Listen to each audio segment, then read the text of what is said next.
the Intercontinental GT Challenge powered by Pirelli heads to South Africa for the world-famous Joburg Kyalami 9-hour.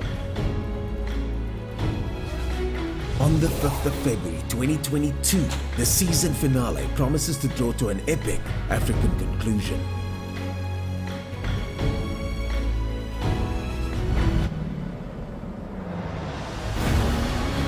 This is the premier GT series in the world, and you could be part of the action.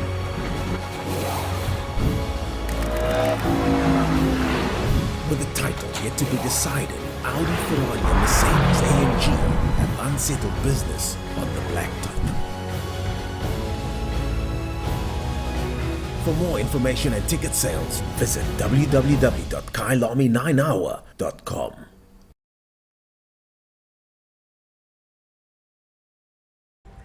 Good morning from our studios here in Cape Town. The time is finally here. Welcome to the virtual Kyalami 9-hour. So for the next 9 hours, we'll obviously be bringing the race to you live, but we have some other exciting content in store for you.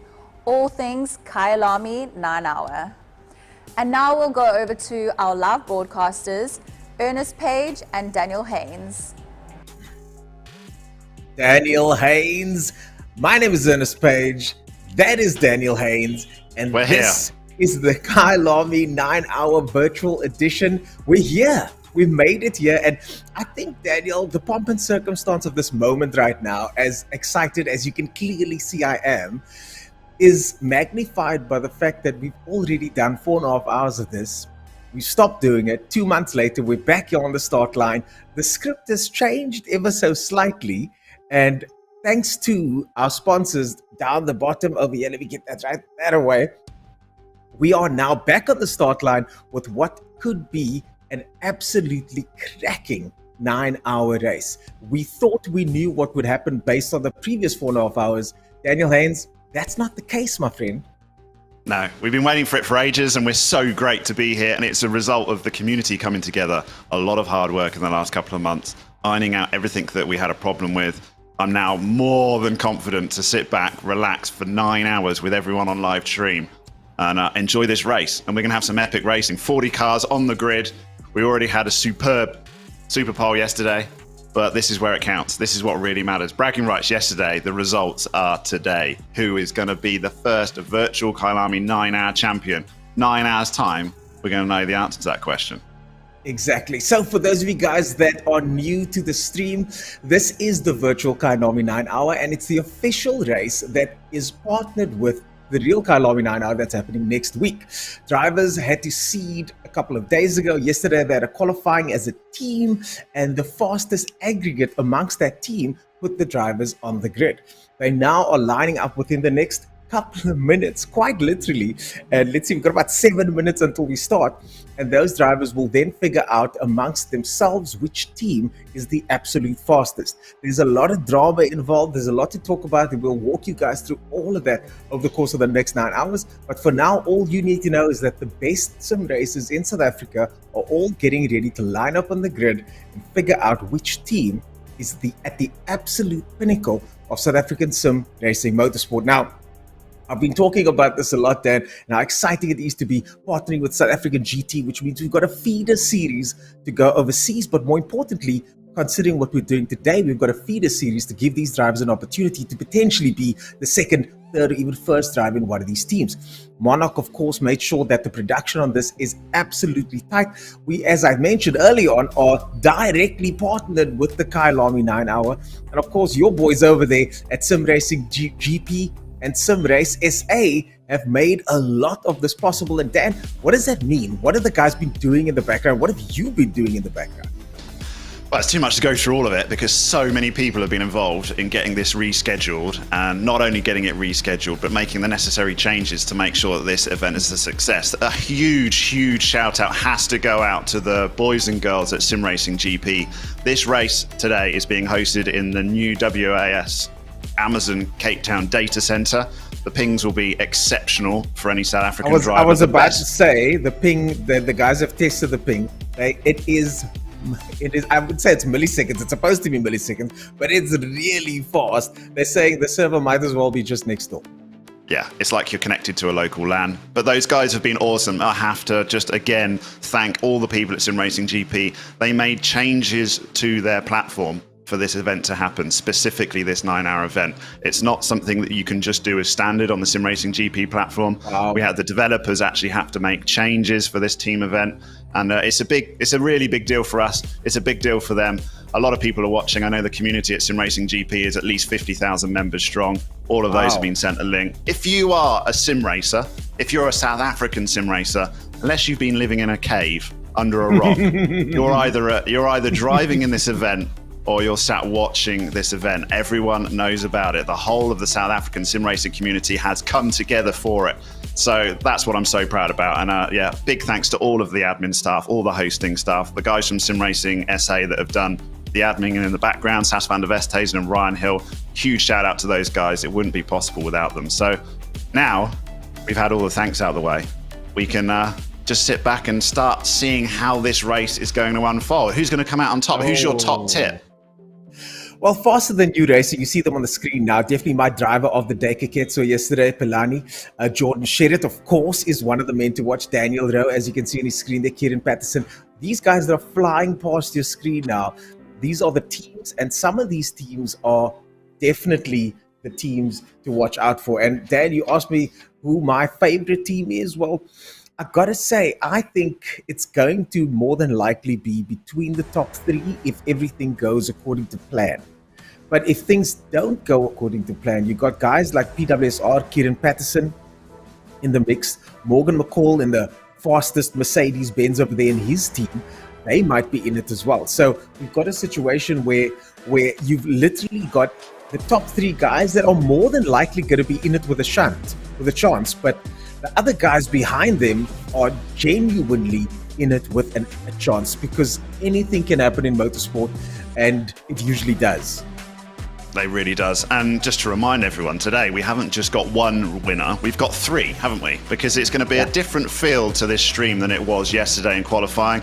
Naturally, we're reflecting on the quickest guys. That's the whole purpose of it. Very short sessions. We're purely looking at times. Now the times are going to be completely different. Just looking on the practice servers, we've got even the leaders.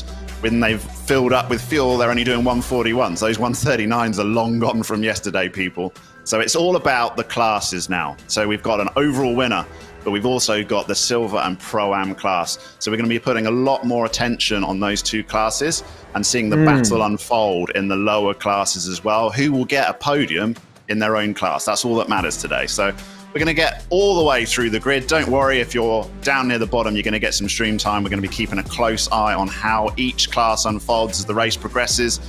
Weather comes along, that's what I'm really looking forward to, the weather. There will be changeable weather for sure. And a big shout out to the guys that unfortunately didn't make it, those guys that are watching out there at the moment. It is an absolutely competitive field. And, you know, it's just sometimes you're the hammer, sometimes you're the nail. And unfortunately, this time some of our gentlemen racers didn't make it through. But there's always next time. And I think for the greater good of the sport, it was necessary to keep the field down to about 40 drivers so that we can make sure that everybody has a solid stream. Now, speaking of 40 drivers, unfortunately, White Rabbit Gaming starting right at the back with Bruno Kadile, Chris Randolph, and Charles Wilken, all guys that are exceptionally fast. So it's going to be interesting to see how they do. Here come the race standings now from yesterday, so we can have a look and see exactly what's going on there. And yeah, man, just look at that custom cut right on top there. White Rabbit Gaming bringing up the top 40, but look at everything in between. You've got a mix of Pro-Am and Pro classes all the way till 15th position. Silver guys mixing it up at the back there. But yeah, man, Dan, this is going to be insane. And you can actually quickly look at the screen and see who's the fastest in Silver and who's the fastest in Pro-Am. This was before Super Pole, of course, where everything changed and everything went on its head. This is the team standings. But yeah, Super Pole changed things a little bit on its head yesterday, didn't it? Yeah, so the top 10 just shuffled around a little bit, but if we focus on 10 down to 40th, that is how they're finished, and it's how they're going to line up on the grid. Going to have a super interesting 30 minutes to an endurance race, as is always the case. So we'll be keeping an eye on, obviously, turn 2, Crowthorne, but that White Rabbit racing car in 40th place, how fun is that going to be watched? How quickly can they progress from 40th, get themselves back into their class? We had it last time out with Daniel Rowe, did exceptionally well, shot up through there. I mean, the standard of driving in that White Rabbit racing, it's very high, very, very high. Very Drivers high. we know. Very high. So I'm expecting them to be, I don't know, in the top 20 within the first hour even. But we'll see how that unfolds. So it's good start for us as spectators. Maybe a little bit of a stressful start for the White Rabbit racing team. But yeah, we don't mind that, do we? We're just here to watch. So we'll look forward how they progress. Well, one of the things that happened the last time was that Daniel, I get confused, other Dan. You're Dan the man. That's we've got Super Dan, and of course we've got Too many Dangerous Dans Dan as involved in this well. event. But Daniel 80K, as I've got him saved in my WhatsApp, he found Daniel Rowe cutting through the field. We missed that the last time. All of a sudden, here comes Daniel Rowe, and he pointed it out. This time, we know that White Rabbit Gaming are going to be the guys to watch from the back, and it's going to be interesting to see from the start of the race exactly where they end up by the end of the first lap. I mean, it could be catastrophe, it could be exciting driving. Either way, those guys are biting their nails off at the moment, and I wish them nothing but luck for their endeavor to carve their way through the field. I've got the top 10 in front of me over here. Of course, Custom Cut IT Solutions in the 29 car all the way up front there. 4/10 of a second behind them, the Slick Racing boys. And then Kyalami and the rest of the gentlemen, faster than you racing in the Porsche. Just 6/10 of a second off pole. I mean, a fantastic performance from him, someone that's not from ATK's background. I've got to say that I wonder how much ACC, how much ACC experience he has over there. I checked actually, because there was a lot of love in the chat yesterday for Kaketso Polani, and it was very valid indeed, because as you say, this is not his home battleground in ACC on PC. He started playing ACC purely based off of the console version, which is so different from the PC version. So Different. So different. It's like ACC light, if you like, isn't it? So it's strange, but he did incredibly well, and he put it into third position in Superpole, which is just insane. So there was huge respect from the likes of Jordan Sherratt for Kaketso Polani yesterday, I can tell you that for sure. I want to find out how old Kaketso is, but before we get any more information, there's plenty more stats and information coming your way, guys, as we now go to ads, and after this, we'll be back for the virtual Kyalami 9 hour. See you soon.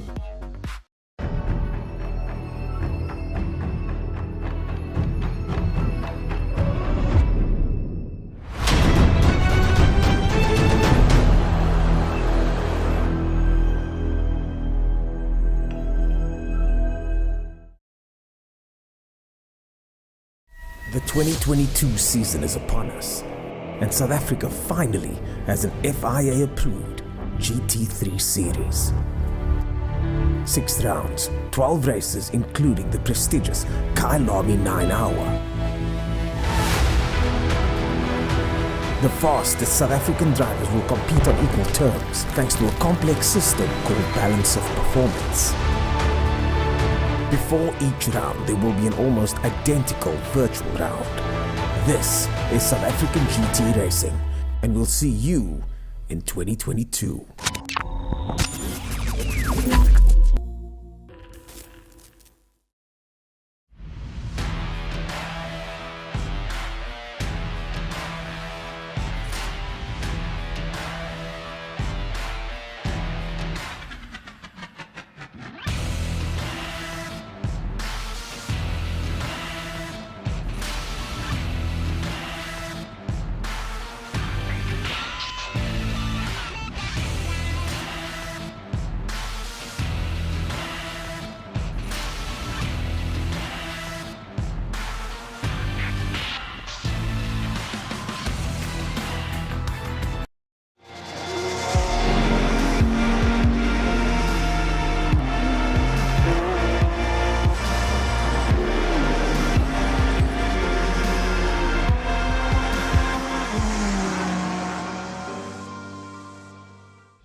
The Intercontinental GT Challenge, powered by Pirelli, heads to South Africa for the world-famous Joburg Kyalami 9-hour.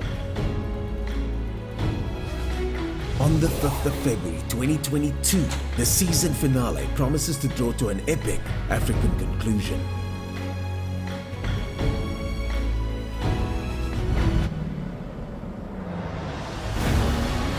This is the premier GT series in the world, and you could be part of the action.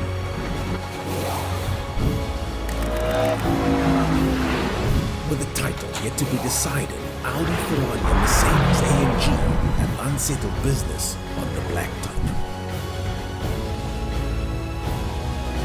For more information and ticket sales, visit www.kyalami9hour.com.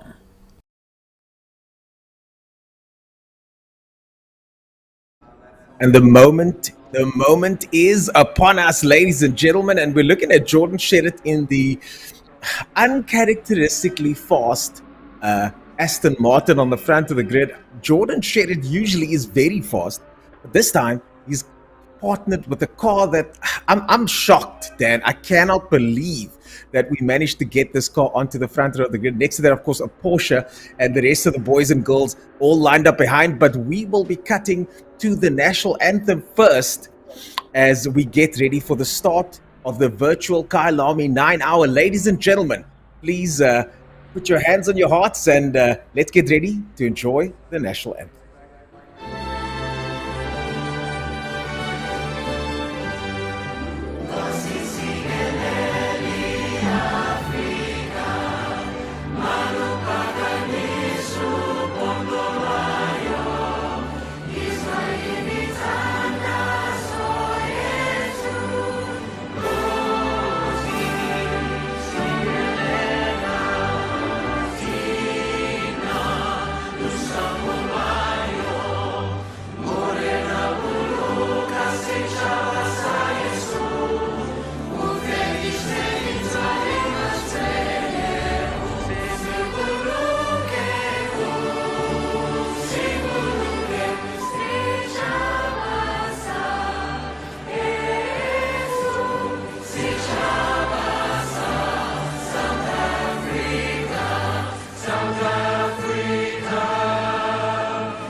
Indeed, this is our land, folks, and on South African soil, the virtual Kyalami 9-hour takes place. 1 week before the Kyalami 9-hour, the drivers are ready.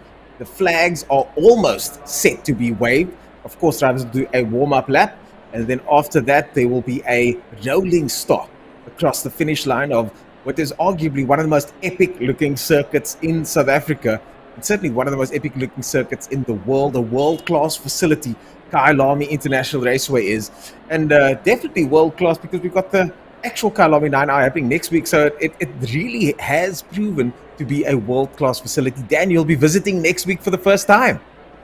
Yeah, I'll be there tomorrow night. Well, our first time I'll be on track will be on Tuesday morning, but can't wait for it because I've spent a lot of time on the sim world on it, but I haven't crawled through the pits in real life, so that's going to be quite an experience. Very much looking forward to it. Hopefully some people here will be able to join us as well. Obviously, the winners of their class, they're going to be there. We'll be meeting them because the prizes is for tickets available. For those that didn't make it, got cut out earlier in the week possibly, or they're just joining us in chat, don't you worry. I think we may have you covered a little bit later on the stream. Keep an eye out because we'll be announcing how you could win tickets to the full Kyalami 9-hour next weekend and join me and Ernest there. So there's a result for even spectators. Yeah, so the teams, the winners of each class then, and we'll get to meet some of these guys in person because you've got this picture painted of someone their virtual persona, so to speak. But there's a person behind that keyboard. There's a person behind that Logitech or Thrustmaster I hope wheel. they're not on a keyboard. That would be really that would be really impressive. Wow. But speaking of impressive, Iketsu Pelani in third place over there. Zahir Essa all the way down in sixth place. And I've got my eyes on that man to see how he's going to start, of course, in that Audi over there. And although this Audi isn't four-wheel drive, they are generally good off the line. So let's see how he does. He's got Minna right next to him, also in an Audi. So the two Audis are going to be off the line first to see how they can catch up to the drivers in front. In front of Minna, we got Daniel Rowe. And on second position, second spot is Leslie Oliphant. I mean, come on, go on, Leslie. Get in What there. a good drive. He did a What a superb good job drive. yesterday to put it on the second row. I mean, slightly out of position possibly, but I mean, maybe not with Leslie Oliphant at the wheel. Superb starting position for him. He's on the front row, Iketsu Pelani in second. They're about to take off on the formation lap. There goes the Aston. There goes the Aston Martin. And as you say, he's not necessarily on the best possible spot going into turn ones and twos. But that has been up for debate over the years as to which position is the best one to be on for the start of the Kyalami circuit. So could it be that maybe he's actually going to be put to a slight advantage? We saw that the last time, that the restart of the first iteration on the first run of this a couple of months ago, there was a change-up. So what is going to happen on the start? We don't know. None of these drivers do. You know, there's the start line jitters. I've got to make a nervous trip to the bathroom, and you know, it's a tinkle, but nothing happens. So We've all been there. these- We've all been there. So these guys are all now gingerly making their way around the circuit, but the nerves are real. Aldo Bellingham there on screen at the moment in the number 52 car. The nerves are real, and yeah, these drivers really have everything to play for. There's that Porsche that we said we couldn't miss with the bright colors swathed all over it. Now you know why they picked that. Why they picked those Exactly. colours. They're standing out quite nicely, aren't they? Quite nicely. The One Plan cars making their way around. Of course, One Plan Insurance sponsoring quite a few cars here today. Lots and lots of drivers, lots and lots of competitive drivers, all gingerly, as I said, making their way around the circuit. This is just that moment of focus, that moment of dialing in. And one person that has to be dialed in to the maximum right now has to be Zahir Essa, starting in a position he's not used to being in. That is in sixth place. I spoke to him, or had a quick chat with him this morning. He said that, yeah, he really went for it yesterday in Superpole. He was putting it all on the line, and that's just where it was either all or nothing. And he said, unfortunately, I got nothing. But he had to risk it to try and get that podium spot, and he's going to be starting a bit further back as a result. But he said that Audi was tricky on a hot lap, but he's quite confident in race pace. Is a lot better. So it's just when you push the tyres too much. We haven't spoken about that. You mentioned it briefly yesterday, Dan, that there's a big difference between hot lapping and trying to be the fastest over the course of 9 hours. As Bruno Cadile carves his way through. I'm not sure why he's going so far forward. He's getting himself back in a position he started, I think. I think he dropped back a little bit too far. The game does allow you just to get back in your starting position. If you're out of position, you're going to get an in-game penalty, though. And we've got live stewards watching every single part of this race. So these guys need to behave. Isn't Cadile supposed to be in the last position? I think the drivers behind him might have made a mistake there. They probably got out of position. So Cadile already on the warm-up lap managing to secure potentially 3 start points. I Starting would have position. thought he'd still have to drop back, though. We'll keep an eye out for that. I think it will force him to start in the position he is by the time they cross the line. But let's forget about that for now, because here comes Jordan Sherritt around the final corner, about to start. Here comes Jordan Sherritt indeed. Daniel, I'm so excited. We got Jordan Sherritt, Leslie Oliphant, Pilani, Rowe in 4th, Menard in 5th, Essa in 6th position. The lights are still red. The flags are about to drop down. Ladies and gentlemen, we have green flag racing. Off they go, Essa and Minard side by side. Pilani holding up Minard there ever so slightly. Daniel Rowe still in 3rd position. We've still got the Aston Martin in 1st. Aston Martin covering up 1st position. The Essa slides all the way through. Essa and Pilani touch. Pilani gets sideways. This is not going to be good for Pilani further back. This is not going to be good. Pilani is going to be all the way back. There's massive pandemonium there, but none of the major front runners except Pilani got affected by that one. Oh, Polani, yeah, he just got tagged, and then he got corrected by another car, and I was thinking, oh, he's all right, but then we had another Aston that was in the middle of the track turned round as well. It's going to be a disaster for those guys. It's going to be a bit of a recovery race. I see warnings already on our live leaderboard. Stewards will be taking a very close look at that first corner or second corner incident. Possibly some penalties to come. Leslie Oliphant in third position, now being harassed by Essa, is in fourth place. Essa and Leslie Oliphant now fighting for third. In front there we got Daniel Rowe in second position, looks like it. Still hasn't updated. Kyalami is still showing first on my screen over here, not on the, yeah, there we go, it's updated now. Sheridan in first, Rowe in second, Oliphant in third, Leslie Oliphant in fourth place, Zahir Essa now in fourth position, Penta in fifth, Minar in sixth. Yeah, I think with Slick Racing, Porsche dropped a place, didn't he? Didn't manage to make a move. Great start from Daniel Rowe in the Scribanti Lamborghini, up into second position. We got also a good start from Zahir Essa. However, he was involved with that early contact, which I suspect stewards are going to be looking at. So possibly he may be slightly concerned a penalty will be coming. But all he can do now is concentrate. He's moved up places into fourth position. But as I said, brilliant start from the Scribanti Lamborghini in second place, and Daniel Rowe. He has that start from the back this time, and he's already made places from his early start.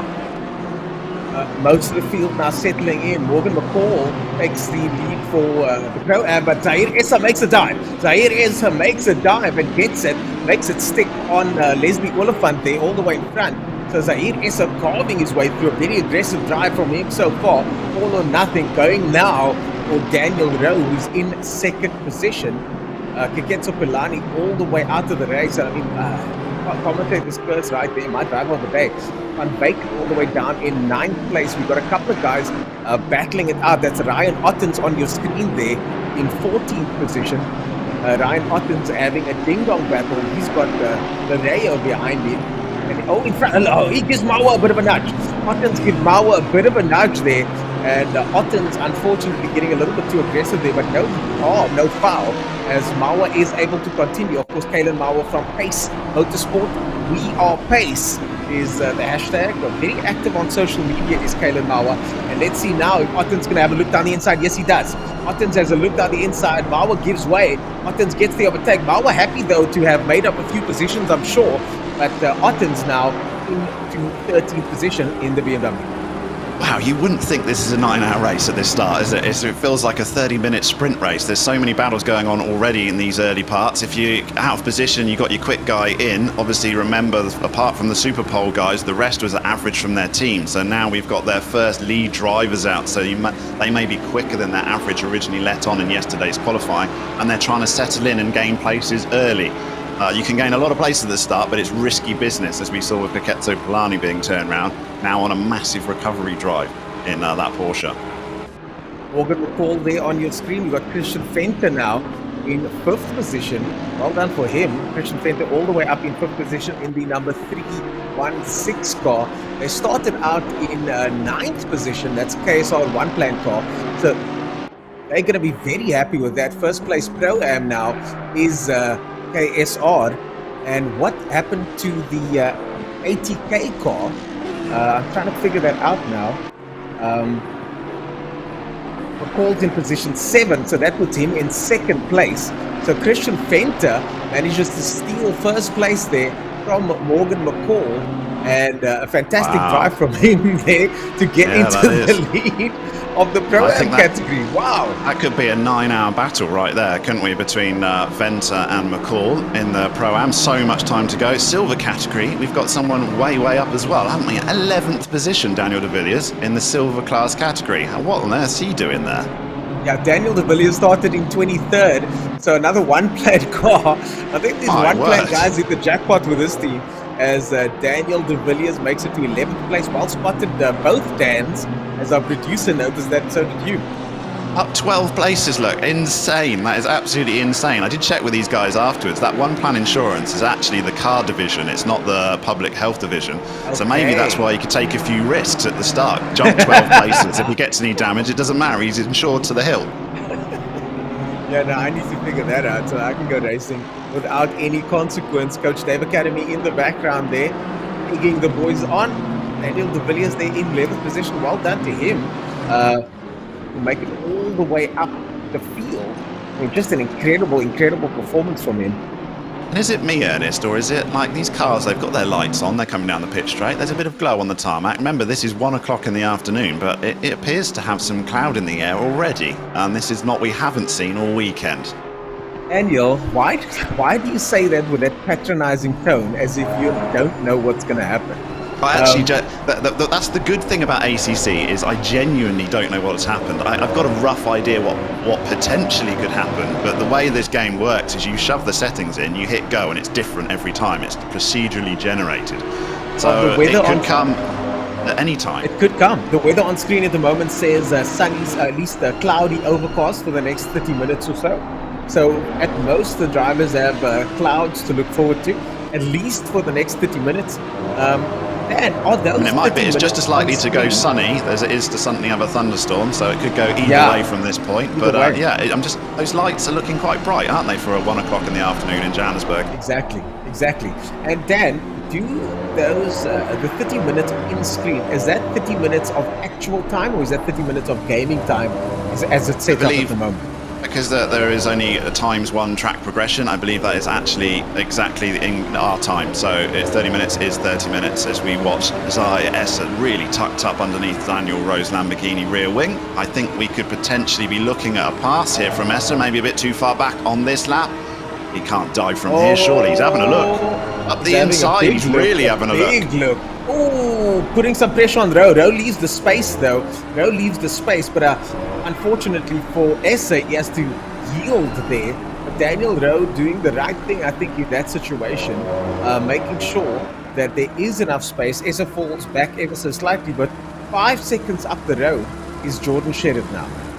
Yeah, all this fighting at the start between these other guys working their way up through the field has just let Jordan Sherritt check out at the front. So he's going to get an early gap, which will be nice if he can take it all the way to the handover to his teammates. That's all that they want. Luke Addison, Tariq Adams will be licking their lips if they jump in a car with a nice big gap. He's just making the most of it. But, I mean, there's a huge battle here between Daniel Rowe, Zai Essa, guys that have driven against each other, no doubt, probably in real life as well as in the sim world. They're super close. I think the Lamborghini is maybe a little bit more of a handful, but you'd expect them to be quite similar with a big V10 naturally aspirated engine in both of them. Oh, we've got 80k up the inside of Leah Kopp as well. McCall what a move. Has a look there. McCall has a look on Minard, and Minard slots in behind, now going down the mine shaft, and in front of McCall is Fenter. So this is on-track battle. This looks dangerous through here, doesn't it? 3 cars very close together in the fastest, most difficult part of the circuit. Patterson has a look down the inside there. Patterson manages to sneak past Minard, and Patterson capitalizing. We saw this from Patterson the last time. His racecraft is very good. He's able to capitalize on others' mistakes quite often. They had some issues the last time as Minard then has another look but falls back. But Patterson managed to capitalize there. But the battle for Pro-Am is happening right in front of us now with McCall, and that is McCall and Fenter battling it out in the 2 Mercedes-Benzes for the first place in the Pro-Am. Deep into pro territory, aren't they? 5th and 6th in the Pro-Am category. And then we've got Jason Isherwood, the 3rd podium spot so far early on in the Pro-Am, is in the top 10 as well. So good showing from the Pro-Am guys. I think this is a battle that's going to go on for a long time. Philip Minard lost 2 places in 1 lap in an endurance race. That doesn't go down as a good lap. You just have to put it aside and try and regroup. But thankfully, he's got a bit of a gap behind him to Van Veek, so he can just settle. And I mean, the way these guys are scrapping at the front, I wouldn't be surprised if we see a bit of contact. I want to try and keep it clean. 9 hours, guys. It's a marathon, not a sprint.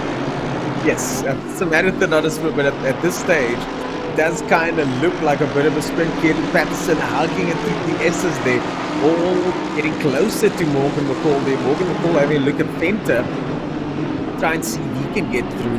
But I'm pretty sure McCall and Fenter wish that Patterson wasn't there, because the two of them have some unfinished business. But Patterson is trying to get past both of these guys so that he can get further up in the standings in the pro division. Exactly that. So it's almost like different classes of car. They're in the same car, but you're ignoring, I mean, that Christian Venter and Morgan McCall, they're ignoring all the cars around them because they're 1st and 2nd as far as they're concerned. This is a battle for the lead of this race. They've got nothing to do with the pro class or overall win unless they have an absolute blinder. So it's 1st and 2nd with a few cars around them. Fenter ran a little bit wide there, Dan. So could be a pass here. McCall, the run. Patterson's got the run as well. Oh, Patterson touches McCall! Patterson touches McCall. We've lost that on the screen here, but we could cut to that. Oh my dropping goodness back. me. And McCall, we could cut to McCall. McCall has been knocked out. I hope we get a replay of that. Patterson touched McCall. I apologize if it was off your screen. I've got my little... We'll get a replay for that. Look at the damage on that AMG already. That's not what you want in the first 10 minutes of a 9-hour endurance race. I did predict it. I said there was going to be contact at some point there, just a bit too close. We'll grab a replay on exactly what happened with Morgan McCall. He has managed to recover in 8th position, but I mean, Christian Venter now leading this race in the Pro-Am class with 10 minutes gone. Venter leading the race by a massive gap. And that was unbelievable contact. Patterson just drove straight into the back of him. I saw it on my screen here. I wonder what the stewards are going to say. We got the replay coming up now, so you guys can have a look. There we go. Replay coming onto your screen shortly. We got eyes on Ruben Kruger now in the number 84 BMW, and this is your replay. On the main straight they go. He has a look, gives him a big shunt. And that is all she wrote for the Mercedes-Benz. Luckily not spinning out there. There's a penalty coming there, I think. Massive damage for that car. And that is not good. I predict a steward intervention there, Ernest, I believe, because that was a bit of a punterino up the back end. I'm not sure he had anything to do there in Morgan McCall. How does he get away with that one? I mean, he's recovered and he'll carry on going, but I'm pretty sure the stewards will be having a look at that. Just a reminder, we've got 3 live stewards from the EU circuits, and they'll be keeping an eye on any incident. Teams can report incidents as well. So, yeah, you're going to be worried if you're the one that did the rear ending in that situation. I am currently hand on mouth at the moment, and I apologize for, I know you guys didn't see it on screen. I had my little cheat screen open over here and then saw it there. And just unbelievable turn of events. I mean, can you believe that? Our first big incident, at least that we've seen, other than the start incident. And unfortunately, the leader of the Pro-Am category gets shunted. Now, what will the steward say? Dan, is there any sort of explanation for what could have happened there? We'd have to check the telemetry. Maybe devil's advocate here. Maybe Morgan McCall slowed down at that moment. No, I think Morgan McCall was a passenger in that situation for me, but we haven't got all the facts. Like you say, the stewards can go back and look at it from every single camera angle. They can go on board with each driver, and then they'll give a ruling shortly, I'm sure. But yeah, I just saw it coming, just such close racing, and we had fighting for effectively the lead of a division. Morgan McCall's already back in 2nd place, so Venter's dropped back down, hasn't he? 7th. I'm just seeing the Pro-Am class of Venter has also dropped back down, so they're close again. We're only 2 seconds between them after that. But when you've got 2 guys fighting effectively for a lead, and then you've got the Pro class cars around them, difficult, isn't it? Everyone's fighting, no one wants to give in. I wonder why that gap changed so quickly for McCall. McCall was able to catch up to Venter very quickly. Very strange indeed is Jason Isherwood now not driving a Bentley anymore. Now driving a BMW in 10th position. He's up 1 from the start in that number 53 car, that is Retro Esports. They started in 11th position. So Jason Isherwood there looking good. And in front of him, he's got the brightly colored Porsche that from H. van Beek over there, as we now cut to Fridge Finley in the number 29 position, at least 1 position down in the Is that name familiar to you, Ernest? Fridge Finley? He's a Lotus driver. He drives with Nick Hodgson on the Lotus circuit in real life. Bruno Cadile now on screen, and in 37th position. He's going for an overtake here. Let's see how he does. He's got the overtake on car. Looks like it makes it stick. And Bruno Cadile now slowly carving his way through as... But it is quite slow, isn't it? I was expecting Bruno Cadile to be a little bit further up. It just shows you the standard at the back as well. We've got replay on Esser, who took 2nd position. So we're going to cut to where Esser overtook Daniel Rowe, which we missed while we're looking at the back markers. But we don't miss anything with our production team. Here it is, Esser sliding up the inside of Crowthorne. Daniel Rowe giving him plenty of space. We saw this coming a few laps earlier, and I think Daniel Rowe maybe saw it coming as well, because he didn't fight that too hard, did he? Yeah, not at all. Not at all. And I mean, this is one of the situations where maybe that's not the best thing to do. Further back, Isherwood managed to get by Van Wyk, and Van Wyk then dropping an additional 2 positions, unfortunately, the brightly colored Porsche, as Bruno Cadile continues the carve. And in front of him, he's got, looks like Robson over there. Bruno Cadile is going to want to continue carving through this field over here of some racing experts, some of them real-world experts as well. Bruno Cadile is certainly not slowing this car, but his pace at the moment, not ideal. A 142 his best lap time. Uncharacteristic from him. He did a 140.9 in yesterday's running. So Bruno Cadile certainly should not be that far down. But although with high fuel, just looking at the front, Jordan Sherritt is still only just about managing a 41 flat. Zyressa 41.48, and Daniel Rose, the only other driver in the 41s, 41.8. So the times are a lot slower than yesterday. Now they're fully fueled. So 42 is actually not bad. He's about a second quicker than those around him. Yeah. Okay. So a second quicker than those around him will and should be enough to be in hand for him to be able to get further up the field, as we now go on board with someone that's having a bit of a lonely race, Dan, Jordan Sherritt. Yeah, he doesn't mind having a lonely race, does it? Custom Cut IT Solutions would be more than happy for it to be overcast for 9 hours and then just drive away from the front. But the standard's very high. I mean, he's literally got free track in front of him, hasn't he? He's not passing back markers yet. When he starts to catch the rest of the field and have back markers, then there's a risk. But at the moment, Jordan Sherritt is in hot lap mode. It's as if he's in a private session. Because look, I mean, there's no cars around him anywhere behind or in front. That's got to be an enjoyable place to be as a sim racer. I wouldn't mind it. I don't get it very often. But I think Jordan Sherritt gets it a little bit more often than I do. Well, Gideon Renner there, not having... Oh, Gideon Renner goes over the bump and takes out, looks like Kruger over there. Oh my goodness. Oh, Patterson Works in the background, that was. A Patterson Works car. That's Chris DeSantos in the other Patterson Works car. That's major damage into the wall. I'm thinking he's going to want to get to the pits, but he may have even gone past the pit lane. And Morgan McCall's come in to repair his damage possibly from earlier incident. Right, the Santos went into the pits there, Dan. Santos in the pits as well, and a massive shunt there. I even mixed my words up. There was a massive, massive accident over there. And just shows you that section of the circuit, you hit that bump. Dangerous. Yeah, so dangerous. It's hard enough taking your own car down the mine shaft, isn't it, at full tilt, than having like 3 abreast and someone clipping you. And you were just that's saying, going to be quite a big damage to repair, I think, for that PWSR car. Yeah, you were just saying that there was no one around our leader, and that's probably the best way to do it. We saw what happens now with all this traffic. These kind of incidents are going to be happening, I think, more and more over the course of the 9 hours. We still haven't seen what it looks like for the drivers to fatigue on the second half of a race like this.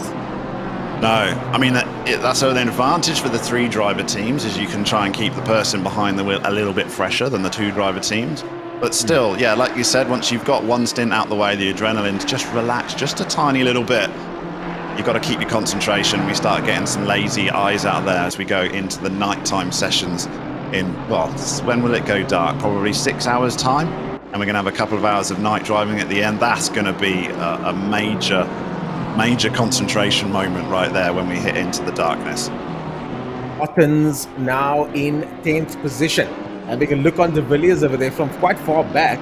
All the way, breaks hard, gets it. De Villiers heels. De Villiers slots in behind. That was a bit of an easy overtake there, as Ottens gets the 9th position now in that BMW. De Villiers hooks on to his BMW in front, and now is okay to play trailer as we now go on board with Corne Breed in 19th position. We saw this last time from Corne, didn't we? This Corne Breed and Raymond Duggan's team last time carved their way through the field from quite far back. They're not, they won't be upset with me saying they're not the world's best qualifiers, but they are very, very good endurance racers. That's exactly what they spend most of their sim time doing, endurance racing. And he's made 7 places already, Corne Breed, in the early part of this race. So showing it his skills in race day where it counts. Yeah, 7 positions up there from 26th. Another person that now just went up 2 places, Kyle Kivy, gets another slot and moves up to 24th position, now behind the McLaren. Not many McLarens over there, with Rautenbach driving, I think that's Rautenbach in the McLaren over there. Not many McLarens out on the circuit today, Dan. No, it's surprising because in the Sim Racing South Africa season, McLaren was pretty much one of the most popular cars selected for the season. So obviously for Kyalami, not so much, but in the rest of the game, it's a very popular car right now. And I don't mind that at all. Obviously a little bit biased. I don't mind seeing a few Aston Martins and McLarens going around here, especially Aston Martins. The head factory of Aston Martin is literally 15 minutes from where my house was. I've been in that head office many, many times. Actually had to do some work there once before, just outside Banbury. So, nice it's a name nice drop little, there. Well, I had Nice to do little one. name I drop, was waiting for finally. you. I was just get one in there for you. Wow, so slick. I hardly noticed it. Well done. And I've learned from the best, Ernest. I've learned from the best. I know how to do it now. I've just got to correct something I said earlier. Kivet is in fact down 2 positions, and Holden Jones is the driver of that McLaren. Holden Jones now in 22nd position as we now look at Jude Neville fighting it out there. Jude Neville in that BMW over there. That is Wilfred in the Audi. Wilfred hasn't looked out the inside. Jude breaks very late braking there from the BMW. Manages to hold the position as Wilfred looks on and has to fall back. Sheathes his sword and lives to fight another day. Luckily not a big dive bomb there. I'm glad to see that the guys aren't trying to dive each other too hard into turn 1. I mean, BMWs are getting involved with a lot of action at the early start. Obviously, we've got a majority cars are BMWs. I think there's about 20 odd in the field. But yeah, I'm seeing a lot of scratched up BMWs going around. So they're quite aggressive. It's an aggressive looking car anyway. And here we've got another one with Bruno Cadili trying to get his way through, which will be Cornet Breed's team in front, I believe. Wow. And just let him through. Just let him pass. Bruno Cadili gets another position and into 28th position now. Fantastic showing for him. But you might have seen that headline this week about polo drivers in South Africa having the most accidents. There's the most polos in the world, isn't it? Here, I should imagine. Exactly. It's a bit unfair, isn't it? It's a bit unfair. It's one of the best. It's the best selling car in South Africa, effectively. And we've got the same thing happening here. There's just so many BMWs on the circuit that you're going to have a situation where there's going to be more accidents with the BMW. So I don't want to come down too hard on the team BMW boys out there, but hopefully this time they'll use the indicators when they overtake. No, exactly that. I'm just looking at the Pro-Am class and that gap from Jason Isherwood now. Obviously Morgan McCall is dropped down, but Jason Isherwood is only half a tenth behind Venter. So this is going to be a huge battle for Pro-Am. Looks like the competition there is as strong as anywhere else. Maybe the tightest it is the tightest class so far. Daniel de Villiers in the silver class comfortably in the top 10 and just pretty much on his own in that silver class at this early stage of the race. I think got to remember with the averages, it may have an unbelievably quick driver for driver number 1, but there's probably a reason why they qualified down in Silver and Pro-Am, that when the other drivers come in, possibly they'll be struggling to hold that position. So that's a story we'll look out for later when the driver swaps start coming in. There's a 70-minute maximum stint time here. So expect people to start pitting around 65 minutes into this race. So just past the 8-hour mark to go, we'll start seeing pit stops, unless someone's short fuel and they were thinking to try and get out of position on strategy, which we saw Daniel Rowe do coming from the back last time, I believe. Yeah, and Daniel's Rowe had a masterclass strategy the last time. We might be seeing more of that, but I do remember the last time how epically confusing it was once the pit stop started, because a lot of the times the drivers didn't come out where they went in. And the leaders certainly stayed the same in some ways, but in the mid-pack there was a lot of changes happening because, as you say, the disparity between the 3 drivers is so much higher than when you're right up front and you've got the likes of Jordan Shedit and Essa sharing cars with professional sim and race car drivers. That's where we rely on our production crew, but it's also where we need to rely on you drivers as teams that are watching in. If you're not in the car right now and you're one of the reserve drivers or waiting for your stint, please send us a message about how it's going on. Tweet, use socials. Remember, we've got live social interaction for this stream. So use the hashtag VK9H. and then our production team can bring up your comments and you can give us an insight into how your strategy is going. I don't expect you to give away your strategy by all means, but if you use that hashtag, is it K9H, Dan? Just listen to me. Yeah, I was right, VK9H. Use the hashtag VK9H and you can give your message on stream, and that's going to help me and Ernest out as well. We can start seeing how these stories unfold. Quite easy for us now in stint 1 as it goes, but as Ernest said, as soon as the pit stop strategies come into play, we start to not know where anyone is until right at the end of the race. So all to play for, and we need your assistance. So get that social integration and we'll have a chat and keep together. It's a community effort, so I like a bit of that. Christian Venter flying the flag there in 7th position. Got a solid gap now on Isherwood behind him, a decently solid gap on Isherwood behind him. But Christian Venter definitely feeling a little bit of pressure now as Isherwood slowly ticks his way around the circuit, making sure that Venter doesn't have it all his own way. Oh, it's great driving though from the Pro-Am class, really is. And I think we've got a tweet from the hosts, Sim Racing GP. Here we go, first social interaction. Brilliant. Qualifying taking place yesterday. We had a great time yesterday, and I know Sim Racing GP guys will be watching the race today as well. So another massive shout out. Thank you for helping us host this event so successfully already. We're half an hour in. It's gone quick. Got 8.5 hours to go. It's going to be easy, Ernest, isn't it? Easy indeed. And thanks to the sim racing guys, we can look forward to a glitch-free stream, and that's what it's all about. The guys want to get down to racing as Loreo. How do you say his surname? Sean over there. Lorio, I always thought it was. I know him quite well, and he's been racing in the Sim Racing SA leagues for years. He also builds some unbelievable sim equipment as well, which is his sponsor, SimTech. He makes steering wheels, pedals, some really cool stuff, some real custom stuff. So very deeply involved in the sim racing community, and some epic sim gear if you're after it. So he'll enjoy that punt. But I've seen some of his work, and it's I don't mind punting it for him. So Sean Lario doing well in 13th. Yeah, I'd love to see a replay. Fenter went off there a second ago, and Isherwood managed to get that lead. Isherwood gets first place in the Pro-Am division. Fenter now having to look on, and I think Fenter might be a little bit relieved to have some of that pressure off him, because he's been pressurized all the time. Vermeulen's further back, so they don't have to worry about him. But Fenter now can just sit back and relax and keep eyes on Isherwood for the next couple. I think second place in a situation like this, when you know you've got the speed underneath you, it's not necessarily a bad place to be. No, I mean, obviously you just don't, when you're in the moment, you don't think that way, do you? You fight for absolutely everything, but you need someone in your team just to stand back, look at the full picture, and we're going to have a replay now on Christian Venter and how he lost that place. And there we go. So easy to do. He just clipped the curb, didn't he? And that's super easy through Cheetah. And but he managed to regain. He hasn't lost too much, just the lead of the race, not too much. And that's exactly what we said.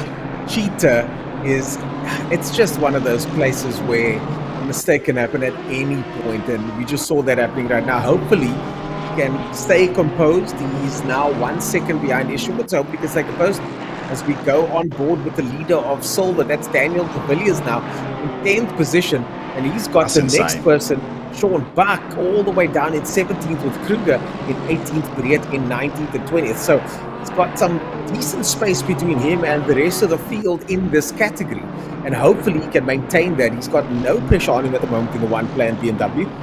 So we've got no some pressure on his own class, in. but he has got quite a lot of pressure from that BWR Vipers Porsche behind him. But that's insane from Daniel de Villiers in the top 10.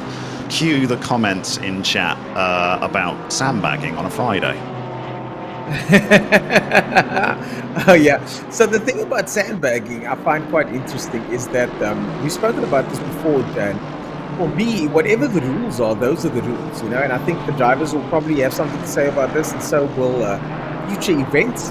But whatever the rules are, those are the rules. Drivers play within those rules. Yeah. That's what motorsport is, isn't it? I totally agree with you, and we did have after qualifying yesterday. I saw them, guys. I saw the comments on sandbagging, and I just thought to myself, well, Takes a very brave man to sandbag his way into a division when the gap for the whole division is only 0.6 of a second. So it could have easily bit them in the arse if that's what they've done. But like, as you say, we see it in motorsport. It's part of Formula One. It's part of testing. No one wants to show their full hand, do they? They don't want to show their full hand. They try all sorts of gamemanship. If it's in the rules, then you use it. The rules are there to be bent, but not broken. So here Essa now trying to get past the Mercedes over there of Morgan McCall. Morgan McCall all the way down, unfortunately. And he moves and heels out the way. Gives here Essa the outside line, and Essa now continues the hunt for the hard charging Jordan Sherritt, now with a 6 second gap or thereabouts. Daniel Rowe all the way down 9 seconds. So Essa really is pushing quite hard over here, isn't he? Yeah, he's very good in race pace, isn't it? We saw Daniel Rowe didn't fight the pass at all, and that's probably why he's just concentrating on his own race. Morgan McCall, though, we've got to remember he's had a pit stop now, so he's completely out of sync of the rest of the field. And he's got some clear track ahead of him. So in the long run, that recovery will actually not be too bad for him, I predict, by the time we get towards the end of this race, because he can now put his head down, enjoy the empty track in front of him, and we know he's got pace. So when the pit stop window comes for the rest of these guys in probably 30 minutes time, he'll start finding himself jumping up the field just naturally from that progression. Oh yes, definitely going to be the case. I'm going to do a little personal shout out over here. I'm actually live now on my Instagram stories over here. And a big shout out to the people from Performance of Page. We are at the virtual Kyalami 9 hour watching the racing. Yes, if you guys want to check that out, go onto YouTube, check out the virtual Kyalami 9 hour VK9H. It's happening right now, folks. If you're not tuned in, let your friends know. If you are tuned in, invite your family. The virtual Kyalami 9 hour happening right now. I love it. That is superb multitasking there, Ernest. You get to put 2 invoices in at the same time. Gotta let the people know what's happening, man. Gotta let the people know, because this is the Premier Division, isn't it, Dan? Yeah, it really is. As far as sim racing in South Africa goes, these are the best of the best. Jordan Sherritt, Zaya Essa, Daniel Rowe, Leslie Oliphant, Kieran Patterson. All people that anyone involved with sim racing in South Africa, they've heard those names before, and they're all tuned in, if they're not racing already, trying to work out, well, who's going to be the best sim racer in South Africa, at Kyalami at least, and in ACC. So now, speaking of multitasking, now I'm going to try and copy this link onto my Instagram so I can let people know. The link, of course, folks, you guys are out there, you're watching it on YouTube at the moment, but let your friends know, like the YouTube channel and like the stream, so the algorithm can let more people know that this is happening. And obviously, we want to make sure that as many people watch this. And speaking of many people, Bruno Kadile overtakes yet another person. Here we go. I made a prediction, didn't I? I said they want to be in the top 20 after hour 1. And he's well on track. He had a bit of a slow start, slower than I was expecting. But now they're sort of stretching out a bit. He's racking out those positions, isn't he, Bruno Kadile? 17 places gained from the start, 23rd position. He's got 25 minutes to go to beat my target for him, if you like. Had a target for that White Rabbit Racing team in the top 20 after hour 1, and he's well on track for it. Dan, big news, big news. We got rain coming in 30 minutes, and well done to the drivers in the stream here. We've got a couple of guys in the stream pointing it out. Jason Gray says he loves the production. Thanks, Jason Gray. We appreciate that. Rain, here we go, says Gavin Scruton. And Nicholas Wilby says times are super tight. Gavin Scruton makes a very good point. He says he thinks that Essa is pushing because of the incoming rain. Dan, what are your thoughts on that? I think Essa just pushes no matter what. I've watched him so many times when he's got like a lead of, I don't know, 30, 40 seconds, and you're like, well, he's in easy mode now, he's just cruising around, and then he does this fastest lap of the race. So he just doesn't know how not to push, I believe, Zaya Essa. He's a race car driver through and through, and he just doesn't care what's going on around him. He will give the best that he can. And that's exactly the same for his teammates in Stuart White and Michael Stevens as well, isn't it? Who've got huge experience in real life racing. But they might be taking over the car in wet weather at this point, so that's going to be a story. We're looking forward to that. Mix things up a bit. This is the thing, isn't it? I mean, rain is, as they say, the ultimate equalizer. And we are going to be seeing that happen as Ryan Ottens and the boys, they battle it out. This is for 7th position over there. Oh my goodness, 13 places up for De Villiers. Villiers carving his way through as well there. But man, oh man, look at this battle happening here for 7th 8th and 9th. Villiers up 13th position, or 10th at least, I apologize. But lots happening. I mean, here. surely that Daniel de Villiers One Plan Insurance team can't win, can't beat the Pro-Am class, can they? I mean, they can't keep this up for 9 hours. That's insane pace from that silver class team into the top 10. And they're actually catching the people in front of them as well. I mean, check Daniel de Villiers' last lap. It was a 1:43.1. He's lapping about the same pace as the people in front of him, but he's certainly not being dropped by any stretch. And in a silver class, I mean, he's pulling a gap from Sean Buck, the next silver class driver, all the way back in 17th position, probably where they should be. So superb start from the first driver of that team. Can driver 2 keep it up? There's a bit of pressure there if you're coming in and taking that car over, fully out of position of where we expect you to be. Look at this train happening here. Dan, speaking of out of position, Ali is now in 38th position. The first of the traffic and the back markers now having to be dealt with by some of these drivers as we cut to Kalen Mawa up 3 position in the Pace Motorsport car there. Very distinctive colors for Pace Motorsport. Always rocking fantastic liveries, but he's your boy, isn't he? He was your favourite from last time. It's my guy, my guy. And the thing about Kalen is, I don't know what he pays you, but he's definitely we're not allowed to have favourites in this booth. But if there is, if you've got a bromance for someone, it's definitely Kyalami Mawa. Yeah, no, definitely. Look, I've seen him come through the ranks.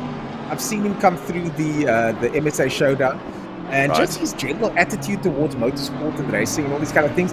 I have to say, though, they've usually got some of the best liveries out there, but the livery standard is so incredibly high.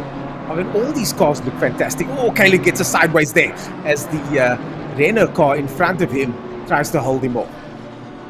Yeah, the standard and the liveries are superb. They've got sponsors throughout the field, which is awesome. Exactly what we want to see, and it's right up there with what we hope to see next weekend as well. Some of those liveries taking part in the real Kyalami 9 Hour, some of the special ones, the Audi Safari liveries.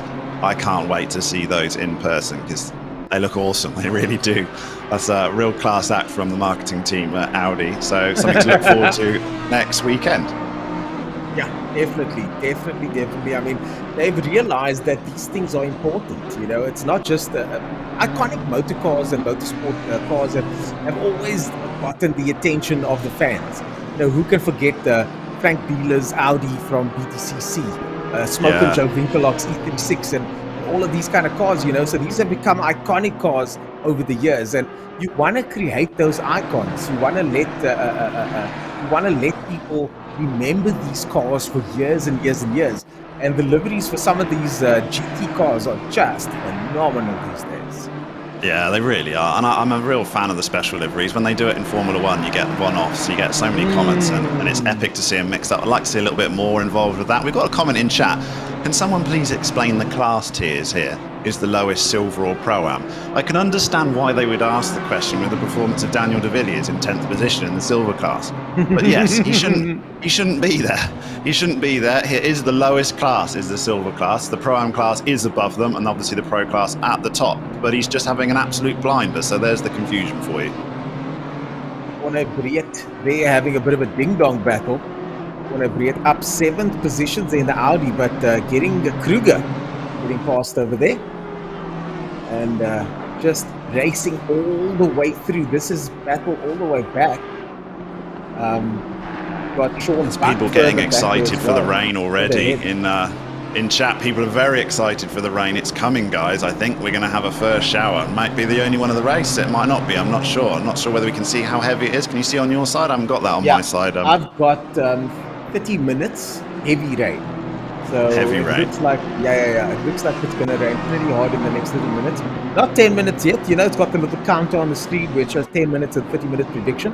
We're not 10 minutes out yet. When that happens, then we can expect rain to come pretty soon as Brett gets it a bit sideways there. Brett gets it a little bit sideways. The Santos looking on. The Santos going down the mine shot, but the Santos all the way down in 38th position, so he's not in the fight. Rautenbach right behind the Santos is, however, and he's going to want to get past the Santos, which he does. Rautenbach having a look now. Now Rautenbach having a look at Brett. And well done for the Santos for making that space available there. The boys, some high-quality racing here, Dan.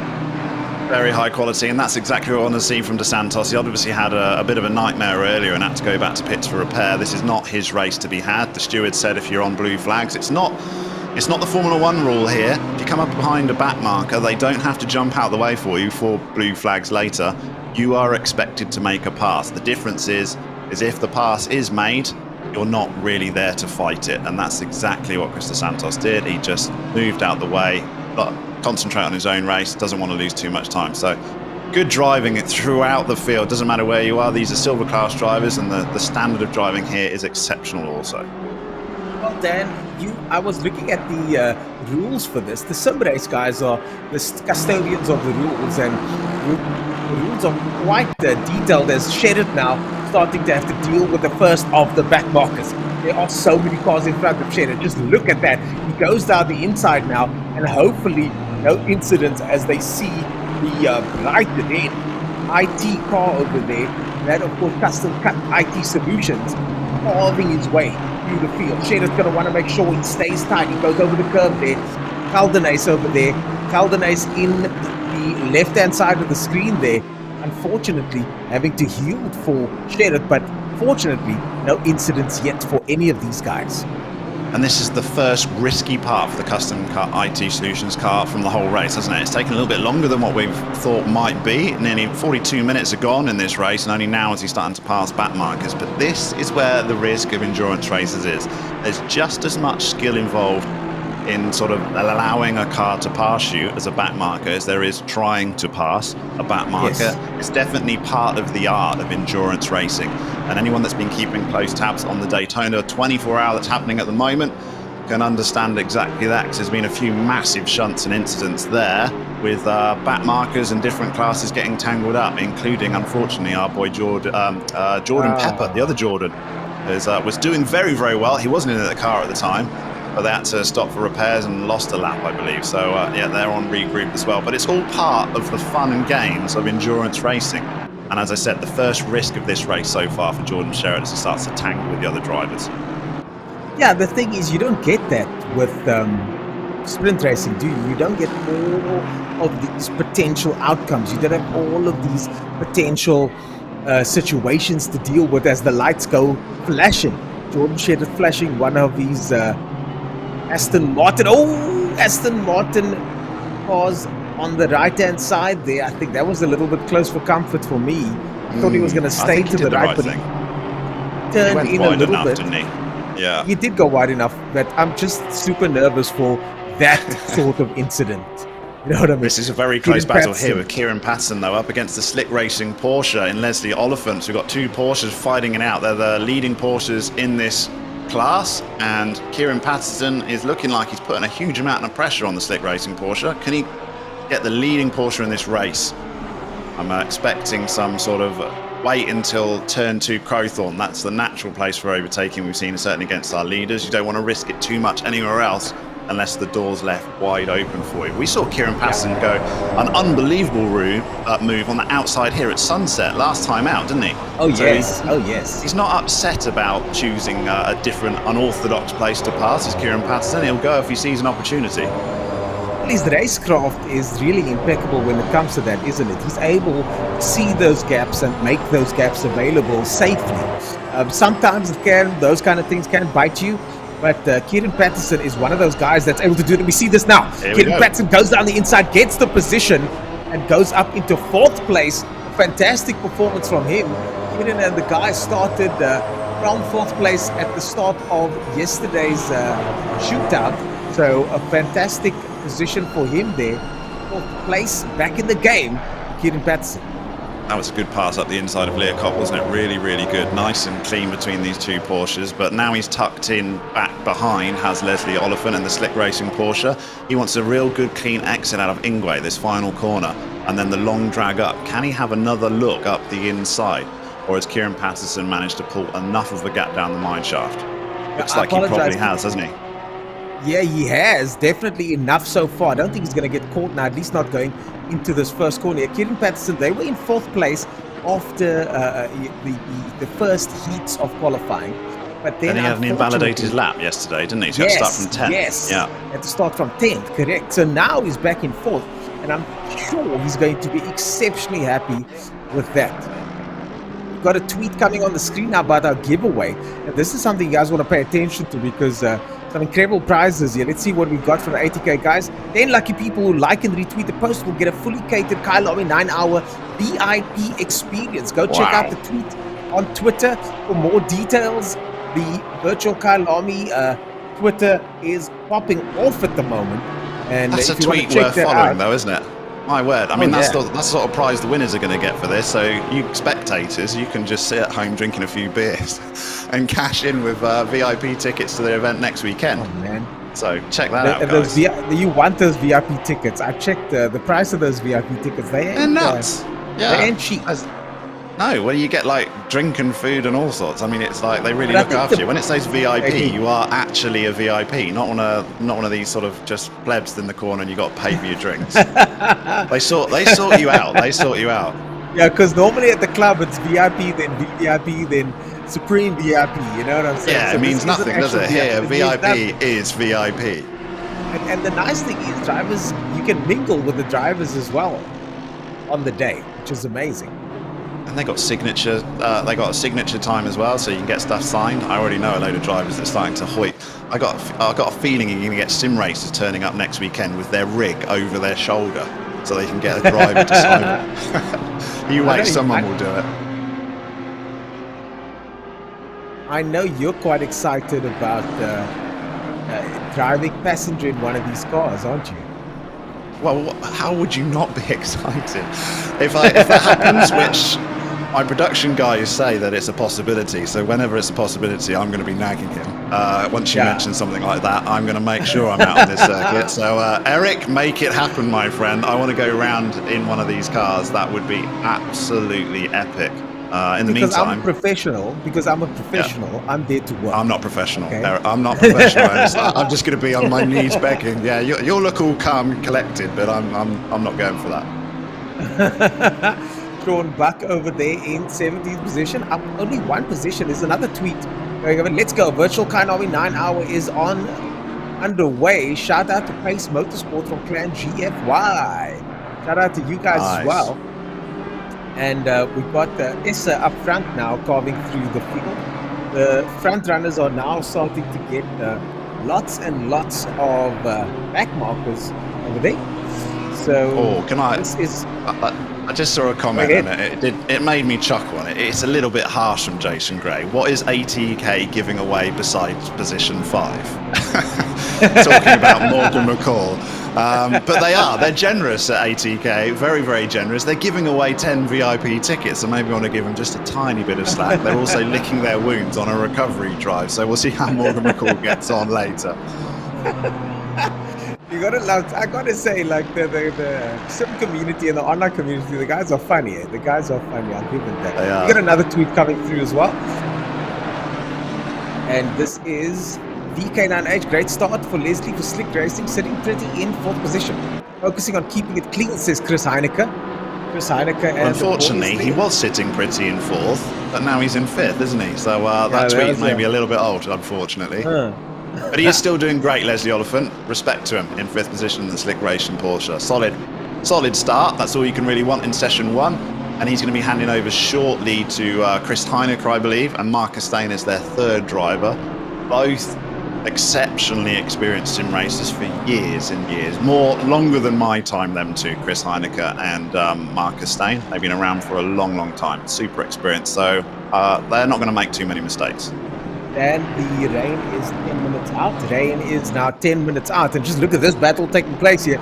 These guys want to try and get this over with as soon as possible before the spray comes. That's for 12th place over there. Sean in the BMW got a train of cars to deal with now. Let's see, he's got behind him for Bellingen. Close in 38th position. Sorry, Ernest, I just thought you say rain is 10 minutes out, and in 10 minutes time is when I start to expect the pit window to open for all of these guys. They've got a 70-minute maximum stint time. Some of these cars can't go for 70 minutes, and they won't want to push for 70 minutes because you'll get an automatic penalty if you go past that time. But if you can get there before it rains or hold out until it rains, this could be a massive opportunity to save a pit stop if wet tyres are needed. So the next 10 minutes is going to be a very important part of this race. That's why you're the brain in this outfit, Dan. That's why you're the brain in this outfit. Because, I mean, look at that. That is an incredibly well-spotted strategy observation. Because you're right. If you go for the pit now, you're screwed, basically, with rains. So You might have to come back in guys a few minutes later, have to so I come want to back hold in. it. So who here will be able to do 70 minutes or so? Oh, I'm looking further back. There's an incident further back between Vermeulen and Gous. Gous was in 38th position, Vermeulen in 14th position. So unfortunately, the two of them entangled, but nothing serious. Up ahead now, we've got Leslie Oliphant in 5th place. He's down 3 positions. And He's coming now back got at Kieran PW. Patterson, though, He's isn't coming he? back, yeah. Yeah, Leslie Oliphant. I mean, we thought Kieran Patterson had sort of checked out when he got the pass made, but Leslie Oliphant's regrouped, maybe got his pressures on his tyres back and into the window that he feels comfortable at, and he's found some pace following.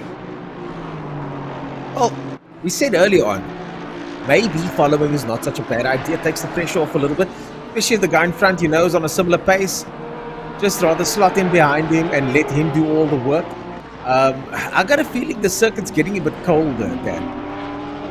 Yeah, and it has a massive effect on your tyres, which is probably why we're maybe seeing Leslie Oliphant either improving or Kieran Patterson just struggling a little bit.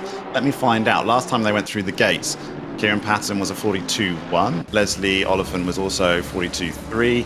Very close, but times are still there of where they were from the start. If they'll enjoy the cooler track temperatures before it rains, but I mean, it's how hard it rains is going to be the big question. If you come in and it's just spitting and you put wet tyres on, you could destroy them before they're needed. So something that's going to be really stressful for these drivers. They want to push it as far as they can. You don't just immediately wait for the first spot on your windscreen to pile into the pits and put wets on.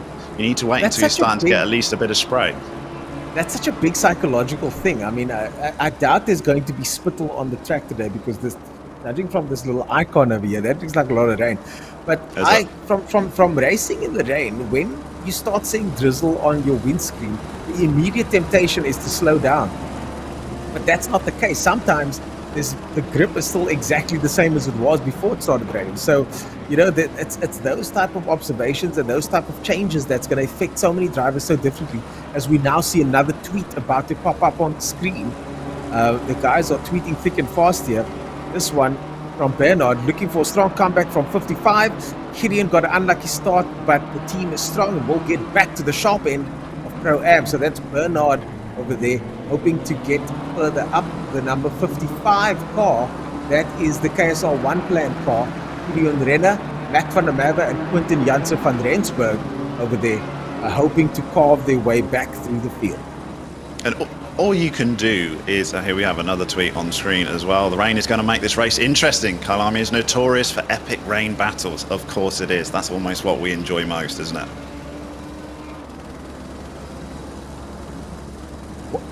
Oh, I think that's the last tweet we've got for now, but we'll have more. Keep your submissions coming in. So hashtag VK9H is what you want to use if you want to get up on the screen. We desperately also want to hear from some of you other drivers as we get into this scheduled pit stop window.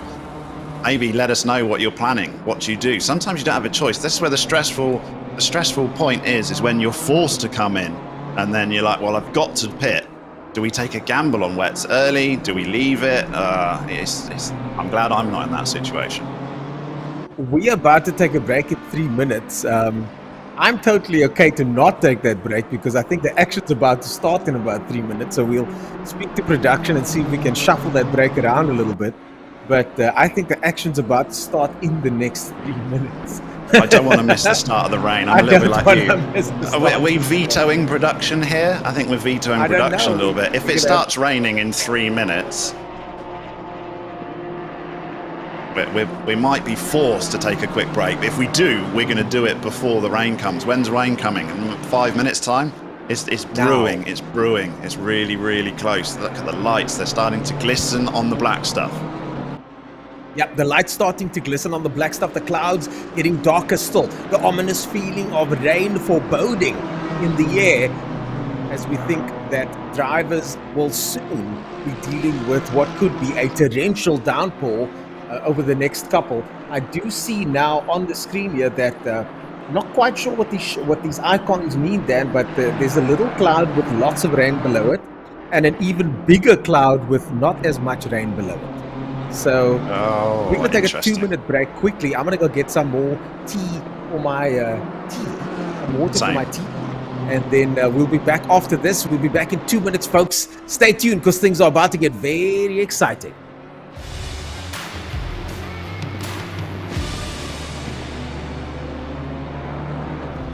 Well, I got to know Junior, obviously online racing, with a lot of the 80K, with the 80K series. And we obviously never got to communicate because it's all over online, and I could see how he raced and how he progressed through that series. So I knew coming into today that he had the potential behind the steering wheel. It's just whether or not he could adjust to the real thing versus the virtual world.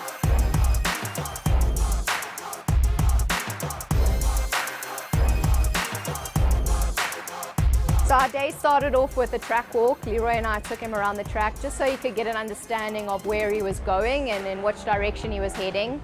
Showing him the lines for the first lap where we walked around the track, myself and Tasman, and I mean he got into it and he knew exactly what to do.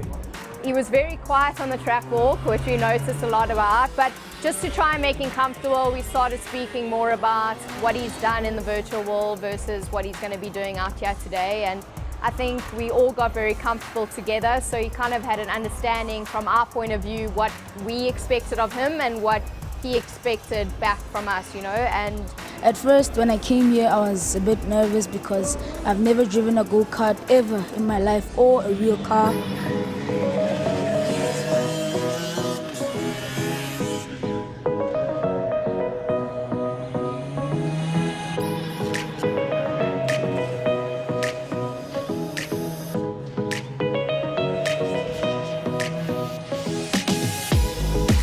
started him off in a 4-stroke kart, which is a kart that anyone can come and rent for the day. It's not a very quick kart, but it gives you a basic understanding of what everything entails behind karting. When you go out, we're going to start you up, okay? You're going to exit nicely and gently onto the track. Remember, we're going to go straight up the hill first, okay? When I sat in the seat, I just found peace, and after a few laps, I got used to the car. Tasman, who is an amazing woman, just guided me here and there, telling me what to do. I think we're good. It's So not just get a raining nice, yet. good feel for it on the first couple of laps. Get the heat into the tires. Remember, warm it up nicely, exactly how you do it on the sim. Exactly the same thing, okay? Yeah, I mean, we Oh, we shit, started a bit okay. slow, which we told we him to supposed do. to have like a and, break every hour? By the third lap, he was really on it. You know, he started off, and the first thing Leroy and I looked at each other and we're like, he actually knows what he's doing, you know? And I think that already gave us such a positive look on the day ahead, because he already took in all the information we issued to him walking around the track. And I think coming from the virtual world in online racing to here, he already understood the basics behind lines and what happens on a racetrack.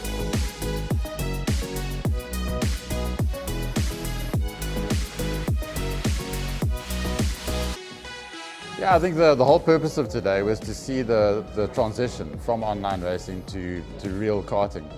And I think from Motorsport South Africa's point of view, we see the role as twofold. The one is to embrace online racing as a new form of motorsport. And obviously online racing has got a huge impetus now with the year that 2020 has been. And we see, Motorsport South Africa sees online racing as being a form of motorsport in its own right, but we also see it as being a stepping stone towards the more traditional forms of motorsport. So today was kind of a test to see how the transition works, and by all accounts it seems to have gone well, and it seems to be a definite possibility that a youngster who does well in online racing can make the transition to real world racing.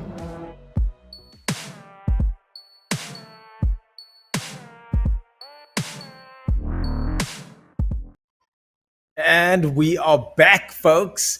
We are back, and oh my goodness, is there action to behold at this stage? We've got Sherrit in the lead and still in the lead, but unfortunately, the rain has come down hard, as the shuffle has now started. The shuffle has started officially.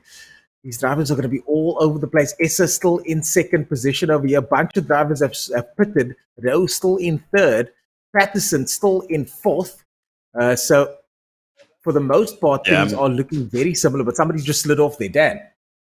Yeah, massive change. This is the first sort of real incident we've had in this race. I think we've lost the game audio, though, so if we can have some car sounds, that would be pretty nice, unless it's just me in the ear. But Jordan Sherritt, this is the first time he's going to have to tackle some conditions and really work his way back through, or dealing with something that isn't just back markers. And the big tasty thing is we've just clicked over 60 minutes. A reminder, we've been crowing on about it for a while. The maximum stint time for these cars is 70 minutes. So they've got 9 minutes to go before they are forced to take a pit stop. It could work out perfectly for them, because if they do a couple more laps, at the moment, slick to the tyre you want to be on, it's not wet enough. So they're just waiting as long as they can, and they can judge it and come in. So it couldn't have come at a better time, this first rain shower in this 9-hour race. It's better than just after a pit window. They got lucky. They got lucky on this one. I was hoping that they wouldn't, but they did. That's harsh, it's very harsh. willing for disaster. You guys know that I love the drama. I love the action. I love the drama. That's why I'm here. I'm here for that. So Kyle Kivic now pulling in. He's got the BMW of Joubert behind him. And not the first time we've seen the Joubert name on a BMW. Dion Joubert. Jordan Sherritt leaders into the pits. Indeed. This is a big story here as the leader comes in, maybe a little bit earlier than I was expecting, but Jordan Sherritt has decided, and Essa, Daniel Rowe, everyone's come in, so they've all decided this is the time to take wets. But Kieran Patterson, I've seen this so much from Kieran Patterson, he always goes later than everyone. He just can't help himself. He just always wants to stay out there. I think he may have gone one lap too much here, Kieran Patterson. I think you should have pitted, my friend. 18 seconds off his pace. And he takes first place, so he is leading the virtual Kyalami 9-hour for the first time. Is Kieran Patterson? Not for long, though, I don't think. Not for long. Might be a one-lap wonder here from Kieran Patterson. He's only going to have his name as leader for one lap, because surely he's coming in the next time he comes round. 17 seconds, the gap to Sherritt in second place. Essa right behind that, Olivander behind that. So we're going to put some deltas on the screen there as well, and you can see exactly how far the guys are behind. Sherritt now closing in big time, looks like. Our personal deltas, okay? So these are the personal best deltas, and so far Patterson 4 seconds down. Look at some of them down below though, like 8 seconds slower in this wet weather than they were in the dry conditions. So big changes. Just shows you how much it affects the track, doesn't it? 9 seconds they're losing. But look at Van Wyk and Sherritt.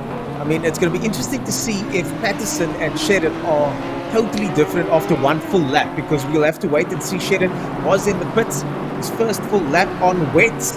We'll have to wait and see how that looks, but he's 9 seconds down at the moment, with Patterson still only 7 seconds down, now 8. This is going to be interesting stuff. It's going to be he's coming in, Kieran Patterson. If he goes round again, he's going to lose a monumental amount of time. Surely Kieran Patterson is coming into the pits right now, and Jordan Sherritt will retake the lead of this race. If that happens, I mean, he's going again, is he? No, he's still got to come round. No, he's gone again.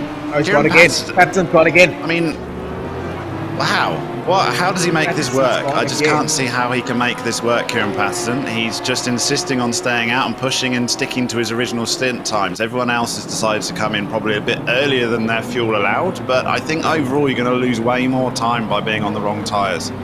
He's done a 153. He's done a 153, that's Patterson. So let's see how that looks compared to some of the other drivers over there. His best time of 141. Behind him is Jordan Sherritt. Jordan Sherritt now in a 55. He'll be on an outlap with Jordan Sherritt, won't he? So we won't be able to get the true pace. Sherritt's now on his fast lap, so let's see how Sherritt does. But this is what we're going to want to see. What does Patterson and Sherritt differential look like? In front of Sherritt, there's a little bit of a moment there for Silver. Silver in front of Sherritt has a moment, and Sherritt now going down the inside in the rain. Silver should heal, and he does. Sherritt now going down the inside of Sunset over here. Very tricky. Look at that. Kieran Patterson had a moment there. Look at that. Kieran Patterson was completely sideways in that PWSR Porsche. Completely sideways. He's going to watch out. He's going to have to watch out. Jordan Sherritt only I think he's 2 laps late. Jordan Shedden only Pretty sure 4 Kieran tenths of a Patterson's second. going to come in now. Oh, Shedden is catching quickly according to our producer over there. But I think it was 1 lap. I think it was 1 lap too late. I think he should have just At least. come in the previous lap. I think he would have been fine if he'd come in the previous lap. He's got to come in now, though, surely, Kieran Patterson. His team will be screaming at him, come in, get some fresh rubber. I think we've seen enough already that when Jordan Sherritt comes around, he's going to be substantially quicker. But this is where we're going to find out. No. I think Kieran Patterson thinks he can just produce his own wet tyres on board. He can do a mid-lap pit stop without any... You know what's happening. You know what's happening. You know what's happening. That the track is drying out, my friend. The track is drying out. Kieran Patterson saw it before anybody else did, and this could be an absolute masterstroke for Patterson. 10 minutes to go before the track starts to dry out ever so slightly, and then after that it's completely dry. So Kieran Patterson could have made the decision of a lifetime here to take him to the lead of the virtual Kyalami 9 hour. Oh, yeah, but that's all very well and good unless he bins it through sunset in the wet, because he's already been sideways round here. So, I mean, you're taking a massive risk here as Kieran Patterson trying to nurse that Porsche in slick tyres to a pit stop to put on another set of slick tyres. Surely the temperatures will just be plummeting on that rubber. He's losing huge amounts of time, so he's really putting a risky strategy at play here to see whether he can just... Oh, there we go! Oh, nice. That's a handful. I mean, no chance. He's got to come in. Kieran Patterson has to come in. Stay out. I think you should stay out. I think keep it there, boy. I think keep it out for a couple of minutes to do it. Maybe he's their best wet weather driver. I tell you what, to hold a Porsche like that is not easy. I've seen Jason Webb use a Porsche like that. He's one of the best when it comes to holding a slide. So I think if I was the strategist, I would say stay out. Let's see if he can survive the next couple. Get the next driver out on slicks as well. I don't know. Maybe they get the overlap. We've nearly got 8 hours left of this race. I would say stay out if it was the last 10 minutes and you're going for a win, but we're not here. I mean, he could bin it, and then that's the end of his race if he's not careful. Look, he's struggling to keep that Porsche on the circuit. He's going wide. I mean, he's got to pit at some point. Don't forget, he has to pit in the next 2 minutes anyway, otherwise he's going to get a penalty. Next lap, he has to come in. So it's just what tyres he takes. Shedden side by side. Shedden runs wide. They touch. Shedden and Patterson have touched there. Luckily, no damage. But Shedden giving him the old hip and shoulders over there on the exit of the final corner over there. And Patterson still holding on. Patterson is still holding on and now having a look on the inside by the Bentley. Shedden runs wide. Shedden runs very wide, and Patterson having another look. Unless Shedden's taking a wet line over there. Looked like he ran very wide. I mean, we've got to remember, before this pit window started, we've got the real position of Kieran Patterson, who was fighting with Leslie Oliphant in the Slick Racing Porsche. So when he finally does pit, we will see how much time he does lose, and whether the only way he gains now, the only way this works is, as you say, he can push all the way through this wet race section and wait for it to stop raining. But it takes a while to dry out as well, so I think this is a bit of a disaster for me, for Kieran Patterson. He should have pitted earlier. He has to pit this lap. He has to pit. If he goes another lap, he's going to get a penalty for going past his 17 minutes maximum stint time. So he's got no choice to pit this time. I've been screaming at him every lap, but this next one's absolutely vital. I mean, surely he hasn't even got enough fuel on board. He can't be producing rubber and fuel. They need a factory for a car. Trying to find out exactly what the Assetto Corsa main icons mean, because you've got this weird little You have a minus if it's improving and a plus if it's going to get worse, basically. So you have a cloud minus that's improving. Cloud minus, yes. Yeah, cloud minus means it's getting better. Okay, so we've got a cloud minus on the screen. Ryan Otten's there, having a little bit of a battle with Larea over there. Looks like Larea and Otten's very close in this BMWs. Not much between them. Got a tweet coming up the screen. Patterson's gone into the pits. The rain has come down to Kyalami. Toto Africa in the background. Go frag yourself. I'm searching for the spirit of the great heart is what Patterson's singing right now. And he's trying to make sure he carves his way around this. Patterson now in the pits, and Patterson will be doing a driver change. just 10 minutes to go, where the rain will start to dissipate. And are they going to stay on slicks? How do we know if they're staying on slicks, though, Dan? Common sense tells us, Ernest. I think common sense tells us, but we haven't seen much common sense from Kieran Patterson, to be quite honest, because he should have pitted already. Where he comes out is going to be interesting. So look at him now. He's in the pits. He's dropping down. He's showing 4th place on our screens. But Leslie Oliphant was what he was fighting for. He was ahead of Leslie Oliphant, and now he's already dropped behind. If Philip Manar gets in front of him as well, and that's confirmation that he should have pitted earlier and took those wets, because no one in their right mind comes out of the pits on slicks. So he must be on wets right now. Got to be. Well, Patterson and has who's still coming got, up behind him? still got his name on top of his car, so that still looks like Patterson might be full inside the car. And if I was him, I would be going out on the slicks and hoping that the dries out soon, because that's really his only chance, isn't it? But you After are the a gamble drifter, that he- Ernest. You're a drifter, so of course you'd be out on the slicks. But it's not necessarily the fastest way to get around this No, track. it's not. I've been on in a single-seater in the rain on slicks, and it's freaking terrifying. So Bellingham now not terrified to take that position, goes down the inside. He's got Wentworth on the outside of him. Bellingham in the Lamborghini, one of the other Lamborghinis, goes up into 9th place. Well done to him.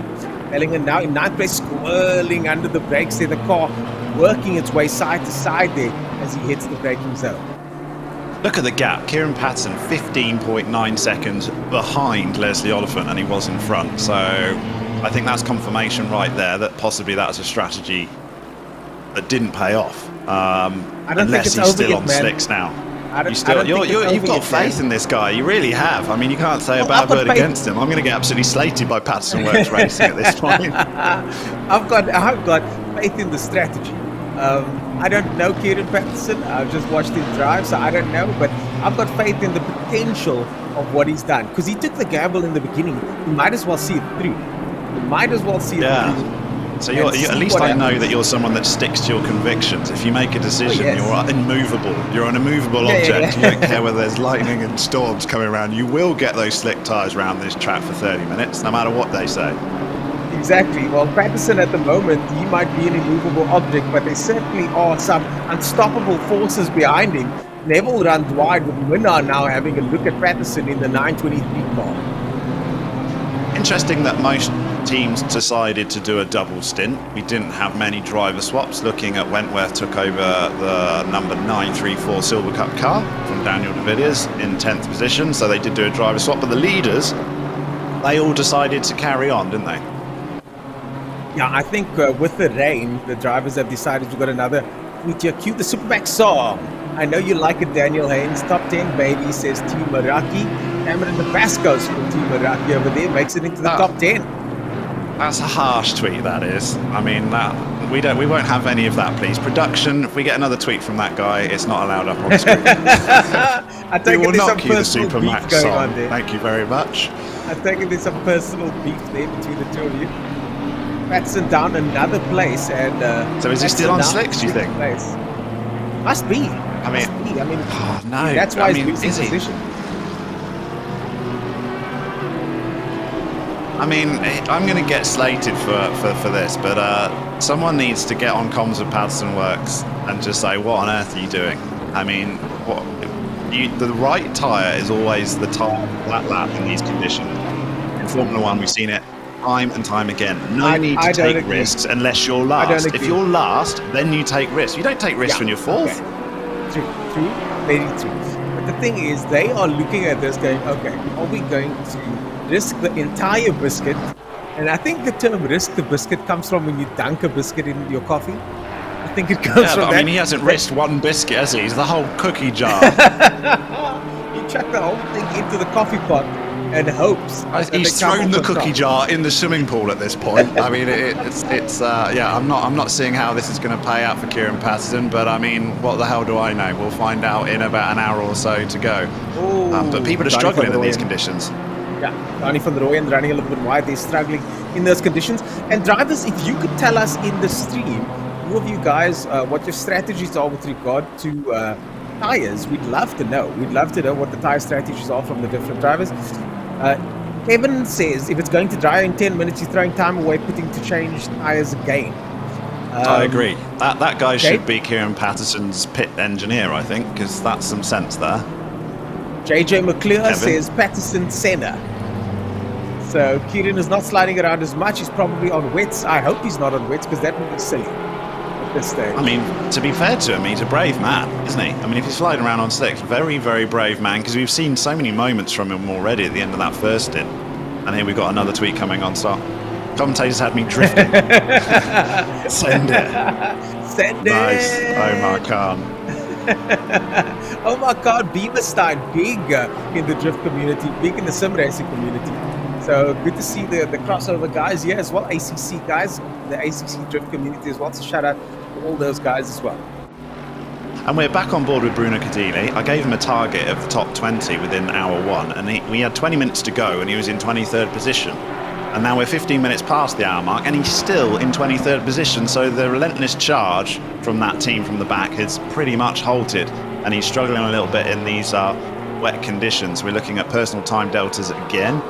Pretty much not too bad, is it? As they come across the line, he's only a second off now. They've settled in. They're getting slightly used to the wet weather conditions. But yeah, that team, Bruno Cadile, is just struggling to progress up into his pro-class friends, as we thought he might do.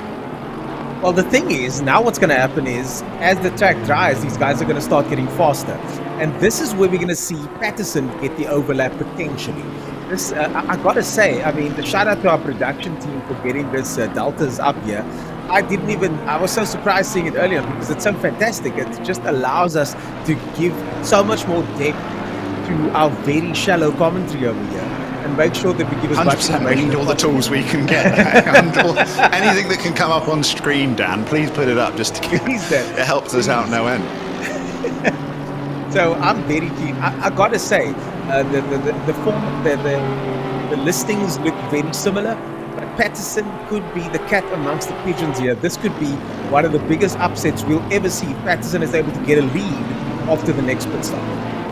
I think you've just got too much faith in this strategy because the rain still looks very, very much as wet weather to me. And we've had, what have we had? We've had 8 minutes since he pitted. 10 minutes it's going to be.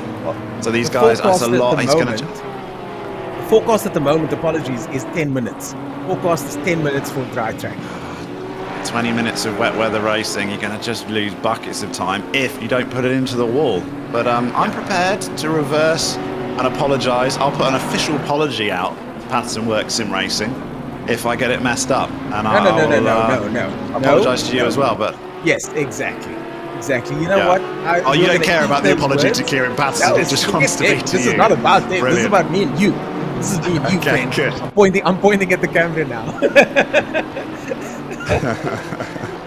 So we're very much on either side of the fence here with Kieran Patterson. yes. I'm thinking, what the hell is he doing from 4th position? And you're thinking, you go, my boy, you drift this car around for half an hour. And by which time he has to come into pit, he'll probably have to pit for fuel anyway. Look up, that's the thing. If at the moment they've done, let's say 10 minutes so far, let's say 15 minutes so far, 20 minutes by the time the rain stops, 25 to 30 minutes by the time the rain's gone. You've still got 30 minutes on those tires and everybody else will have to pit.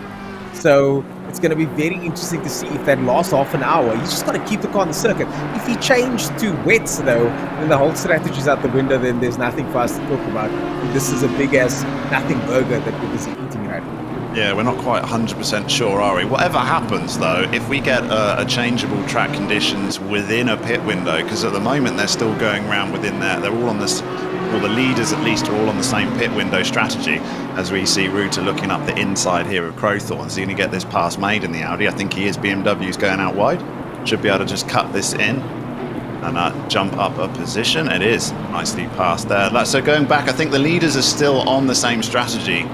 Where it's going to be different is when we start jumping into pits to go back onto slick weather before they change for fuel, and everyone starts messing around with strategy calls, and then we end up not knowing where anyone is until like the end of this race, if you like. I think Patterson's definitely on slicks, man. I looked at his times now. He's on a 56 with his last lap time.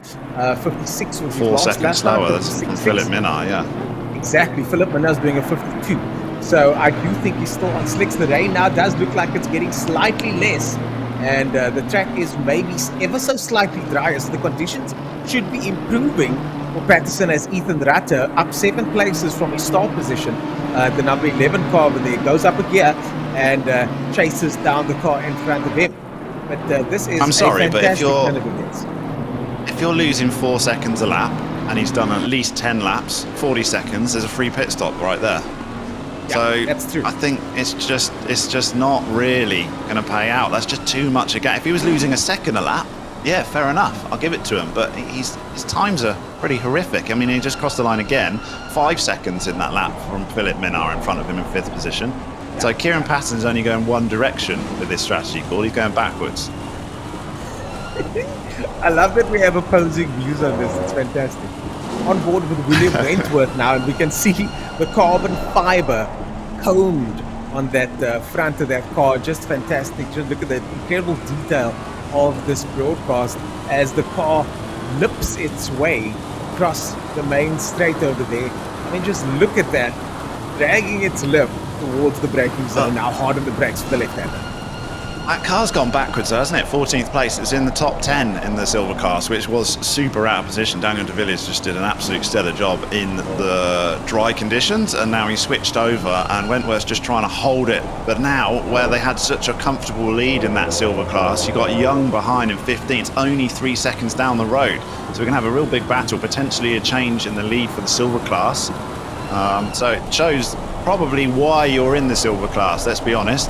Is when the track gets really tricky, the pros, they manage to somehow generate grip from nowhere, and it's a skill that they've got, that they can move their car around on the circuit and just look for that grip and just keep those lap times consistent. Whereas, yeah, some of our less skillful drivers, I'll put myself in there as well, find it much harder when you start struggling for grip. You lose a bit of confidence. I do love wet weather driving, though. Always have. It's the dry weather that Again, you're a drifter, of course. You have wet weather when it's dry outside. You put sprinklers on it. I've seen it. I've seen it, Ellis. This is true. So Leslie Oliphant in 4th position, but now on board with Rutter. I love this rear view over here. Ethan Rutter Superb, isn't in it? 12th position.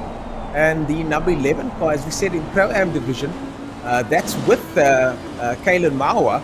So this is the Pace Motorsport car. Started in 19th, and in Pro-Am at the moment, they are currently lying 5th in Pro-Am at the moment, looks like it.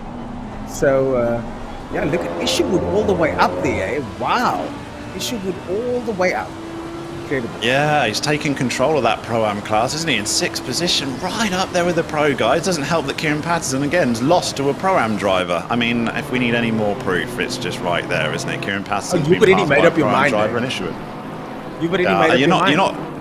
I've totally made up my mind. You're not going to convince me of anything else. Jason Isherwood's having a great drive, up 5 positions from the start, and in 6th position in the overall classifications. But he won't mind that whatsoever, because the 6th position means nothing. He's first in his class, and that's where the prizes are. Points mean prizes, guys. 6th position, first place. He's going to be at Kyalami if he can keep it up. Yeah, just to clue up our viewers out there, there are 3 classes in this race. Of course, you've got Pro-Am and Silver, and this is the leader of your Pro-Am category, Jason Isherwood, usually in a Bentley, if I'm not mistaken, but this time in a BMW, and we've got a tweet coming up now again. So don't forget, is that Weza? Don't ask too much, but damn, I need someone to call me and pretend it's an emergency so I can bail from work to do my VK9H stint. Weza working hard. Actually bumped into Weza at work, at his work once. He does really work quite hard, I've got to say. But he does like to race harder. So he's looking forward to joining us later on for his stint. I mean, how's that for commitment, Dan? Finishing off the shift and then jumping straight on the ring. I know, impressive stuff, isn't it? That's multitasking for you right there. Really is. Someone gets Just want to put a sideways shout then. out There's to number my... 3 car. Oh, yes. And this is Gabriel Rousseau, who some guys would be very interested to see. All that McLaren squirming around 720S. Gabriel Rousseau teaming up with Jason Holden-Jones, who is the founder of Sim Race South Africa. And Gabriel Rousseau is a very, very old-time original AC driver who was relentlessly fast in Assetto Corsa. He's come out of retirement just specifically for this event. And he's probably trying to get to grips with a whole new sim. but he can be quick. I'd expect him to get quicker as the race goes on, because this is pretty much probably the only practice he's had in that 720S running in the silver class. We had another shout out to the guy in chat, my man Nick Hodgson.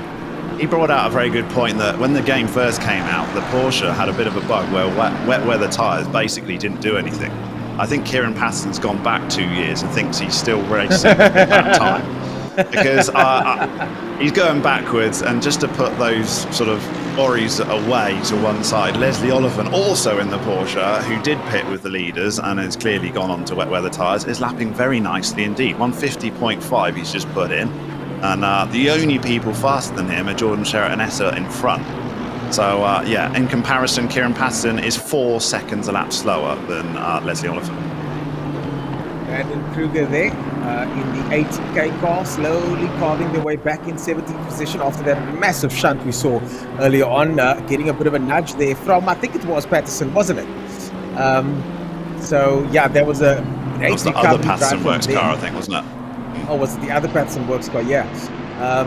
Great recovery from him over there to make his way through. I don't think so. I think it was the same car. I think it was Kieran Patterson. Oh, is it? Yeah. We just have to get our producer to confirm that. But Fenter and Patterson now are mixing it up. We can get onto that. Fenter and Patterson are now mixing it up, with Fenter going for the maneuver there on Patterson. And Fenter now obviously still faster as the track now starts to dry. The rain has stopped, folks. The rain has stopped. And look at Fenter losing it now. Fenter's off. So Fenter's lost it now. And ladies and gentlemen, this is where you see my co-commentators start to eat it. Oh, really?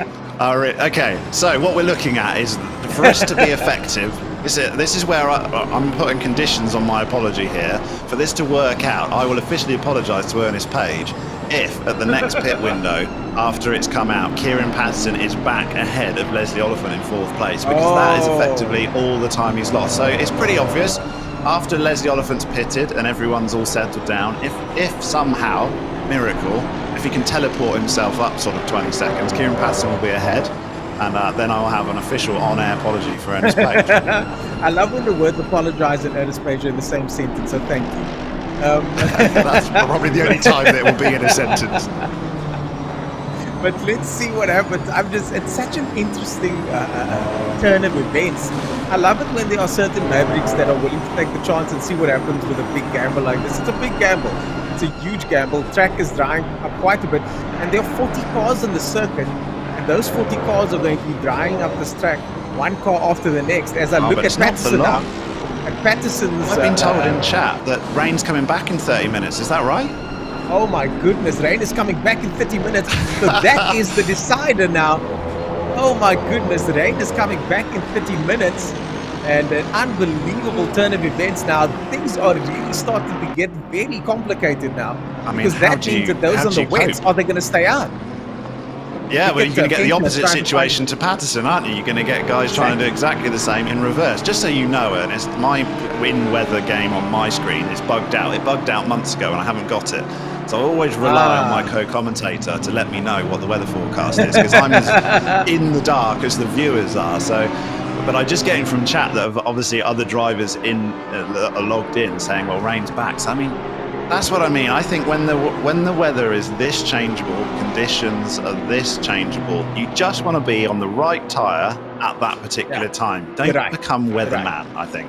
Yeah, weatherman Pete over there in the number 101 car has maybe potentially made a bit of a mistake. But the thing is, you're right. I don't think he expected the weather to change back again, and that's the big gamble.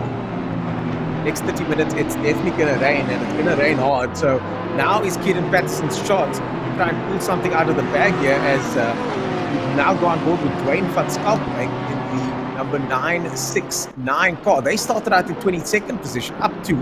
And he's in the Pro-Am division, him along with Kyle Kibbett and Billy Ron.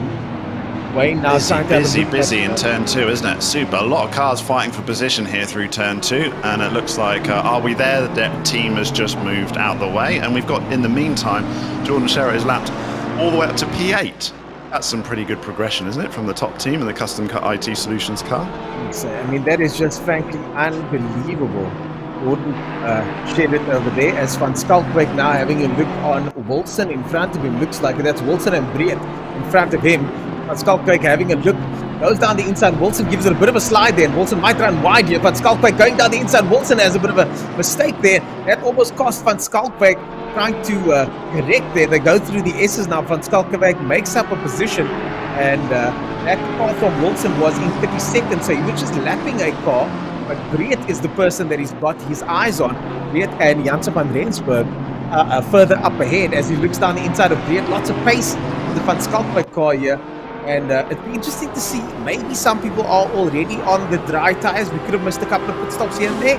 But let's see what happens now as the circuit dries up. They've only got 30 minutes of dry racing, and then we're back on the rain. A bit of sideways drifting from the Astons back there and that pass of a back marker, but I don't think anyone's come in quite yet. The problem is, and this is the problem that Kieran Passon will have, is tyre temperatures are a massive issue and pressures in this game. And if you're out of your window, the time delta just disappears. You just lose so much time. And I think Kieran Passon is probably struggling to get those tyres up to temperature now. So he might be getting the best out of them. And Kruger dropped back and then got back on Van Schalkwyk, so I'm not sure what's going on there. But Kruger and Van Schalkwyk had a tussle now, very close tussle. Kruger all over the place. Van Schalkwyk now tries to take the position back, and as a look down the inside, goes all the way up the curbs there. And Van Schalkwyk having to slot back behind Kruger, but that was a very strange turn of events. As Kruger just slowed down all of a sudden, Van Schalkwyk gets it a bit squirrely. And now the battles continue all over the circuit as they carve their way through a very wet Kyalami. Somebody crashed in the background there. And that's Are we there yet, team? I think I look like a McLaren 720S to me, but we'll get confirmation of that. Times are starting to really plummet now. We're getting Is it Gabriel Rousseau's just lost it? Yes. Oh, what a shame. Yes. Okay. Yeah, so times are really starting to come down now as a dry line starts coming in on this circuit. But yeah, the 720S has got to try and recover and get back. So it looks like Gabriel Rousseau's having a little bit of a difficulty with his first stint. Maybe Jason Holden-Jones should have carried on. It's hard to take over the car when all of a sudden the track's conditions are like this, isn't it? When you've only put the last time you practiced rain was on Tuesday, and all of a sudden now you get thrown, Just back thrown into straight the car, into it. It's not what you want. Not at all.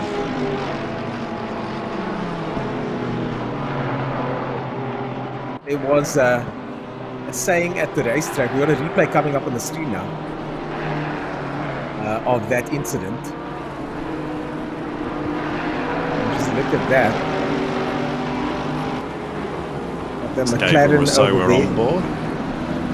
On the corner over there. Oh, a bit of a nudge there. Oh no! Innocent, wasn't it? Really.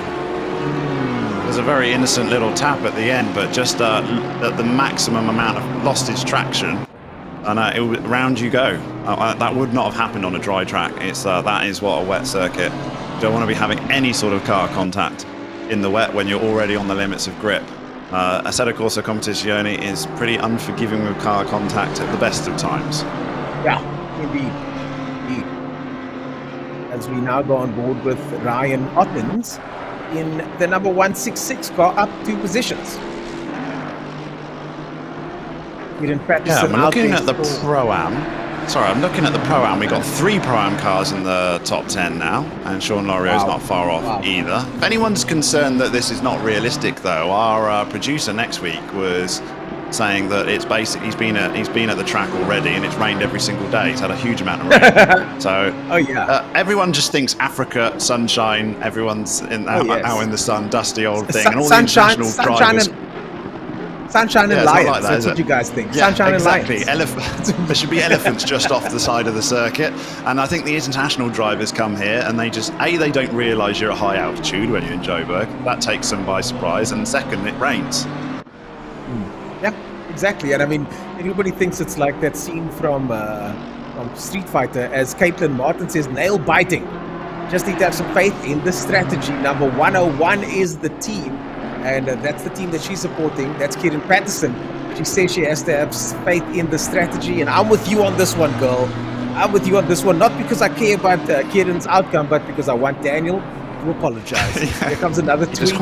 As IR Malose, hoping Keketso and them can claw back some positions. I hope so too, my man. Keketso, Pilani and the boys are the way down. They started way up. And Where are they Ketso now? Polani, the Maybe we guys can get an are update on Ketso Polani's team. down. Ryan Ott is getting very close there to looks like Ellingham's car. But yeah, keen to see what Ketso them are up to at the moment. I think he's out of the car, but I'm just trying to find out where he is. We'll probably see if we can get an update from our guys in the back room.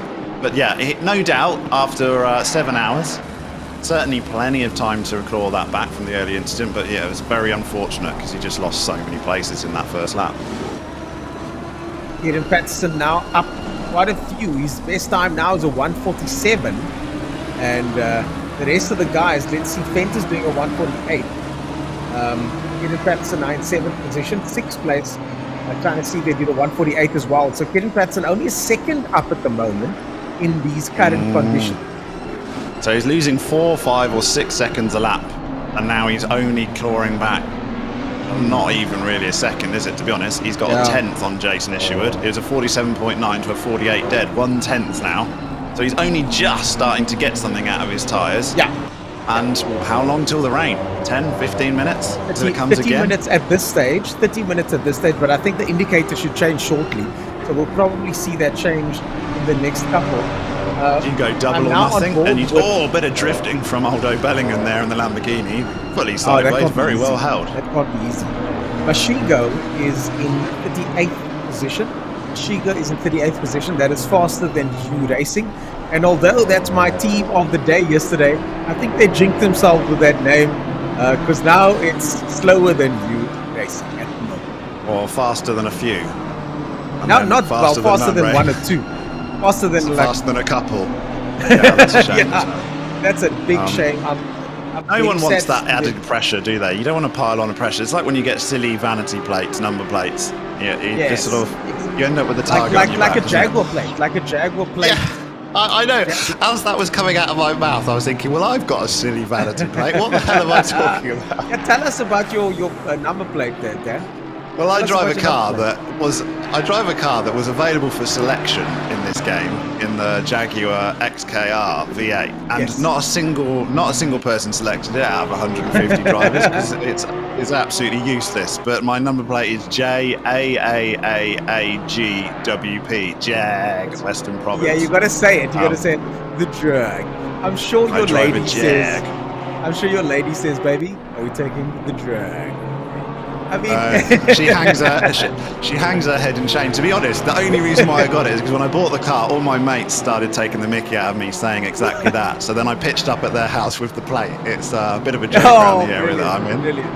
I think we can thank Clarkson for that one, don't Has to, 100%. It does. we? Yeah. Bit of battling on track though. Mark van Rensburg in the Porsche, in a very, very brightly coloured Porsche. No, that's the one behind. No, it isn't. It is the Black Widow Racing Viper car. Yes. Down 12 positions though, so not going to plan so far. And the BMW behind we've got to worry that his bonnet doesn't pop open because it's already ajar. I always wonder if that's actually ever going to happen because the graphics are so realistic. It really does look like the bonnet's flapping around in the wind, doesn't it? I haven't seen it yet, but it would be pretty interesting if it did. This track looks dry to me now. I mean, this is the one time where Kieran Patterson's surely got and he had finally 2 seconds a lap, just over 2 seconds he got on that lap. Is it going to be enough? Because he might only have 10 minutes of dry weather before the rain comes back again. Well, I've just seen something else on the screen now. Fenter has got a drive-through penalty. He's in 8th position, so that's going to cost him. Fenter's got a drive-through penalty, and we're going to try and find out why now. But isn't Fenter our current leader in the Pro-Am category? I mean, He that was, would be and then he dropped catastrophic. back, I believe. He certainly led at one stage. We'll have to... let me bring up the incident report from the steward's findings and see what's there, because I haven't actually looked at it during this race, but it will be interesting. Oh, there's been quite a few, actually. Avoidable contact for one car. I'm just seeing whether... Yeah, it's actually... The stewards have been quite busy, but it looks like they've looked at most incidents and thought, actually... The stewards have looked at nearly every reported incident and go, no, we're actually pretty happy with it. So there hasn't actually been that many penalties on track. So I'm not quite sure what that drive-through is. We'll see whether we can get some confirmation from our production team. We can look at that sheet a little bit more detailed than what I can live on stream. very interesting to see what has happened with that, as Craig Hume in the Porsche down in 27th position. And that's the number 9 car over there. They started 12 positions lower than that. So very good performance from the number 9 car, as they started at 39th position and second to last in the silver category. So a fantastic performance from them to make their way all the way up to 26th. Okay, looking on the screen, and car 316 got a drive-through penalty for infringing rule 7.22, avoidable contact. So there we go, Chris Venter has been penalised for a drive-through penalty. Looks like he's had another bit of a nightmare and crashed back and gone to pits. But here we got Aldo Bellingham coming in the very nice-looking Lamborghini Huracan, just leaving pit stops. Cameron de Bastos. So it's had a driver swap in that team. So we suddenly saw a driver swap there, handed over the reins to de Bastos. Aldo Bellingham can sit back and relax until it's his next time in the car.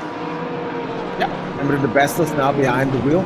Oh, Reginald Mittelani, incredible damage on that car. I think he went to the start line of the Destruction Derby by mistake.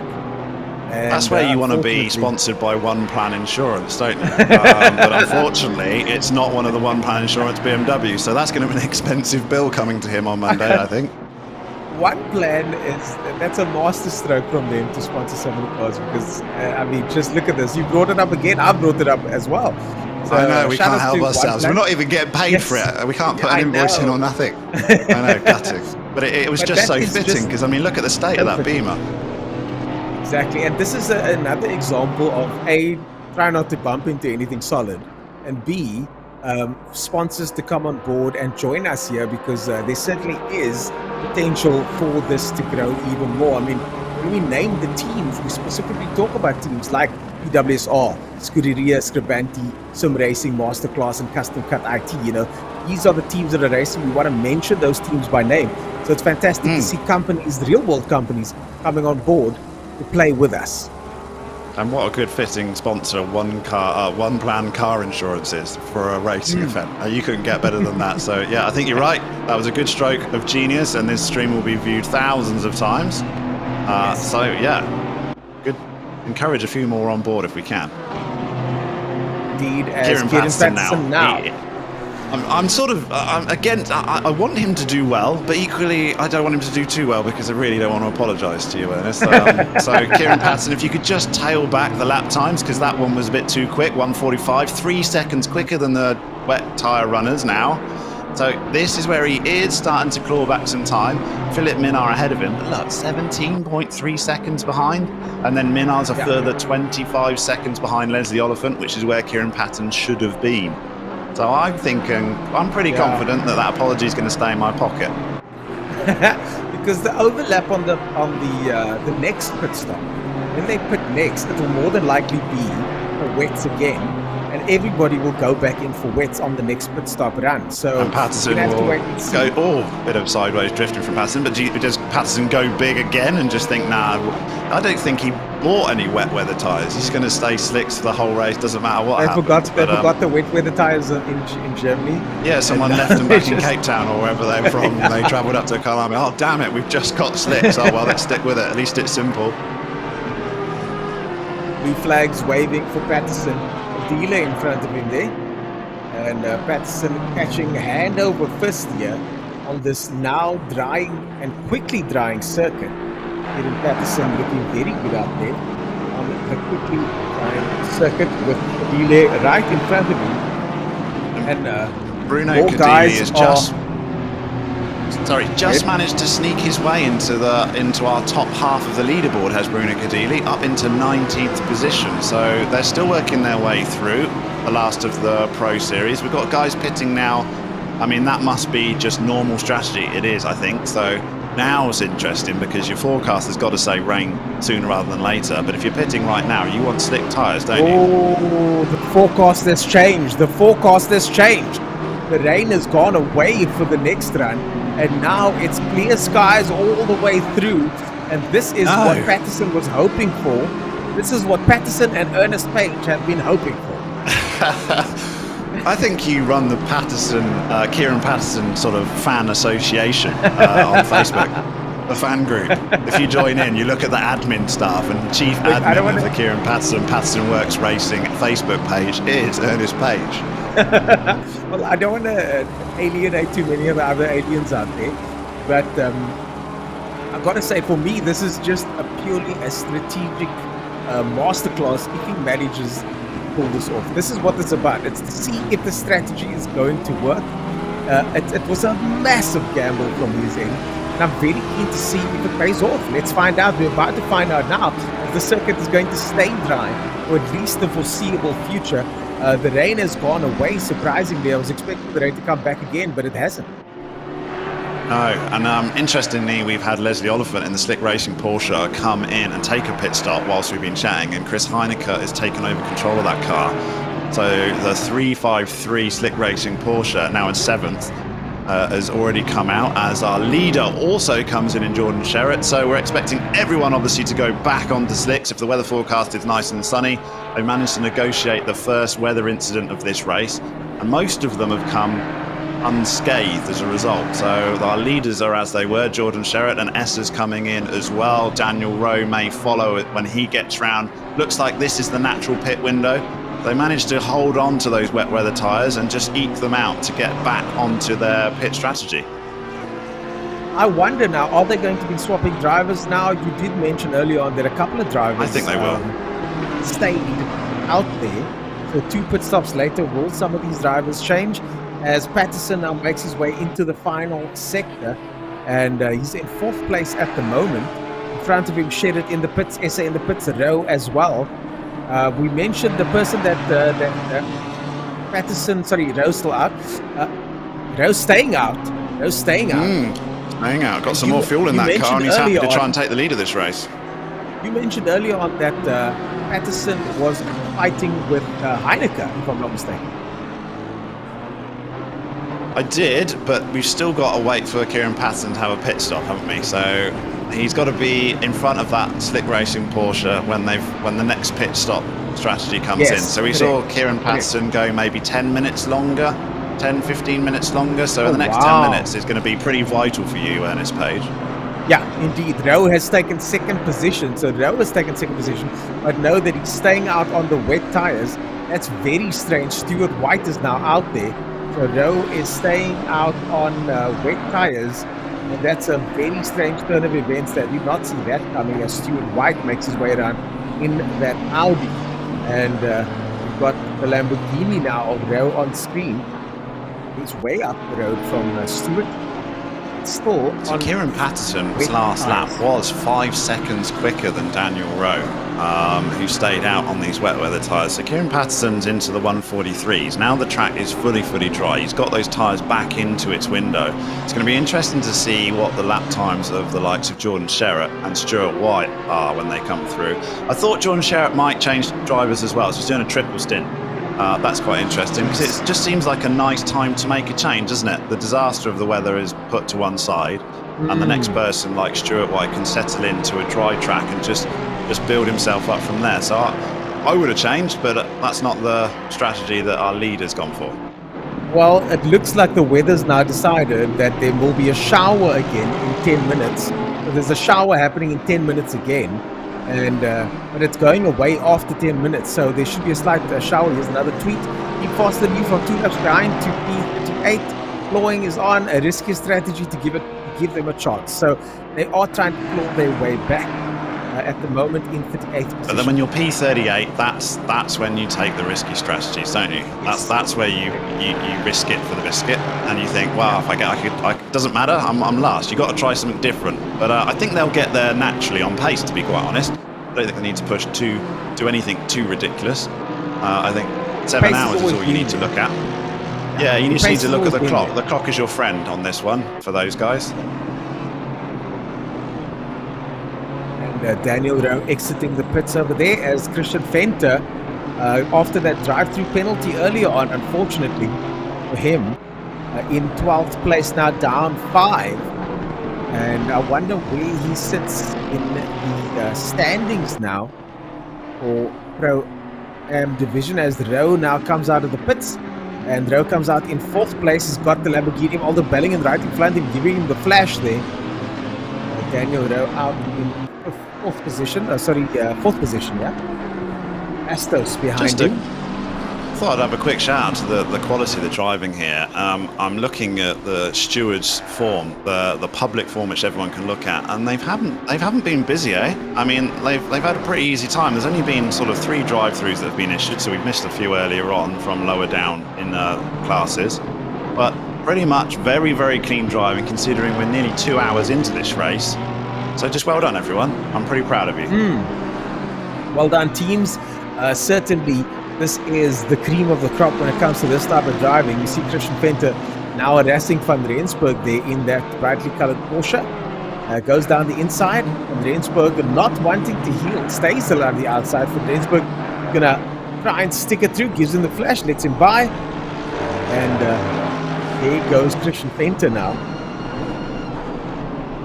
I did get an admission from the Black Widow racing team in that let's call it a slightly different looking Porsche, that they did use that as a tactic. They wanted to stand out on stream and it's got us talking, so Exactly. well done. You've achieved your goal. I'm not sure I would do it, but well done.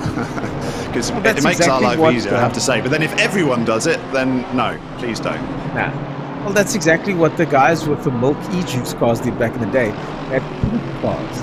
And we all joked about it in the beginning, but eventually we all noticed them. So, you know, it does make a difference what your livery is.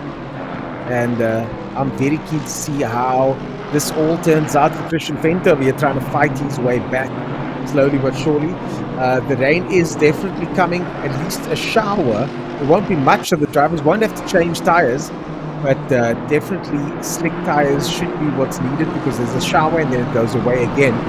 But I think, as you said, we're going to have to wait for the next run of pit stops to see how things turn out, to watch the lay of the land sort of settle down, isn't it?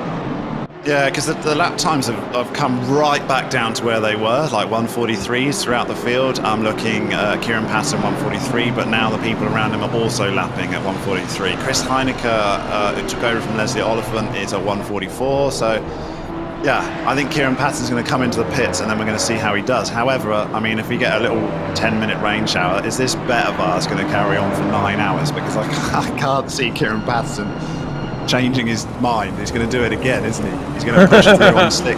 He's going to push through on slicks again, thinking, oh, it's only a little shower. And yeah, so I'm not sure we might get a conclusion to this, but eventually I would have thought we're getting very close to Kieran Patton's pit stop. I would have thought, as we look at Hansen looking up the inside here into Crowthorne, popular passing position, and the pass was easily made there. Wilson moves out the way for him.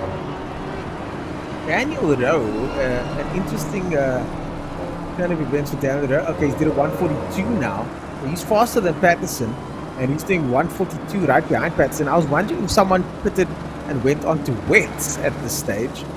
I wonder if anybody's playing that strategy, but that would be absolutely risky unless you, as you said, I don't think so.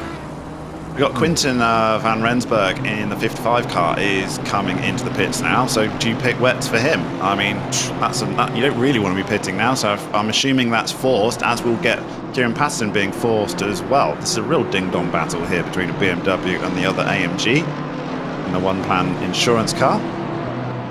Very, very close between these two guys. Can have a look up the inside. Christian Venter does indeed. He just slips in on the inside of Learcott. Yep, Christian Venter gets it, and 10th place now. Still 3 places down on what he was doing early on before that drive-through penalty, unfortunately putting end to his charge for the lead in the Pro-Am division. Venter in the Pro-Am was started off in I think 2nd place in Pro-Am, and now quite a far way bit down. Looks like, as far as Pro-Am goes, he's 3rd at the moment. So the Pro-Am division has really turned on its head with Barrington Smith there in 7th place in Hall. Yeah, it looks like none of the Pro-Am guys want to really control this race, does it? Because once they feel comfortable, we end up with a lead change. Because we've had so many lead changes in that Pro-Am division, it's hard to keep on top of it. But we've got Jordan Sheridan in the meantime, lapped all the way up to, just production shouted in my ear at one point, but I've lost it. It was like up into 5th position, I think, Jordan Sheridan is lapped nearly the whole field up until P5. It's just behind P5 and Chris Heineke and the Slick Racing Porsche. That's an insane start. I mean, absolutely insane from Jordan Sheridan. It's been a proper masterclass from them. Stuart White in the masterclass car, ironically, in the 777 Audi, is 42 seconds behind in second place. So the pro class is by far and away the most comfortable lead that we've got of the 3 divisions. It's the Pro-Am and the Silver is where we got some battles to fight out. Certainly in the Pro-Am, that is close. And then Wentworth has gone all the way down from 10th position during the weather storm and is now in 17th. So the Silver cars are starting to drop back almost naturally into their rightful positions, if you like. They had an unbelievable start to this race in the 934 car. Back into 17th, and Cornet Breed, second in Silver class, is 20 seconds behind, so he's trying to track him down now. Yeah, Jordan Sheridan, just an unbelievable turn of events from him there. Oh, here's the rain. Here's the rain. Yeah, here's the rain. Rain is back. Oh, this is like I'm back in England, isn't it? It's April showers. It's very strange, but they got to cope with another set of changeable conditions. And this isn't, to be honest, this is the worst situation for a sim racer, is when you're getting short showers and you don't know what to do. I don't think these guys would mind if we had like 4 hours of dry, 4 hours of wet. That's fine. It's these changeable conditions where the lap times are varying by up to 10 seconds a lap as the grip disappears from you and then comes back. And how you cope with that is where we've seen the pro class guys stretch their legs. And some of these lower series, like the silver classes, have struggled a little bit more, and their lap times on average have fallen back. Yep, and now we're going to find out who will decide to pit. I saw the Bastos pitting there early on, hurriedly making his way into the pit lane, almost causing an accident there. So some drivers have chosen to pit. But I think the strategy at this stage should be to stay out for this 10 minutes. It's only a 10-minute shower. Everybody is in the same boat, and it's going to dry afterwards. But we've seen the system here not work properly, and sometimes showed that it's going to dry up, and then also it's going to rain, and then not. So I don't know. It's been very unpredictable, which is great for us to watch the action. But we're going to have to wait and see. I mean, you can drive in these conditions quite comfortably on the slick weather tyres. It's just keeping temperature in the tyres, keeping them in good condition, and then the grip's still there. So this is by no way would people be looking to come in. We know that Kieran Patterson won't be coming in. What's interesting with the 70-minute stints is that Kieran Patterson took it right to 68 minutes, didn't he? So he's actually got another 20 minutes worth of fuel on that car. Where some of these other guys are having to pit because they've run out of fuel. So their strategy is made for them, if you like. And then you're in a difficult situation whether you take the wets or not with only a 10-minute shower. Exactly. So a 10-minute shower. Kieran Patterson still out there. He's in 3rd position at the moment. And that's going to be very interesting to see as we go on board with our leader here. Jordan Sheridan, the 29 car, 48 seconds ahead of Stuart White, who's 22 seconds ahead Patterson, who's 8 seconds ahead of Rowe. Heineke 10 seconds down. So this is just incredible turn of events here. The shuffle has taken place. Manavesta is in 6th place, Barrington Smith in 7th, Hall in 8th, McGregor in 9th place with Fenter in 1st. Barrington Smith there, the first of your Pro-Am drivers, and Wentworth, the first of your Silver Cup drivers in 15th position. Sheridan staying out there as the lights are flashed by Stuart White. Stuart White letting the driver in front know that I'm coming through. You've got to move out the way. Move, get out the way. Yeah, difficult when you're just trying to fight your way through back markers. You can flash as much as you like, but they don't have to get out of the way for you. You are required to make a pass. I think he was just being polite and just letting him know he was there with Stuart White. That's exactly what you do in a real car. And this is a man with more real-world experience than he has sim racing experience. Looking at a few guys coming in, probably because they have to, because it's part of their pit strategy. In the silver class especially, we had Cornet Breed came in because he was right behind Wentworth and he's dropped back, so I'm assuming that was a pit stop. The Pro-Am leader is in the pits though, Barrington Smith. So he's going to lose his lead to Dwayne Hall, who will take the class lead of the Pro-Am series, at least temporarily, until his pit stop. Well, it's interesting here because in 30 minutes, the rain says that it's going to be gone. But again, it's changed. The 10-minute indicator said that the rain was going to be plus, but now that's changed again. So this really is changeable rain conditions over here. This is Cape Town weather, this is, isn't it? This is Wait Cape Town 10 weather. minutes and you get something else. If you're not happy with the What do weather in Cape Town, you just wait 10 minutes, isn't it? So It's the same yeah, exactly, anyway. exactly. But this is the thing, though. What is the deal with the settings here that it's this changeable, Dan? Or how have the stewards set the server up? Yeah, so it's actually the randomness of the weather actually was reduced from what we originally thought. So it's not supposed to be this changeable, but it's just what the game produces for you. So it actually calculates the cloud cover, calculates the rain possibility, and it calculates the randomness, and it comes up and simulates an entire race weekend for you. And then this is what you get. So obviously we're in passing showers. We might get a big thunderstorm at some point, and this is the passing showers before it. Or the whole thing could have blown away just north of us in Pretoria, and we end up back in the sunshine. So we don't know. We're at the lap of the ACC gods as to what weather we're going to get for the remaining 7 hours of this race, basically. But I don't think this will be the last bit of rain we see. But we'll get a good session of dry weather running at some point. I think the guys would like dry weather at night. So we'll see what happens in sort of 4 hours time when we start hitting darkness as well, because you got enough to worry about in the dark. You don't need wet weather as well.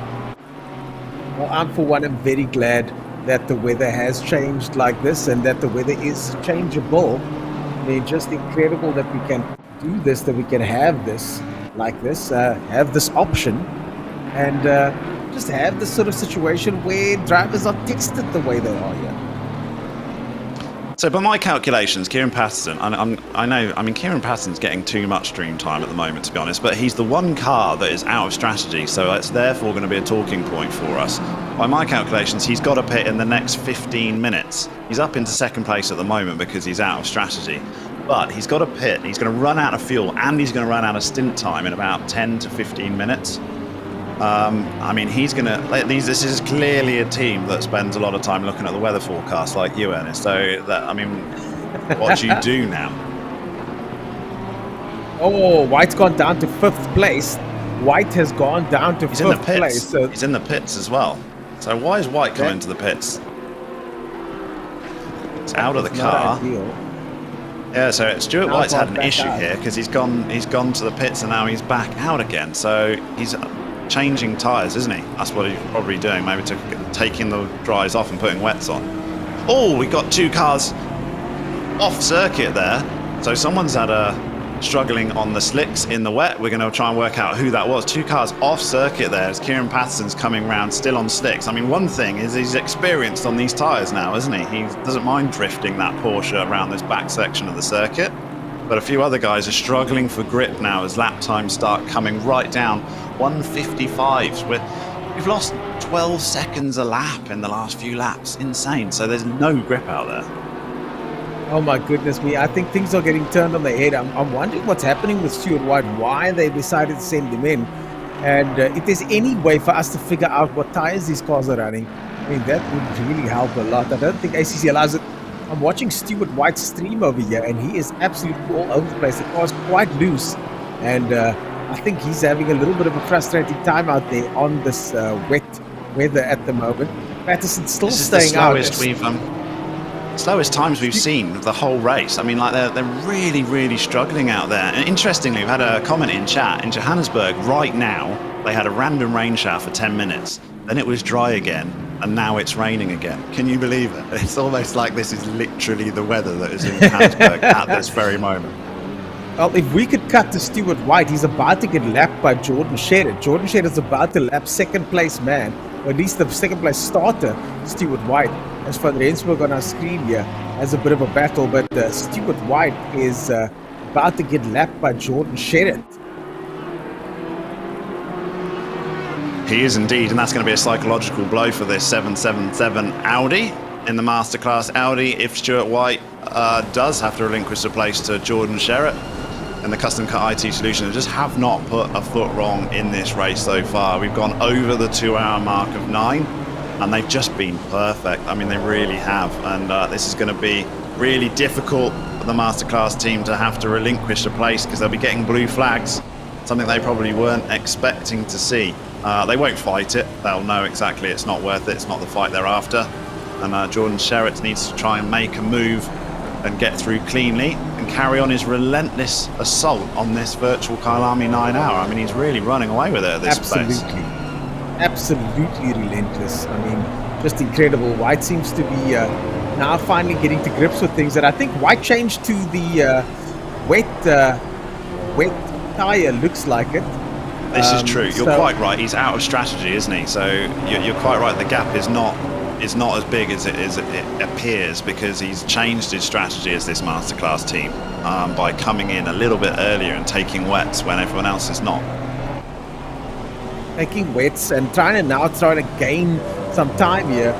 The track is going to dry any moment now, and this is going to be a massive problem for them once the track dries. Yes, they will be able to run the car on the circuit, which will still be wet for a while, but we did see that the circuit is drying out quite quickly. Still cloud cover though, so the clouds are still out, or at least for the next 30 minutes, but will the rain stay out as White now started to pull a gap on Sherritt? And that was a good move. He was about to be overtaken and then started pulling a gap. He's now 2.5 seconds up on Jordan Sherritt, but still 1 lap down pretty much. So this is where this tyre change might come back to him, and he could be the fastest car on this circuit, Stuart White, with the tyre change, but it's how long it lasts for. I mean, you say heavy rain is on the horizon eventually, but the rain stops before it starts again. I mean, this is it's very bizarre, incredibly difficult for teams to manage what the best tyre to be on is. And you can't just keep relentlessly changing them, because the amount of time lost in the pit time is a lot. It's monumental. It takes a long time to go through the pits here and put a whole new set of tyres on, even if you don't have to pay for them. You don't want to be doing it all the time. Well, in second position now is Kieran Patterson, and the next run of pit stops are about to start. I think Patterson's going to want to get onto those slicks pretty soon. Sorry, Ernest. Stuart White gone through the clocks, 1:51. He's 2.5 seconds quicker than Jordan Sherritt on that lap. So his tyre change and coming into the pits, he is on the right tyre at the right time. It's just, how long will it last? It's been the story of the last sort of 45, 50 minutes, hasn't it? Being on which tyre and different drivers being faster than others at different times. And you've mentioned this before. I mean, this is the thing. Strategy is one thing if you're strategizing just for the sake of strategizing for yourself. But when you want 39 other teams out there also trying to strategize, it becomes a much more difficult task to manage. So these guys are battling each other out with a battle of strategies, driving skills, and a whole bunch of other factors that are playing into this broadcast here. So it's going to be insane. I'm looking at the stream now once again. Porsche. Just this is the Kaketso's car, isn't it? Number 7 Porsche. He's lost all of those places. He's now in 37th and on a major recovery drive. Gets up to 36 there. Oh, has to fall back again. But he's going to try and get nice past the switch back. BMW. Very nice. That was a good little switch Shaba back there. So Shaba gets ahead. And Kendall Mawa says real Johannesburg weather. JJ McClure says yes, it does look like the driver we were just looking at earlier, number 5 driver, 5th place driver, Stewart, is on wets. Let's see, the guys are fast out there, says Nicholas Willoughby. Sean Lerero says he's happy with his stints. I think he should be happy. He did very well. That's all you want. When you come out of the car and you hand it over to the person, you just want to hand it over in as good as condition as what you received it, or better if you can. Now, when you're the first driver, that's just where you started. But when you take over mid-race, you want to make, that's your whole goal in an endurance race. You've got to be able to hand over to the next guy as if you would want to receive it. So that's the skill involved, and sometimes it doesn't work out, sometimes it does. But I think, I think Sean Lario can be pretty proud of his first stint, and now he's can relax until he gets back in again. It's so satisfying when you get it just right and come back and everybody's high-fiving, and you're kind of just relieved that you're not the one that's made things worse for the team. You either want to make it better or you want to keep things the same.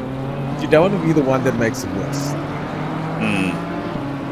Definitely. We've had a driver change from Corne Breed to Craig Hunter in this 28 Audi, up 4 places from the start. They've been going up and down the grid a little bit, but yeah, they're in the silver class, so they're still in with the mix. In 22nd position currently, 3rd position so far in the silver class.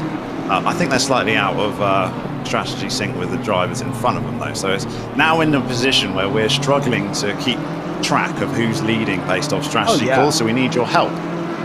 That's where you can tweet in here. Let's go Wayne Mitten from Ryan Van Bay. There you go. You can just shout out someone if you want to say hello to a driver. If you're part of a team though, let us know what you think your strategy is and whether you're pleased with it or not. Yeah, I love this live tweeting thing. I've seen it on the UFC broadcast, and it's just so engaging. It allows us to engage with the viewers, the fans, the drivers. It's fantastic stuff, and I'm so glad we've incorporated it into this broadcast, which is already world class. The weather is making things interesting. Lots of risks to take on tires and stops. Let's go, says Bernard Renner. So Dennis Krutzer now on board with him, up 11 positions in the number 88 car over there. Number 88 car was shared. I'm trying to see if I can find him on my list of here. Yeah, Team Maximum Effort, silver class, shared with Peter Geldenes, Danny van Rooyen, and Dennis Krutzer. So they are up 11 positions in that car. Yeah, you're happy with that progress, aren't you? Whenever you're up 11 after a couple of hours, that's good, solid work. Now, Kieran Patterson, we ride on board with in the 101 Porsche. He's got to pit in about 6 minutes or he's going to get a penalty. So he's stretching his stint times to the absolute maximum as Daniel Rowe takes back that position and Kieran Patterson goes down into 3rd place, but he has to pit. Now, the one advantage he's got, he gets to the end of this race. I mean, when you do an endurance race, we always do it on an Excel spreadsheet. You try and plan your stints out. When you get weather like this, you think, oh, well, in the sim that I race in, we don't get weather, thank God. So I don't have to deal with it. But you try and plan your stints out, and you get towards the end, and it's that last splash and dash stint you want to try and avoid because you just lose. Yes. It's like having a drive-through penalty. So Kieran Patterson's it's an extra pit stop at the cost. Totally. And Patterson is literally just maximising his fuel. He's only pitting when there's fuel to be taken. I don't know what he's going to do at this point. I think he comes into the pit stop and just rolls the dice. But one thing's for sure is he just waits until he runs out of fuel and then he has to pit. So he will be forced to pit in about maximum of 5 minutes, I think, before he gets to his 2 70-minute stints. I think he pitted after 68 minutes in the first stint. And so he's got 70 minutes from there. He's got to pit in sort of 5 minutes' time, and then we'll know. And at the moment, what tyres do you take? He's going to carry on slicks. Like, we know he didn't bring any wet weathers to this race, so maybe he just put slicks on again. Etienne Kleb overtaking him quite easily there early on as well. So Marcus van Rensburg now. Mark van Rensburg in the number 11th position, number 32 car, down 2 positions. Making his way down the mine shaft. There is Mark van Rensburg. And I just love this view on this car over here. That view is just spectacular. It's so low slung. And Van Rensburg right behind McGregor. Van Rensburg's in that car that we mentioned earlier on that has the weird color. But he's right behind McGregor over here. This is the fight for 10th place. The cars in front of them are not in contention. So the two of them are literally fighting for top 10 position. And they are category rivals as well. So the number 32 car, as we said, up 2 positions, was in the number 32 cars in the pro category, according to my list over here. He's in the pro category, yeah. So they are in the same class. So this is for position in pro category. Let's see how that turns out. Yeah, big battle here between the BMW and the Porsche, which is always nice for Germans to watch, isn't it? That's a real life battle right there between the Porsche and BMW, 166 and the 32 car. So yeah, Mark van Rensburg started in 9th position, that team. He wasn't in the driver's seat at the time, but he's in there now, and he's trying, within a second, trying to fight his way back up into the top 10, which is where arguably you want to be. Charles Wilkin, I've just seen. Look at that, 13th spot in the number 10. Wow. So we've handed it All the over. way from the Bruno back. Cadilli is giving Charles Wilkin the reins. And I mean, Bruno Cadilli did a stellar job at the start because he had to pass all of that back markers. But Charles Wilkin's got into that car and he's got it into 13th spot, 27 places from the start. Yeah, well done to Charles Wilkin and the boys. They are up incredible amounts of position. There's always going to be someone that's going to be the highest up on the climb. And at the moment, it looks like it's Team White Rabbit Racing in the number 10 car. Pro guys started all the way down in 40th position, but now all the way up in 30th. Jason McGregor is still getting a little bit of pressure now from Van Rensburg. We've got a break coming up in 5 minutes, and the drivers now finally have a break as well as the rain stops and the track starts to dry out. Van Rensburg goes into the pits there and finally gives up on trying to chase down McGregor. White in 4th position, playing around with McGregor as well. So White is just in front of, just behind McGregor. You can see him coming up there in the Audi. So 2 hours, 15 minutes. By my calculations, Kieran Patton's got to pit this lap or the next lap to avoid his stint time penalty. So we're going to work out, guys. It's dry now. He's pushed through on slicks. He's going to come out definitely on slicks.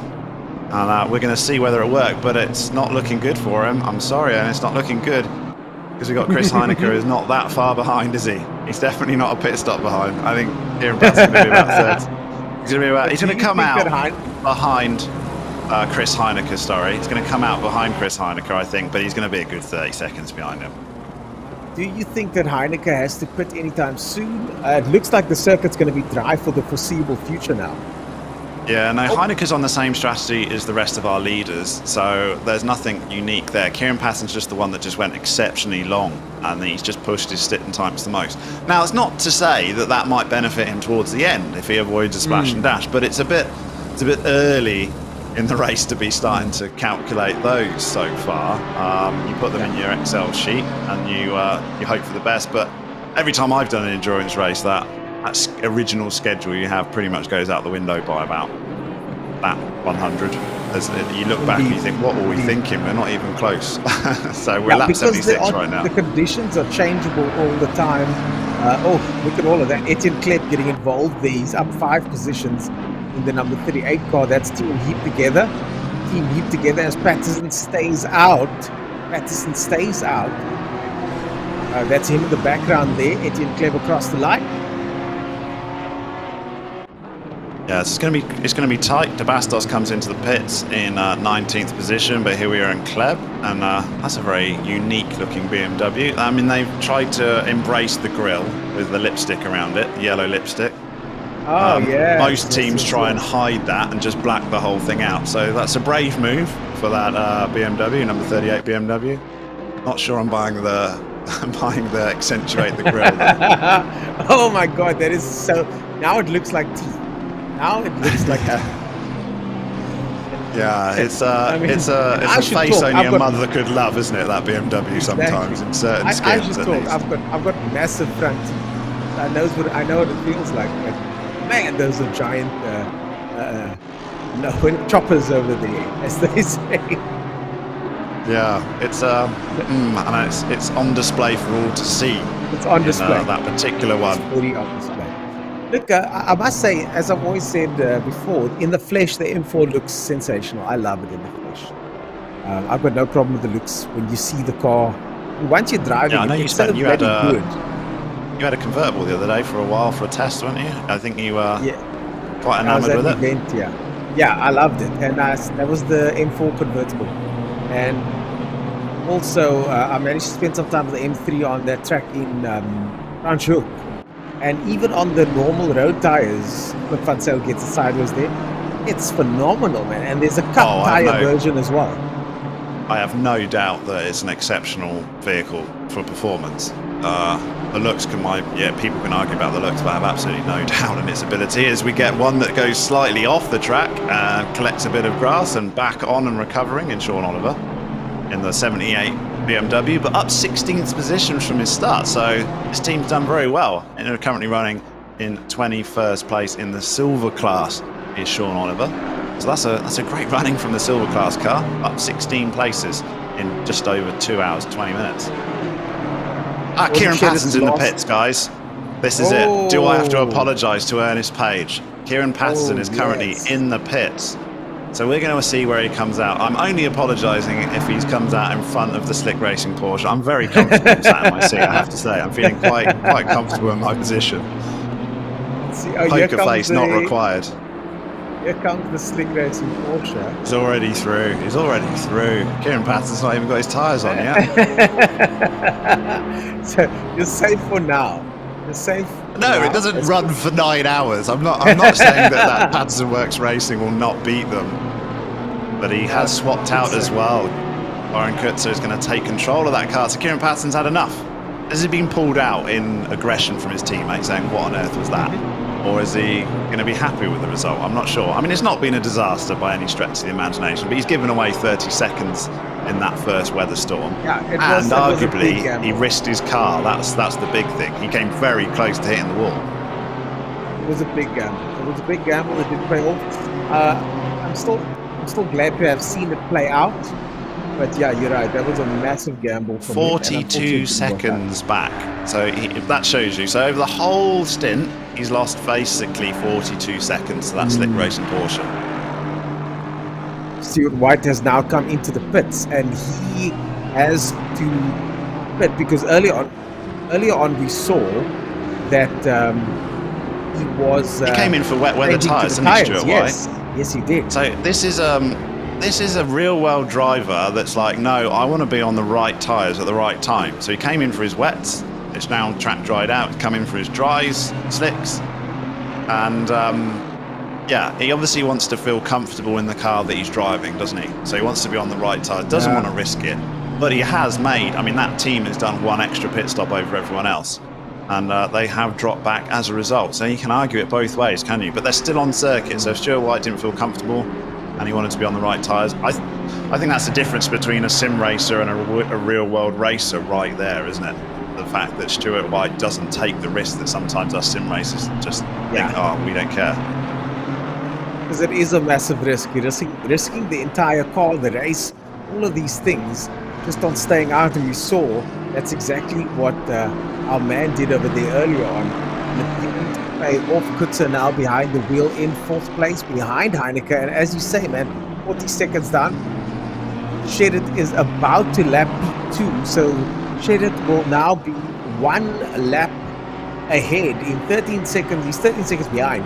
He will be one lap ahead of everybody. That's insane. I mean, we're not even 2.5 hours into this race. If he laps the entire field by even 3 hours, then, I mean, when you hand that over to Luke Addison, Tariq Adams, you've got like a 1 minute 50 lead. And you can have a major incident and still recover in the lead, isn't it? And what a massive gift in your pocket that is. You can touch the wall, you can come in for a pit stop.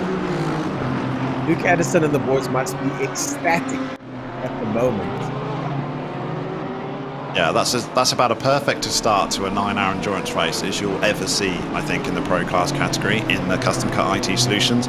Now we just keep fingers crossed that nothing stupid happens, because that's always a possibility. You never touch the money in anything, but you certainly don't touch the money in an endurance race. You've got to know when to hold and know when to fold. Well, speaking of folding, we are going to be taking a short break very shortly, just waiting for our producers to give us the go-ahead. Have you run out of tea then? Have you? I've run out of tea. I've run out of words as well. I need to go find some new ones. So we'll be right back after this. Dan, any closing words before we go on that break? No, I think this is perfect. Don't go anywhere, guys. You'll obviously still be able to see the stream in the top corner. You can keep us updated as well. If we miss something, we'll come back in about 10 minutes or so, and then we'll be back for this race. And it's not over. We're going to have more weather. We're going to have more incidents. We've still got 6.5 hours to see who's going to be the winner of the Kyalami 9-hour. Still a long way to go, folks. Don't forget #VK9H. We'll see you guys after this very short break, but keep watching. The stream will still be running.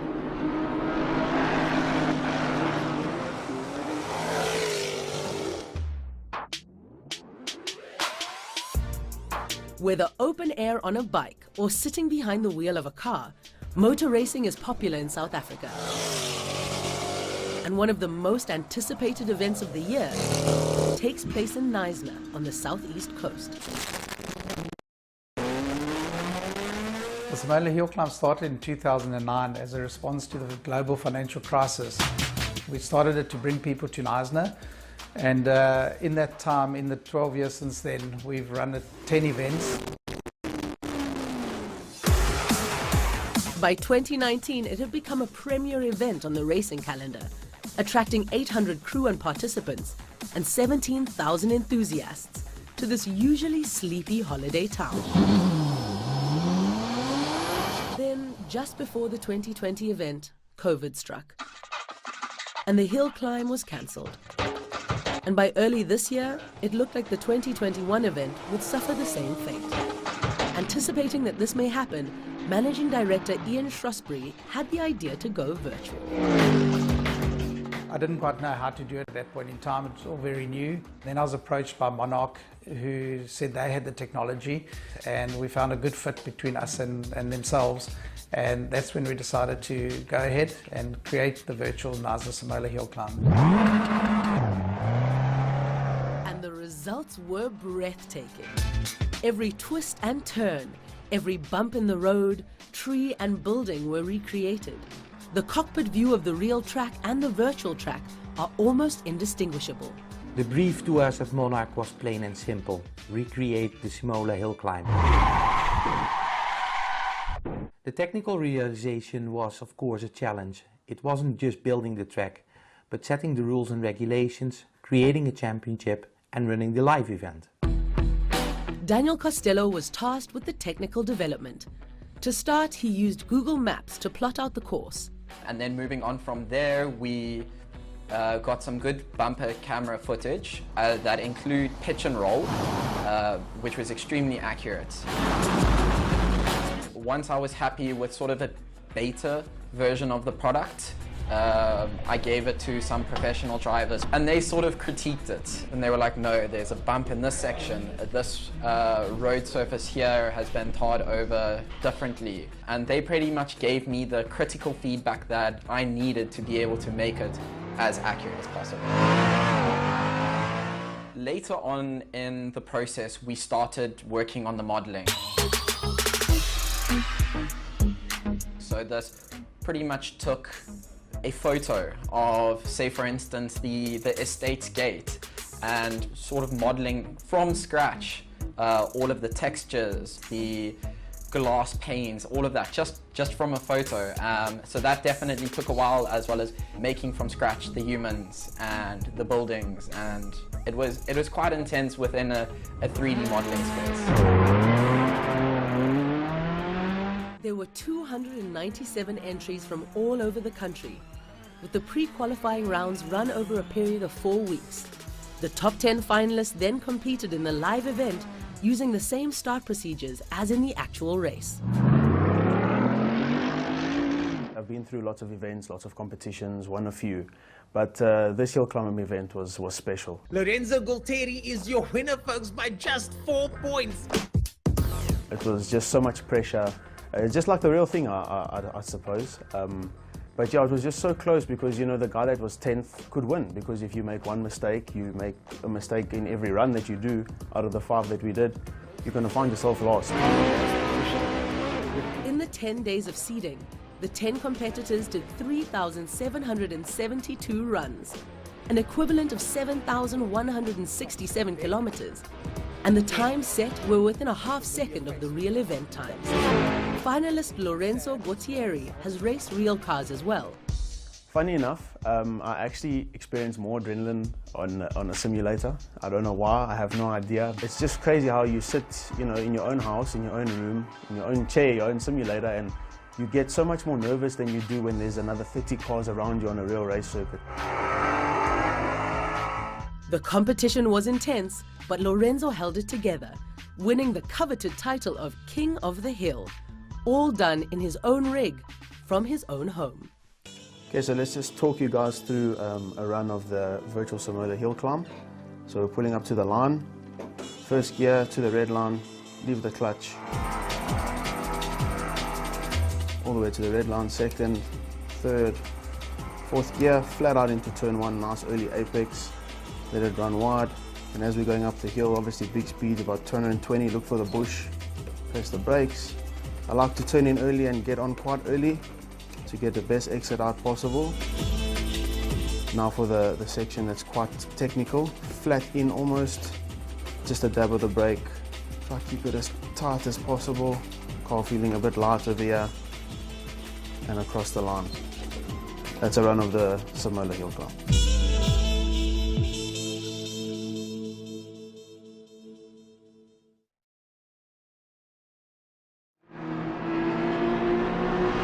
And we're back for the virtual 9-hour Kyalami. 6 hours 30 exactly. So night time to come back. And as we've gone away, I disappeared quickly to stretch my legs. I come back out, and the sunshine's out here at Kyalami. Oh, yes. So that'll be a much welcome sunny addition. skies. Yeah, they're going to be enjoying that, aren't they? And they're nice track conditions. That's exactly what you want. Now, knuckle down, try and get a blistering stint in, because we haven't really had a flat-out stint so far. Too much changeable conditions.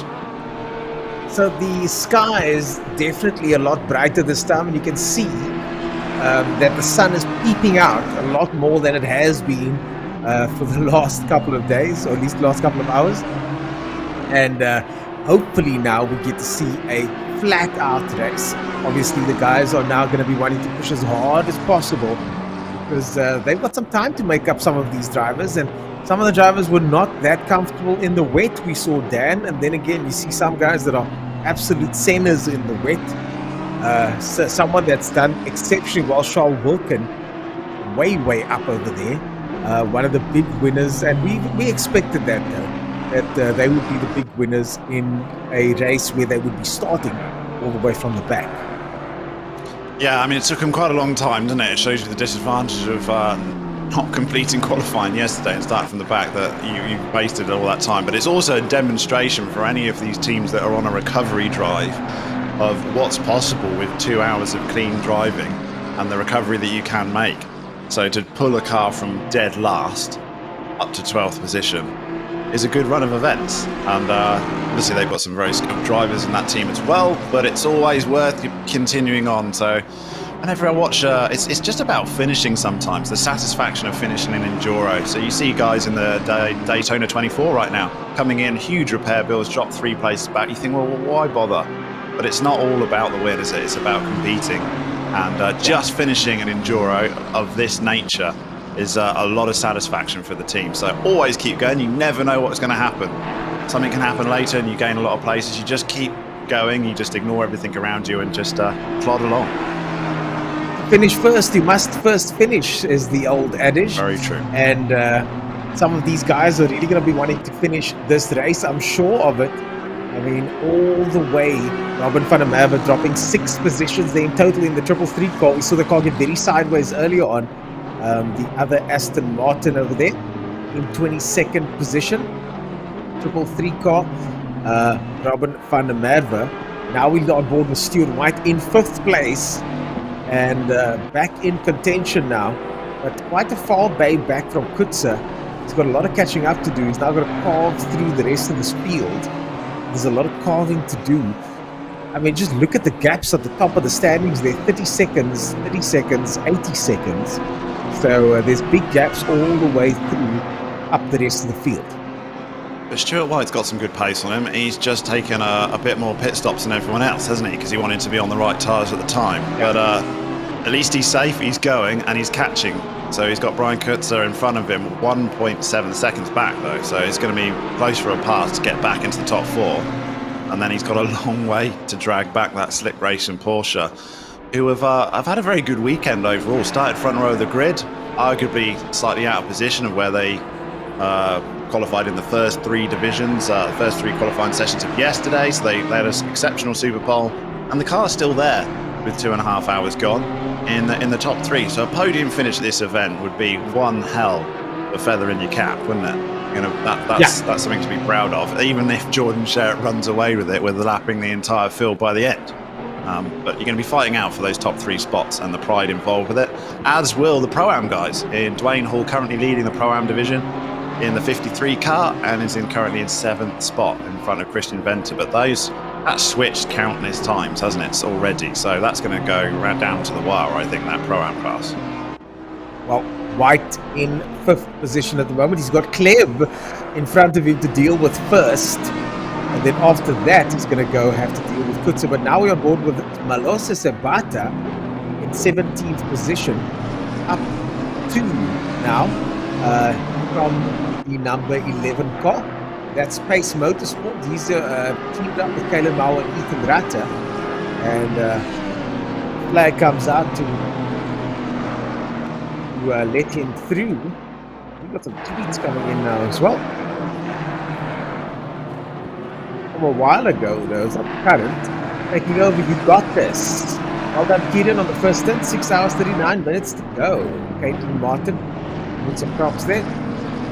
As Alonso Sabata makes his way through. Another tweet coming through. Oh, go frag yourself once again. Check out from Pace Motorsport. Has he hit a max? Takes it even doing it clean. Oh, what is it with this Max Verstappen references constantly? Come on, guys. I'm taking it quite personal at this point.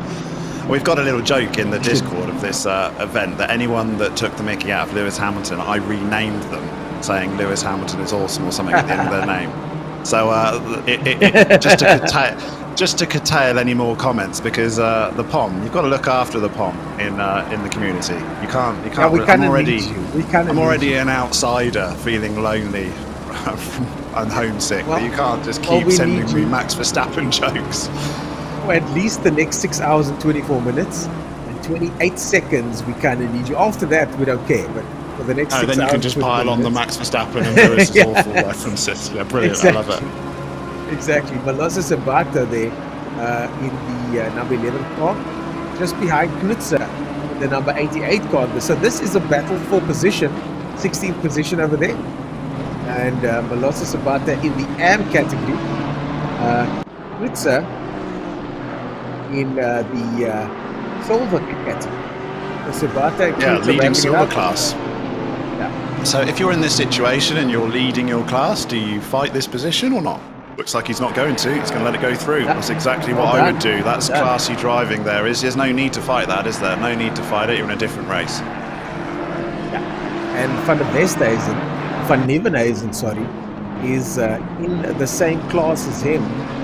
So he's going to want to just make sure that he stays ahead.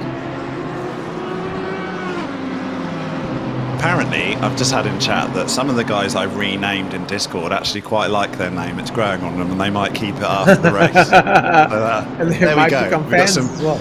We've got some closet Hamilton fans, obviously. We've also got people, Devon in chat, saying, please, more rain. So we've only had a bit of dry weather, but it looks like the spectators like the wet weather. Yeah, it does keep it interesting, but it's nice to have a mixture as well, isn't it? The rain does make it quite exciting. So Nieuwenhuizen now on board. He's up 5 positions in that silver class car there, number 924. And they started in 23rd position in silver class. Daniel de Villiers, their main driver. JP Nieuwenhuizen driving currently, and William Wentworth also teamed up. So he's now giving the full beans here as him and Knutzer battle it out. And behind Van Nieuwenhuizen is Goos in the AM category as well. So Van Nieuwenhuizen and Knutzer are battling it out for position, and they're in a sandwich between Goos and Sabata. Goos, though, way down. Goos is in 35th position. So he's just trying to unlap himself at this stage. And I don't think he's going to be having any luck with that. There's so many cars here. These guys are really fighting it out. Busy. Yeah, really busy section of the track down the mine shaft. You've got like 5 cars all sort of fighting position and getting through back markers. It's not what you want to be tangled up with. You're wincing as you see it. They get through there cleanly though. I see in our break we've had Jordan Sherratt hand over the vehicle to Tariq Adams. So the Custom Cut IT Solutions have moved on to driver number 2 as a dive up the inside there from the Open Plan Insurance BMW. Touching he twice. Gets touched by Goos. He's a sandwich here. Goos now trying to make a move as well. Goos gets the big benefit of that little altercation there. He's going to try and get past both of these guys. Van Nieuwenhuizen started it. Goos is going to end it. Goos going for the dive bomb move. Knutzer doesn't close the door, leaves it open, but Goos doesn't get past him though. So Goos now trying to unlap himself and pushing very hard. The Knutzer tries to close the door. He gives Knutzer a nudge, and Goos then gets sideways. So Goos causing himself all sorts of trouble now as he gets Kruger behind him, also in Silver Cup, trying to... This could end in tears quite easily between these 4 cars though, can't we? We've got a mixture of classes, a mixture of positions. I'm slightly concerned. I hope it all doesn't, but I think it's worth keeping a close eye on how this ends up. Looks like they've settled down just a little bit here, being a bit more comfortable. Mineshaft is not where you want to be going side by side. It really isn't. That is scary enough. As we see a BMW dice up the inside. That's not a BMW, that's a Bentley. Oh, a Bentley. Sorry, it is indeed. Yeah, I know. I took a guess, and they all look. I don't know. That Bentley is nice to see a Bentley on the circuit. I think we've only got one. I think it's maybe one of two of Bentleys. Yeah, that's close over there, being very aggressive out there, I've got to say. It is still very trying aggressive, to just force his way past these guys. He must be so frustrated. 35th position. It knows he's got the faster car underneath him. He just can't seem to get past these guys. Goes for Knutsen now. Oh, behind him. It's so close. Nose to tail as these guys make their way through. And Gous over there, still having a look on Knutsen. I think he's going to go for it again this time. Knutsen's probably just going to let him go through. Tired of having to deal with the pressure of Gous. Gous goes. Knutsen behind him, but Nebenhuizen now. It's an uncomfortable place to be, isn't it? This part of the race, these drivers. It's not what you want. You'll be trying to settle yourself down, but the constant swapping of positions is not easy, especially when you're leading the Silver Cup cars as well. This is basically for the lead of this race. So they're fighting for who's going to come out on top in Silver class. This is basically for first position between these two. Yeah. Knutsen and Van Nevenhuizen. Very, very close battle, and this is, as mentioned, for the lead of the Silver class. So these guys are pushing very hard over here, and as you say, Dan, this is not what they want to be. They want to be in a rhythm, settling things down, but Van Nevenhuizen now feeling that he needs to get past, and he's got Kruger behind him, who, although is not fighting for position, is also in Silver class. So as you say, this is for position in Silver class. Very exciting. We did mention that we bring to you guys all the races down the field, as Van Nevenhuizen takes a very surprising line there, cuts the curve quite hard, and hard on the brakes now, trying to get close to the Knutsen. Yeah, this is a battle that's going to either end in tears, or we're going to get a natural pass, and then they're going to race away with it. But at the moment, it's incredibly close for the lead of this Silver class. They come round Ingwe.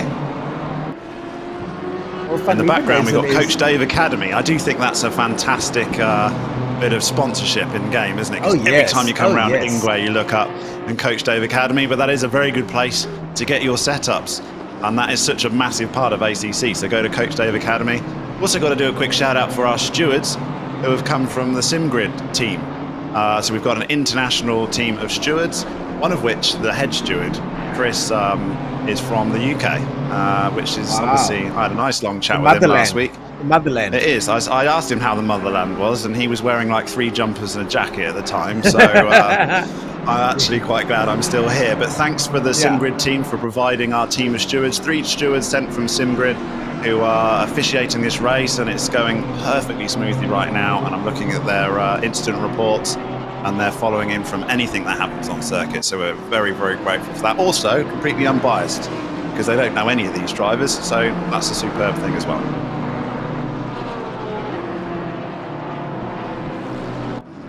So we're carrying on in the battle for this Silver class, and it's not really going anywhere. 1 second gap. This is going to be a battle until something happens, really, I think. I'm watching this intently. And Coach Dave Academy's logo is on Monza as well, isn't it? Very obvious spot on Monza. You can't miss it at all if you're doing a couple of laps. And now Knutsen's causing problems. Knutsen gets touched. Van Nevenhuizen and Knutsen have bumped. The race happening further back. I'm apologizing now again because it's not on screen, but Knutsen and Van Nevenhuizen have come together, and that was for your lead. Down. You knew it was going to happen. He's coming into the pits. 88 is coming into the pits, so got some damage there. Okay, we're just working on the stream, so we'll come back until for a replay later on. But we'll come back to that until we can get a replay. We can't quite get a replay right now, but the Silver class has changed. I don't think that that's a natural pit stop. You're watching it live on your screen, Ernest. Do you assume that he's coming in to repair damage? It wasn't just coming in from the scheduled pit stop. I don't know, but it happened straight after the incident. The incident wasn't bad though, but I mean they did take each other out. So Van Nevenhuizen now firmly in the lead of your silver class category over there, looks like it. But unfortunately, yeah, that was caused by an incident. So the stewards that you were so giving so much praise to have just been heaped with even more work after that little incident over there. As we now look at Christian Venter, who was doing very well early on. He's now in second position in the Pro-Am category. And let's see, he's got a Hall in front of him. Let's see how far Hall is in front of him. That's 4 seconds. Yeah, 4 seconds looks like it. So not a big gap there. And that means that we could see the Pro-Am division also starting to heat up a little bit at the front end over there. I mean, this is battles taking place all the way through. Venter is in 8th position. As we cut to Van der Merwe, also in the Pro-Am division. Mac Van der Merwe, up 2 positions there in the BMW number 55 car. Number 55 car shared with Gideon Renner and Quinten Janssen van Rensburg. That is the KSR One Plan Insurance, number 55. I think that's going to be a lot more of our focus is who's leading these lower categories, isn't it? Because we've got, unfortunately, they've pure skill in the custom cut IT solutions in the pro class is basically just running away with that class at the moment, bar a massive disaster. So it is going to be a talking point on the Pro-Am category and the silver class category. And those classes are not wrapped up by any means with 6 hours to go. We've nearly done 3 hours of this race, and it's as close as anything between those 2 classes. So massive amount of driving to happen, and there's a lot to be played for as we end up in that sort of midfield and the lower down category of the silver class. So much to go, and I don't think the weather's finished yet. In 6 hours, I'll be surprised, but you never know. I think we may get something else. But these guys will now settle down into a more usual stint. And the lap times have come down quite significantly. We've got our 10 seconds back from the wet weather, and these guys are sort of lapping in the 42s, 43s. Tariq Adams, unsurprisingly, is the only car on circuit in the 41s. So they're not happy to just settle down, are they, Tariq Adams? They're just going to continue pushing and pushing and pushing, which is a good thing to do, because you could think to yourself, well, I personally can't drive. Every time I think, oh, I'll just try and manage it, I end up making more mistakes. And when you're pushing, you concentrate more, don't you? Yeah, the thing is, I found on sim racing, it's much more difficult to be able to turn it back a little bit. I agree. You can't really feel that 1 or 2 tenths of a second a lap. You know, not me at least. Maybe the best guys can, but I think that it's way more difficult to dial it back on a sim than it is to dial it back in real life. In real life, it's very easy to dial it back 2 or 3 or 4 or 5 tenths. Very easy. But in sim racing, I find it incredibly difficult. So you kind of got to be on it or off it, and I'm not sure there's much in between. No, it's very difficult. So sometimes you're best just get into your rhythm and keep. If you're in a rhythm, don't leave it. Even if it's not required, just keep pushing. I was about to say that I don't think we've had a retirement from this race, which is very impressive. And then I do see that Juna McCall has had to stop. And then I see an update from Robert McCall in chat to say, unfortunately, they had local power failure, and they tried their best to go on to inverters and all the rest of it, and it's not working out, so they've had to retire the vehicle. So the ATK AMG is out of this race. So that's gutting for everyone involved, because we were enjoying that, and yeah, it's just one of those things, but a real shame. And that just is a demonstration. It's almost like technical difficulties is like a mechanical difficulty in real life, isn't it? And that is exactly the sort of thing that the custom cut IT solutions car will be worried about, because we are in South Africa after all, aren't we? We are in South Africa. It does at times feel like electricity is not a human right here, so you hope they have some sort of backup, or you've got to drive from a different area. You know, a lot of things are a bit of a struggle to get hold of occasionally. But yeah, unfortunately to lose the ATK car. Yeah, welcome to Africa indeed. Yeah, no, that is a big shame. And there's a saying that goes, just another day in Africa. You can say that when the sun's setting over the Tankwa Karoo, and it's the most beautiful place. Oh no! Somebody spun out there. That's Van der Merwe behind Charles Wilkin. managed to recover only just. I mean, that was too close for comfort right there. Very. It was too close for comfort. Woo. But yeah, as I was saying, you watching the sunset over the Tankwa Karoo, listening to Toto playing, as someone suggested earlier on, and somebody clinks their glass and says, "Just another day in Africa."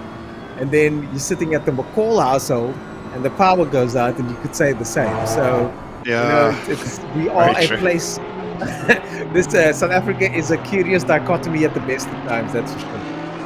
We definitely learn to take the rough with the smooth here, don't we? That's for sure. And also, we're very good at making a plan. I never knew that phrase. It didn't exist in the UK. Oh, we'll make a plan. I'm like, come over here. And everyone's telling me, oh, coming over and we'll make a plan. Like, what are you on about? And now I've lived here 10 years. I use it myself regularly. We have to make a plan. But unfortunately, McCall's tried to make a plan, and a bush fix wasn't quite enough. So we have lost them from the race. But they can join us and spectate and enjoy it. So take a brew, put your feet up, the McCall household, if you can, if you've got electricity, and then watch us. Yeah, what a shame that they're out of the race. We are on board with Craig Hunter in the number 28 car, currently 19th position. And they started 7 positions down, so they're 7 up at the moment. And 28 car, that Audi over there looking very good. Got Clegg behind him, Van der Merwe in front. And so they're second overall in the silver class, Yes. Craig Hunter, in the Flying Gypsies 28 Audi, which is a brilliant running up 7 places from the start. And Silver they Audi. are. I'm trying to work out how Corne far Breed back and- they're and- about. it's Corne Raymond Breed Duggan. and Raymond Duggan, yes. So they're roughly 22 seconds behind the first place silver car in the 934. So 20 seconds is not a lot with 6 hours to go, as we're almost going to clock over to the 100th lap of this race shortly. I'm sure someone can work 100 out laps roughly how down. many laps this race will be. I haven't actually done that stat. We've done so far about 3 hours, so we're almost a third the way through. And 300-ish if you're laps. if you're doing 200 laps in 3 hours, you're looking at 600 laps total, isn't it? Yeah, we're lap nearly 100, so we'll be about lap 300 100, yeah. laps. So then 300 odd yeah. laps for this race. Depending on weather, seems to make such a massive difference when you're sort of 10 to 15 seconds a lap slower in the wet. Now they'll be racking the times out, and their times are very consistent in the sort of 42s, 43s as I look down the board. Everyone quite close to each other on lap times at least. Chris Heineke's just coming into the pits from 3rd position, and as is Sas van der Westhuizen in the Grumpy Monkey black car from 9th position is also coming into the pit lane in the 923 Audi. Yeah, Mac van der Merwe now getting harassed by Van Sale there. Mac van der Merwe, both of them Pro-Am category. So getting harassed there by another BMW. So these two BMWs going at it hammer and tongs at the moment. Mac van der Merwe 55 car up 2 positions. They were in 15th position. That's KSR 1 player number 55 car. Julian Renner, Quentin Jan van Rensburg, his teammates over there. Now Charles Wilkin getting some pressure now from Van Wyk. Yeah, this is where the difficulty comes for this team, don't they? The Charles Wilkin in the White Rabbit Gaming, or White Rabbit Racing, sorry, their car. They come from the back. They launch their way through sort of 20 places in the first hour-ish, or hour and a half. And this is where passing comes a little bit harder, because they're fighting against their pro class. But then we've got Mac van der Merwe behind in the Pro-Am that's giving him a lot of trouble here, Charles Wilkin. Charles Wilkin getting plenty of trouble now, because he's now got into the place where the pace will be a lot more similar than before. He was carving his way through, but now once you start getting to the top 10, you start to deal with a lot of guys that are just as fast as you are. And Charles Wilkin now trying to figure out how to keep some of these cars at bay. He's got 2 cars behind him, BMW and Audi, goes really Trying to wide cover the there. inside, but Van der Merwe's going to have a look up I the don't think inside it's gonna here work. in the One Plan Insurance BMW. He's going to have it, isn't it? Pro-Am class, passing the Pro class. He's got it. wow. What a lovely move that was. Charles Wilkin there gets overtaken by Mac van der Merwe, and Mac's going to be super stoked with that. Fantastic yeah, that was a performance classy from pass, him isn't there. it?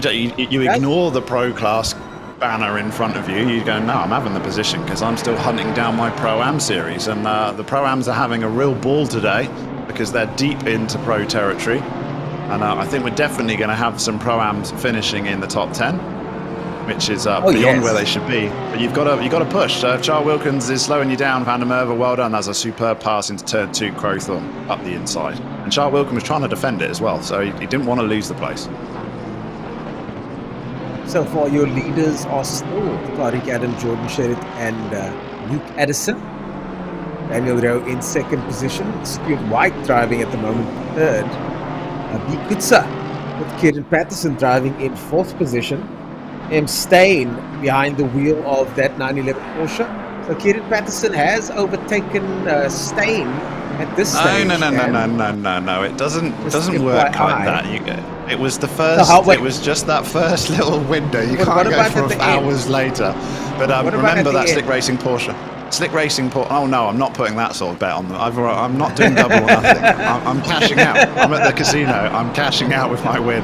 But Marcus Steyn and the slick racing Porsche did come in and pit, so they're basically going to be flipping each other on pit windows, those two cars, until a mistake happens. But yeah, I'm cashing my chips out. Already cashed out on the 3-hour mark. Oh, you cashed out. Oh man. In sixth place, Hall, partnered by Isherwood and Gray. In 7th, McGregor, partnered by Ottens and Lotus. In 8th position, Penta, Nealon, Eddington Smith over there. Just behind them, they've got Minard, but currently driving is Sas van der Westhuizen. There's only 2 drivers in that team.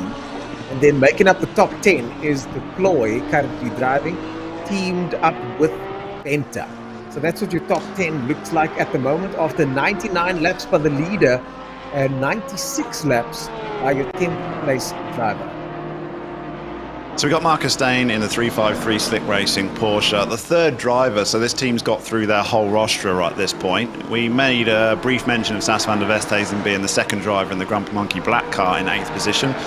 In this format, we had you have the choice of 2 drivers or 3 drivers.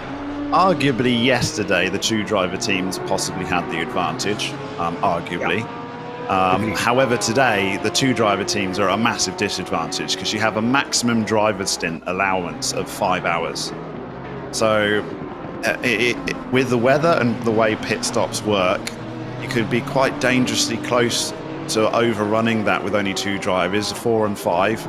You really want to be close to 4.5. Doesn't give you as many options as it does for the 3 driver teams that can be a little bit more loose with their strategy and flick between drivers and adapt if they have to and not get anywhere close to that maximum time. If you go over that 5-hour time for one single driver, immediately disqualified from the race. Well, one of the things that you mentioned early on, Dan, was that fatigue, it said, and we were talking about that early on. And Ryan Hill on the stream here pointed out that fatigue may also start playing a factor in the last few hours of the race.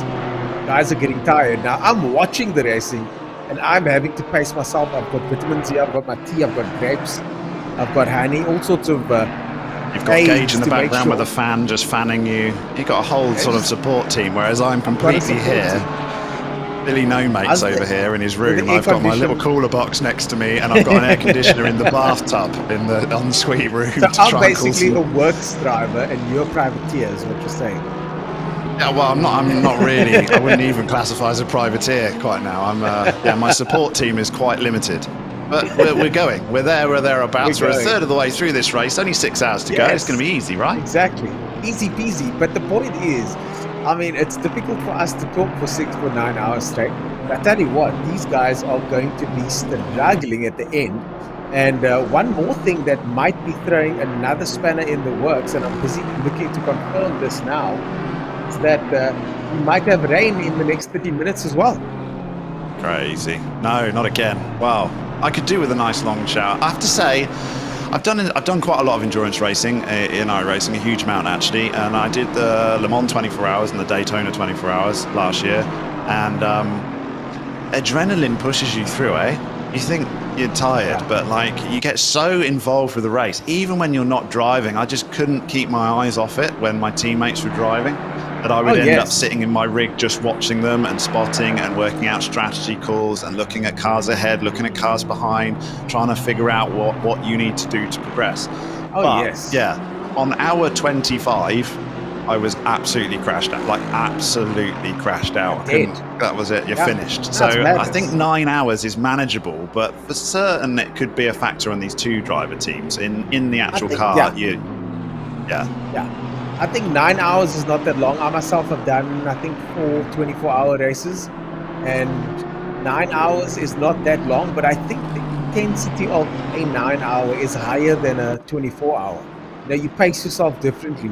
So these drivers also depends on the track, and this particular circuit takes it out of you, doesn't it? Le Mans, you can basically have a cup of tea as you go down the Mulsanne straight, waiting for the chicane to come up. You can stretch your legs.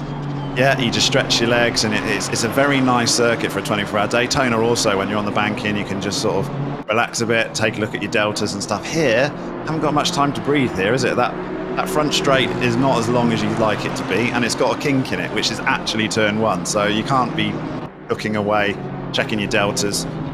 So yeah, it definitely, a good double stint here is going to take its toll. Also, it depends on your rig, but if you come out of 2 hours in my particular rig where the brake pedal's like 200 kgs, my leg is physically hurting after a couple of hours in there. It really is a bit of a workout. I still need to come check out your rig. I mean, I've heard all these stories about how amazing it is. You should before I move. I'm moving. It's got to be dismantled in a month's time, which I'm not looking forward to whatsoever, because it was built inside this room. It won't physically fit out the door, so there's a lot of work got to get this thing out of here. So are you going to set it up with a new place, or what do you think? Oh, yeah. No. It's going to be the new place. I've got a much bigger room. It's going to be a full flipping man cave down there. Yeah, you'll have to wait until then.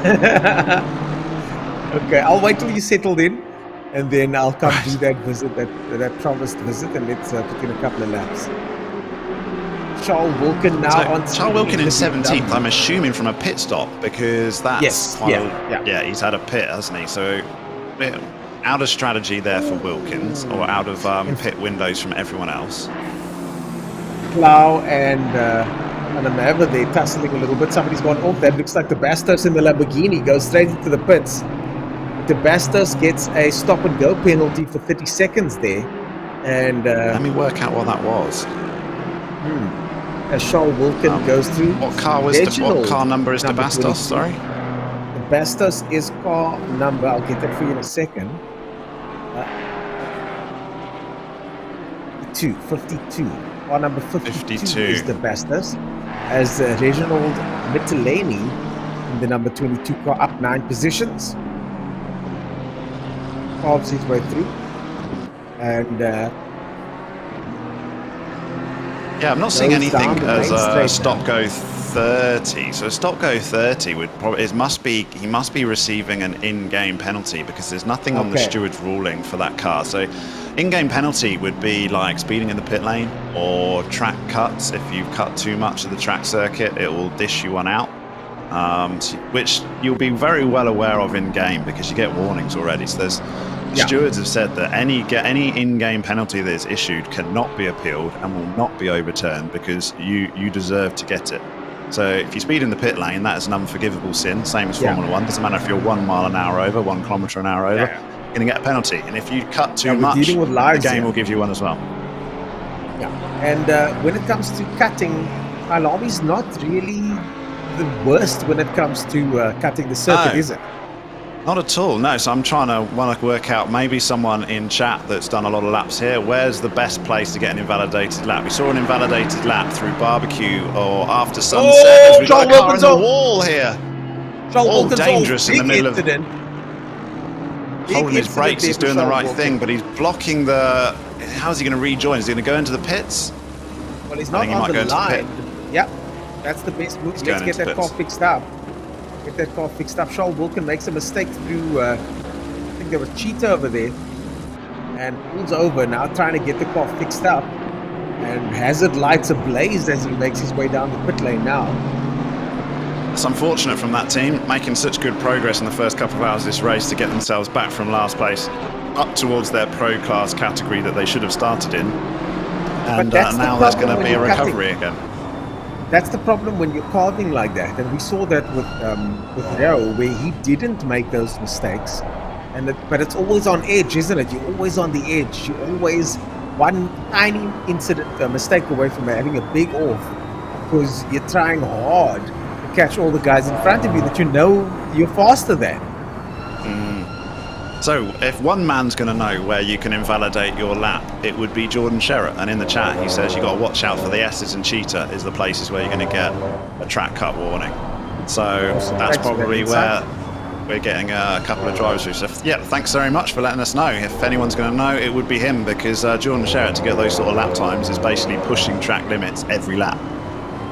Yeah, pushing absolute track limits every lap, as we're now on board with the leader, the second place man in the Pro-Am category, the leader right in front of him, Penta, in first place in Pro-Am category. Gray right behind him on that bumper, having a look down the inside now.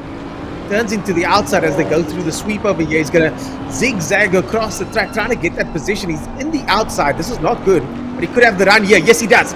Gets the run. Tries to get blocked there from Penta. Penta on the inside now for the next corner. We're going towards Sunset. Gray's got the outside line. This is side-by-side stuff. Who's going to take it? Gray gets in front again. Penta once again cutting back. This is side-by-side racing all the way through to the next left-hander over here. And Penta and Gray not wanting to heal neither of them. They both want this as they now head towards the S's. How good a driving is this for the lead of the Pro-Am class between Jason Gray and Paul Venter? They're just not letting anything left on the table here. So important. This is actually more than just for position. This is for the lead of the race and to put yourself in the prizes, even though we can't really talk too much about that with nearly 6 hours left to go in this race. But Paul Venter and Jason Gray, great driving from both. Side by side, nice and clean, exactly what I want to see as they come down the mine shaft. And Gray's going to have to regroup and see where he's going to pick it off. He wants a real good exit out of Ingwe to have a chance into turn 2. That's what he's looking for now, his next opportunity. Venter over there, 6th position, not wanting to yield at all. Oh, Gray has a look. This is very close stuff. I'm a little bit nervous here as they make me Gray. He's like side by side here. I mean, he's almost too good an exit because he's given away the slipstream and he's having to try and drag it. And you're going to struggle to out-drag a Bentley who's on the inside. Oh, Venter into the braking zone, holds the position, holds track position there. Gray now on the outside, but he's got the inside for the right-hander coming up. Gray touches the curb there, loses out, has to try and cut across, just misses the bump of Venter. Venter now still in the lead. Gray trying hard to stay with him, and we're back to the same position we were just a lap ago. Nothing's changed, but the two of them are tussling as if this is a sprint race through Sunset now. Venter high up on the curbs. Gray having a look now in the BMW. Venter still has the speed as they go through the left-hander here, but Gray not able to get past, even though he does sometimes get the momentum. But now they're going towards the S. Surely this is not a place to overtake. No, it can't be, surely. And Sas van der Westhuizen and the Grumpy Monkey Black car is also looking out and having a sniff into the action. This could be a 3-car race. There's 3 cars all within a second. We've also got Christian Deploy in 9th place. So this battle of scrapping and changing positions and defending, as we've got the Bentley give with his hazard lights on for some reason. Very apologetic. Yeah, I don't know quite what that's all about. The reason he did that was because the BMW was flashing him, and I think he's just flashing him back, telling him, you know what, this is not, you're not trying to lap me here. This is for track position. So no, I think that's why he was flashing. No, not at all. And this, of course, interestingly, if you flash more than 3 times next weekend, in between corners, yes, that's a valid penalty. So sim racers, yes, get off your blinkers. Venter makes a mistake. Wide there from the Bentley. Venter makes a mistake there, and now the BMW has the run again. But they switched places from the previous lap. Yes. That Bentley's not on the inside this time. BMW up the inside is a big advantage, but the Bentley's so quick in a straight line. Going to brake later. That's late. That's very late on the brakes. The Gray's got the lead now. Venter has to heel, and we've got somebody else there. Christian Deploy has come from like nowhere and gained 2 spots, and now all of a sudden he can jump all the way through. He didn't even mention Deploy in all of this. He was behind Sas van der Westhuizen in the Grumpy Monkey Black car, and he jumped 2 spots there, and now this is a 3-horse race. Basically, the podium for the Pro-Am class is split by less than half a second. Right in front of our very eyes. And I mean, I did not see that coming. Deploy suddenly now fighting for the lead, and Venter left out in the dryer in 3rd position. Venter was leading this race just seconds ago, and now all of a sudden finds himself in 3rd place. He's hoping the 2 in front will tussle. Bentley is very fast in a straight line though, but you can see Not round the outside of quite as Learcott, you're not quick. though, are you? Yeah. Look at this, great Not driving quite from the as well. AMG. Christian Deploy And is now- trying to go round the outside of Learcott down through the mine shaft. What a drive this is from Christian Deploy. Could be 3 places in 1 lap here. No, he's going to tuck back. Very dangerous as we He's got come the down line. He's to, got the line. He's got it. He's got the line. Oh, he takes it. He takes it. What a drive. Takes the lead. Takes the lead, does Deploy. A fantastic drive. And ladies and gentlemen, we have a new leader in the Pro-Am division. That is the lap of the race right there. Christian Deploy was in 9th position at the start of that lap, and then he comes out leading the Pro-Am category. Unbelievable driving from Christian Deploy. Can he now stretch his legs in the Mercedes AMG? Well, we did see Deploy have some serious pace in that AMG before. Can he do it again? I mean, in the lead currently without any issues in the number 316 car. The KSR One Plan Insurance car partnered with Christian Venter. Were the only 2 drivers in that car, Christian Deploy and Christian Venter. They started in 2nd place in the Pro-Am division, only beaten out by Morgan McCall. Jason Isherwood and Jason Gray in the number 53 car was giving them some issues and still is. But fantastic situation for them now back into the lead with Fenter, the big loser in this whole situation. Yeah, he was fighting for the lead, and all of a sudden now he's the tail end of a podium, isn't he, Venter? So he's got to try and regroup, but he's still battling with Jason Gray as he was, but Christian Deploy just steamrolled through both of them, and then these two resumed the battle they had previously. So Jason Gray and Paul Venter now battling for 2nd place rather than the lead of the Pro-Am category, which Christian Deploy won't mind whatsoever. Slips through unhindered, and it gives him an opportunity now to stretch his legs. Well, the stream is going crazy now. Amp says that Bentley is solid. Hilton Sim says go Christian. And Ryan Hill says impressive driving by all 4. Bruff It really was. has simply one word to say, and that is wow. Yeah, superb See, driving from the Fenter. Pro-Am category. I apologize there. Sea of Fenter just mentioned, I'm looking at the top 10 shootout list in front of me here. Sea of Fenter says that they actually started first in Pro-Am. They started first in Pro-Am.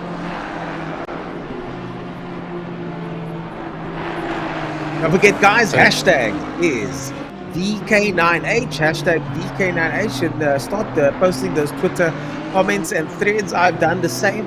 Showed you guys a little snippet of what it looks like here in the commentary booth, the VIP commentary booth, Dan. Okay, no need to rub it in. Headquarters. At least we share the APK same commentary booth next week, so we can't. There will be no complaint to it. Be equal. Yeah, we do.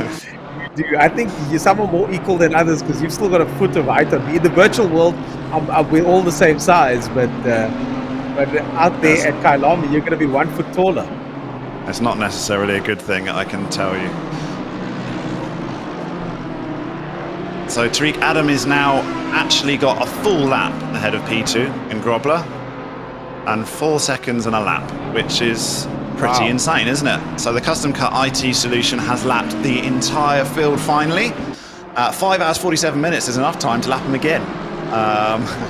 So could they do that? But I mean, that is such a nice thing to have, because if you get a disconnect with a driver or a driver swap doesn't go quite right, you've got so much time in your back pocket to recover from something even as bad as that, which would be curtains for nearly every other team in the field. So it is a real masterclass show, and ironically they're the team that isn't called the Masterclass in the 777 Audi. So the custom cut IT solutions are running away with this pro class, and it's all, I mean, the battle really now that we're majorly enjoying is the Pro-Am series. Yeah, the Pro-Am battle is just absolutely stacked at the moment. And I mean, just look at this. We've now got Hein van Nicke in all the way down in 38th position. These guys are still fighting it out with no issue. We've got Sean Buck there as well in the mix. 39 cars in the field left. What an impressive statistic that is, Dan. 39 cars still in the field. Only one retirement after, what, 3.5 hours? That's superb, isn't it? It's exactly what I want to see. And the one retirement wasn't someone rage quitting or something. It was literally a technical, they had no power. That's going to pretty much finish your race. That's like engine failure. So you're not going to recover from that one.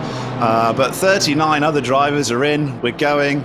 It's exactly what we wanted a couple of months ago. Like I said, what a difference 2 months make. Everything's right in the world of South Africa right now, isn't it?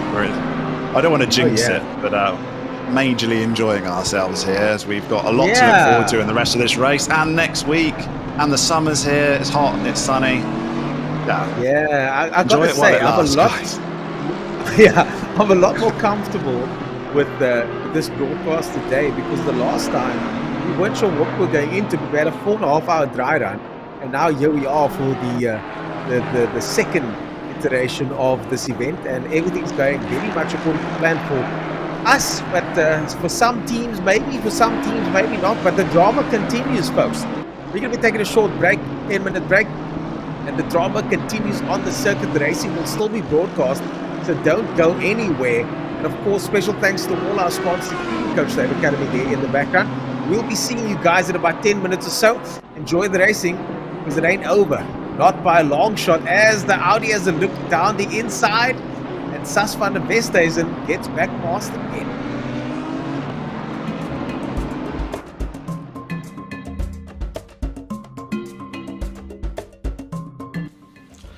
Yeah, my name is Xolile Litlaga. I was born in a small village outside Umtata called Ngambelana on the 22nd of September 1973. That is when I was born. That makes me 48 years old. Chopsepruga, age 43. I was born in Gumbo, a small village in the Transkei, situated on the N2. Hasiboni, Philip Kekana, my age I'm 55. I was born in Soweto, South Africa. I am honored to have this opportunity to participate and race in the Kyalami 9 hour with my racing partners Chopsepruga and Philip Kekana. The goal here is to probably thank them for what they endured, what they've been through, and as heroes, give them a standing ovation of saying, we recognize you, the kids of the future know what you've been through, and the motorsport fraternity, thank you for your contribution during those days, and heighten the awareness of saying, if we want to be better as a society, we must not do this. Your kid, my kid, the guy next door, if he's got talent, let's support him. Well, I've had quite a number of moments which I would deem as the highlights of my racing career. Because from where I come from, the background of growing up in a rural village, so everything you achieve in life becomes sort of a highlight. So winning a championship was a highlight. Racing the Mercedes-Benz Super Truck was a highlight. Going overseas and doing tests in Snetterton was a highlight. Being part of the first 25-hour endurance race in Spa, Belgium was a highlight. And also testing in America, the Indy Lights was a highlight. We just never seemed to have that breakthrough or somebody just willing to take a chance and be betting in your corner. Well, I always knew that in South Africa it was always going to be difficult at the time in which I came into the sport to make it a full-time career and use it to give you the earning capacity to propel you to the different levels and different heights you would want to achieve in life. And I knew then that it was never going to be something that you would look at and think you'd wake up every day and get good earnings out of. It was just a situation where I needed to make the best I can with what I had at the time. The biggest championship I went through is production cars. 2002, I won the championship with Toyota and Sasol. I think after I won the championship, I should have gone to, I was supposed to race one of the PMs in the touring cars, but they stopped me from doing it. And then I think it was just politics that I didn't even want to get involved in. And then I was like, I did have an opportunity also to race in the States. Also, that one was stopped. I had so many opportunities to go overseas, but because of politics in the country, it stopped me from doing it. My famous saying that we must always lift as we rise. The more I spent on the sport, the more I started seeing the unfair inequality in the sport. That's when I started seeing the hugely missed opportunity of living as one. That's when I started recognizing, and it was glaring in my face, how we were so divided but one in this country. And I then thought to myself that what can I do to bring this to the fore and place the glare of this injustice to our faces. I said, you know, the best thing to do, let me find out some heroes and heroines that have walked the journey before me, that had the first taste of this injustice. Let's support people, because all of us deserve a fair chance. This year, I was honored by the Stuart White's family to help place Stuart White in a GT car in Europe. I jumped like a kid and went to my wife and my kids and said, look, Stuart, who's in our development team, has an opportunity to go to Europe. With our little contribution, we can put him there. And I thank him for this. And we sponsored Stuart and to go and live his dream. This is the heart and the consciousness that I would probably ask all of us to do for each other. We are a continent of over 1 billion people in Africa. How long and what would it take to be recognized by the world as deserving to have motorsport? To have recognition that we deserve to be given a chance, not just as racers, as kids that want to be mechanic, media people, artisans, Formula One drivers. How long would the world sit and ignore this? How long will our consciousness not prevail to say, there's a continent that we've taken so much from. Let's go back and give. Because the giving is not about the racing. It is all the spin-offs that come through with the racing. When? What would it take? What would it take for motorsport to recognize the contribution that they can do in society in order to create change and opportunity? Here we are, crying to the world to say, come help. Come help. We here. There could have been a Stewart out of jobs. There could have been a Hamilton out of jobs. If we just cared. I just think we don't care enough. So that is basically my dream. To be recognized, to have this country recognized, this continent recognized. Fair chance, we race as one. We do matter. We are here. That is just my vision. That moment is going to be very special. That 9 hour on the grid, everybody there, national anthem. It would be probably one of my happiest days. A dream come true. There's a lot at stake. The value of being part of a 9 hour is of great deal. I panic, like like I'm crippled, until I'm off the grid. And I think it's going to be excitement because of it's something as a racing driver you wish to be there.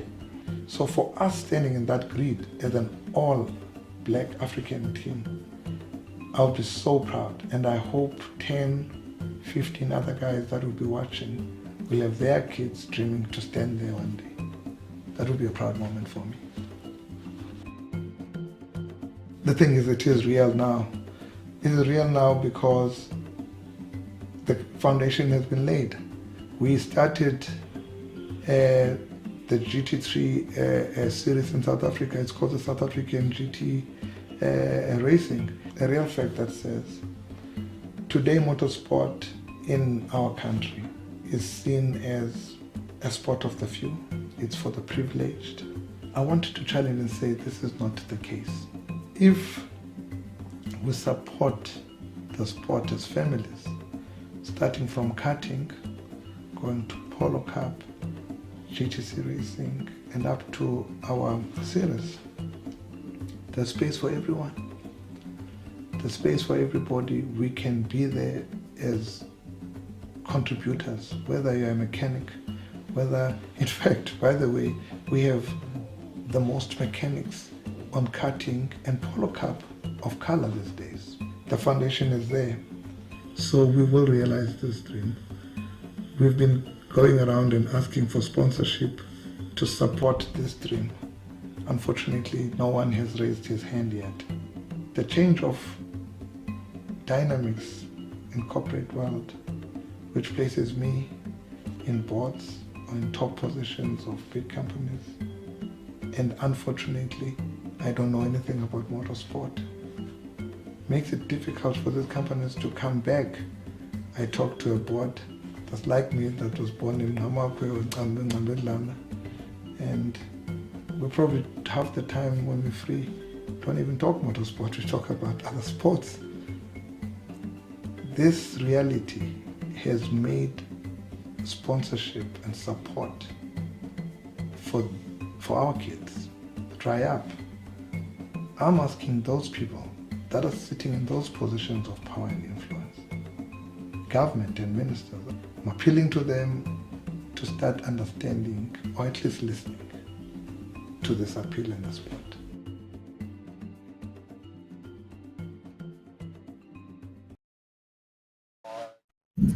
Oh, and it is raining, folks. It is raining out there. My name is Ernest Page, joined by Dan the Man in the commentary booth. And can you believe it is raining out there, Dan?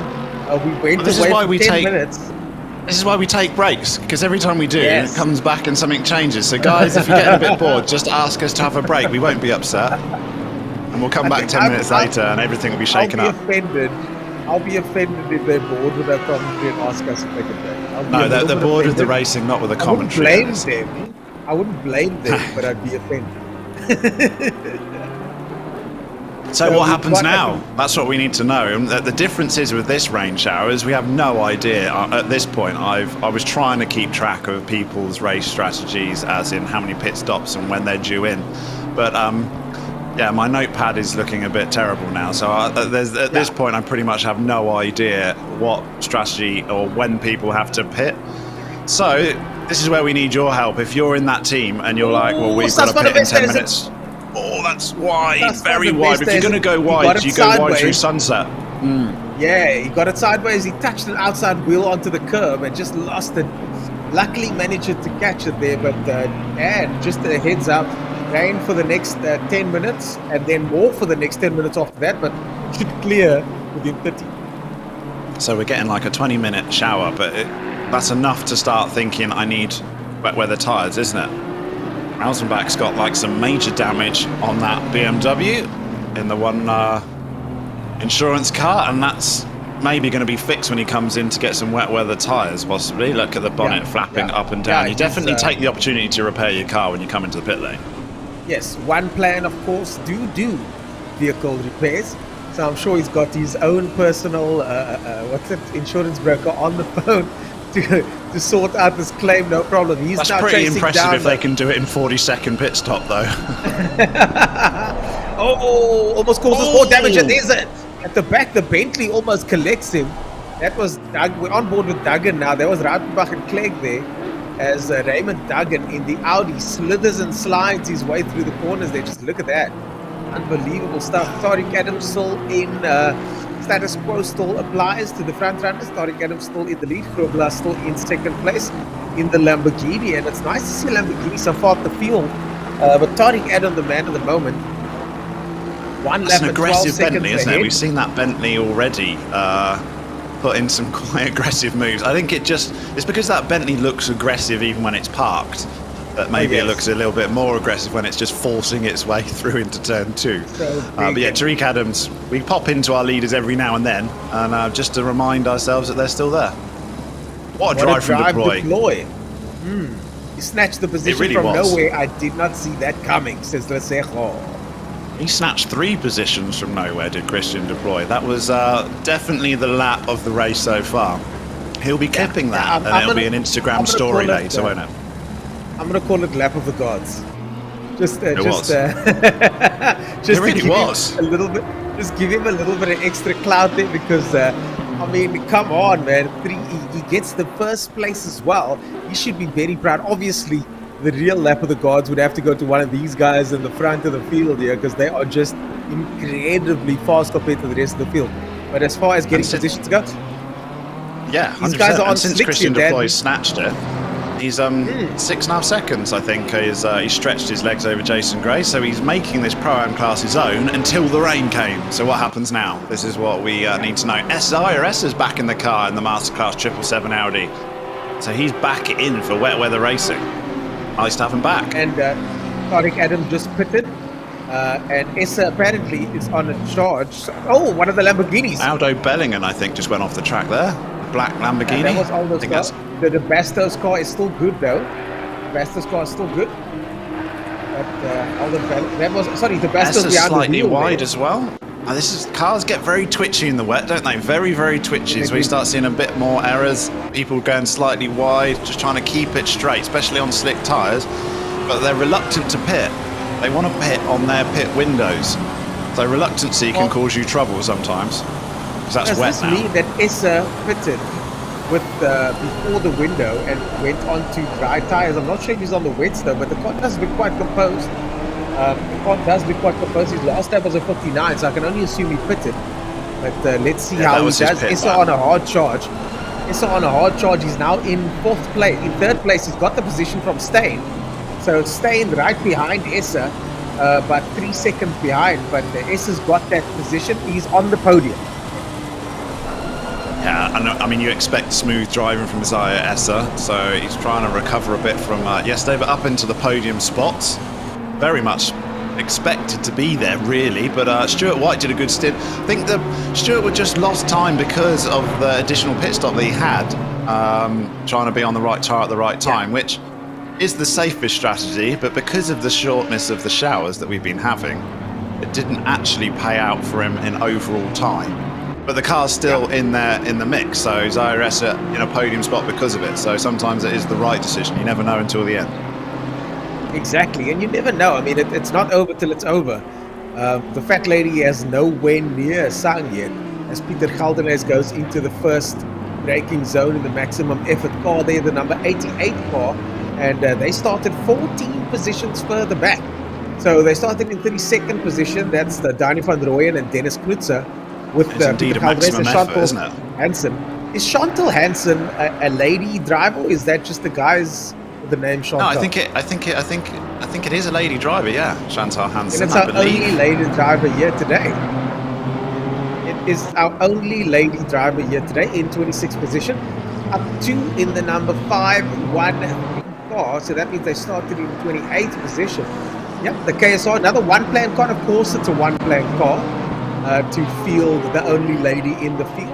Mike Leroux, Chantal Hansen, and Grant Findlay in that car over there in the Pro-Am category. In the KSR one plan, number 513. And Kleb just having a sniff with his lipstick BMW up the inside, but he's too far back. I think You've got to be a little bit more careful ploughing into turn 2, Crowthorne. In these conditions, they're squirming all over the place. Yeah, very, very sideways.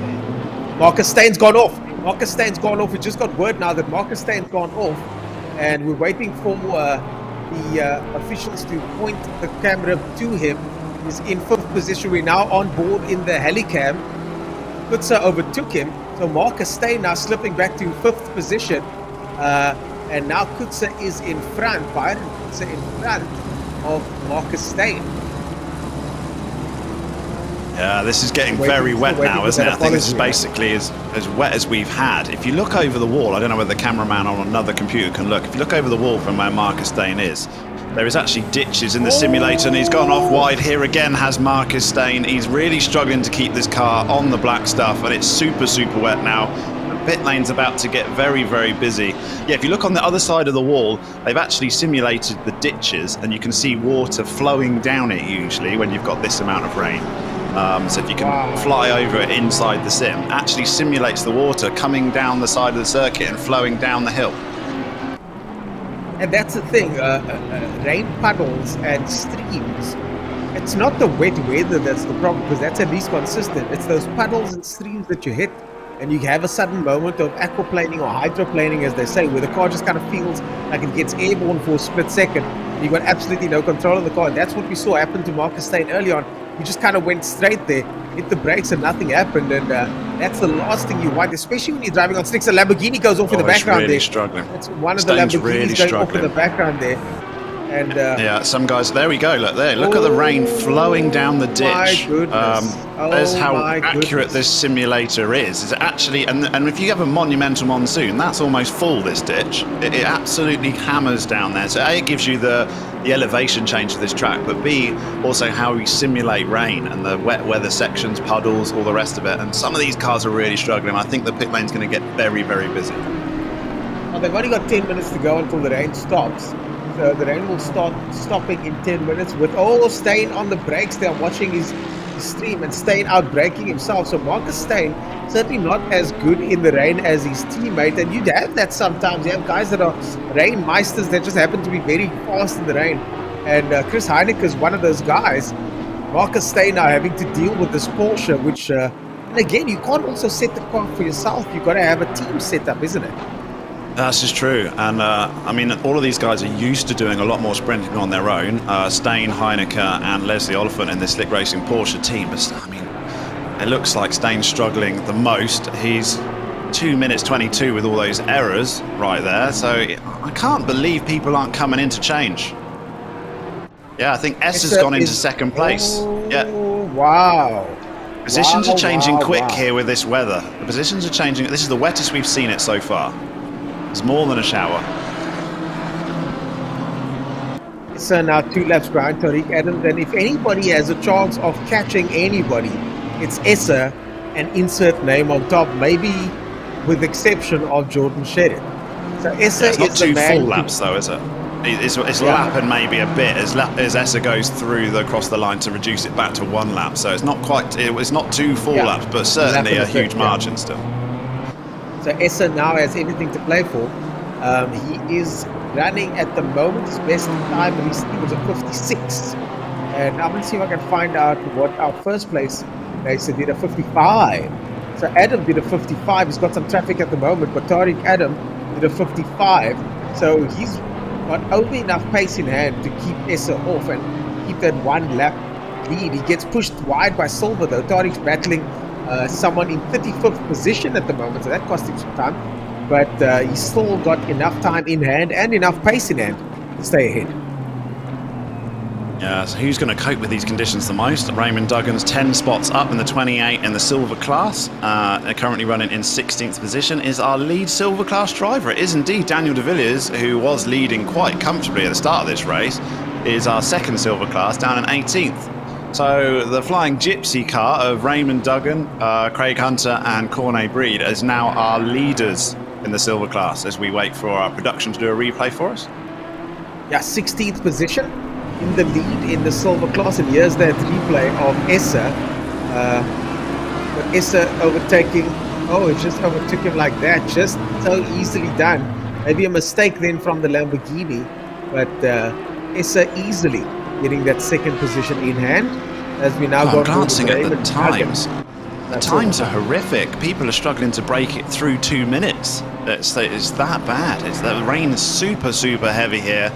Guys that haven't pitted instantly want to come in and get onto the wets because it's a real handful. I mean, just to try and break the 2-minute barrier is difficult for some of these teams that are still out on slicks. I'm looking at even some of the top teams in the Scribanti crew are only just breaking through the 2-minute barrier. Well, I'm Plenty looking of here and I 2-minute can lap times. finally see on my screen who's got dry tires on. Deploy in 6th position is running the dry tires. Krobler's running wets. And most of the drivers are running wets at the moment. Wilken on the dry, but they are in 20th position at the moment. They're waiting for the circuit to dry up. You got Rene in 12th place, also on the dries, with most of the other guys, as I said, on wets. Stain on dries at the moment, and that's probably why Stain is struggling like this. He's waiting for the circuit to dry up. So Marcus Stain, once again, are the team to watch out for, because they're trying to save this car and not go into the pits. He's As he coming finally in. now He's gotta ducks come into in. the pits. Yeah, he ducks into the Had pits. to. And I mean, maybe that was a mistake. Let's see, is he going to change to dries again? Oh, just can barely make it around the corner there. Is he going to change to And dries Christian again? Deploy, a leader of the Pro-Am, you said Christian Deploy is also on dries. I mean, surely he doesn't want to be risking anything leading his class category. And what's the weather forecast, Ernest? I haven't got that info either. Well, in 10 minutes time, the weather changes. Christian Deploy, I'm waiting to get that name up here. But the weather changes back in 10 minutes. So in 10 minutes time, it's dry again. And as you said, Deploy might be on dry tires. Oh, the Bastos is off. The Bastos is off the circuit as well. The other Lamborghini, he's on dries as well. So the dry drivers are really struggling out here. As Marcus Stain, I'm waiting to see. This is a monumental shout, and just looking at the lap times, I mean, the variation in lap times can be upwards of 10 seconds a lap. We've got like Essa, who's on the right tyres, doing a 154, and we've got guys doing like 205 laps. It's just massive changes, and this is where, when this shower is over and it all settles down, you reflect and think, well, how on earth did I lose a minute or gain 30 seconds? It's such a it's such a big shuffling of the pack. Stain is still stuck in the pits. I'm not sure why he's staying in the pits so long. Probably filling up with fuel, but hopefully, I think the move there for him would be to stay on the dries now and see if he can circulate until this weather clears up. In slipping down to 7th position now, Jason Gray, as you can see, up into 6th. Stain car gets dropped onto the car, and Leslie Oliphant is behind the wheel. Leslie Oliphant is behind the wheel, and we know that Leslie Oliphant is exceptionally fast. He's the fastest man in that team, 0.2 of a second faster than even Chris Heineke in the car. So Leslie Oliphant is one of the quickest sim racers in the country, behind the wheel of that Porsche on dry tires, with the circuit rapidly drying as he outbrakes himself going into the first corner. Come on, That's Leslie, not I'm nice. trying to build you up here, friend. But takes a very wide line there, and he's got some This is pressure not a up on nice, BMW behind him. This is not a nice condition to take over the control of the car, is it? And the Slick Racing Porsche have gone with the strategy of a lot of driver changes to keep it fresh behind the wheel, as opposed to the Custom Car IT Solutions car that are doing like 3 or 4 stints per driver before they switch. But the Slick Racing Porsche are switching more regularly, so this is Leslie Oliphant's second time in. They've already gone through their whole roster of drivers, and they're back round again for a second go. But I wouldn't want to take over control of that vehicle in these conditions. Oh, and he's really struggling, Leslie Oliphant, just to keep the car pointed in the right position. Yeah, gets overtaken by another car there in Oliphant, and Leslie Oliphant easily getting dispatched by the other drivers now. But I do think, yet again, as you can see the clouds starting to clear away, I think this gamble might pay off. All he's got to do is keep the car on the black stuff and make sure that the wheels are all facing down, and then we should be able to see him start to carve his way back. But Dan, you made a very good point earlier on. I mean, jokes aside, the conversation, the apology that you didn't give me earlier on was based on the fact that time lost during this sort of stint is too much time compared to time gained once the track dries up. Yeah, like 5 to 10 seconds a lap over 10 laps is a free pit stop anyway, isn't it? So you may have been on the correct tyres at the time, and that's pretty much exactly what we saw with the Patterson Works car, and potentially what we might see exactly again in their rivals in the Stick Racing Porsche. Yeah. So we've On got board now Kaketso with Pilani Kaketso. back in the car. Nice. Yeah, Kaketso Pilani, one of the quickest guys out here today. Unfortunately, making a big mistake at the start. So that was his own fault. I'm sure he'll take full responsibility for that. But they're back now trying to claw their way into this race contention once again. Behind for position, behind the McLaren of J. Holden Jones. This weather is just nuts, isn't it? Absolutely crazy. We've got a few guys that are actually in Joburg right now, and so the real weather forecast is literally 34 to 51% chance of showers for the rest of the day. So, I mean, it's genuinely like this in Johannesburg right now, but you'd never have guessed it at the start. It's crazy, and it's really difficult for the teams to try and cope with it. And the ones that do are the ones that gain the most, but it's so easy to just lose a massive amount of time in just a couple of laps. Milani's looking to gain back through the field. That is the Are We There Yet car from the 720S, isn't it? And Jason Holden Jones and the number 33 McLaren. Indeed. And the rain still coming down. And not any signs of clearing just yet. Oh, look at that. Pilani with the overlap. Will he That was one hell of a dive, wasn't it? Wow. One hell of a move. Kaketso Pilani. And don't forget about the competition, guys. There is a competition for spectators. If you tweet 10 lucky people who like and retweet this post, will get a fully catered VIP experience. Transport to the venue, of course, not included. And don't forget those vaccines are mandatory. But what a prize. Go check out the Twitter for more details. Go check out all the tweets with the hashtag DK9H on Twitter. That's well worth a look. Really is. You could be there next weekend. The forecast next weekend is very much like what we're seeing right now. Some pretty heavy rain forecast for next weekend. That could be incredibly interesting, both for qualifying and the race. Even worse for the race, I think. Yeah, exactly. And I mean, we are going to be hopefully in the commentary booth on the day.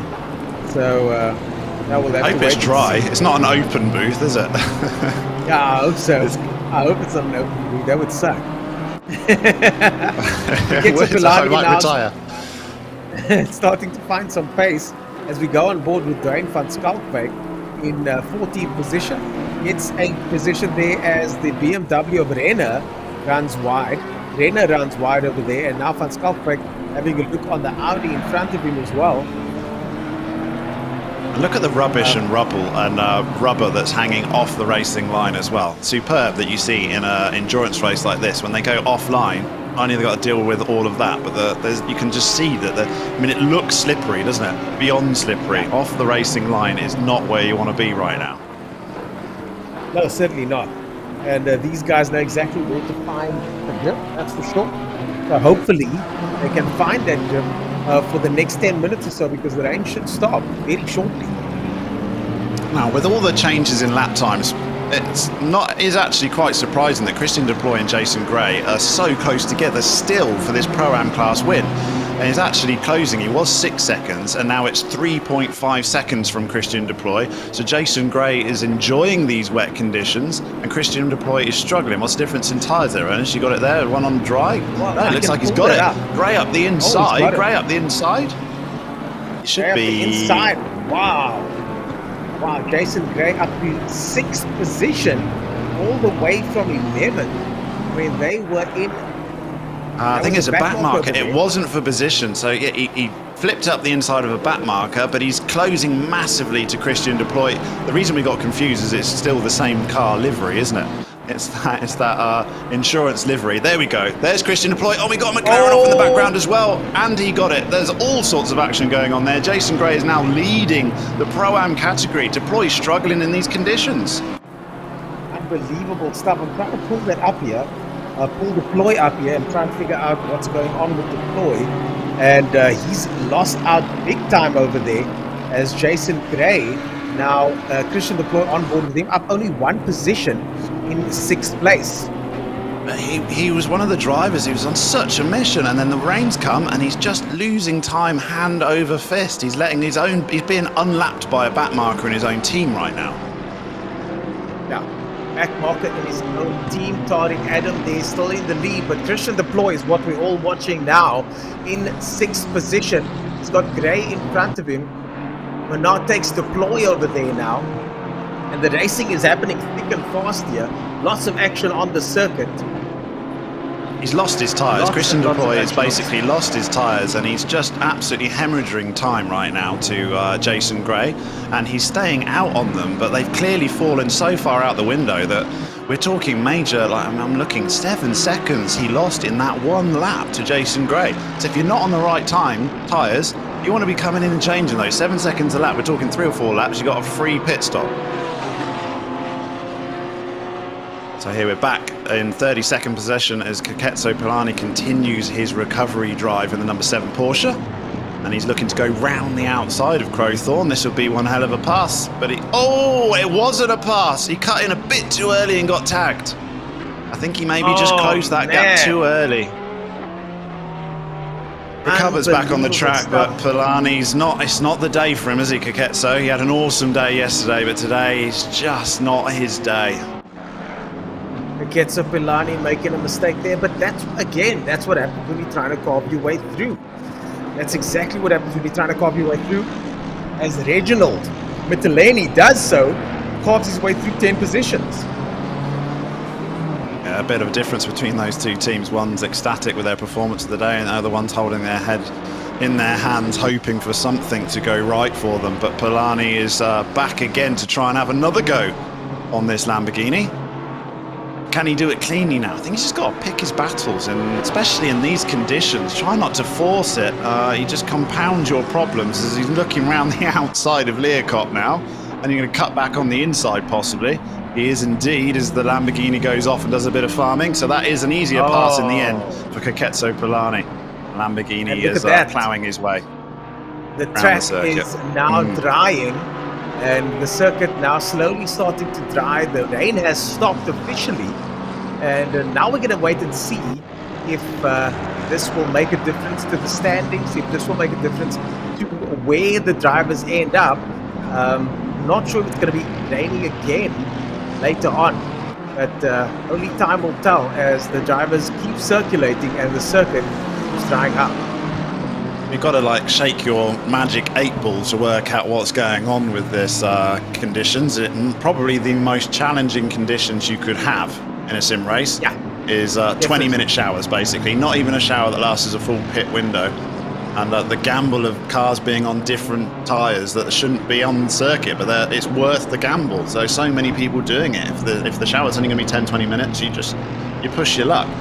But we find out what happens when the conditions settle down again and everyone gets back into a groove and starts lapping even remotely the same, and then it all gets shuffled up, especially between the silver and pro-am classes. That's where we've seen both of those leads change during this little session of sort of the last 20 minutes. Yeah, and this, as you say, totally the worst sort of conditions there. I mean, what you want is a steady state of rain or shine, but these guys have been flung into a position where there is chaos around them all the time. Oh, the BMW in the background there locks up the brakes as the Bentley makes its way through. And the 885 car of Ali's over there locks up the brakes and squirms his way through into position. The 191 car there of Silver all the way down in 34th position. Racing happening all the way through this grid as we go on board with Minna, and Minna is closing the gap quickly. Yeah, the sun's out. And all of a sudden it's the person that's got their ACC is absolutely vital to get your tyres in a window, and if you lose that window it can be so hard. It can take you 3 or 4 laps to get it back. Philip Minnar looks like he's going to start this little dry spell flying because he's closing rapidly to Jason Gray, who's not in his class, so I don't expect would want to fight too much because his fight is with Christian Deploy. Look at that gap back to Christian Deploy. It's nearly 18 seconds. So we had Gray pass literally 2 laps ago, and he's got an 18-second lead for his class now. Well, I do think there's some strategy afoot here. Leslie Oliphant still on the dries in 8th position. And as we go through the order over here, Zahir Essa in 2nd position on wets still at the moment. Taring Adam on wets as well in 1st position. 7th position, Deploy on dries. So Deploy is on the dries at the moment, and should he catch up to Minna, who is currently running on the wets. I think Leslie Oliphant in the Slick Racing Porsche has basically traded blows with the Patterson Works car, and basically they've balanced themselves out because they've both done exactly the same things in different weather sessions, haven't they? So we had the PWSR car take a gamble, and it cost them about 40 seconds. And then we've had the Slick Racing crew take the exact same gamble, and they've just given it straight back again. So could work out in favour of the Patterson Works Porsche. In where are they currently sitting at? In 4th position in the 101. So they've recovered quite nicely through this rain session. They lost out in the first one, and they've gained in the second one. Well, let's see. Kutzer driving the car there in 4th position, and they are running on wet tyres at the moment. Wow, Philip Minnaert just blasted through Gray there. I think Gray just let him go, didn't he? Yeah, Philip Minnaert just absolutely...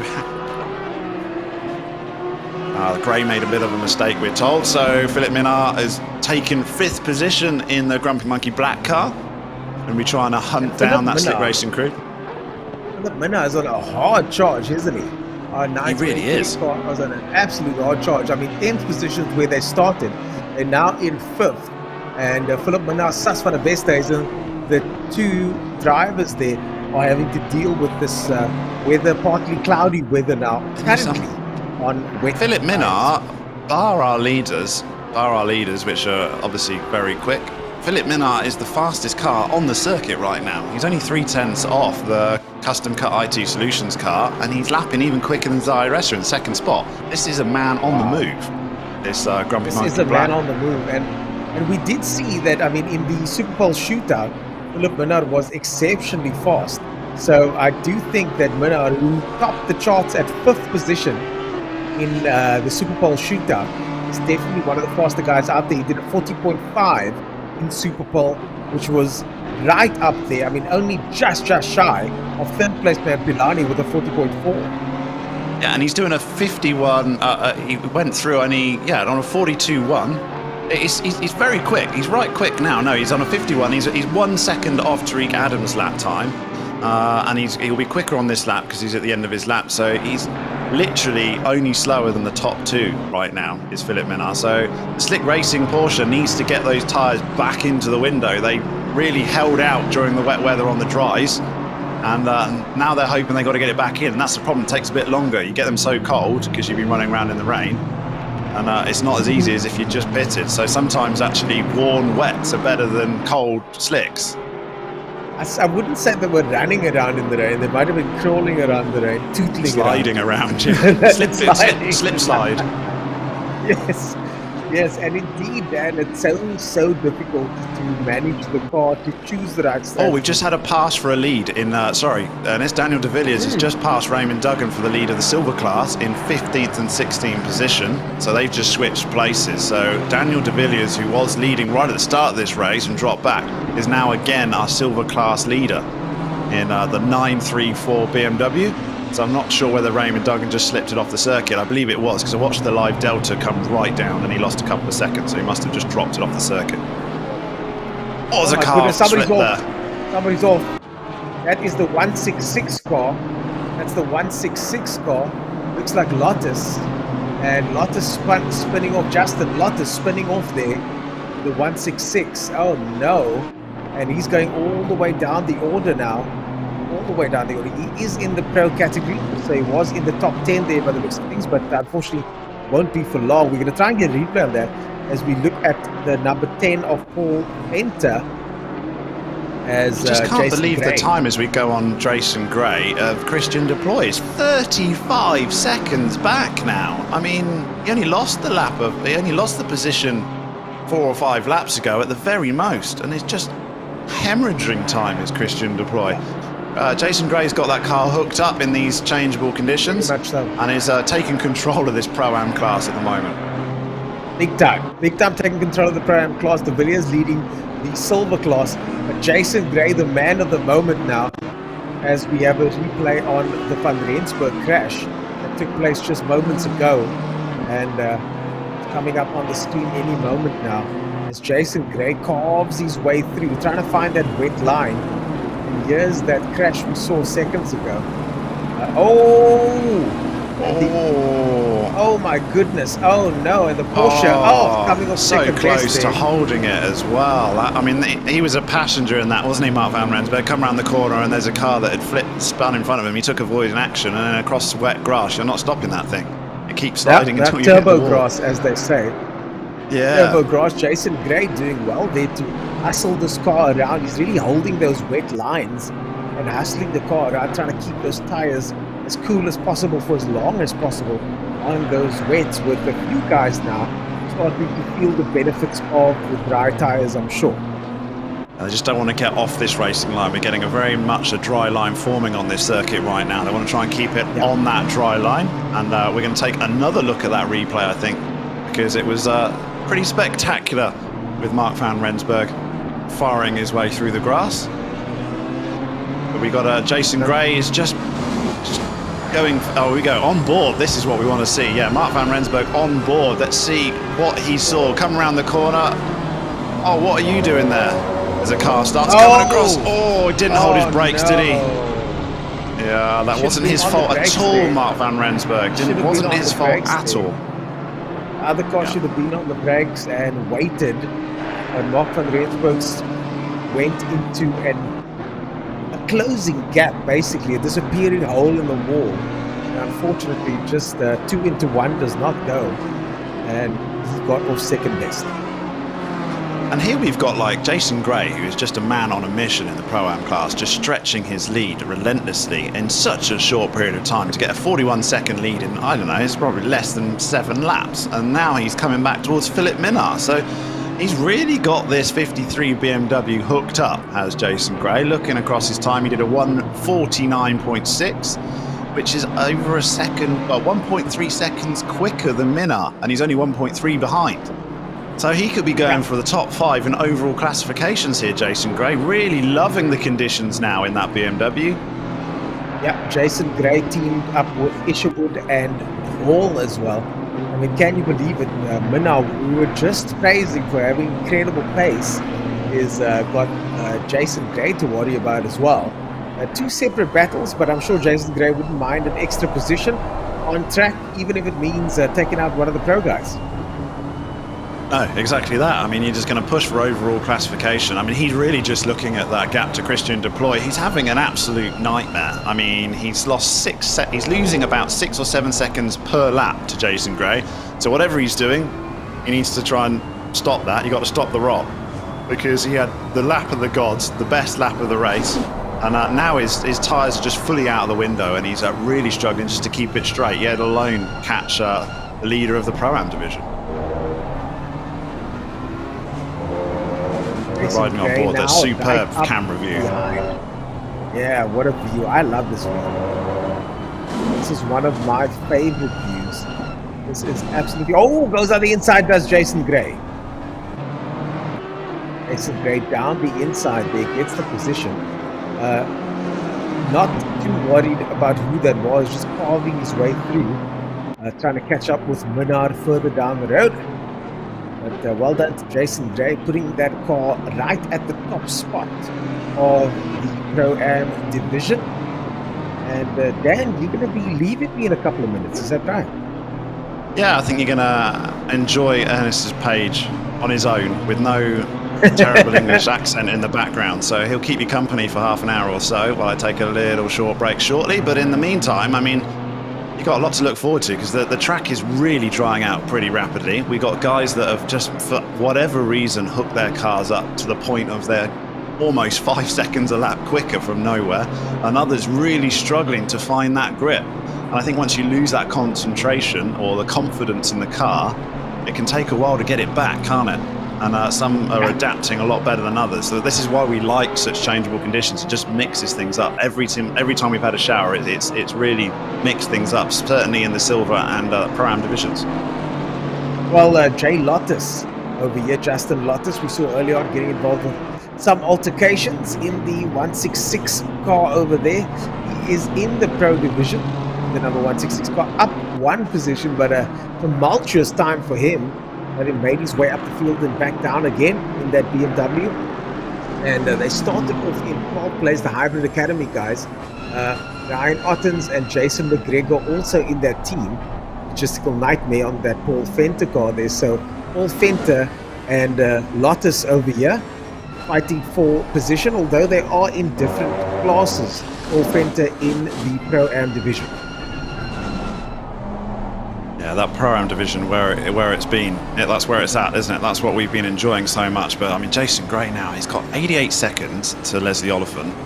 Christian Deploy is just, for whatever reason, lost his car, and he's gone for a pit stop. I think that's why the 2:45 lap. So, I mean, Gray's got a free pit stop now in the lead of this Pro-Am class. Very, very comfortable, and it just shows you how quickly that can flip around. One weather event and sort of 15 laps or so through that little session, and they've really just taken control of this Pro-Am division. That's why we love it though, because it gets turned on its head, and that's what we want. Oh, just look at that, Paul Fenter getting some pressure now from Lotus. Lotus already got the bumps on the back of his, on the front of his car there, just from all of that argy-bargy of the course. Car number 78 has got a drive-through penalty. That is Olafir in 21st position, gets a drive-through penalty for his troubles. Yeah, that's never nice, is it? But I'm not quite sure what that was for, that drive-through penalty, but you want to try and avoid those as much as you can. I'm guessing probably an in-game penalty, looking through on the steward's report for reported incidents, and that car isn't there. Oh, it is there. Tap the rear and put us into the wall. Yeah, I think that was quite a valid one. I think that's the incident that we were looking through. Avoidable contact. So well done to the stewards for catching that. Mercedes-Benz gets airborne over That's there. Christian Deploy again, isn't it? Deploy is just like hemorrhaging time. I don't know quite what's gone on with Christian Deploy in that AMG, but he is completely lost faith in that car and is dropping places rapidly and losing a huge amount of time in his division. He's now only in the 3rd position, and he had it cemented at one point before the rain came. He's not happy about these weather changes, I don't think, Christian Deploy. Much happier on a dry track, clearly, in that setup. Yeah. Luckily for him, though, the track is drying, but once again, in 30 minutes' time, the track will once again be wet. In 30 minutes' time, the track will be wet again. And, I can't believe these showers that we're having. It's but then they say that is the exact weather in Johannesburg right now, but it's not. It's certainly not what I expect. When we ran a lot of simulations on these exact settings that we're using, we pretty much had one big shower, possibly two, in the whole 9 hours. We've had this will be the 3rd one already, isn't it? With over 4.5 hours to go, nearly 5 hours left of this race. So very, very unusual. Just not Lotus on expected at all. Fenter. Lotus on Fenter. This is for position. Lotus on Fenter. Lotus tries to now go down the inside. He's got the run going into the S's. This is a bit of a risky move. He's going to have to back out of it. Does he? They almost touch. Lotus and Fenter as we get one of the other cars, Van Rensburg, now trying to have a look down the inside. Van Rensburg also battling for position, goes down the outside now. Can Van Rensburg make a difference to this outcome? Van Rensburg, This could be a double pass here from Mark Van Rensburg. Good, great driving from Mark Van Rensburg there. Look how close they were as they come through that section, and now he's got Venter in his sights to make a double pass in one lap. He's trying to take away Christian Deploy's lap of the gods and claim his own. An unusual turn of events there, as Van Rensburg gets the overtake and on an interesting spot as well, as we managed to do. As they're coming up towards Ingwe now, final corner, and if he tucks in behind Van Rensburg and gets a good run in the slip, he'll be looking to go up the inside into Crowthorne turn 2. He's being dragged along by the big brick in front of him, and the Bentley's a nice thing to just tuck behind because it's big enough, but it just shows you how fast it is in a straight line, because it wasn't enough. It wasn't enough at all. Yeah, it's so fast that Bentley in a straight line. Lotus now out of the running as we go on board with Van Rensburg, and we've got our camera pointing backwards from the Bentley. And as you rightly mentioned, Paul Venter's car is so fast on the straights all these Bentleys are, but just look at the size of that wing on this Bentley. It's huge, and it's pretty ominous in your rear view mirror when you see one coming up behind you as well with that massive, great big grille. It's like having a taxi sort of 3 inches from your rear bumper. Something that South African drivers should be quite used to. The Porsche gets it sideways there now.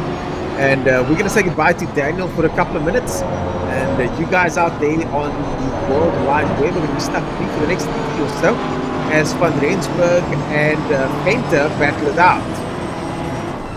Van Rensburg makes his way and has a look down the inside, not good enough.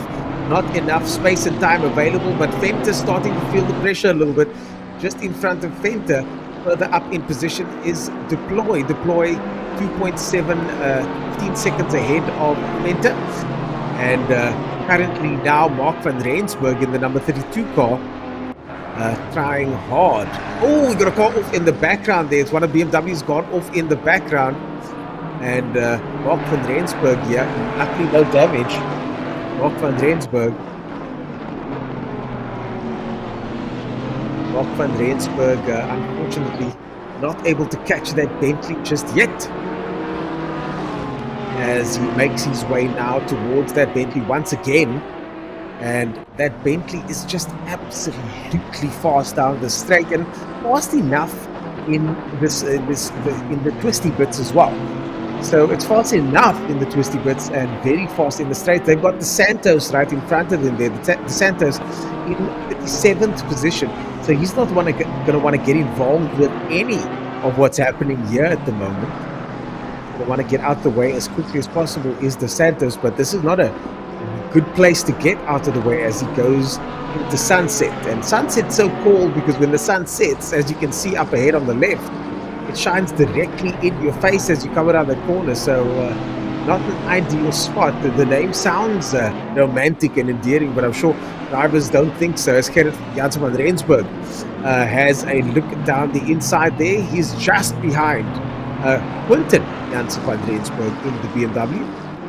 And the two of them now battling it out. Further back, 57 seconds back, is Kleb.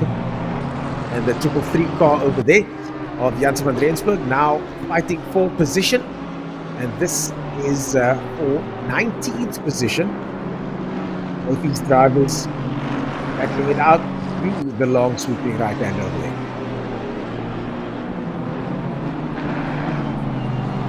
Jansen van Rensburg down 4 position. Now we go on board with Mark van Rensburg in 11th position. Once again on board with the Porsche. The Porsche and the Bentley still tussling it out. You know, well done to Venter over there, keeping that Bentley neat and tidy after absorbing all this pressure all this time. There's a lot to be said for having someone behind you like that all the time, trying to withstand that pressure. See what's happening out there in the wonderful world of the internet. See what you guys are saying on the stream over here. And lots. Oh, somebody's got to stop. Go penalty. Car number 118. Somebody's got to stop. Go penalty. Daniel de Villiers says that was fun. That was fun. Daniel de Villiers coming in. Vicky Pearson says thumbs up, Janneman. And Wacky Wayne wants to see the silver class leaders. We've also got a tweet here coming up on the screen. He's coming to the dry runners again. And Adrena talking about the fact that the track is dry. The track is drying finally. And that's Mark van Rensburg on your screen at the moment, down 2 positions. From a 13th position start. That is the LNR car, if I'm not mistaken. Jansen van Rensburg now, number 333 in 20th position. Down 3. Jansen van Vieren, I apologize. Van Rensburg right in front of him in 19th position. And the gap now starting to spread out ever so slightly between these two. Earlier we saw them tussling as Van Vieren grabs some curb there. Just the right amount. We've got the position deltas up on screen now. So you can see exactly where these guys were in relation to where they are now. 4 positions down for both of these drivers. So they're not going to be too happy about that. Means that the 333 car, which is Eleanor's steady state, started with Anthony Wilson behind the wheel, Robert van der Merwe in 16th position, and now running a solid 20th.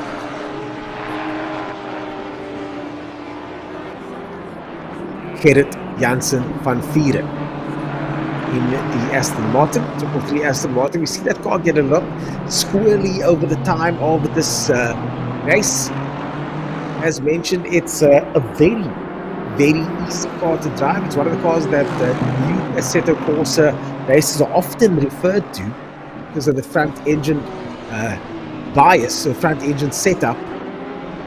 But definitely surprised to see it all the way in the front of the grid like that. And now Gerrit Jansen van Vieren starting to apply some pressure to the BMW in front here. That's the maximum e-sport car. Number 88 car gets a look down the inside. The 333 car gets past the 88 car. That's for position. And Van Vieren gets 19th place easily. And Royan hands over that position without any hassles there. Maybe a problem with that BMW. But that was very easily done there. And I'm wondering why that position was handed over so easily. Going now on board with Jansen van Rensburg. Further up the road. Danny van Rooyen in the BMW now having locked on to this car in front. Now he's staying with him. Having said that, staying with him quite nicely. And he's still running wets on the BMW. So the BMW running wets and Jansen van Vieren running I'm laughing because my producer Daniel just told us that rain is being forecast again for half an hour's time. So we got rain once again coming in half an hour's time. And Van Rooyen is running wet tires over there. Most of the other guys on dry. A couple of guys on wet, some of them changing now. But someone that's certainly on the right tire, regardless of what it is this man over here. First place man, currently Tariq Adam in the number 29 car, custom cut IT Solutions car. Oh, we got a Porsche spun out. He's got to take evasive action. The custom cut car's got to take evasive action, but no harm, no foul. Good recovery there from Tariq Adam. Fantastic recovery from Tariq Adam. And I'm sure he's going to be very relieved that didn't turn out any worse than it did. One lap in hand over Essa. So here Essa playing the catch-up game now with Johan Grobler all the way further back from Essa, 37 seconds down. The gaps definitely starting to spread out quite a bit now as the 777 car makes its way around once again. A little bit of pressure now from that Lamborghini. Tariq Adam is still on the wet tires. Tariq Adam is on the wet tires, I've just noticed now, and he just got overtaken by Kalen Mawa quite easily. Tariq Adam probably circulating quite slowly. Let's see if he's going to go pit now. I'm watching him on my screen. Tariq Adam does not pit. He's still on the wet tires. And let's have a look and see what tires Zahir Essa is running. To see what tires Zahir Essa is running. Grobler in third place, also on wets. Zahir Essa in second place on wets as well. So all of these guys currently running wet tires. None of them want to change just yet. None of them going into the pits. Neither does Essa. So a disadvantage, but the rain is coming in 10 minutes once again. So for those guys on wets, fantastic strategy. Maybe just stay out there and wait for the rain to come to you. You've got a long shower, at least 30 minutes of rain up ahead as Zahir Essa circulates. And it must be strange for some of these faster guys to have to worry about getting overtaken because they're on the wrong tires. At this stage, they will get overtaken, I'm sure.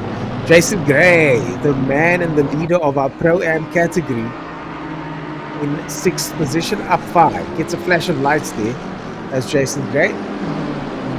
And easily now ahead of Ploy, who's probably, by my calculations, about 100 seconds or so further back. That means just under 2 minutes. So not quite a lap, but quite a long time as Jason Gray makes his way around once again. Number 53 car onto the main straight now. Coach Dave Academy in the background there. Up your game with Dave Academy. Jason Gray all the way down the main straight there. William Wentworth, your leader in the Silver Cup. Up 7 positions. The number 9-3 car started 7 positions down from 16. And they started the KSR 1-plane insurance car all the way down in 23rd. Silver way down in silver. They were running what looks like a 3rd place in the silver category. Now currently running first, Wesley Hampson. Looking good there as well. Wesley Hampson, shout out to Weza, one of the pillars of the sim racing community over there. Wesley Hampson, always a friendly chap. I'm surprised his livery is not more detailed. I know he's quite into his livery, but he did mention that he is working today. So he's working today and just came from work, jumped into the car, and now is behind the wheel. Wesley Hampson, the number 22 car.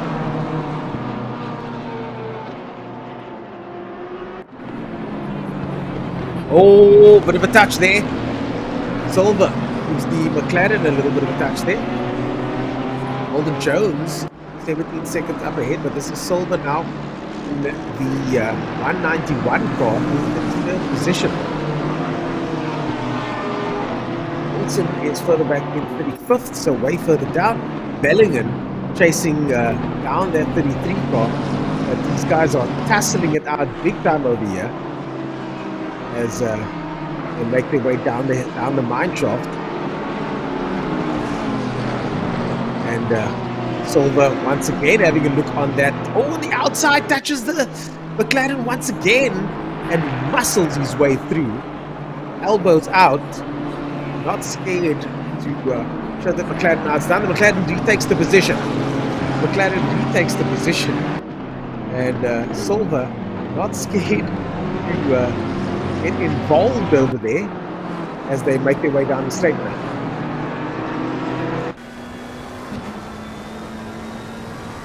On board now with Jason Holden Jones in 32nd position. He's got Silver right behind him in the McLaren, and this was for position, this battle. But Silver managing to stay just behind Holden Jones. Holden Jones managed to keep him off, but those two were not pulling any punches there early on. Silver now getting some pressure from Patterson. That's Kieran Patterson, the 3rd place driver right behind him there. He's going to have to let him through eventually. Kieran Patterson currently running in 3rd position. So Silver does not want to get involved there. Kieran Patterson with Neville in 27th position behind that. Oh, Neville runs wide there in the background. And Robson. Yes, another BMW gets involved in this battle as well. Another BMW, Knutzer. That's Knutzer. And just look at the Porsche carving its way through here, saying, I'm coming through. I'm in 3rd position. I don't want to be involved in this tussle. You've got to let me through. Jason Holden Jones. Gives him another flash as they make their way down the mine shaft, but he's not going to slow down. He's fighting for position here is Jason Holden Jones. And this is where we saw the Bentley looking mega early on. Through this section, we can hear the chopper whirring away as Patterson goes through. 3rd position as mentioned. And now Holden Jones trying to hold off that Bentley over there. Lots of action happening in the background there as well. That's Robson, who happened to be in 27th position. So Robson is actually further ahead. Further back, Wentworth is in 15th position. Bellingham's in 34th. So this is a whole mix of cars. You're all trying to lap and unlap themselves to once again go on board with Holden Jones in 32nd position. Silver and him battling it out for that position. Silver in 3.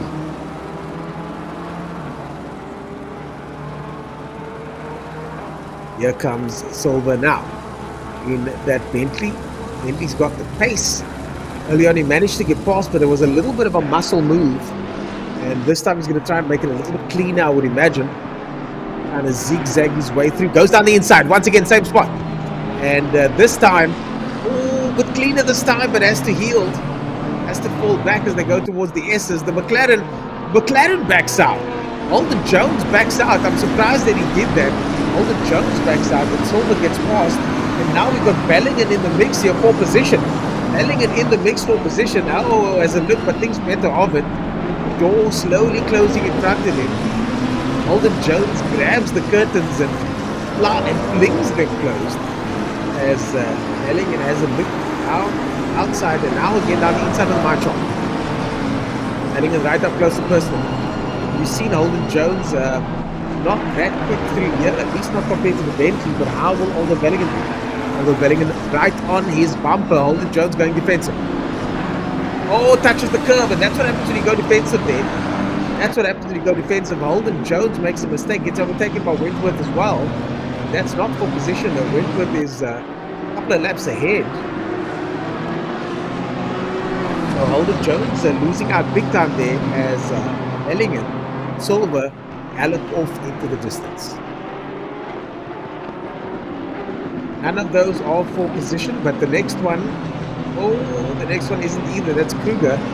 He's only 4 positions down, but in the BMW number 84 behind him there, only 4 positions down, but clearly on a different lap. So there's a lot of space in between these drivers as we look once again at Holden Jones, all the action taking place here.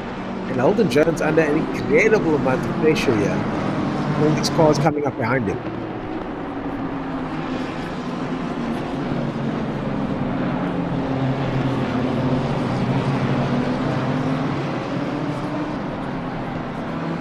Holden Jones still on board with him. BMW gets a little bit squirrely and sideways behind him to the S's.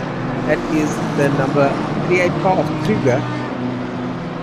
Kruger in the 38 car, sorry, in the 84 car. Not for position, he was in 8th position. And then behind that is 16th position man, McGregor.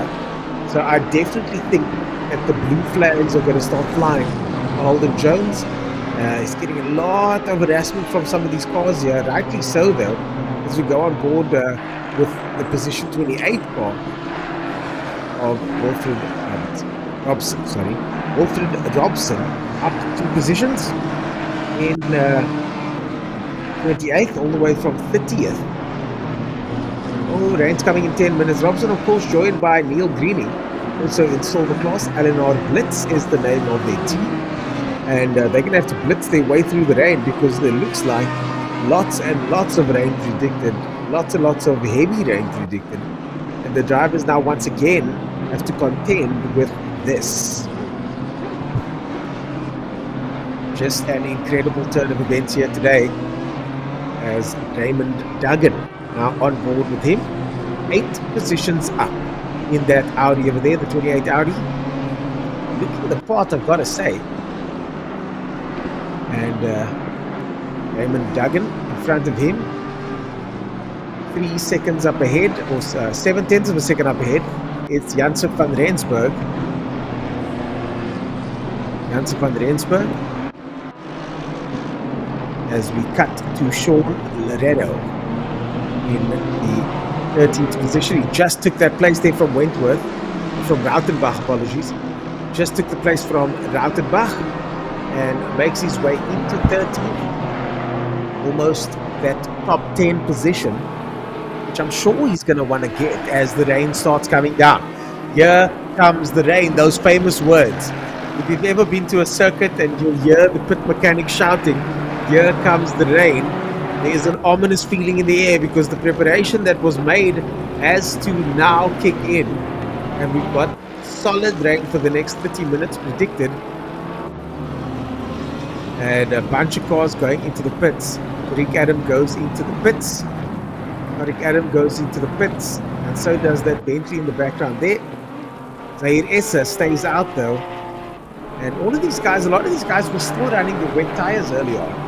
So interested to see how that works out. Holden Jones, who was on our screen early on, is on the dries. And let's have a look and see who's running what tire.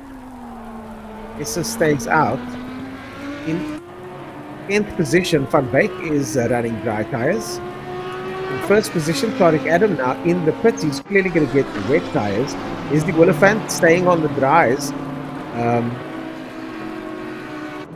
Who else do we have here?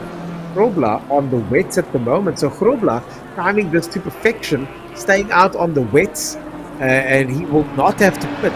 Hopefully, he's got enough fuel on board. He runs past the pits there, as you can see. So Grobler not pitting and staying out on the wets when I'm sure many guys are going to have to pit now going into this rainy weather.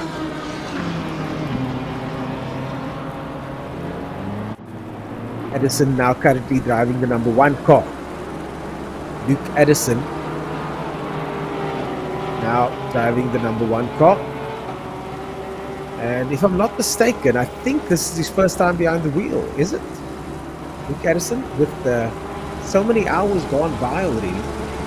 2.5 hours gone by. Oh, please, sorry, I apologize. The math's a little bit off here. 4 hours and 30. Yeah, 4 hours and 30 minutes gone. It doesn't feel like 2 hours into the race. I'm not even sure why I said that. It definitely doesn't feel like 2 hours into the race. So we've got Wilfred Robson there in position number 28. It's another one for his trouble. And some of these guys are definitely going to be staying out in the wets. I'm trying to see now Radloff in 23rd position out on the dries. Oliphant out on the dries as well. He's going to have to come in. I wonder if he's going to come in for this lap now. I'm watching him on my other screen over here, Leslie Oliphant. Leslie Oliphant stays out on the dries. Maybe the circuit hasn't quite come their way yet. Most of the guys in the pits now. The pit stop very busy. The pit lane very busy place at this stage. Most of the guys out on wets. Young in 36th position. Out on dries as well. Minard takes second place. Oh my goodness, second place? Let's have a look and see. That can't be second place. Minard takes 6th place. I apologize, my producer lied to us all there. But I will take responsibility because I'm the only one that you guys can hear. So that was on me, Daniel, in the producer's box. So Minard takes 6th place as we go on board now with Luke Addison. Sorry, we got on board with a Grobler, that was me, in 4th position. Luke Addison currently in 1st place. Grobler now in 4th position. And it's a nice and sideways there. He's on the wet tires. So the car already on the wets, but it doesn't make a difference if the other drivers are changing just as the pit lane window opens, especially if that gap is so big. I mean, Addison's gap is so incredibly big. Michael Stephen now behind the wheel of the 777 car. 777, of course, Sim Racing Masterclass. So Michael Stephen behind the wheel of the Masterclass car. As Jan Grobler makes his way around again. Rautenbach in the pits as well. Fenter in the pits as well. Etienne Kleb just coming out of the pits. See deploy also now on wets. Patterson still on dry. So Patterson still flying the dry flag. Minnar is now catching Oliphant by the looks of things. And I think Oliphant is on the dry tires. So this is exactly why he would though. Minnar is on the wets. Grobler is, as mentioned, on the wets as well. And Addison also on wets. So most of the drivers now have changed the wets. Some of the more stubborn ones are staying out on the dry, but I don't think that's a move at this stage because rain is predicted for quite some time. And this is now Philip Minard in 6th position, pitching up hand over fist. I mean, he's absolutely reeling in that Porsche. And who gets a look there, thinks better of it, does Minard, but still manages to make it stick somehow. I mean, it's just the absolute pace of Minard in that car. And yes, Minard is running wet tires, and Oliphant is running dry tires. The car number 789. That's Eleanor Blitz, Neil Greening, and Wilfred get a penalty. So Eleanor car gets a bit of a penalty there as Philip Minard slides his way out of the corner. And this is not looking good for Leslie Oliphant. He's going to have to pit soon because it looks like the rain is going to get much, much worse over the next 10 minutes. Looking at what the forecast is saying, it says that at 10 minutes time the rain will get worse and in 30 minutes time it will still be raining. So I certainly think that at least for the next 30 minutes we've got rain ahead of us, and it would not be advisable. We've tried this strategy before. It's just too long to stay out there. I've got to say, don't tell Daniel I said this, but he was right. I'm not going to say it to his face though. I'm still waiting for my apology. But Daniel Haynes was right about that strategy earlier, and it didn't pay off. And just look how busy this is. Wayne van Schalkwyk there in position number 10 with a whole bunch of cars behind him. Oh my goodness me, this is a recipe for disaster here with these cars. So many of them tussling it out here for 10th position. There are cars absolutely everywhere. We've got Aldo Bellingham in the mix there as well, just behind him, in 50th position. Behind that is Jason Isherwood in 7th, Gous, Ratta, Ali's as well. And this whole train here led by Van Schalkwyk with a battle happening in front. Van Schalkwyk fighting for position. Bennington Smith right in front of him. So Aldo Bellingham not in the same battle here as Aldo tries to have a look around the left-hand side there. Aldo Bellingham in 30th position. Still coming in on Van Schalkwyk. He's trying to catch up with his cars in front. Bellingham almost takes him out. Bellingham just missing him there. Bellingham really getting exceptionally close to the back bumper of that car. And Aldo Bellingham having a look as the rain now coming down very hard, and it is absolutely torrential out there at the moment. The driver's visibility seems to be way down at this stage as the BMW of Isherwood comes through. Isherwood in 6th position easily dispatches Van Schalkwyk as we go on board with Jaco Nudier in 15th position. Jaco Nudier just a little bit further down the road from all of this action, and he's got JP in front of him, JP van Leeuwenhuizen. This is for position. The track is just getting wetter and wetter and wetter. Some of the guys are really struggling out there. Van Schalkwyk just got overtaken by a bunch of cars, and I think Van Schalkwyk struggling out there big time in that Porsche 10th place. But this is on board now with the 465 car. Jaco Nudier. Jaco Nudier having a look on that BMW. And incredible conditions over here. Just look at these conditions. Absolutely terrifying. And that's Neville in front there. There with Van Leeuwenhuizen in front for position. And behind him, Van Rensburg, 2 seconds down. The 16, 15 and 14 all within striking distance of each other. As Jaco Nudier, oh, we just saw somebody just crashed out there on screen. Somebody just crashed out on screen. So many crashes happening. I apologize. I was glancing over at my other screen here. Some crashes happening on screen here. The conditions are absolutely horrific out there at the moment. Absolutely horrific conditions at the moment. The drivers are really struggling. Most of them. Some drivers slowing down for not very good reason, to be honest.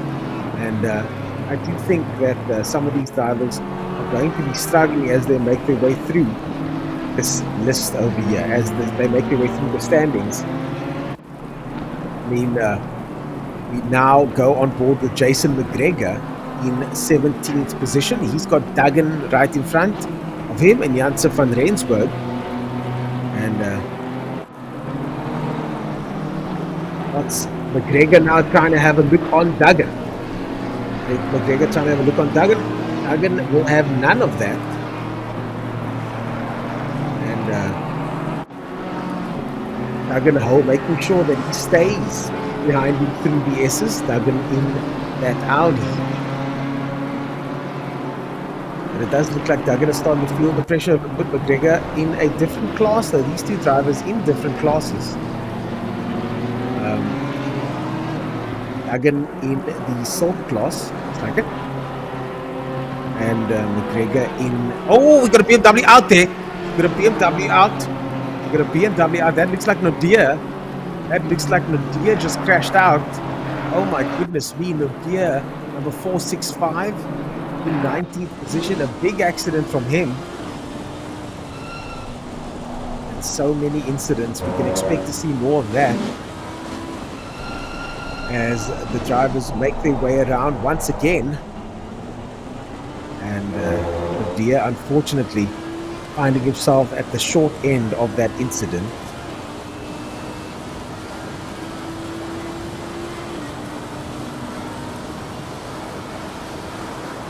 Another crash previous there. We've got a replay coming up. And I missed this one on the screen. Let's see what happens. This is JP van Nieuwenhuizen. Oh, hold it. Oh, no damage though. No damage. Just losing it out a little bit there. Oh, watch the gas. And try not to cut in front of anyone. As Raymond Duggan now comes through. Raymond Duggan in 15th position, getting a little bit of pressure there from McGregor.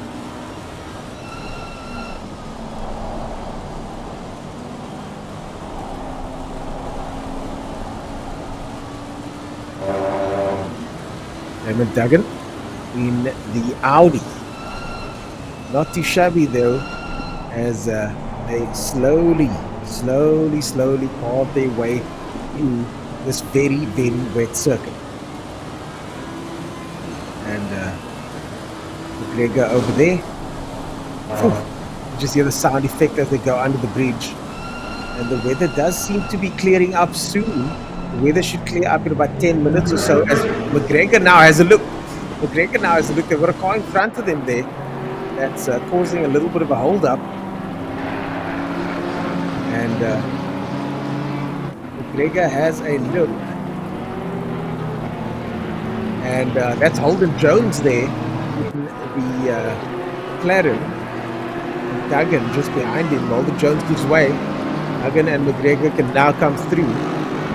McGregor's the only one that makes it, so McGregor gets a little bit of respite there for a second, as Duggan gets a little bit of a respite as McGregor flashes his light to come past. Holden Jones lets him through. A couple of close moments there for both of them. And McGregor now chasing down Duggan.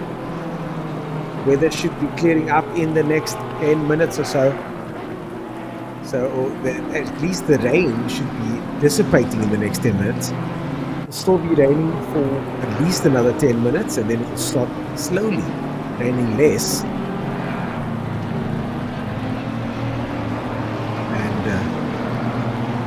Okay, folks, we'll be going to a 10-minute break shortly. The action continues.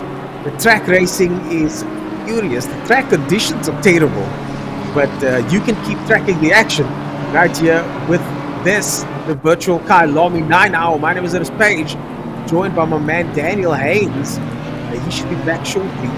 I'll be gone for a little bit, but we'll see you guys after this break. But don't worry, the racing continues on your screens. See you shortly. Thank you for joining us today, Lisa. And I'm going to get started right into it. I'd like to know, what is SAGT and how did it all begin? SAGT started with one of my driver colleagues, a guy by the name of Aldo Scribante. At one of the race meetings, he came to us with a serviette, wrote a couple of names on it and said, "Can you please come here to a little meeting?" So we all went there into a little circle, and he said that, what is the chances of starting the SAGT series? And we all said, "Oh, okay, that's a good idea." And that's physically how it started. So I actually blame Aldo Scribante for it. But yeah, what can we say? But thank him at the same time, because now there's this exciting series coming about. Absolutely, and I think for starting it on that basis, then it became very serious. And I think I spoke to a guy called Andre Besaidnout, and he said to me, get a guy by the name of Wayne Riddell to help us. He knows the motorsport fraternity very well. He knows the rules and all the regulations. So I phoned Wayne and I said, "Wayne, can you help us?" And he absolutely yes. It's also a dream for him come through. And I think within 3 months we had the company registered, we had the association going. I mean, all the drivers basically who owns these cars. And I must be very frank about it. It's family businesses, you know, we're all passionate. We all love our cars. We're very, you know, just like our babies. And what we did was formed a company with them as shareholders, so they have a say in the business. And normally these things happen without consultation with the people who actually invest into the sport. So this become a real passionate driver thing. They have a say in it, and well, a year later we have national status. We've made it happen, and I can only say thank you to the Exco. We've got a very live Exco with a couple of members, and negotiations is sometimes tough, but it just shows the commitment, and I think we're very financially strong business owners, think level-headed. You know, we're not yet to actually sit around the table and do nothing. We are people with action. Exactly. And that is where we come from. And then tell me, so how did the connection come about between SAGT and the Kyalami 9 Hour? Yeah, I think obviously the GT Association worldwide, SRO, they've got the, I think, international series going, GT Racing. And it's basically all the countries have joined in. And the last one to join, I think, is actually South Africa. And what actually happened was, I think for the last 5 or 6 years, SRO came to South Africa, which is the 9 Hour Kyalami. And they've been doing it as an international event without South Africans participating as local people.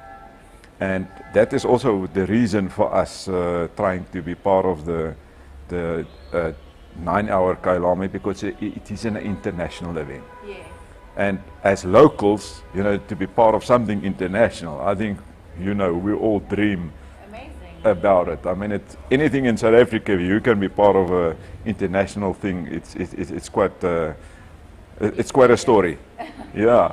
So we adopted their rules, we adopted their procedures, and it's the same cars. I mean, it's all manufactured by the manufacturers, very strict rules. And we adopted the same set of rules as SRO, and they said, okay, but we also want to make it a South African-based brand.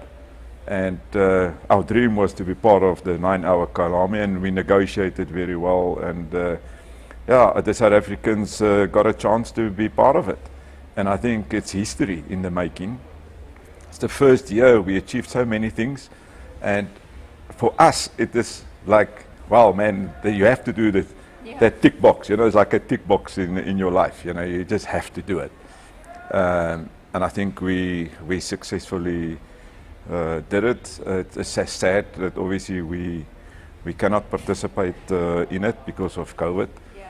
And we respect the rules. You know, it is obviously a health issue, and it's sad, but also in a way I'm also happy because a lot of our local drivers got cars actually as we speak on the sea, and they are coming in. And so if it is postponed, or if not, next year we will have more cars on the grid, which is also positive. So there's a lot of positiveness. There's a vibe, you know, there's everything, and we're sad, you know, in the same time. There's a silver lining in these things. So. There's a silver lining, as we said. We also, you know, we're happy for the new cars that's coming. I'm ashamed that the drivers that wanted to participate in the cars are on the water, they were so sad. But now at least they're positive, so we can make them happy.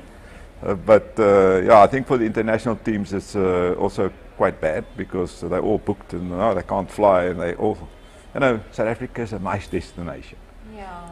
You know that, I know that, you know, everybody wants to come here. It's summer, Europe is winter. Yeah. So where do you want to be? Where the sun is shining. Exactly. And then what is next for SAGT? What is next for SAGT next year? I think, you know, as part of our vision for the future, and specifically mine as the chairman. It's very important to have a rainbow nation participation in our sport. And I mean, if I say that, people of all color, to bring them on board, I mean, it's imperative for me to have transformation in the sport. We have Zolile Leclerc, who is also my colleague in one of the marketing companies. He's the chairman. He's officially also the majority shareholder in the endurance series, and we have done our part. And I think the quicker we do it, the better for the country. My vision is to have a GT racing fraternity in Africa. Africa as a whole has always been left behind, and it's important that we all fight, and we all talk about these things because it's also important, and then create level, playing fields where everybody can participate in it, and open the doors. We also want sponsors and corporates to help us to make it possible. It has been too long for it not to happen. Yeah. And I mean, I'm sure it doesn't matter of which nation or color you are. When you want to drive a nice car, all men have the same story. They like their cars, they like their women. I mean, it is just part of of it. But also, as what the vision for us is to have obviously more cars on the grid. We also have a GT4 series. It's a GT3, GT4, and what we call a GTO series, which is the older type Porsche, club cars, Ferraris, whatever. And for me is obviously to grow the events to more regular events, not just one a year maybe. And also for the overseas teams, especially Europeans, to come to South Africa when it's summer here. Yeah. So to come do testing, transfer of skills, we want people to learn from them. We need to educate our people as well, turn them into mechanics, turn them into computer specialists, the branding of it, the actual driving of it, and create opportunities for our local youngsters. Yeah. We have so much talent, and I think, I'm sure there's little Lewis Hamiltons here in South Africa or in Africa for that matter, and how do we expose them? How do we give them a chance to be part of an international brand or have to be seen or acknowledged? And this is perfect. It's perfect. So for me, that is what's next. Thank you so much for your time, Isaac, and we will see you next time.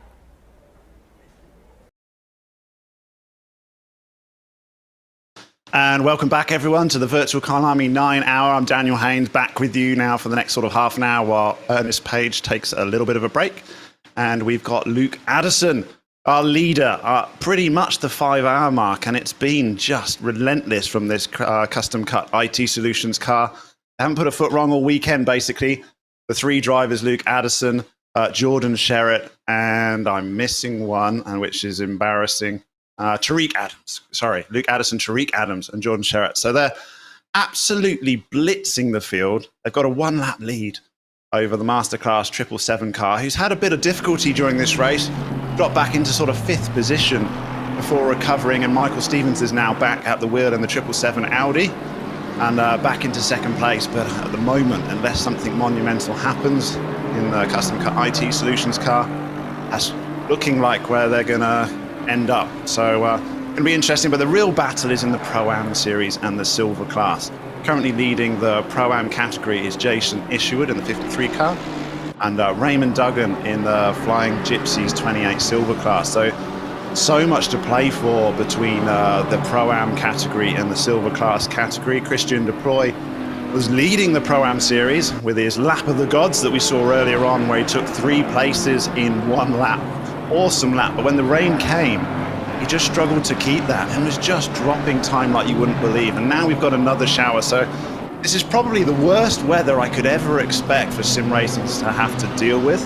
I think they would have been far more comfortable with sort of 4 hours of dry weather, a massive thunderstorm, or a long period of wet weather. But these changeable conditions where it's been a struggle, and we're on board now with Jason McGregor looking to put a pass on Raymond Duggan. It is for position, but I think Raymond Duggan doesn't really want to be fighting this. His battle is to try and win that silver class category.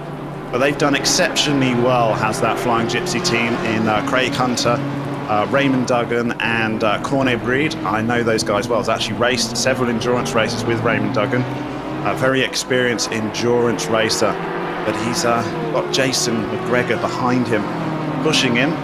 Not quite close enough to make a move in this instance. So the weather's been the story of this event so far. Just about to come up to the 5-hour mark, 4 hours to go.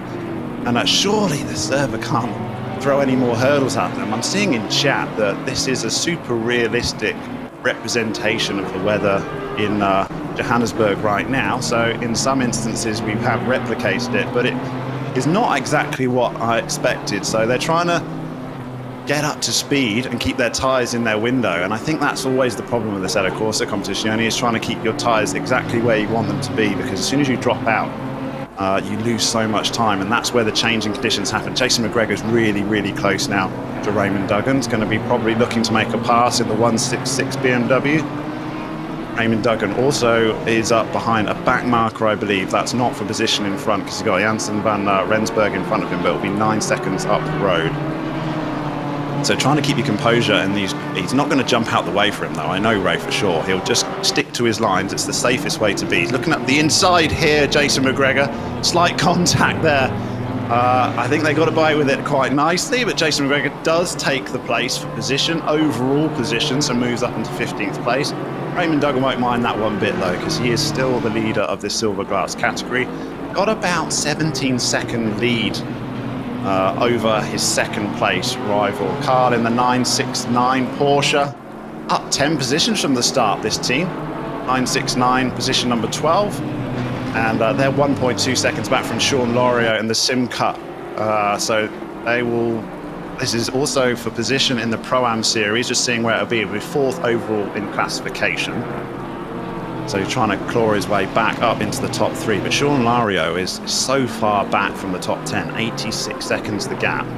Weather I did see whilst I was off stream. I had the stream running in the background, and it came in quite thick and fast, but it looks like it's clearing up a bit now. I haven't got the forecast in front of me, but it looks like it's clearing up a little bit now, and that may be another situation where I've just said next half an hour it's clearing up. So they've got to cope with these at the moment, but it's not as wet as we've seen. Just going to check the lap times. No, the last shower was pretty monumental. We're getting up towards the 2 minutes. To give you an idea on lap times right now, the leader is at 150, which is what we expect, but Michael Stevens is pretty much lapping with our leaders. Not that it matters with the gap that Luke Addison currently has over that masterclass car, but Michael Stevens is managed at 150.5. It's actually quicker than our leaders. Kieran Patton behind is in the 149 still, 149.5. Grobler 151. So yeah, we're getting some good time still for the conditions. It's certainly not as wet as we've seen. I think these guys must be getting a little bit more used to working out these unsettled conditions and the fact that the grip is constantly changing. So lap times have stretched and shrunk by about, 10 seconds a lap from worst to best that we've seen. So to give you an indication, the fastest lap of the race is 1 minute 40.9. But I think the story for the 777 car, we saw it, was they've taken the strategy to always be on the correct tyre at the right time. And for some people, including myself, I always vouch for that strategy, to be honest. You ignore what the forecast says, just want to be on the right tyre, and they have had the most pit stops. 8 pit stops in this race, more than anybody else. But they're in second place and solid for it, but that might explain some of the stretch gap from the leader, because they are actually lapping roughly with the same pace at the moment. The 777 car, I think, will be quite happy overall. They I think they started in 5th position with Zaire Essa, not quite having his weight in Superpole, and then they've just had a bit of a scrappy race and fighting their way back. We'll see Stuart White back in that car later, hopefully. Now we're back with our leader of the silver class in Raymond Duggan, the number 28 Audi, up 10 positions. And just a reminder, there are prizes up for grabs for the winner of each class, so you better believe that Raymond Duggan's going to put everything he possibly can to try and conclude this race in the lead of his silver category. But he's got JP behind him, only 15 seconds back, so it's very, very tight. And we've seen these lower category divisions switch with literally in 4 or 5 laps. It can be that different when a car suddenly gets caught out with the weather forecast and the grip. And yeah, they can drop sort of 5 seconds a lap. So a 15-second lap is not comfortable by any means. Looking a little bit more comfortable in the Pro-Am category though. Jason Isherwood is leading that. Superb overall classifications as well in 6th position. I was wondering whether the production crew could just drop back to number 9 car, 38, Racing for My Book. They're still going strong. I think they're the last running car here in 38th position, but just got a little story I wanted to shout out for that team, Racing for My Book. I asked them, well, who is he? And the team there is Oliver Carr, Craig Hume and Wayne Mitten. So Craig Hume was just about to start his racing career in Kyalami, and his brother was going to be his pit mechanic, but unfortunately passed away due to a heart attack. And ever since then, they've always raced with his name in the car. So very nice story. They're still going strong. Hopefully they can get to the end of this race. That could be another sort of achievement that they can put as a team. And yeah, a good story there. So we shout out for Racing for My Book team right at the back of the field, but they're enjoying themselves, I'm sure, in the number 9 Porsche. 5 laps down, so they've obviously had a few issues. In the meantime, we go back on with Kaketso Polani. He's had super eventful race, my word. It all looks so good for him. He put it on the 2nd row of the grid yesterday in Super Pole, and now it's just been a race of recovery. And every time it looks like they're recovering, something else goes wrong, unfortunately. So 30 positions down in 33rd position. Number 7 Porsche, but they're enjoying themselves, no doubt, and they're sticking at it. And that's exactly what you got to do with an endurance race. You never know what could happen, and it's been difficult to say the least in that Porsche. Perhaps I would have to say, obviously, Kaketso Polani, an incredible talent in the sim racing world, is just struggling with these conditions. Here, Radloff is coming up the inside of Flying Gypsy's car there, and number 10 BMW, Christopher Radloff, for 20th position. So, going strong. So yeah, that's just our team that started last, which is White Rabbit Racing, and they got all the way up to sort of 12th place, and then Charles Wilkin had that issue, spun right on pit lane entrance, if you can remember, back a couple of hours. Had to dive into the pits and repair. They've come out and they're recovering again, so it's been a long old slog for that team. 5 hours of just relentlessly trying to work their way back into their pro category, but the rain looks like it's stopping. So once again, we're going to have a drying line. At this point, I wouldn't even hazard a guess on what pit strategies and what strategies teams are on and who falls into which pit window, because it's been just in and out the whole time. And the times have just been changed relentlessly. So if any of you are there and you want to explain your pit strategy, then please let us know. Tweet us and use the hashtag VK9H, and we can bring you up on screen. So we've got Kieran Patterson and the Patterson Works Racing. We've been talking about Kieran a lot for this race, and I will not apologise to Ernest Page, because I was right, and I did hear it. He thinks I wasn't listening, but I was listening whilst he was commentating. So they managed to recover from there. They took a gamble in the first shower, and I think they probably learned their lesson, Kieran Patterson, the Patterson Works car, because it looks like they've settled to a more orthodox strategy since that time, and they've got themselves up into a podium position in the Pro-Am, in the Pro class, not Pro-Am, Pro. So overall classification for the Kieran Patterson in the PWS Porsche 101. And I think that's got to be overall a good result for those guys if they can keep it there. Robbler's 39 seconds back, so they can feel quite confident, try and settle in. Interesting to see how some of these guys are doing their driver swaps as well. Janssen van Rensburg in 55 BMW in 14th place in the Pro-Am category is less. Look how close he is to Rutter in front. And the number 11.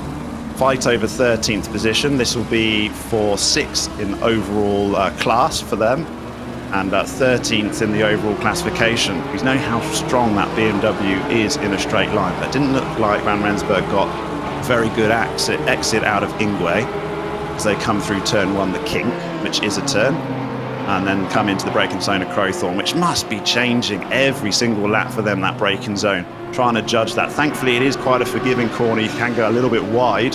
You brake late, you're not into a wall or anything, but it can be difficult to gauge the grip of where you've got to brake there. BMW's got a few scratches on it there, hasn't it? So he's certainly seen a little bit of action as Quinten van Rensburg, who actually I know quite well because he actually is probably using my old direct drive sim rig because he purchased it from me. So he's got a Fanatec Podium DD1. There's Quinten Jans van Rensburg. In PE, I believe, is where he's based, and I'm number 55 BMW, less than a second.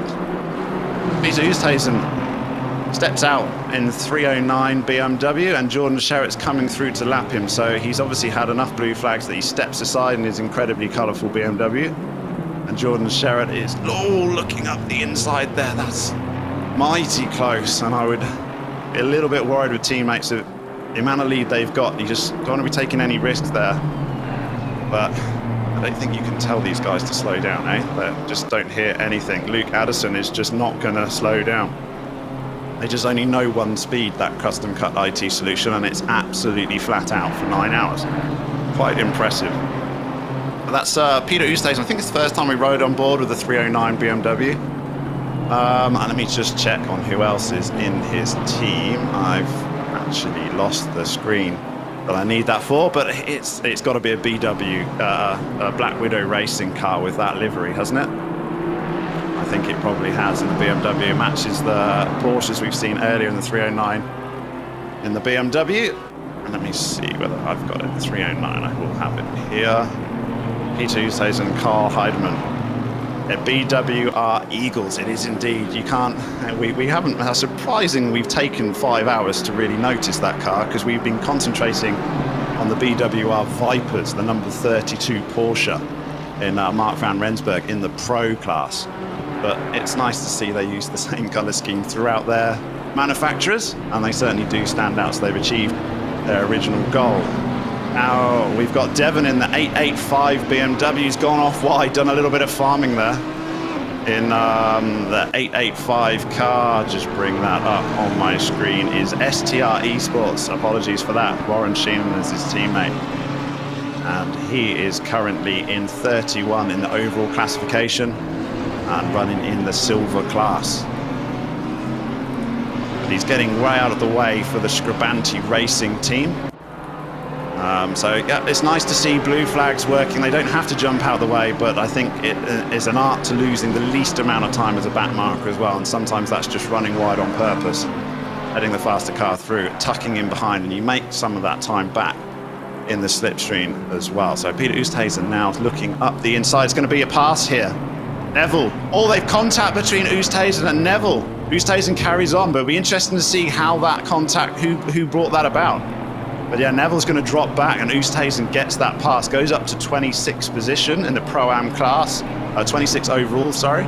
But he is in the Pro-Am class. Neville's had to regroup there. I think that may be potentially an incident to be lodged with the stewards, so we'll keep an eye out for that in future. We'll have a look on a replay as well on that one as well. Number 78 BMW in the meantime, currently running 1.5 seconds behind Erasmus in 23rd. Lots of battles here happening in the silver class. Super close racing, even after 5 hours, 10 minutes. Look how many cars are in one straight. It's nice to see such a packed field. And the 78 BMW, as we wait for a replay of that incident coming up shortly. Here's a live replay coming. I think we've got the masterclass heading all this team up, so he's managed to push his way through in the 777. Here's the replay of Neville on the number 4 BMW. Looks like he got slightly tapped here. There's a closing gap, wasn't it, through Sunset? And they come, and unfortunately Neville came out the loser in that instant. So he didn't lose too much. He won't have any damage on him. And maybe the pass was coming anyway, so we'll see whether an incident is lodged, but they can do that with the stewards. Meantime, this gap is 1.3 seconds to Erasmus in a fight for 23rd position. Even right down here in the standing overall classifications, these guys are not letting up, and they're enjoying the slightly drying line. We can see just a little bit of rain still falling, but the lap times are coming down. They're well into the 40s now. We've left the 50s region, we're well into the 40s. The average lap time sort of about a 1:48. Still sort of 6 seconds off most people's best lap. Checking into Christian Deploy, he was leading the Pro-Am class. I'm not quite sure what happened with this Mercedes AMG. As soon as the second set of unsettled weather came, they just had a really bad little stint of about 10 laps, lost their lead, and are now finding them third in their class, 9th overall. I mean, it's still impressive to have a Pro-Am car running in the top 10, but yeah, they've got to be disappointed with the fact that they just lost a huge chunk of time in literally just about 10 laps, at 171 laps of this race. But Christian Deploy just struggled for a 10-lap spell and lost his lead, and then just really could not recover from it. Now let's just check his lap time. He's doing a 152.5, and Ryan in front of him, Barrington Smith, is at 148, so 4 seconds a lap quicker. So it just seems like every time we go through this wet weather session, Christian Deploy, with the setup of that AMG, really doesn't like it. Not a fan of this wet weather, but in the dry he was blisteringly fast. So now it's stopped raining, we'll expect those times to come down. Hopefully he can claw back some of the time he lost and get back to fighting for the overall lead of this Pro-Am category, because he's certainly got the pace. We've seen that. It's not in doubt in any stretch of the imagination, but he's just really struggling when the changeable conditions. I think he loses his tyre pressure, so maybe that AMD, just possibly the way it's set up, is just struggling. Now we jump back to Carl in the 969 Porsche, up 9 places from the start, in 13th, also in the Pro-Am category, 2.7 seconds behind Rutter in 12th on the 11 car.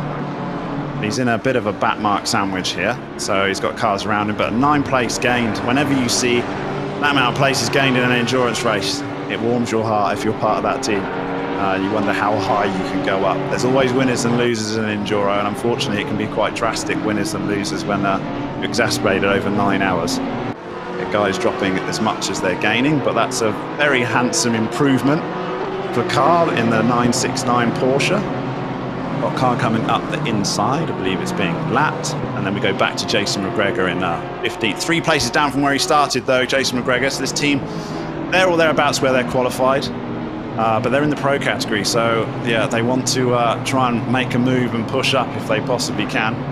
Not that we've seen that BMW being involved in a few incidents earlier. I think it's had a bit of a repair job on it. Yeah, the 166 BMW. So they've got to try and get their way back. I've got the flashing of a move being made by Rutter in 15th position, I believe, behind. I don't know why that's flashing on our leaderboards. The number 11 car. I think it was just he went off the circuit. Yeah, I think he just went off the circuit, so that's why it's flashing on our screens. But he doesn't lose position, so no harm done. Jason McGregor still 2 places down from where he started, trying to hunt on to Quinton in the 55, but it's slightly out of place. Back to our leader of our silver class category there in Raymond Duggan. I know these guys are going to be super stoked. They live for endurance racing. Corno Breed, Raymond Duggan, they absolutely love it. They basically, if there's an endurance race in any sim, doesn't matter what it is, these guys sign up. They've probably need to get more of a life. But they love it. And I can understand why, because I'm really involved with so many, and quite a few with these guys as well. You just get so engrossed with it and that team spirit that you have. So if you can race with some good friends, what is often just a solo enterprise in sim racing can really bring something else.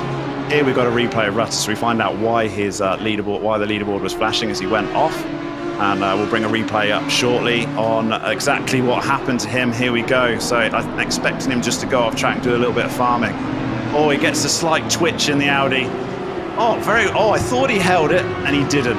He got so close, didn't he? He almost caught that one. So that would have been pretty epic. If he'd caught it, he would be snipping that for his Instagram story. But unfortunately, he did eventually lose that Audi. But no harm done, no damage. Didn't touch any other cars, which is good. Look at the train here. As McGregor comes up the inside of Quinten van Rensburg. This is for position. Between McGregor and Van Rensburg, 0.3 seconds, and then it's 0.7 to the 969 car in front. So 3 cars after 5 hours and 15 minutes, still fighting position within half a second of each other in the 166 BMW. Now, where are you going to move? There's obviously a big change in track conditions, and times are coming down quite rapidly. We got a 1:49.1 from McGregor's last lap. He was 1.1 seconds quicker than Van Rensburg last time through the gate. So he's got this pace. One BMW goes wide and he's looking up the inside McGregor. I think he's going to have the move done. He has indeed. He's got the move done, and he was pretty much guaranteed to get it at some point with over a second a lap faster, but he's not finished yet. He wants to go for the 969 in front of him as well in the Porsche. Looks like Quinten Van Rensburg is looking to fight back. He's not going to have it. McGregor holding the position, needs to try and tuck in behind this Porsche. Good exit out of Ingwe. And he can give Carl a run for his money into turn 2. No, he doesn't need to wait. He's going to go up the inside of Ingwe.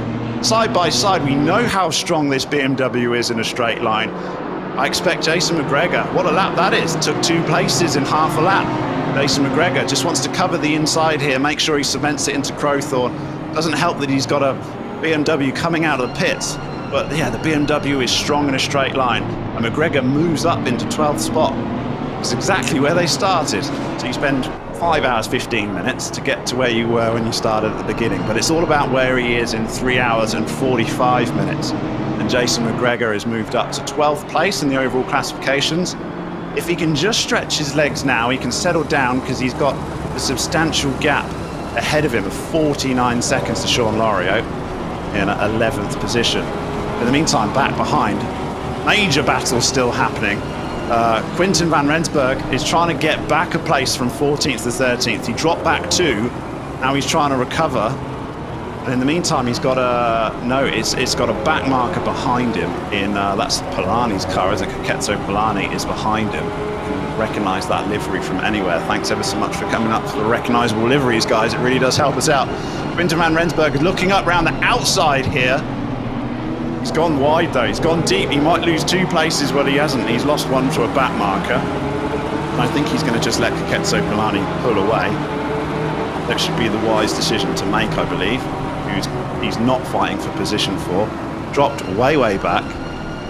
And Polani's going to look up on the inside here in the Porsche. On a recovery drive, we know they've got the pace, so it's not worth fighting back in these positions. You probably want to leave him, but no one's given him a... There we go, Polani's got it, and he's out of the position there. He's got a bit of the Porsche just stepped out, but it doesn't matter, because Quinten Van Rensburg has come into the pits. Saved by the pit stop window there.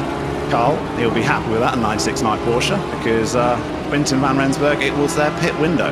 And Hannes van Veek is also in the pits. Quite a few guys coming in the pits. We're not starting to see... Everyone's slightly out on pit strategies as the weather's changed and people's jumped about. So it's not like everyone piling in at all the same time. We're getting just constant traffic through the pit lane. People splitting their strategies, and they have to come in. Obviously, they have a 70-minute maximum stint time. So sometimes you just got 0 choice whether you want to come in or not. And obviously, you can run out of fuel as well.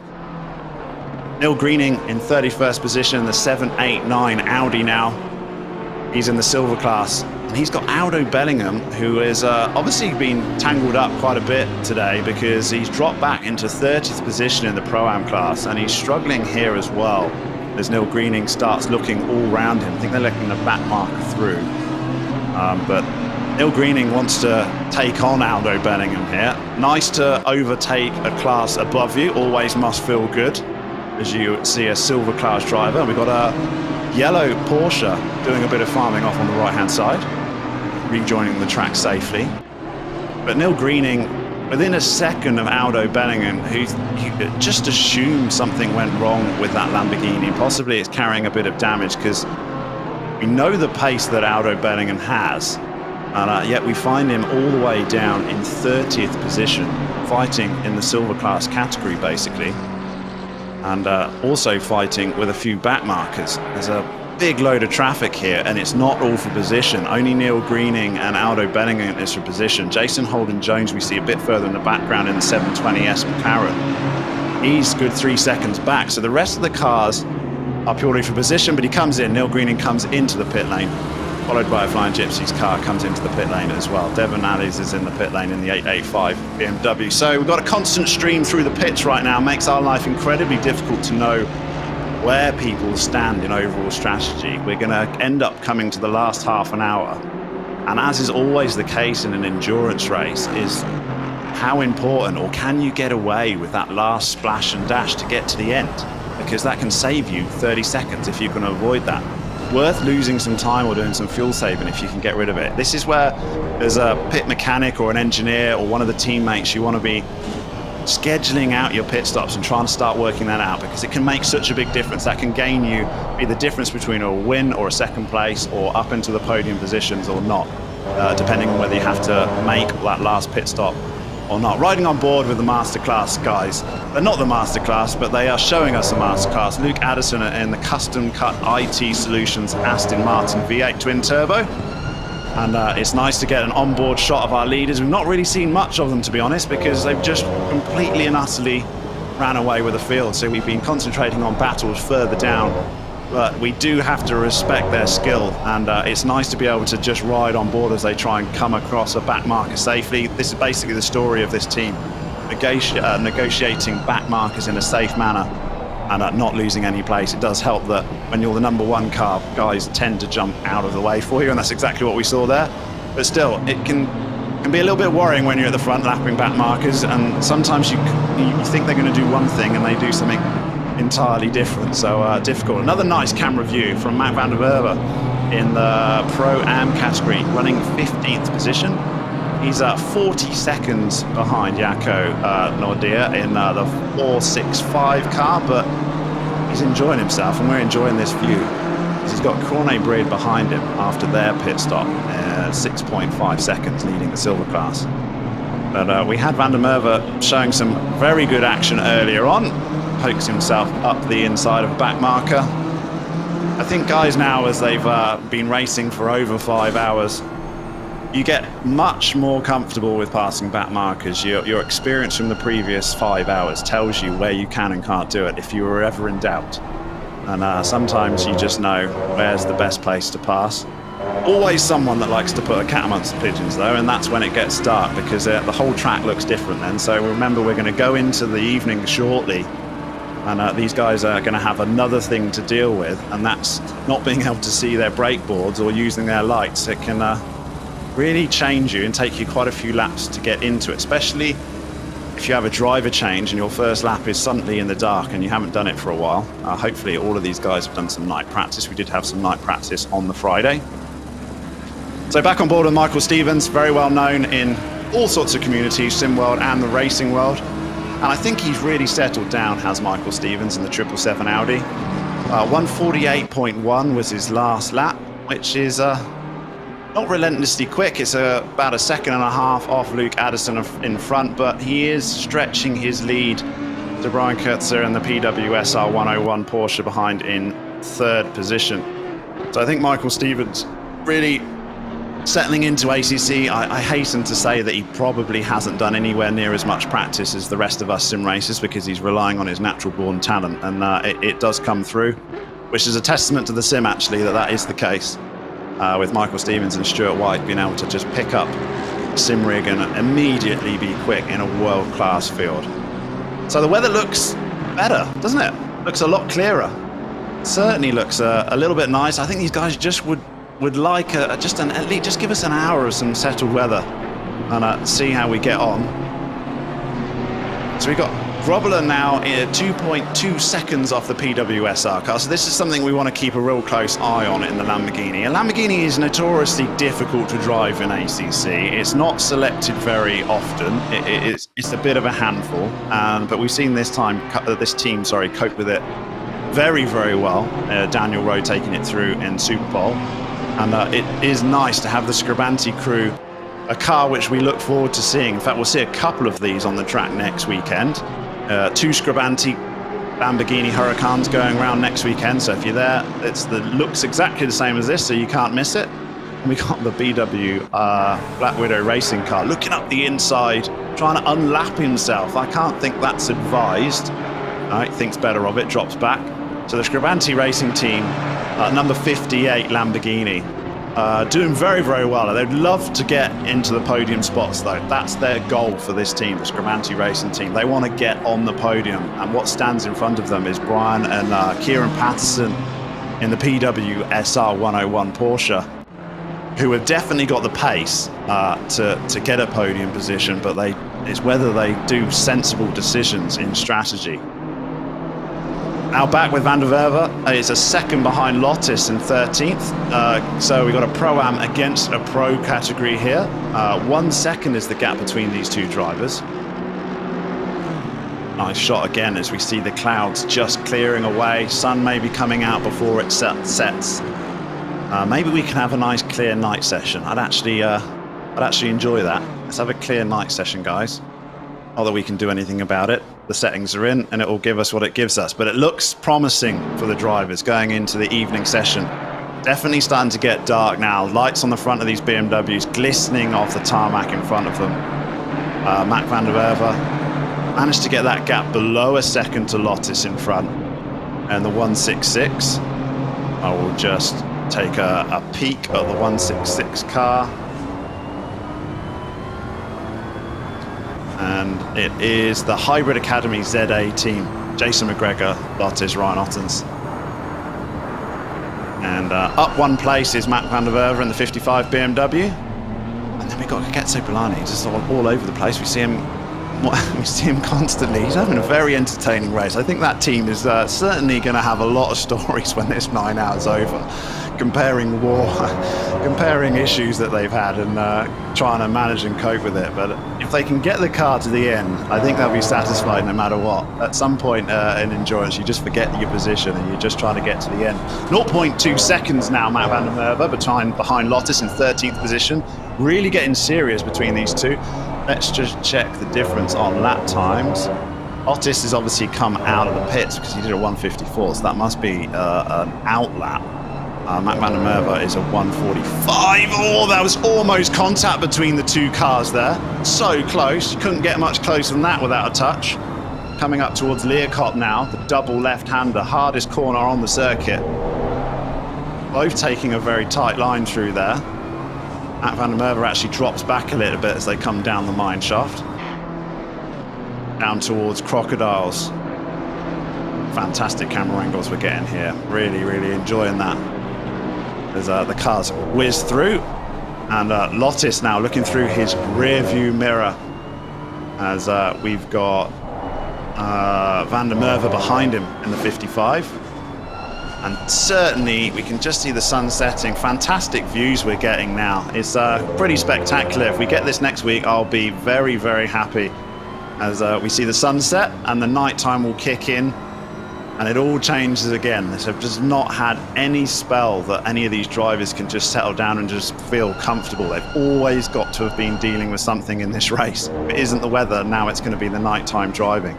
But this is a very close battle between Lottis and the 166 BMW against Mac Van der Werve in the 55. Not quite quick enough to make a pass though. Let's check times as they went through. Both 47.9s, exactly the same. So Van der Werve is going to be waiting for a mistake from Lottis. All he can do is pile on the pressure as they come through sunset. Drifting out wide, he's showing him his lights in both mirrors. Is Van der Werve. That's all he can do. Just pile on as much pressure as he can. Possibly can take a look up the inside of Learcop once they negotiate through the S's here. But the braking zone of Learcop's hard enough as it is without trying to make a pass. But Lottis is covering the inside, very, very defensive. Super defensive there. Trying to avoid that inside lunge. He's obviously had that before earlier in the race. Lottis holds the position, but he feel like he's really having to struggle to keep it. Which is unusual for a Pro-Am driver up against a Pro class. Come down Crocodiles, again defensive, but then he's got a back marker in front of him. I think that's a Simtech car in front of him, Sean Lario. It is. And then, yeah, Lottis is he's driving a whole lap and defending every corner. And that's going to take its toll eventually. If he can get a really good exit out of here, Mac Van der Werve, he could get the drag, but they're both in the same machinery. So it'll depend on setup change and aero. I imagine quite similar as they come up to Crowthorne. It's very similar. A bit of a BMW train here.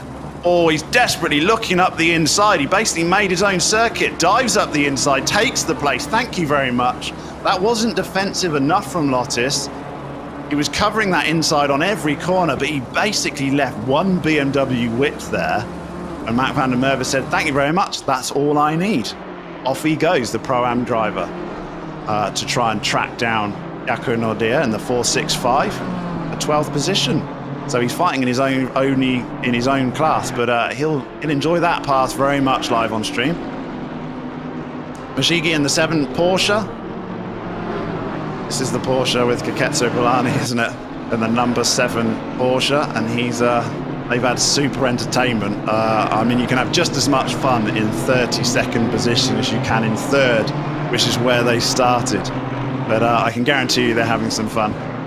And they're trying to unlap themselves, relap themselves. It's all sorts going on. I have absolutely no idea what's going on with this number 7 Porsche. I can't imagine they do either, but they are no doubt enjoying themselves. The lowest pro driver at the moment, or the pro team, I should say.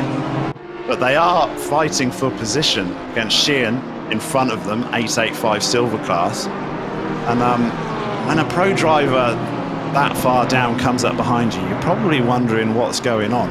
If you're in the 885 Sheehan, you're thinking, well, what are you doing here? And possibly he may have made this pass several times before, but he does look up the inside of Cheetah or squeezes it. But it's done. I dare say that pass has happened a couple of times already in this race, and for whatever reason they are struggling to keep their position and fight back. Behind them we've got the Grumpy Monkey black car looking to come and lap this number 7 Porsche, who have done incredibly well in Sas van der Westhuizen and Philip Minnaar. Sas van der Westhuizen's taken back control of that car, currently running 5th in the overall classifications. And yeah, they have indeed unlapped themselves. Checking back in with the Pro-Am class and Christian Deploy, who we've spent a lot of time with during this race because he's been entertaining to watch.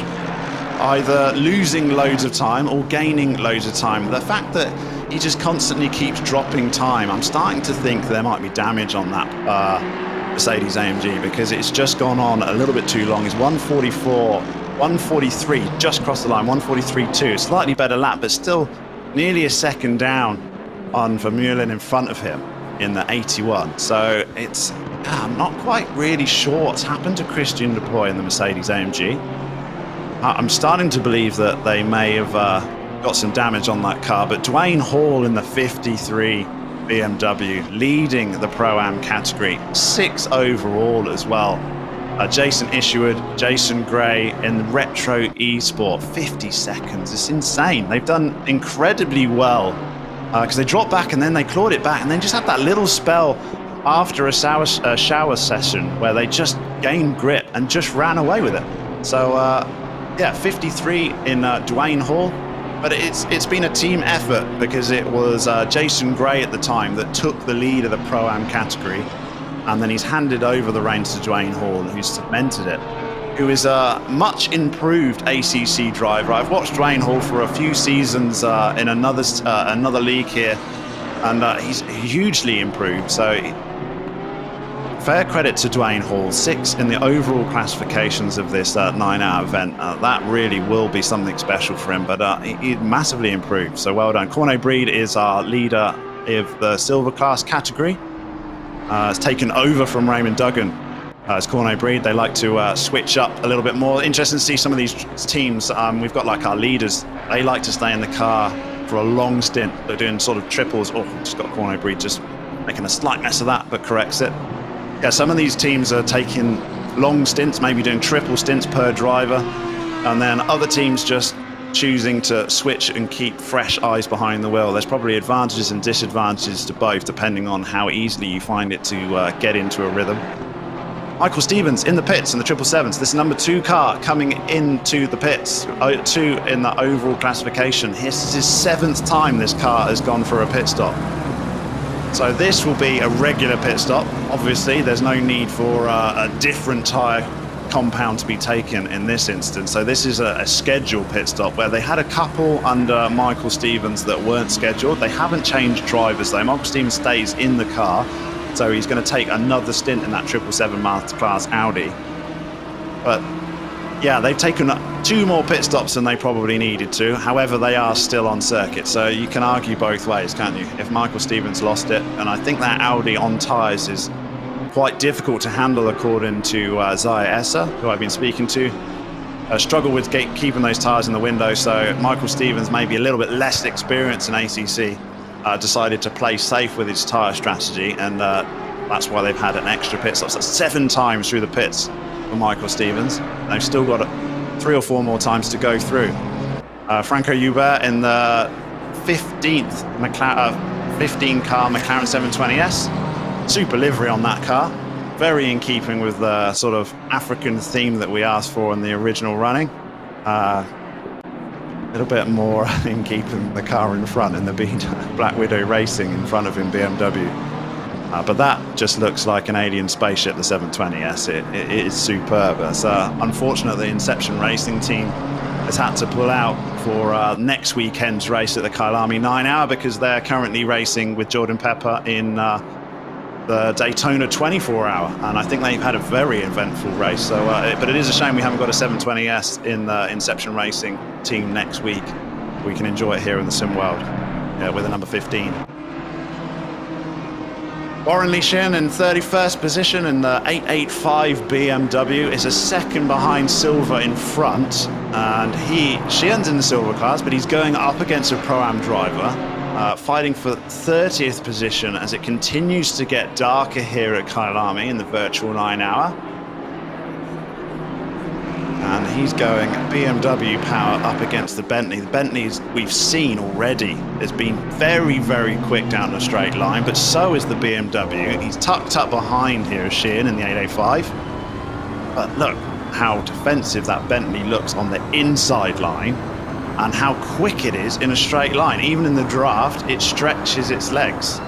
So it's the party piece of the BMW. Doesn't stop him from having a look up the inside. The gap was there. It wasn't enough though. The Bentley roars off ahead as our leaders come through at the same time. I just imagine they were a little bit worried as they've got 2 cars side by side, and it's like, no, I'll weave my way through, threading the needle. And thankfully the Custom Cut IT Solutions managed to work their way through whilst not losing pretty much any time at all. Definitely in that. Fridge Friendly, the Lotus driver in real life on the Lotus circuit with my man Nick Hodgson. In 20th position, 8 places they've gained. Having a sniff round the maximum effort team in front. That's that we just always see that. I call it the Ketso Puani car because it is, I need to actually find out the actual name of that team. But it's just always there, isn't it? It's either passing someone for position or involved as a backmark. I think they have had the most eventful race out of anyone. They've got a live stream running. I don't recommend you leave this stream. If they have, you want to watch theirs afterwards, because I should imagine if they do a highlights reel, it's going to be pretty epic. But so what are you saying that I should joining us back? Yes, I should go check out the Kiketsu Pilani stream or something. That's the last I heard you say, because it's action-packed by them. That's for sure. Every time we've seen them, they're like in the background, like they're photo bombers, like Instagram photo bombers. It's like, hello! It's like the number 30th position car. It's involved with the leaders, it's involved with their own battles. It's just, they're having an absolute ball, I think. Yeah, I think so too. They did say in the live stream chat we saw early on, the boys are clawing their way back. As number 21 has a bit of an incident there on the screen. You can see that, the yellow flag there next to number 21. That's Yanaman Prius over there. As the cars whiz past the start-finish line, this is where we're going to be standing next week. Standing trackside, like not on the track. Well, I hope I'm on the other side of the wall at least. On the other side of the wall, ideally. Other side of the wall would be nice. But that's a good view, isn't it? And look at I think the teams will be relieved that the sun is setting and there's no cloud. So we might be able to get to the end of this race without any more rain. Could that actually happen? I'm not sure. It's been just too many showers for some of these guys, I should imagine. Some cars have really struggled in these wet weather conditions. Others have coped with them well, but it would be nice to have a dry finish now. 3 hours to go. 3 hours to go. Can you believe it? We made it this far. Wentworth on your screen at the moment. William Wentworth, as mentioned, in the one-plan car, and Dan again, one plan in the mix. The 934 car up 5 positions from 23rd place. And the lights now ablaze as the sun starts to set, and you can legitimately see that it's sunset. I mean, I'm looking outside my window down here in Cape Town, and I know we get a little bit more sun than Joburg, I'm proud to say, but definitely it's sunset time. It feels like sunset. And speaking of sunset, the guys just making their way through Sunset Corner right now as we say that. Wayne Hall in position number 7. And looks like little tussles happening everywhere now again, Dan. I mean, the guys really are battling it out quite a bit at this stage. The action hasn't subsided. It's not one of those situations where you can just get into a rhythm and kind of coast around the circuit as Dwayne Hall gets into a tussle there. That's Stain there, looks like it. I'm trying to figure out who that is that he's racing with. I'm busy pulling up. Yeah, we've got lots of back markers in the way, haven't we? But it's difficult to see on actual positions where they're going. But Wayne Hall he's quite comfortable in this Pro-Am lead now. 67 seconds is the lead for the Pro-Am class. It's almost 60 seconds ahead of our silver winners, who themselves have got a 60-second gap for the silver class classification. So they are gaps starting to form, but we just saw how quickly that changed. Certainly in the Pro-Am category, how quickly someone felt comfortable, and then the weather changed that instantly with like sort of 6-7 seconds a lap. So 10 laps, you suddenly lost it. So Dwayne Hall will definitely be keeping his foot down to try and keep stretching that gap. So we can do. But our leaders is where the gap is just monumental. I think that's unsurmountable at this point, bar an incident. Well, Hall, as you mentioned on screen at the moment, he is the leader in your Pro-Am category. He's got a whole bunch of cars in front of them. None of them are for him to battle with. Stain is still quite a far way down the road, and Hall at the moment comfortably in the lead in that category over there. Behind him, 63 seconds for Mielin, just behind that, Deploy. And as you can see, if you look at the colors over there on your screen, you can see the white and red, and then silver. And now you can see that there's not that many Pro-Am cars in the bottom 20, but certainly lots of little grey blocks over there. And that's the last the Pro drivers there, Chansapon Feared. And this is Mashigo over here, Sashaba Mashigo. I think that Porsche's lost quite a lot of its resale value, hasn't it? That it's been involved with so much today. It's been patched together. It's had a few bush fixes. But it's still going, and that's the most important thing, as we were saying earlier. 31st position was still going. Whilst I was off, I just want to pull something. You think I wasn't listening, but I was having a lack a little bry, and I had my laptop out, and I heard a little comment saying, yeah, I was right. Daniel Haynes was right. I almost spat my drink out as that came out through the commentary. I did screenshot it. I will be showing you that later. I think you might have misheard. And, okay, I was confused. Apology accepted is all I'll say. Brilliant. Hall is currently in the pits. I'm just checking that Hall is currently in the pits. So maybe a driver change there as the sun starts to set. And you know, the thing about this 9 hour is there's just so many different variations of the things that can go wrong. And we've seen that now. Oh, look at that. Sashaba gets past, looks like Silver over there. I'm pretty sure we saw this exact pass 10 minutes ago. These guys are playing with each other. It's like an easy pass and jumps back in the number 7 Porsche. So close. Very close. I mean, the Shaba and the guys, look, as much as I support them, they do seem to find themselves in a bit of trouble every now and then. And that also, as you said, they're from, at least we know of one of them being from Gran Turismo. You know, experience does count for a lot, and maybe that's what's missing. As he takes the inside line, as I say that, to Shaba, it's alongside that Bentley over there, and he's still trying to get closer to Bentley. Bentley Silver, that is 4th track position. Yeah, I think you're quite right though, Ernest. I think that this is where, if you've been in this sim for 2-3 years at this point and you know all the nuances over a 9-hour race, that's going to count for a lot, isn't it? It's going to count for a huge amount. I don't think there's any doubting the actual talent and skill in this number 7 Porsche, but it's just maybe 9 hours was just a step too far, possibly.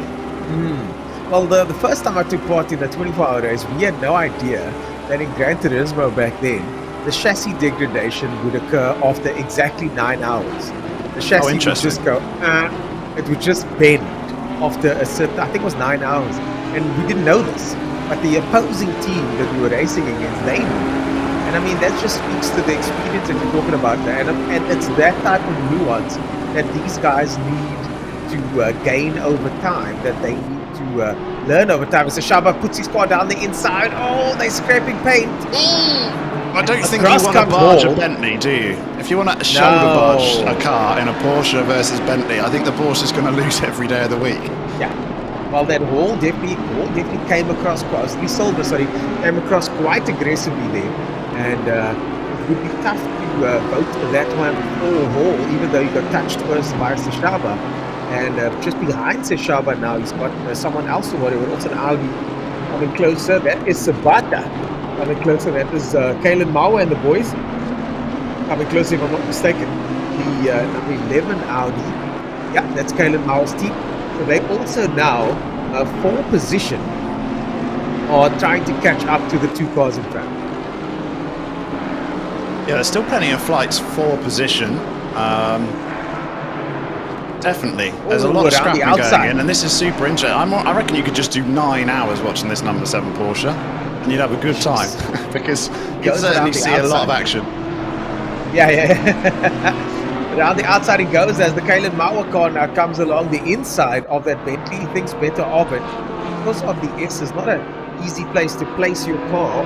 She go now in the S's and in the lead, at least, of this group. And quite a big little group there. And that is Hall coming through now. Hall started to carve his way in this group as well. He's in 7th place. So he's not fighting it out. And Sabata gets ahead with the Audi now as well. So the Audi managing to jump in front as we now cut to Jacques van Meulen in the Bentley, 81 Bentley there in 8th position. 2nd place in the Pro-Am division, getting some time back on Hall. And Bentley, it's only 5.2 seconds from Hall, isn't it? So this could be for a lead change in overall classification. So this gap's come down quite quickly, and Hall wants to be aware of it. I'm sure his team will be aware of it. They'll be watching the relatives. As we come up to the 6-hour mark, a reminder for guys that we are looking for a driver of the day. And the way that you vote for your driver of the day is to use the VK9H hashtag and then select your driver of the day. I think after 6 hours, you're getting a good idea of who your favourite has been, any memorable moments that you can recall. Make sure you tweet those in, and our team will collect them. Though, isn't it? There is a lot, and we've still got 3 hours to go, so there's going to be a few. But if you want to shout for your man, vote for your driver of the day. Don't miss out. And they'll get a reward, and they'll get their name up in lights. That's always nice, isn't it? So I loved it in Formula One. We're all voting for the worst driver. I can't remember.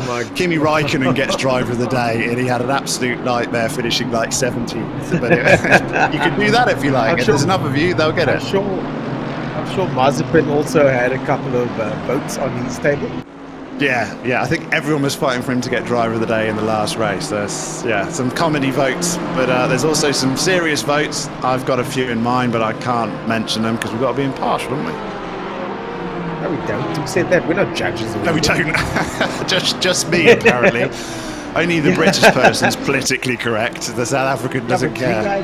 Have you ever watched any sort of cricket with any sort of Britain? Have you ever seen any cricket that you guys have played? You guys are super biased. Super biased? Oh, okay. Oh, dear. Come on. I thought our commentary team was quite good. I think we just get overly excited if we ever win, because it doesn't happen very often. At least not in the Football World Cup, at least. Well, not in pretty much anything at the moment. Well, speaking of locals doing well, Seshaba Mashingo doing very well there, 29th position. Down 26 though in total, but still very entertaining and exciting to watch. They are still very much in it. We've got a car off the circuit here. Cameron de Bastos has done a bit of farming. Oh my God, that is not good. That is not. And this car's been struggling this race. We were on it earlier, 16 places down from where it started, and that's Aldo Bellingham is handed over to Cameron de Bastos, and it's just right down there in 33rd place. Surprising. Not ideal, not ideal. Oh, one of the BMWs goes off in the background there. I think it's, we were saying earlier that the Lamborghini Huracan is a very difficult car to drive in ACC, and the fact that Aldo Bellingham is struggling so much in his in 30th position is just a testament to the Scribanti team that are running 4th with Daniel Rowe now in the car in the 58 Lambo. So that is a very hard car to drive, and it's got a very good result so far. Fantastic results for Daniel Rowe. I mean, it was good to see him do what he did in the last race, but it's also nice to see him start further to the front in a competitive setup with a competitive team. So definitely nice to see Daniel Rowe doing what he does. Jacques Vermeulen there in 8th position in the Bentley. And I can't understand what's happened here. 4 seconds. Yeah. We were looking at the Pro-Am series and thinking, oh well, Dwayne Hall's got quite a comfortable gap not that long ago, so he's had a massive off somewhere, because now we've got 3 cars all fighting for the same position. We got Christian Deploy, all of a sudden now it's got dry. He finds his time again, which is basically what we've seen the entire race, really struggling in the wet and then enjoying himself in the dry conditions. So we can have a 3-car fight for the lead of the Pro-Am series in no time whatsoever. Well, definitely looks like that's going to be the case. You just heard now, just a couple of laps is what it's going to take based on how it's going now. And I mean, just look at that. He's losing 2 seconds. Dwayne Hall's 2 seconds slower than Van Meulen and Deploy behind him. Can Deploy have 2 laps of the gods in one race? No. Oh my goodness. That would get my driver of the day vote. I would actually sit here and vote if Christian Deploy gets the double pass and takes the lead of the Pro-Am category again. Looks like no one wants to actually win this Pro-Am category, do they? Every time someone has a nice, comfortable lead, they throw it away, and it keeps us entertained. But the track temperatures drop down to 23 degrees as night starts to fall in Johannesburg. We're 1 hour ahead of real-life time, so just a reminder, we started at 12 o'clock, but we switched the sim racing time to what the race will be next week, which had a change as well, to its traditional slot of 1 p.m. start. So this is what Joburg will look like in an hour's time. So if you're looking out your window in Johannesburg right now, slightly confused that it's just starting to sunset, you're an hour late. Look again in an hour, and that's where we will be. Vermeulen is pushing hard. I've just got eyes on him over here. And he is pushing very hard to try and get to Hall. It's almost as if he's chasing the sunset, trying to make sure he gets there before it goes dark.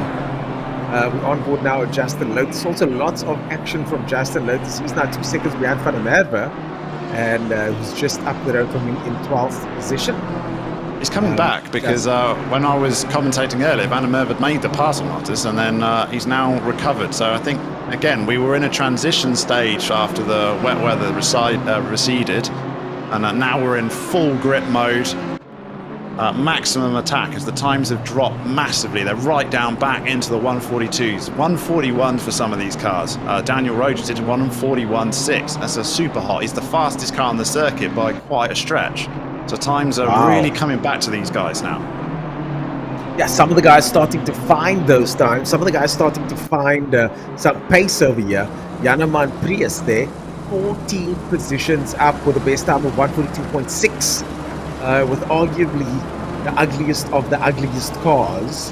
Yeah, yellow BMW. The car itself doesn't look so bad. It's just I would not have color coded. It's the lipstick. Yeah, it's the lipstick. Yeah, I wouldn't have put that lipstick on, man. Shouldn't have done it. It's Come brave. into the pits and just quickly just tape it up or something. Just mask it. Yeah, I would. Yes, I'd be hiding that grille, black it out. Yeah, the rest of the car looks fine. I'm actually quite grateful for it because it's a recognisable BMW for us, isn't it? Yeah, it is, and that's where it comes in. I mean, isn't it? Just look at this angle that we can see inside the car. We can see the camera. We can see the reflection in the rear view mirror. You can even see the detail on that rear view mirror. That is a BMW specific rear view mirror. The detail on this Assetto Corsa is just phenomenal. As Janeman now has a closer look at Gelderneys, looks like it in front of him there. Well, not Gelderneys, he's got a red car in front of him. They do model these cars exceptionally, doesn't it? I remember going back, we thought Gran Turismo 1 was amazing. Yeah. And it was only the replays that were any good. You went into a pixelated block when you actually went to the track. But at the time, it was exceptional on the original. Part, wasn't it? Oh, yeah, you would get to the end and you'd watch the replay and go, why doesn't it look like that the whole time? We could never figure that one out on the PlayStation, but they managed to figure it out because now it looks like that the whole time in ACC as the sunset comes down and the lights come out. It's cracking to view.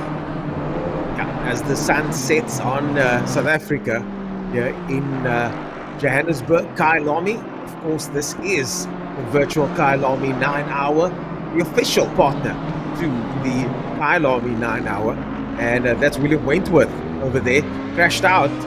Second place, William Wentworth. And these guys were leading the silver class as well, so that's not going to help them at all because Corne Breed is past them and is now stretching, and that'll be a nice handy little stretch to his lead because Wentworth drops it in Ingwe and has to regroup. Yeah, we're going to get a replay on that, but he's still got lots of buffer between him and Galdenes further back, but not ideal. We have to deal with an incident at this stage as Vermeulen now starts to catch up with Hall. Yeah, it's going to get tasty in this Pro-Am division. I think this is the division that we're really interested in. Oh, there we go. Oh, he got helped round there, didn't he? Helped round. He got shunted. I think that. Oh, and you see our leaders in the custom cut IT solutions. He put on the anchors and almost got caught up with that. Sure. It's not the first time. It's not the first time we've seen the leader having to make evasive action. As times now start to tumble. And I think they will say they had a stressful race, even though we think it's been really easy for them, the leaders, won't it? Yeah. Because fighting through for 9 hours of back markers, you feel like you're racing constantly, even if it's not for the position. And you're trying to judge how to get through. I'm sure they'll be aware of some of their cars. If they've lapped them a few times, you always end up in an endurance with that one car that you're really wary of because you've come across it a couple of times before and you've had a bit of a nightmare and you give it a little bit more space. I wonder whether we'll get that sort of story from our leaders in their custom cut IT solutions. But I think the punt was good enough that it deserves a second chance. What do you reckon? Let's have another look at this punt from the inside. Sean Oliver. Oh, yeah, I think he's in trouble for that one. He's in trouble for that, I think, at the 78 BMW. I'd expect a penalty coming his way. That was a very hard shunt over there, and hopefully he's able to make sure and make a recovery from that. Hopefully no damage on that car either as we go on board with our leaders. Luke Addison, and just as you were saying earlier on, Dan, the brights come on because lots of traffic to deal with here for Luke Addison. Still with a comfortable 2-lap lead over Michael Stevens. It's 23 seconds behind Michael Stevens. So is that gap going to get smaller to second place between third and second? I think it has been. The Patterson Works Porsche, 101 Porsche, has slowly been catching the 777 Audi in the Masterclass team. So, and it's just going down at the time, isn't it? 22.9 seconds there.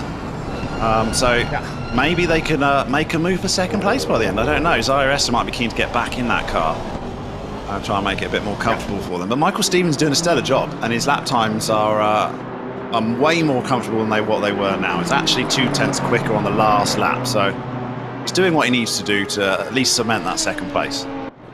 Yeah, 23 seconds the gap now, so let's keep an eye on that and make sure that gap doesn't get any smaller. Once it gets to the 5-10 second range, and then we're going to start seeing, I'm sure, the number 3 car, the 101 car, starting to push much, much harder. That's the PWSR Alpha car, that's Kieran Patterson and Byron Coetzer, the only 2 drivers in that car. So we've got Luke Addison is only 12 seconds behind Michael Stevens to put another lap on him. Just cannot explain how quick these are for such a massive length of time. I mean, he's still got 3 hours to go.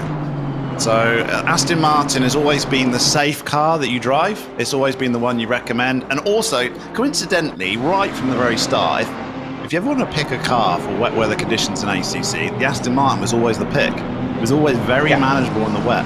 Now they've managed to find a way to make that car quick in the dry as well.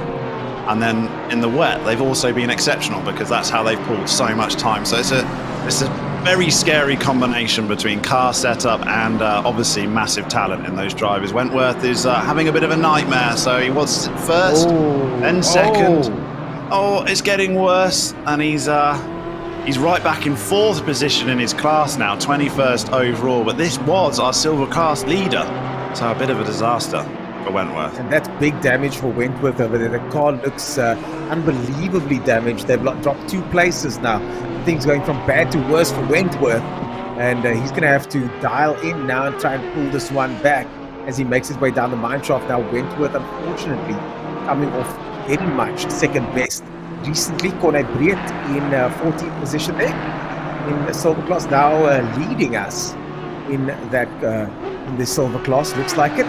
It's looking more and more comfortable for him as well, Corne Breed in the Flying Gypsies car. They're really settling in, and I mean, now they'll feel comfortable where they are with 3 hours to go, and starting to count your chickens.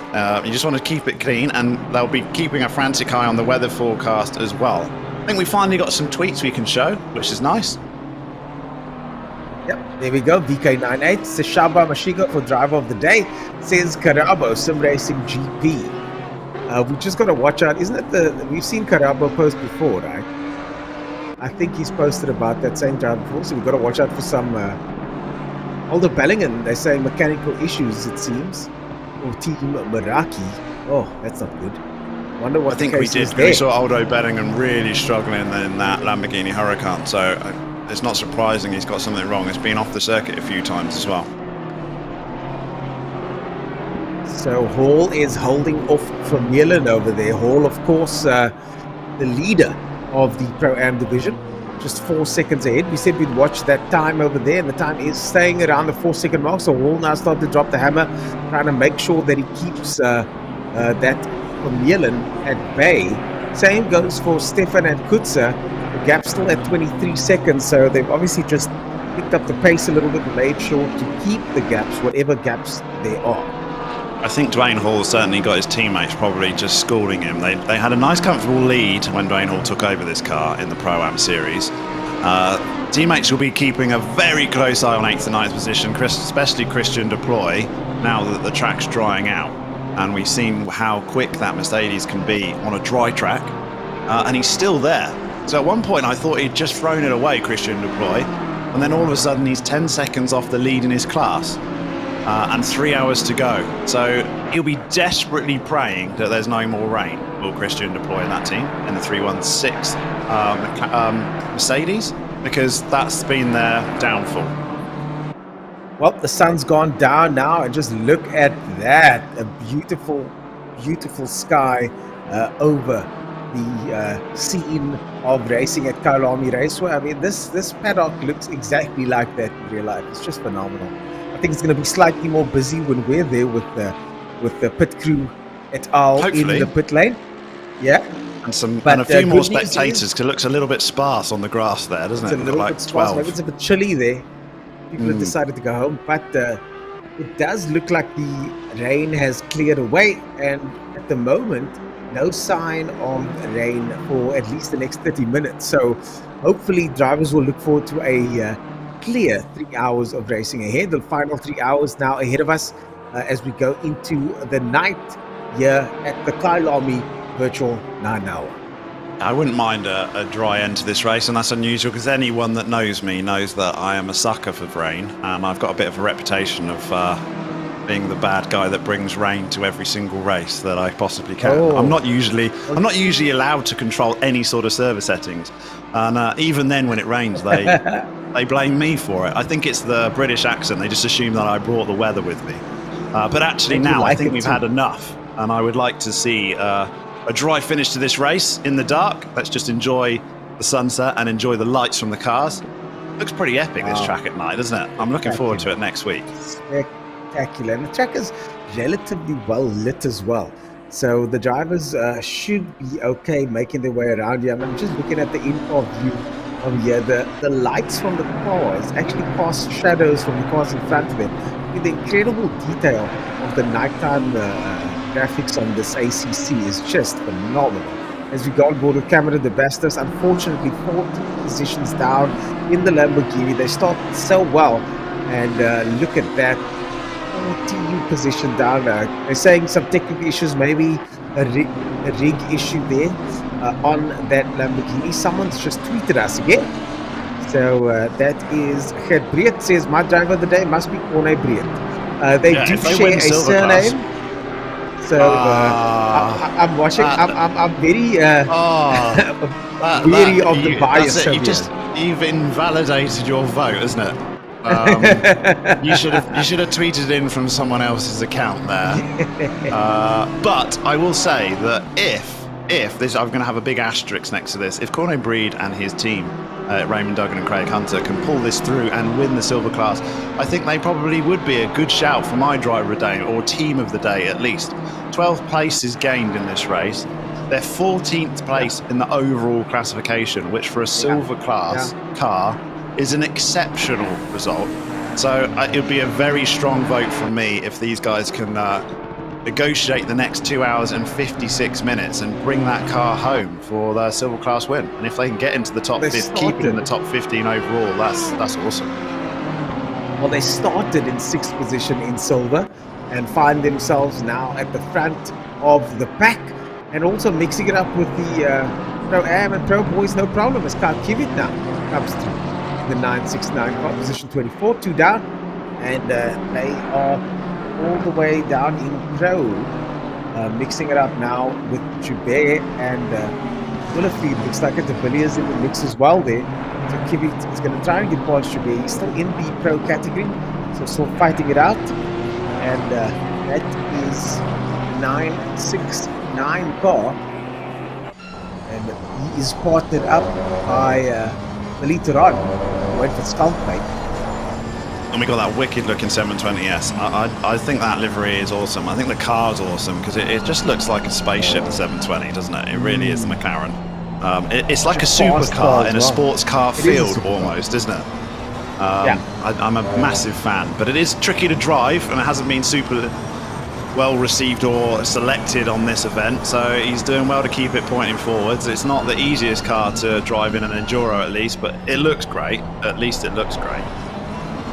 Well, a couple of months ago, I heard from some of the guys that it was actually pretty decent to drive in Enduros, but obviously they made some changes over the last few months and years to the other cars. So there is a sort of a ranking system, which car is better than the other, as we go on board with Kyle Kiewit once again. It's got a bit of a reputation.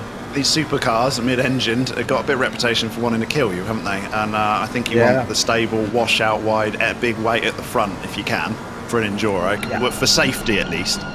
Maybe not for ultimate speed, but for safety, it's pretty close. It's always close into turn through Crowthorne. Yeah, that was Kiewit over there, braking very late and hard over there. Really, really late and hard. And yes, Franco Joubert now getting a lot of pressure from the BMW. The BMW goes down the inside of Sunset. Oh, look at that. That is a politically correct tweet if I've ever seen one. Can we have all the drivers as driver of the day? What a sucker. No, great. I agree. I do agree. There's been the fact that nearly everyone's going. I think we still got 38 cars on circuit. Everyone's having a great time. And only a couple of retirements is brilliant. Brilliant for everyone. On board now, Franco Joubert. He's getting big pressure from Kiewit now. And in front of him is Caldenes. Caldenes is not fighting for position, or are they? Let's see, Caldenes in front. Caldenes in 20th position. Joubert in 23rd. So they're not fighting for track position. So, but Joubert and Kiewit are fighting for. Oh, Joubert goes down the inside. Kiewit's gonna have a look as well. Kiewit now with Joubert coming through. Caldenes lets them through and thinks, you know what? I'll deal with you guys later. As Joubert and Kiewit now battle it out for 23rd and 24th position on track. It's certainly gone down a few notches in light value, hasn't it? Pace Motorsport. Team is 6 hours in and we're sitting P15. Final push. Good luck. P15. 6 hours to go. Pace Motorsport. Well done. Yeah, Pace Motorsport, Kalen Mawa and the rest of the guys. They started in 19th position. So Let's see how they do further on as Franco Hubert in the McLaren still gets pressurized by Kivit just behind, and Kivit having another look down the inside. That Porsche number 969. Definitely get more mistakes in the dark. If you've done you've done a 24-hour Le Mans, you get so used to picking certain brake markers, and then they sort of change in the dark. And also, you start following other people's errors as well, because it's very easy to follow the car in front. And then if they go a bit wide, you end up sort of sympathy spinning with them. So you've got to try and focus on your own lights and not other people's lights is the secret. Oh. Very close to cutting through there. And the S's. Kivit trying to get the overtake done through the S's, but he might have the run up the hill here. Still got the outside line. Can he make the overtake stick on the outside? It's been seen before. As the cutaway, he tries to do the cutback. Trying to get the run. Oh! It's a bit squirrely there. And loses out in the end. I think just got a little bit too sideways there. Kivit now able to get back in it. It does look like Kivit is quite a bit faster than Joubert. Just can't get past him.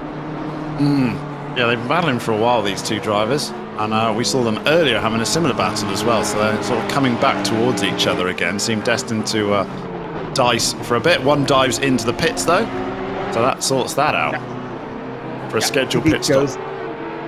Out, and Joubert goes into the pits. Kivit stays out, and that is your battle for 23rd sorted out. So Bata now in 16th position. So it's nice that we get an extra hour of darkness next week. So it gives us a good idea that pretty much the last 3 hours of this race are in pitch black, because we've pretty much lost all daylight now, relying completely on lights. Not too much lighting on circuit, so you definitely need your lights on your cars. Between 11 and P1, there is 6 laps difference, we've just been told by our production team. That's nuts, isn't it? So the top 10 have like really stretched out, but the P1's just crazy. It really is crazy. It's like they're in an LMP1 car in a GT3 field. Yeah, no, that's insane. That is absolutely insane. I mean, it just shows you, even in the same car, to be able to get that kind of advantage. I mean, what is that about? And they found something, haven't they? They've definitely found something, because Tariq Adams and Luke Addison were in the top 5 in the first running, but certainly nowhere near the leaders, and they didn't have the pace to keep with them. So they've gone away in the last 2 months. They've practiced relentlessly. They made a last-minute change to that Aston Martin a couple of weeks ago, and they've come out here and just destroyed the field. So, fair play. A lot of work has gone into that result. Don't think it hasn't done. They've put a lot of work to find that pace, and they deserve their results. Well, we'll be right back after a short break. I think we've got a lot to talk about when it comes to those leaders over there. I'd like to see how they've been doing, especially since you mentioned now. I'd like to know how they managed to find that pace. Let's take a short little break, think about it, and come back with some hypotheses, Dan, maybe some conspiracy theories. And we'll see you guys after this very short 2-minute break. It's time for us to see what it's like when you compare the real world versus the virtual world. With such massive jumps in realism with the latest generation of sim racing games, we thought we'd take a look at a lap of Kyalami with Michael van Rooyen and put it up against a lap in the Assetto Corsa Competizione with Pro Series driver Bruno Cadile.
Zero Corsa Competizione and its laser scanned version of Kyalami is hands down the most accurate to life version available across all simulation games. Incredible details and ultra-realistic, sim racers across the world are able to experience a small taste of what it's like to race at the Kyalami 9 Hour.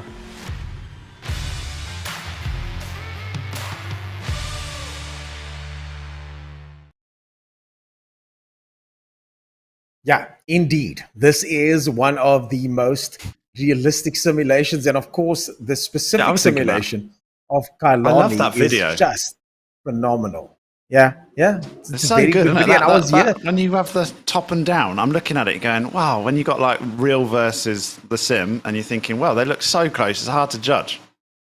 From on board, at least. Michael van Rooyen over there behind the wheel of that GT car. Michael Steven now is about to get overtaken again by Addison. And Luke Addison has got the Michael Steven car in his sights. He's making his way down the main straight as well. Just a little If bit we further could just back, have some we've got car noise would be good. I think we've lost the game track, but let's see that Audi and the V10 rumble. There it is. It's back. Yes. You don't want to miss that noise. It's epic. No, I do not want to miss that V10 sound. As Addison now slowly but surely catching up to the second place car again. And that's going to stretch that lead even more. It's about 4 seconds now. But Michael Steven will probably be getting the instruction, don't push, just circulate, do what you're supposed to do, get those laps going, and stick to the pace that you can with this car. I mean, the pace is relentless. If they're 4 seconds from lapping once again, 3-lap lead. I mean, we had a nice little break. I hope you enjoyed yours. I enjoyed mine. But, I mean, the leaders can have a nice little break, couldn't they? Just go in the pits, cup of tea, come back out a few minutes later. You're still leading the Kyalami 9 Hour. That's one hell of a lead. I mean, we're talking nearly 6 minutes it'll be. I would not put that past our leader. Oh, please, you don't want that. No, I know that I wouldn't put it past him either, but please don't. Not Addison, but specifically Jordan Sherritt. I know there was a moment once upon a time when Jordan Sherritt was playing with the field and it went horribly wrong for him. So let's not do that again. I don't think his teammates will let him do that again, and we see Luke Addison is not letting up. So let's just look at pace difference between these leaders. I'll bring my lap times up. 1:41.8 as they went through. Michael Stevens had a scrappy lap, 1:43.4. Nearly 2 seconds, 1.5 seconds difference between these two guys. So there's 2 seconds gap as it stands. That's like 1.5 laps if he carries on that way. Luke Addison's going to be right up the back. I don't think Michael Stevens is going to bother fighting him whatsoever. I mean, why would you? But it's got to be a little bit demoralising to see that Custom Car IT Solutions car pass you for a third time. It's not good for team morale, that's for sure. And I'm sure the rest of the team are not stoked about that. But as we mentioned, you've got to race your own race. I mean, if these guys have the right setup underneath them, you all know that the team in second place is capable of winning on any given day. But certainly just not today. No, I mean, I think it's that first team, Custom Car IT Solutions car, they've just gone away. They've done their homework, and my word, has it paid off, because they've been untouchable so far. And I would hate to... You don't touch your money, though, in an Enduro. You never touch the money. You just keep going round. You keep doing exactly what you're doing. You've got 2 hours, 45 minutes to go. That's plenty of time for a mistake. A back marker could be out of your hands. You could come around a corner. We've already seen it. The leaders coming around a corner and a back marker just there to greet them.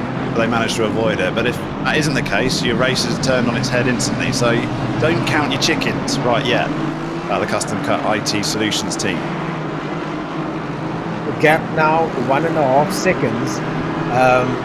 Jeez, man, this is coming down to the wire. Coming down to the absolute wire.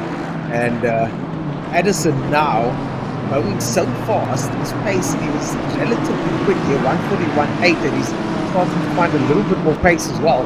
And he's coming up to some traffic, but in that traffic is also a second place man, and that's going to mean that he will be able to get yet another lap over second place man, stretching their lead and making sure that they stay absolutely untouchable for the rest of this event. Didn't quite gain as much time in the last time through the gates, about 0.8 of a lap quicker. They were that startless lap, but it doesn't matter. It's just every single, the way you gain a 3-lap lead is just gaining every lap, making sure that you gain, even if it's a tenth, 2 tenths, sometimes a couple of seconds. It all adds up, and eventually it's 6 minutes basically. We're getting close to 6 minutes by the end of this race. There'll be 6 minutes in the lead at least. It's unbelievable as the Michael Stephen car there gets side by side with one of the McLarens over there. They're also going to want to make sure that it doesn't get into any sort of tussles. We don't need to race these guys, not by a long shot. You see also the gap with Christian Deploy for the Pro-Am division is really, really close as well. He's currently 3rd in Pro-Am, but he's very, very close to fighting for 2nd position in his class. We're just sticking to see whether this, well, it's inevitable that our leader is going to pass 2nd place for a 3rd lap. It's just when it's going to happen. Probably going to be another lap away though.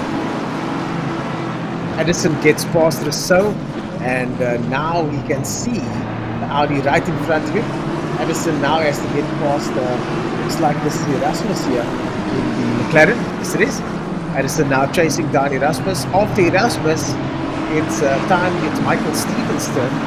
And like you said, you don't want to count those chickens before they hatch. Or in the words of the great Kenny Rogers, never count your money when you're sitting at the table. There'll be time enough for counting when the deal is done. 100%, always. I think Luke Addison might wear his lights out. He's flashing them that much as well for these back markers and letting them know that he's there. Hope he's got a good warranty on those, because his fog lights are flashing relentlessly.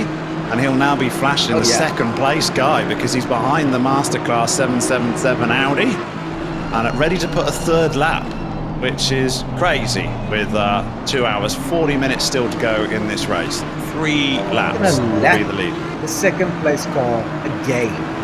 That is just phenomenal stuff. They really are in a class of their own, these guys. And see Erasmus now just got a drive-through penalty. I wonder what that's about. But in the meantime, Deploy has taken 2nd place in the Pro-Am category, so maybe we can get a replay later on how Christian Deploy has taken 2nd spot of Van Meulen. So we just saw how quick Christian Deploy was in the dry. He's back again, isn't he? In the Mercedes. He's awesome in the dry, he struggled massively in the wet, and now he's hunting down Dwayne Hall for the lead of his class. Oh yeah, back in the game again is Deploy. Nice to see him back in the game again. Now Edison having a look down the outside. He's got a car in front of him. This is Van Zyl. Van Zyl now starting to hold up the party here. He's going to have to yield out the way. Edison runs wide to the left. Van Zyl breaks, gets out the way, rightly so. Michael Stephen now under incredible pressure. It's just 0.7 of a second is the gap now between Michael Stephen and Edison. Edison with no stress on his mind as he comes towards Michael Stephen once again. It does give you a good indication of what these leaders have had to deal with, doesn't it? Because we've been on board for a lap or two, and the amount of passes that are still made from back markers is a lot. It's a huge amount. And when you lap the whole field 3 times, that's 120 passes, and that's just if you only do them 3 times. Some of these guys, they've lapped 10 times.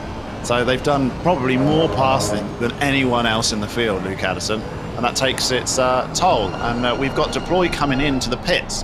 So we'll check how he got his pass made later once we finish concluding this little session. But he's come into the pits anyway, probably for a scheduled pit stop.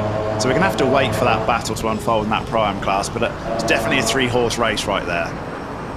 Yeah, 3-horse race right there. That's clear to see. You can see the 3 bright red blocks on your screen over there as Addison now once again gets closer. 0.6 of a second is the gap now.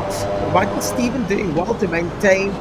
No mistakes from him, no glaring mistakes from him, just circulating ever so slightly slower than the Aston Martin, which is now closing in ever so fast. Yeah, I mean, exactly as you say, it's not bad driving from anyone else. Michael Stevens is a real class act, and you can see that how smooth he is. Here's the replay of Christian Deploy and how he got that pass made. It's like he's going around the outside of Sunset, and then he cuts back in. Here we go on the exit of Sunset. And he's going to shove it up the inside. Nice move there from Christian Deploy. Then he comes into the pits, so all that effort and you pit anyway. Yeah, looks like that pit, unfortunately, that had to happen at that moment. Now back on board with Luke Addison, Michael Steven in front of him. That's Patterson, the second Patterson car just in front of that. And now Patterson gets it sideways. Oh, into the wall goes Patterson. Into the wall goes Patterson right in front. And I mean, these drivers must be seeing a lot of that as they're coming through the field. They must be seeing a lot of tiny mistakes from other drivers and trying not to get all excited about it and just focusing on their own race. I think they scare them off the tarmac, don't they? Yeah. You got an Aston Martin that is, and you'll know it's coming up behind you. These guys have got their relative deltas. They'll see, the leader of the race, is coming up behind you, and you want to jump out the way, and you end up making a mistake as a result. We had was that the? No, Michael Stevens, I think, might have had a bit of lag there. He's back though. He's back. I think that's a lag on our side. It's not on the server, thank goodness. It's just on our side on the streaming. So Michael Stevens is still there. No, my heart almost dropped a bit then, I'm not gonna lie. Yeah, Michael Stevens definitely still in the game. And now Addison within striking distance, 0.2 seconds the gap.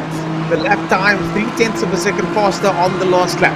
Addison now trying to go down the outside. Michael Steven holding the inside line. Is he going to try and hold him off? No, he's not. Addison goes by. Michael Steven lets him by. And no use in trying to fight this fight, even though they are in first and second position. This is not for track position at the moment. There's in fact now 3 laps in it. There you see the class and the experience of a real-world driver from Michael Stevens. He just did the most sensible thing, lost the least amount of time, lifted and just braked a little bit earlier than he would have done. And then he gets the leader through, and then he regroups, tucks up behind him and carries on with his race. Got a tweet coming through now. Feel free to send those tweets, guys. We're literally going to be here all night. And Beefaroni, our driver of the day is Mr. Bennington Swift. Let's go. First double stint's done. Eyes closed when I'm done. Next, talking to the finish line. That was Weza taking it to the finish line for his next stint. Is it trying to keep his eyes open here? BWL Vipers and Eagles push it to the max. Says Barry. He looks asleep, Barry, doesn't he, in his profile picture there? Oh, that's Weza. That's Weza's profile pic. I'm not sure why that's there. That was a glitch because that's Weza's profile pic. So Barry. Right. Barry had no profile picture. I love that. He's like, well, that's not me. How did that get there? Never mind. We got one more tweet, I think, coming our way.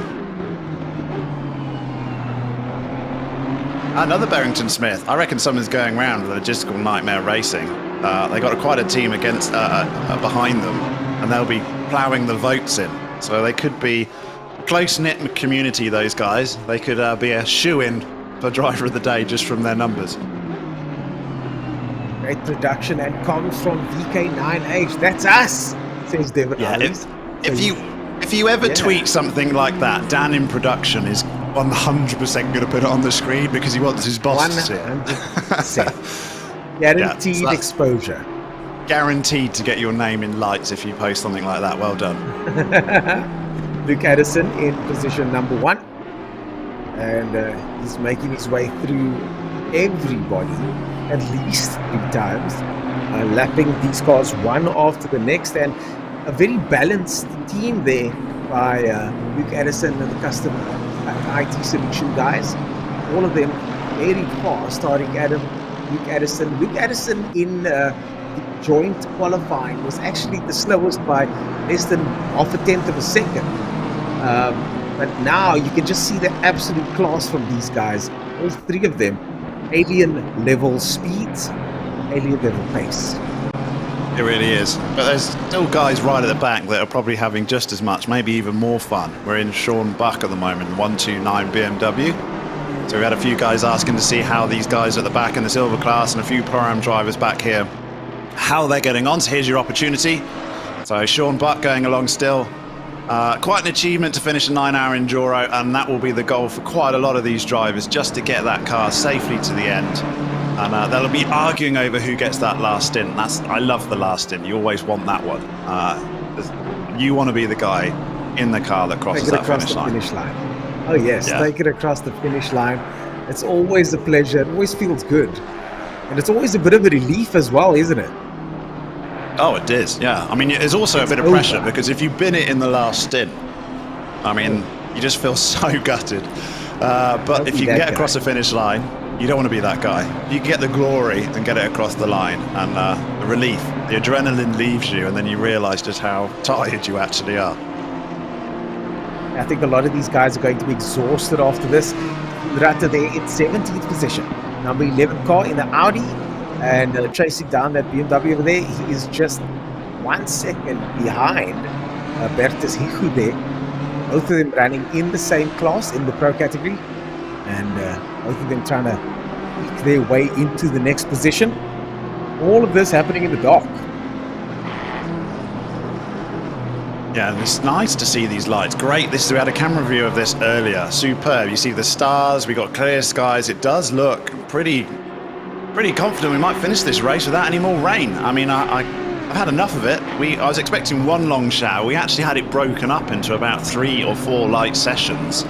But the turmoil that it caused and the difficulty, that they would much rather have had a good 2-3 hour session of rain. That wasn't the case, so they had to negotiate so much more than we expected them to, and they've still got 38 cars going, so superb driving throughout the field. Yeah, it does look that for now there won't be any more rain for now, for the next 30 minutes. So let's hope and see what happens next. But at least for the next 30 minutes, clear skies, no rain, and dark track ahead of most of these guys. They've got to sort of cut their way through the night. But other than that, no rain to look forward to for any of these drivers. I'm sure most of them are going to be happy about that. This is Bry time in Joburg right now, isn't it? This is where you settle down next week. I think you can take a gas Bry in with you. So I'm sure we'll get Borovor smells drifting through the circuit right now as people are there enjoying the race in the dark, having a Bry. If it's not wet, that is.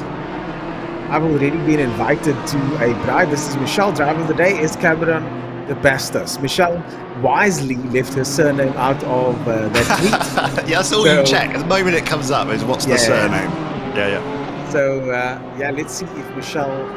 Yeah, so that does count, Michelle. Well done. And Michelle voting for Cameron the Bastos for her driver of the day. She's really happy that her profile isn't Michelle DB now, isn't she? Because she would have got caught out. Exactly. You don't miss a trick. Yeah, just FYI, I've already been invited for a Bry at the Kyalami 9 hour. Oh, friend, what, during the race? I hope it's not during the race, because I'm going to be quite low in comms. It was during the race. And, right. I told him, unfortunately, that's not going to happen. As much as I'd like to join them in the stands over there, that ain't happening. But it can be 10 minutes after the race. Yeah, I think we're definitely going to have some sort of celebration 10 minutes after the race. Now on board with Ethan the Ratta. I mean, look at that, just carving his way through, trying to find some space here. 2.5 hours to go, ladies and gentlemen. 2.5 hours to go. So just the final push now for all of these drivers. And look at the strain happening over here. Ratta over there now having to find his way past Hugo. And Hugo having a bit of a tussle there. And, I'm just not going to find exactly. Oh, that's Hugo and Kruger in front there. Hugo and Kruger battling it out through the S's. Ethan looking on. Got a popped BMW. Got a popped BMW bonnet in front in Hugo again. I don't know whether he's that's been going around the whole race like that, or whether he's repaired and he's damaged it again. Seems like a common failure on these BMWs. They want stronger bonnet latches. If anyone from BMW is watching, replace the bonnet latches. Maybe put 2, 1 on each side. Ratta takes the position there quite easily down the hill. Ratta takes the position, and that was for position. That was for 16th position. Hugo is in 35th. So Hugo and Ratta are battling it out for 16th position. P4 now closing in, and we're going to cut to that now. Byron Kutzer is closing in. Oh wow, that really Daniel is Rowe. closing in. 2.4 seconds. That was 23 seconds, but Rowe must have had a pit or something. No, I don't know how that's closed in so quickly from the Scribanti crew in front. Daniel Rowe's now in that car though. He's got exceptional pace in that Lamborghini. So I think Daniel Rowe's come out of the pits. We saw early on that was a 27-second, I think it was, gap. That gap now gone way down. 2.7 seconds, 2.4 seconds flashing across the screen there. Byron Kutzer, he knows this. He's got all the Delta information inside the car with him. So he's going to want to make sure that he gets closer still. Daniel Rowe now. We know Daniel Rowe is not shy for pace. So I'm not sure if there's any issue there because Daniel Rowe is usually quite fast. But Byron Kutzer is now currently lapping very, very quickly. But the gap's still staying quite constant. I think Rowe's just got into that car, so I will keep an eye on the lap times, but I would imagine Rowe would stretch it now. He's 1:42.2 on his first flying lap, and Kutzer is waiting to go across the line. He's quite a bit slower per lap. So I'm thinking Daniel Rowe, now he's in the car, should manage to stretch that back again. But it's a bit close for comfort for the final podium place in the pro category. And Leslie Oliphant, Stick Racing Porsche, featured so much at the start of this race. They're found down in 6th position, so they're a bit of a loser through that second wet spell. Yeah, unfortunately, and that's what you get with those rainy spells. You get the winners and the losers. I just got a time there for Kutzer. Kutzer did a 42.5, and Rowe now managing to stretch that lead. Yeah, Rowe managing to stretch that lead to 3.2 seconds. Yeah, I expect Rowe to be comfortable, the number one driver in that Scribanti Lamborghini Huracan, who was 0.6 quicker on that lap. So I think it's just due to pit stop and strategy that they found themselves so close together. But when it's within 2 seconds, you've got to be careful. You've got to, Rowe needs to get the hammer down to keep that podium spot. Well, we haven't seen any mistakes from Rowe. The entire this race or the one before. He does seem like the kind of driver that doesn't really make mistakes. So I don't think he's going to be pressurized into any sort of mistake at this stage.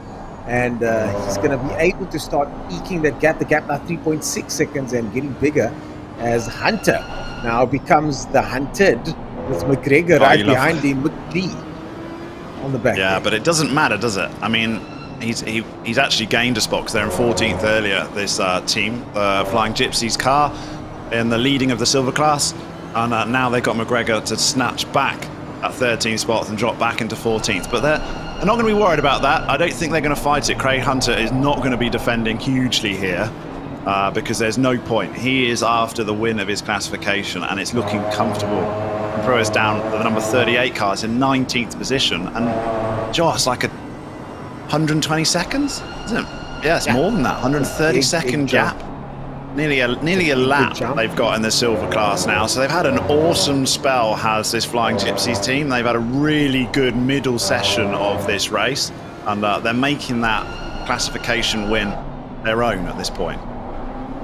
Yeah, definitely making that classification win their own, and that's what we're going to see today. We're going to see the top three in each class, and you're looking now currently at Craig Hunter, the leader of your silver class, and of course the winners of each class receive incredible prizes. Dan, you know a little bit more about these prizes. These guys are going to be going to Kyalami. We're going to be meeting these drivers, and depending on how many drivers in each team, I mean Craig Hunter over here in the number 28 car, they are going to be joining us in Joburg. Him and his teammates Raymond Duggan, Corne Breed, they'll be joining us in Joburg, as well as more than likely at this stage it looks like Jordan Sheridan and the boys.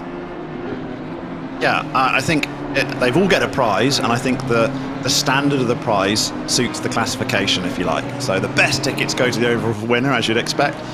Some very good tickets go to the Pro-Am winner, and some good tickets go to the silver class team.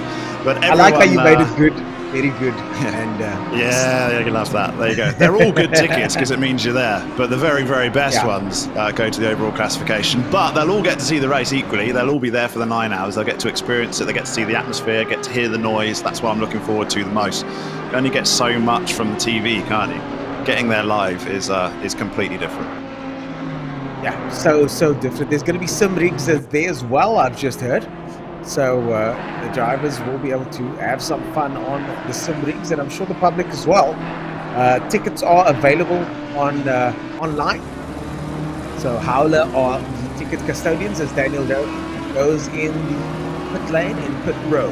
Daniel Rowe in pit road as he makes his way to the pits. I wonder if they'll be swapping drivers. Sas van der Westhuizen in 5th position. Holy moly. Sas and the boys in 5th position. Well done to them in the 923 car. It's Yeah, they've been consistent, haven't they? And Philip Menard and him have surely been very, very fast over the course of this race. I mean, both of them pushing the pace. I know they're going to be really ecstatic between that, but I'm slightly concerned. I thought Daniel Rowe had only just had a pit stop. It seems way too early for him to be going back in, and now he's coming out.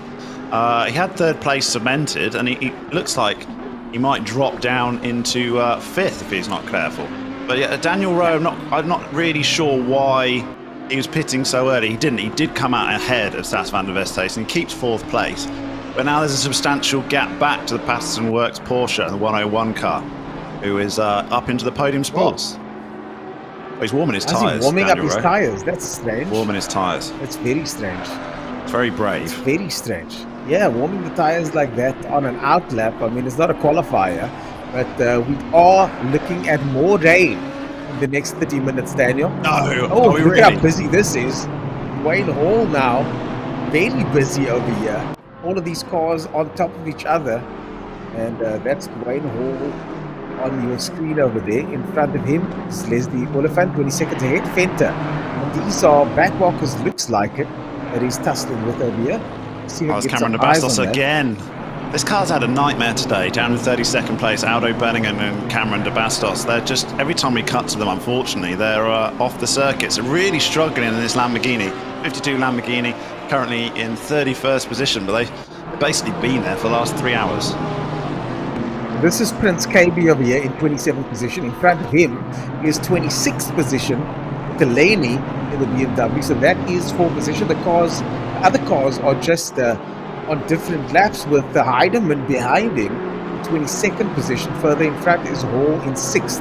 So the two guys to watch here are KB in that number 7 car and the car in front. I think we just had a disconnect and we're trying to figure out who that person is. We're down to 37 drivers at the moment. So hopefully nothing serious. That'd be a shame, but they can come back. And looks like he's back already, which is fine. If you get a disconnect, you can pop back in. The problem is you lose the lap you're on. Is that magic?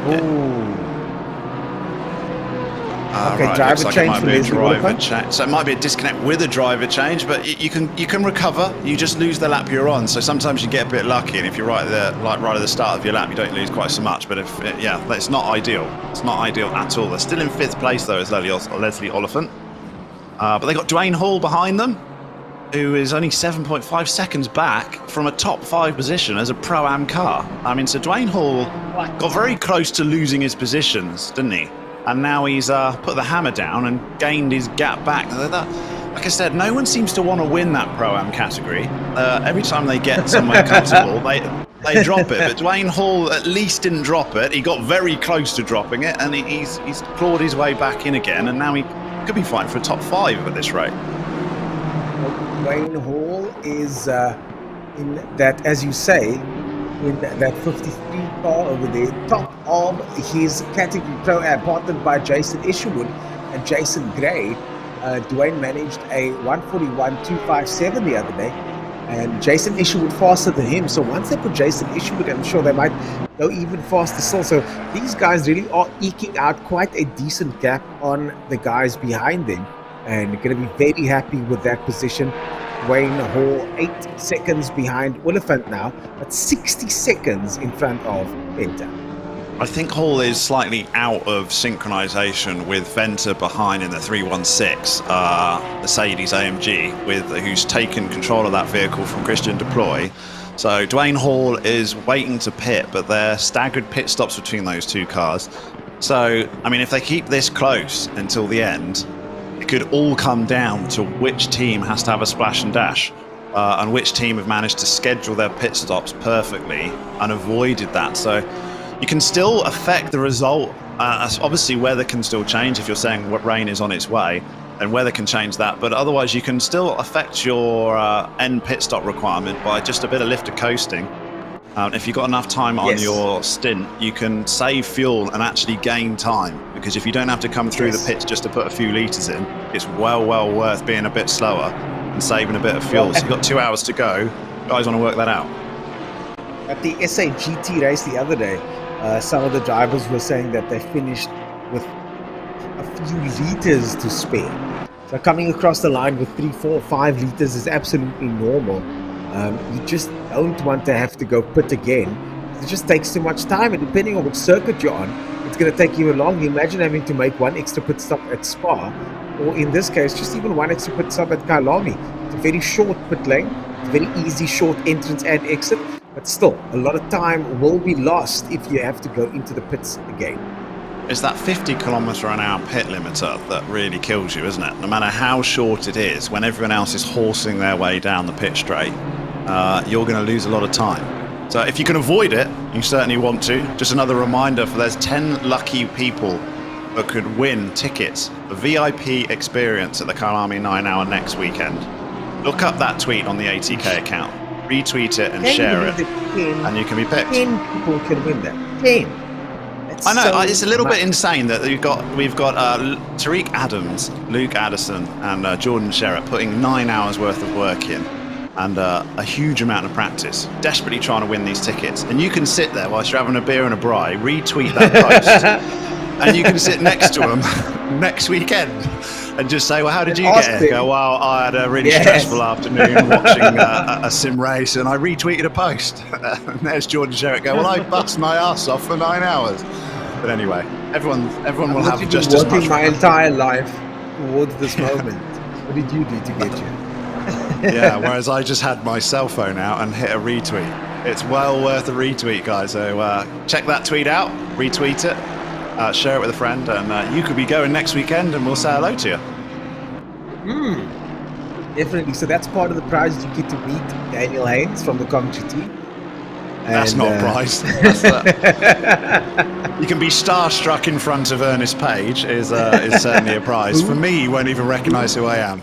Looking for the tall guy that sounds British. Robson. Yeah, that's the guy. You can't miss him though. You won't miss him. Just trust me on that one. You will not miss Daniel Haynes. Wilfred Robson there in the number 31st position, number 789 car, the Audi, and he's just 0.7 of a second behind Lehan de Toy. This is for position, so both of them going for 30th position. Here comes Wilfred now, and Lehan under a little bit of pressure now from that Audi behind him as we go on board. On the bumper cam over here, through Sunset, runs a little bit wider. That's the right line though, and now coming into the left-hander and the car in front, taking shallow line, but still managing to go just as fast. And Wilfred looking very, very good over there. Looks awesome with the lights, doesn't it, down through the S's as they come forward to Leocop. I don't know how you pick your braking zone when the tree's in the dark, because look, you can't see it. So, you can just about see it. You look at the tree, pick your braking point, double left-hander. You start to get into a massive rhythm if you start a day-night race, because you've obviously done so many laps already. It's a little bit more comfortable. Maybe when you do the Bathurst race, where you start in the dark, that's a bit different.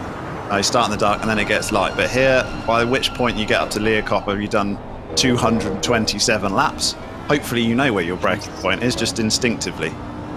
But it's difficult for these guys back in 30th place, because they're trying to make passes, but they're also keeping an eye out as back markers for people coming up behind. So it's a stressful place to be.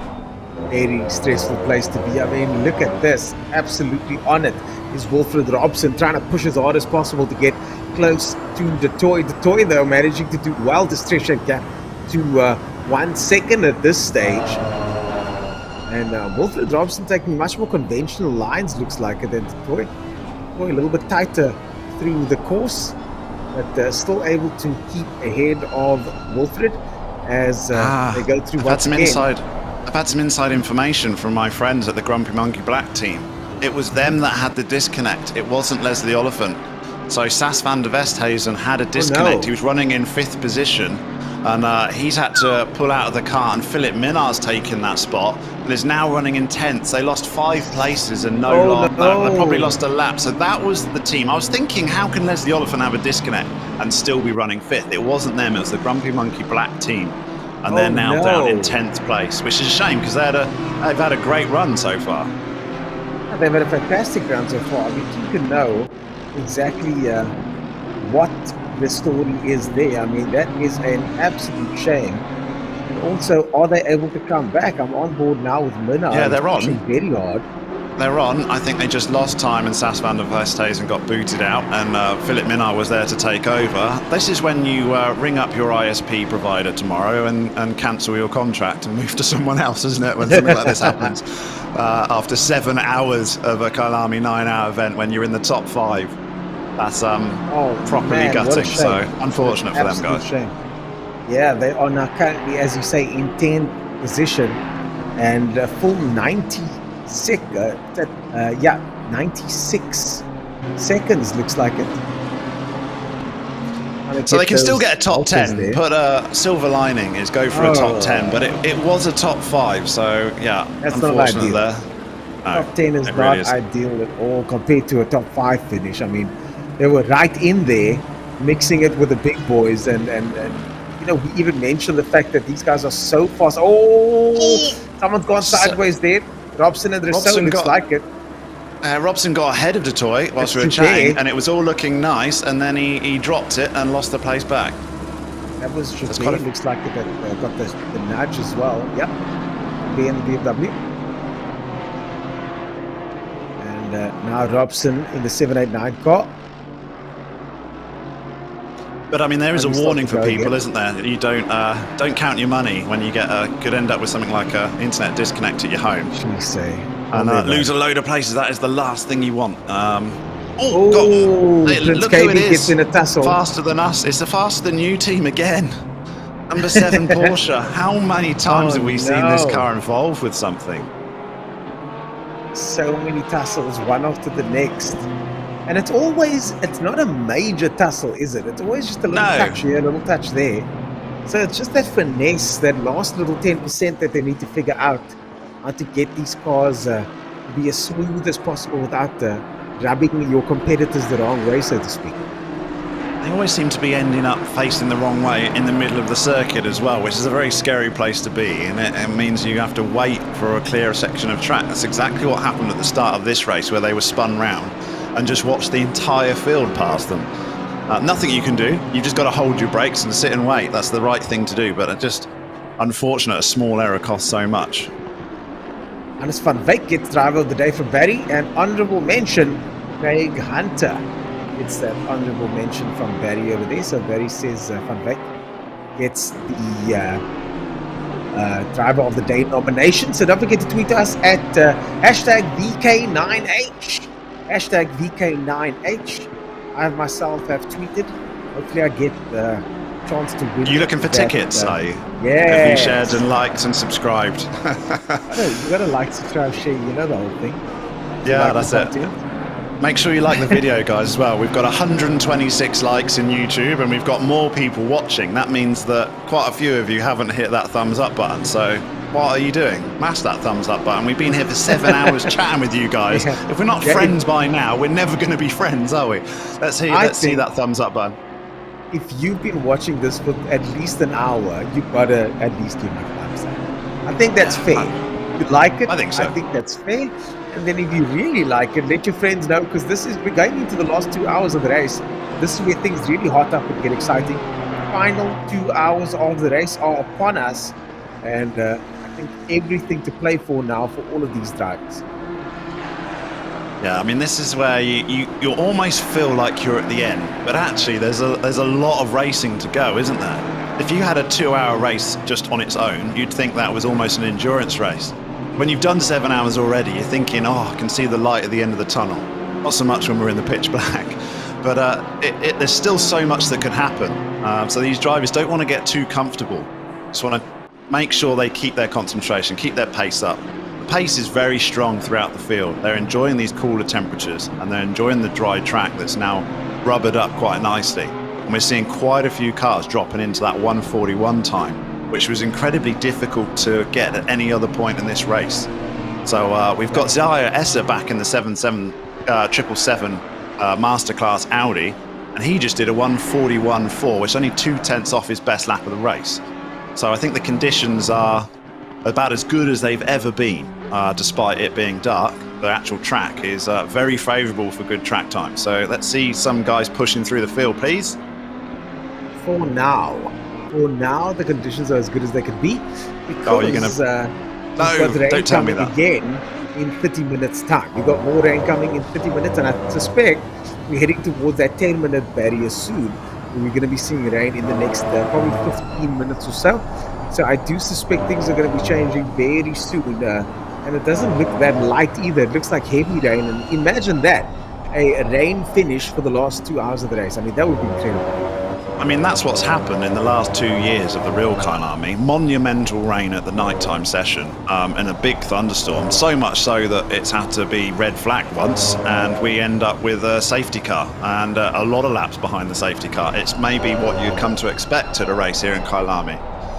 So we'll see, and it's heavy rain that's forecast. We might get exactly that. Pretty realistic situation for the Kyalami 9 hour. Heavy rain forecast by our producer as we go on board with Zahir Essa. I mean, this is a masterclass now to hustle a car around a circuit, isn't it? Which is absolutely smooth, curb-to-curb stuff, on the money every time. Runs a little bit wide there, but I mean, that's exactly what he wanted to do. Their lines are so calculated. Mistakes don't happen often. And the 777 car once again carving its way around, and although Zahir S is not used to second place, I don't think there's anything to be ashamed of at this stage, because the competition is absolutely stellar all down the field. And I think he's marked just 2 laps down, so obviously when the Custom Cut IT Solutions car came into pit, they dropped back behind to 2 laps instead of 3. So they must be pretty close to Zahir Essa for another to regain that 3rd spot. But that's exactly what Essa won't want, and he's doing what he needs to do, because his last lap through was a 141.3, and Tariq Adams in front of him in 1st place was a 142 flat. So actually, he's 0.6 quicker is Essa. So he's putting his foot down, and he's trying to make it at least a little bit more manageable and a little bit more respectable with only a 2 lap instead of a 3 lap to the leaders. Yeah, Tariq Adam is coasting around at the moment, but so far, as you mentioned, Essa is 0.6 of a second up every lap. So this is going to be interesting to see, and especially since the rain, as I said, 10 minutes time, the rain is coming. So we've got rain for at least another 30 minutes because the rain is predicted to stay and get more over the next couple of minutes. So the pit stops are going to be affected. Some of the drivers that pitted will be affected. I don't think it's going to affect the top 2, but definitely guys like Hall and Fenter, who are leading in the Pro-Am category. And of course, the Silver Cup guys also going to be affected by this massive change in weather. And I think it's actually Venter and Christian Deploy that will be the ones that will be affected the most. We've seen it already in the 316 AMG, that One Plan KSR One Plan Insurance 316 car. They're the ones that have struggled every time we've had wet weather. Christian Deploy especially struggled. Venter's now in the car, might be the one that has to cope with it, but I think that AMG might be a bit of a handful in the wet. However, it's incredibly quick in the dry, so the way they've set that car up possibly is helped him in for half of the race, and it's been a bit of a nightmare for about a 1/3 of the race that we've had in the wet weather. So I don't know how long this wet spell is going to last this time round. Looks destined to come upon us soon. If it's very heavy, then that could be super interesting. That could throw a whole load of places up for grabs, including the lead for the Pro-Am and the Silver Class division as well, because there's not too much of a gap there that it's insurmountable to fight your way back. KB faster than you team. Faster Again. than couple. It's KV, gets 27th position. It's like they're just a cat playing with birds at the end of the field, isn't it? Because they work their way through 10 spots, then they fall back to the back again, and then they overtake the same guys again. I love it. I love it. Well, I'm looking at the standings here. Tariq Adam currently driving 233 laps completed. Michael Essa, or at least Zahir Essa, and Kutza are on the same lap with 231 laps completed. So I think we need to watch out for Kutza over there, because Kutza is not too far back from Essa. Daniel Rowe further back in 4th position, also on the same lap as second and third position. And then Kurtzer one had lap a slow down lap. is Leslie Wood. What's that? Kurtzer had a slow lap. He had a 1:44 his last time, 2 seconds slower than Rowe, and 3 seconds off of Esser. So I'm not quite sure what happened to Kurtzer in the 101 PWSR Porsche. But it was a slow lap, obviously a bit of a mistake there. So the gaps looks closer than it is to Esser, but he's struggling. He's losing time to Rowe more than he is gaining it to the 777 Audi. Yeah. Well, the rain is going to come down very hard in the next 10 minutes. We're going to take a short 10-minute break. And when we're back, we'll probably be rejoining you guys with the rain, but keep watching. Again. The stream will be running. Don't forget to shoot those tweets out to us, and don't forget to comment in the stream, like the stream. Let your friends know. Hashtag VK9H. I almost lost that one over there. I think my brain fade is kicking in. And don't forget to tweet us. You could be winning tickets to join us at the Kyalami 9 Hour next week. My name is Otis Page, joined by Daniel Haynes. We'll be right back after this.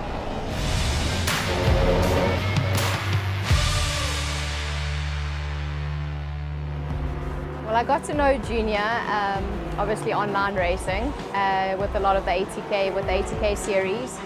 And we obviously never got to communicate because it's all over online, and I could see how he raced and how he progressed through that series. So I knew coming into today that he had the potential behind the steering wheel.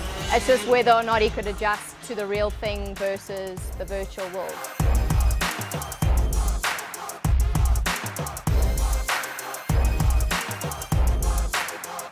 So our day started off with a track walk. Leroy and I took him around the track just so he could get an understanding of where he was going and in which direction he was heading.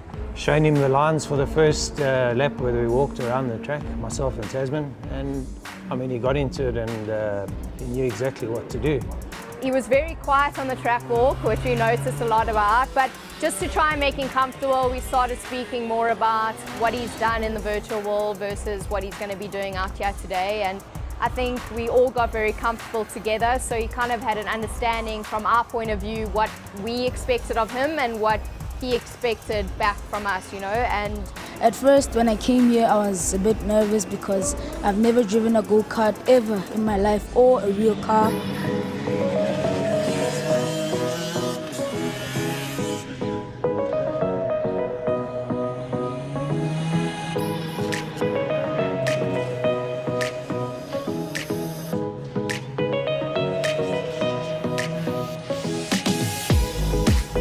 him off in a 4-stroke kart, which is a kart that anyone can come and rent for the day. It's not a very quick kart, but it gives you a basic understanding of what everything entails behind karting. When you go out, we're going to start you up, okay? You're going to exit nicely and gently onto the track. Remember, we're going to go straight up the hill first, okay? When I sat in the seat, I just found peace, and after a few laps, I got used to the car. Tasman, who is an amazing woman, just guided me here and there, telling me what to do. So just get a nice good feel for it on the first couple of laps, get the heat into the tires, remember, warm it up nicely, exactly how you do it on the sim, exactly the same thing, okay? Yeah, I mean, we obviously started a bit slow, which we told him to do, and by the third lap he was really on it. You know, he started off, and the first thing Leroy and I looked at each other and we're like, he actually knows what he's doing, you know, and I think that already gave us such a positive look on the day ahead, because he already took in all the information we issued to him walking around the track. And I think coming from the virtual world in online racing to here, he already understood the basics behind lines and what happens on a racetrack.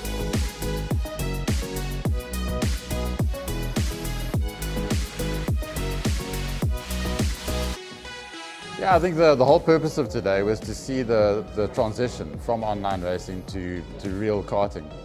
And I think from Motorsport South Africa's point of view, we see the role as twofold. The one is to embrace online racing as a new form of motorsport. And obviously online racing has got a huge impetus now with the year that 2020 has been. And we see, Motorsport South Africa sees online racing as being a form of motorsport in its own right, but we also see it as being a stepping stone towards the more traditional forms of motorsport. So today was kind of a test to see how the transition works, and by all accounts it seems to have gone well, and it seems to be a definite possibility that a youngster who does well in online racing can make the transition to real world racing.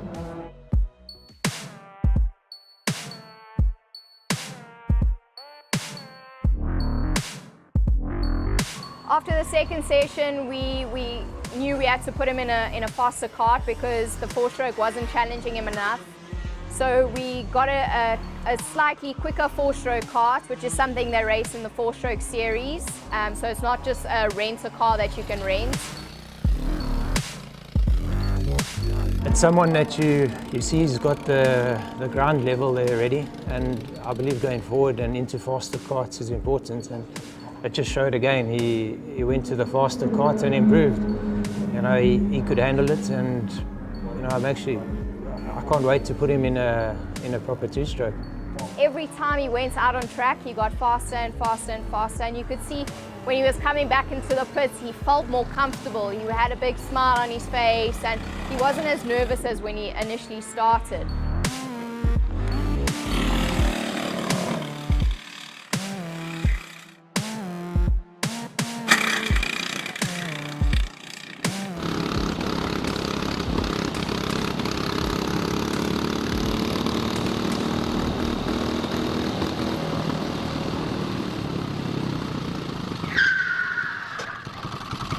We had a small mishap today. I don't know, something just told me that something's wrong, so I just stopped, looked behind, and I went all Bruce Lee on the car and jumped out.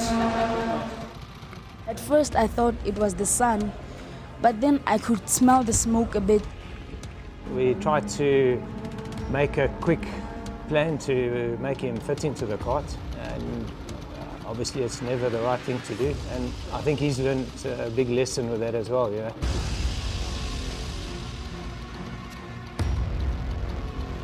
Going forward, he'll remember this, and when he has his first win, it'll probably be one of the stories he'll mention.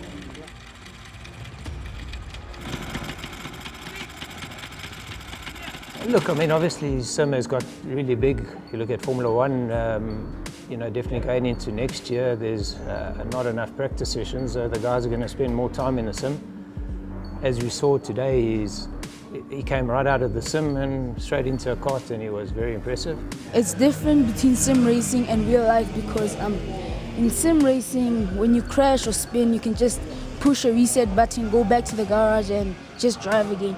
But with a real car, with a real go-kart, the vibrations, the feeling of the steering is much different. You have to be fast, but also at the same time careful because you don't want to ruin your fast lap or hot lap. I think the sim racing is definitely more accessible than traditional motorsport, but from a cost point of view, logistics, it's obviously safer. So from a parent point of view, I think it's a more attractive option, and it's the possibility for a lot more youngsters to get involved in the sport. And as I say, I think hopefully at least a small percentage of that will then move into the more traditional forms of motorsport as well. But it has huge potential for just getting kids to know motorsport. Junior's definitely showed potential throughout the day, and I think he can progress and move into a karting career, if you could say that. I think we definitely got to give him that opportunity to try and go for it. But I think he still has a lot that he needs to do within himself before he can get into an actual race. So he's going to have to work on his fitness, he's going to have to work on his smoothness.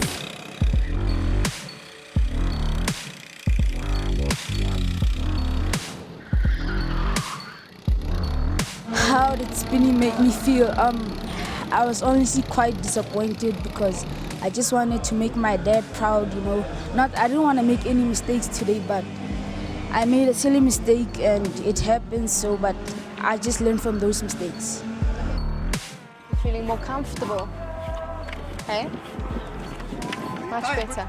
I think if you look at it a whole from when he came initially got into the car, he was very, very nervous and very scared. But when he got out now, this last one, even after spinning, he still was happy, you know, like he still felt like he had accomplished something for the day.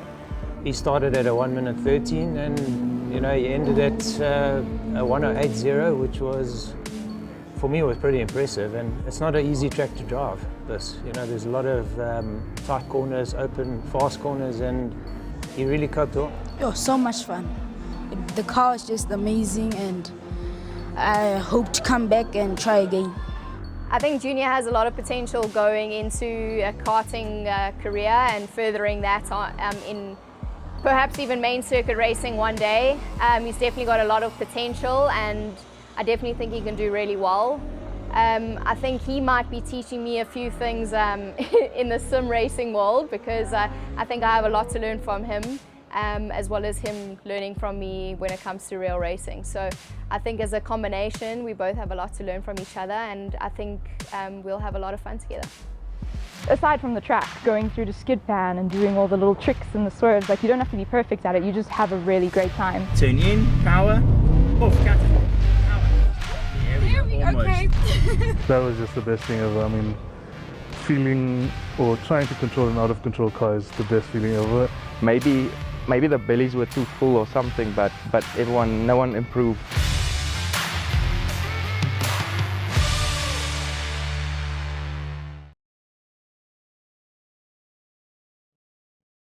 Yeah, he's right. Trying to control an out of control car is the most fun. I love sliding cars, man. It's so lekker.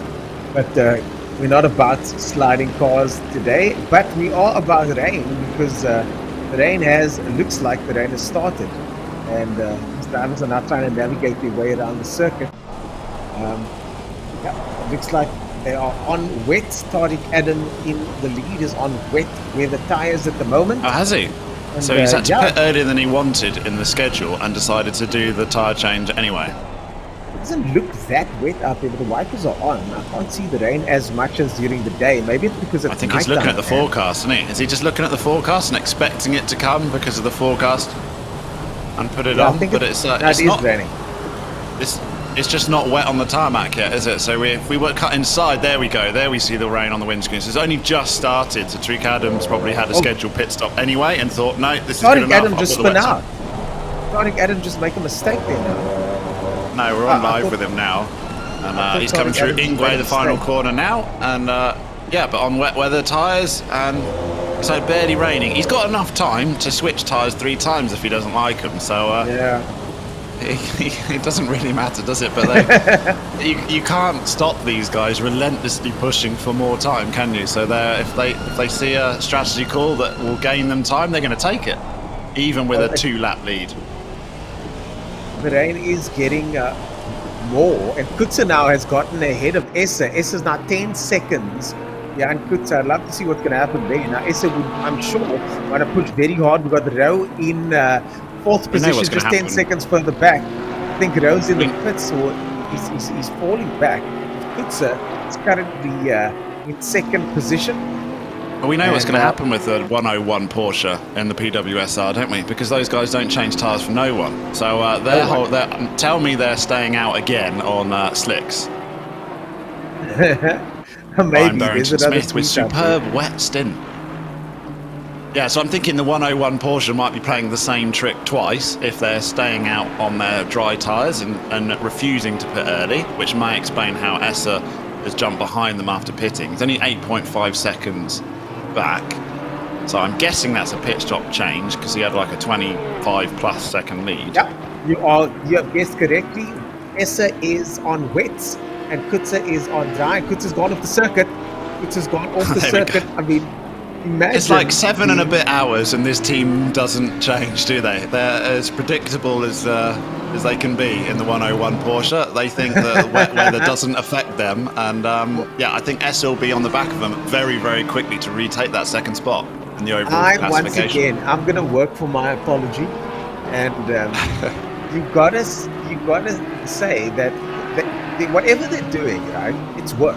They're in 2nd position. He's pitting. He's gonna go for wets probably. He is pitting is Kutsa. Essa takes back 2nd place. So now they're down in third, but the rain is going to get worse in 10 minutes, but then it's going to clear up again. So let's see what Kutzer does if he goes onto the wet with the tires. But Kutzer now in the pits, and I'm sure Daniel Rowe will have something to say about that as well, as he makes his way up the field as well. Still a Is couple of Rowe cars already in on between wets them. as well, is he, Ernest? Can you check? Is Rowe already pitted for wets? I will check. And see. Because they were quite close, those two teams, in the PWSR Porsche and the Scribanti Lamborghini Huracan. So if they're going to come out now on wets, they could be closer again. Rowe is on wets. And now Patterson has gone on to wets as well, which is surprising considering that there's 10 minutes of wet weather predicted, but it's going to get worse before it gets better. So it's going to get much, much worse before it gets better. Patterson is out now. There's a car flying off the circuit behind Jason Gray there as they come out of Ingwe. He went way, way wide in Cheetah, and not quite sure that hill is in the dark, but he's got a he's going to need some new trousers after that, because that looked pretty scary. Here's one in the chat. We've got Chris Heinecker, who's one of the drivers of the Slick Racing crew, who are running with Leslie Oliphant behind the wheel in 5th position. He's just had a full-on electricity power cut, and he's counting his chickens that he wasn't in the car at the time. So he's had power failure, but you weren't the driver. So that's good luck in some ways, but he's going to miss his final stint of the race. He's going to be relying on Leslie Oliphant and Marcus Stain to bring that car home for them for a top 5. No ways. Wow. And such a luck of the draw there. I mean, just imagine that all it took was a couple of minutes here and there, and it would have been absolute disaster for them. But luckily, this is a team sport, so you can pass the baton, so to speak. Just don't fumble it when you pass it. Yeah, that's it. You want to pass it by hand, though. You don't want to pass it because you've been teleported back to pits because of electricity failure. So I think Chris Heinecker, overall, you're pretty happy. And he's obviously got enough power in his phone that you can watch the stream. So if he doesn't get power back to finish his final stint, he can see how his team are doing, which is very well in the top 5 is the Slick Racing Porsche. So well done to those 3. As we now cut to Prince KB once again, getting in a tussle there. Number 7 car, that's no surprises then for the number 7 car. Once again, somehow managing to find itself in an argy-bargy situation. But up to 25th, I think that's the highest we've seen them for a while, apart from the start, isn't it? I would like to speak to the drivers after the race for the number 7 faster than new team, because I suspect they've had an absolute cracker, as in they've had a good, memorable moments. They obviously won't be happy with their position, but they've certainly been involved with so much fun that they'll be back next time, hoping to get back up where they were and try and get rid of these sort of little... There's not been bad driving at all, has it? It's just been little errors that has just massively cost them. But that's the thing about this. At this level, you've got to be like the guys that are winning, where no mistakes were made. And when somebody else... motorsport is such a funny and fickle thing that it's not just about being good and being perfect. It's also about being perfect in the face of imperfection. When somebody in front of you is spun out, what do? Do you go left? Do you go right? Do you zig when you should have zagged? And it's all of those things. Sometimes it's luck. We saw with Issa when he won his championship, there were a few moments where some called it lucky, but he just went to the left when the gap was there. He took the gap and then he came out on top. And you often find that championship winners get lucky. They get put into these situations so many times before that they know what the outcome is going to be. And then it just ends up to the inexperienced guys looking like a bit of luck here and there. But it just all adds up, doesn't it? But they have mental capacity to spare, don't they? I mean, we're concentrating so much on our driving. They've got that bit covered, and they can calculate strategy. They can calculate things that, exactly. Look at Formula 1 drivers. They're chatting to their production. They're chatting to their engineers, asking for changes to their car and having a good old chat whilst they're going 250 mile an hour through a corner. It's the driving comes easy to these guys, so they can think about other things. Well, Lewis Hamilton definitely is one of those guys that, other than in the last race of the year, was very lucky on multiple occasions, wasn't he? Over the course of his career. Yeah, I think he's had enough races, and you definitely do make your own luck, don't you? All the champions you could say that about. Schumacher as well. Anyone that's won multiple world champions. And when you've won more than one, it then starts to become, well, was it really luck or was it actually you made your own luck? And yeah, we've seen that with all of the top drivers. You definitely need a bit of luck to win an endurance race. I mean, no two ways about it. Everything has to go right, and it has done for our leaders in the Custom Cut IT Solutions car.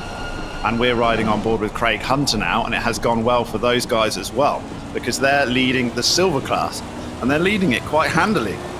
They've stretched their gap from the last time we joined them.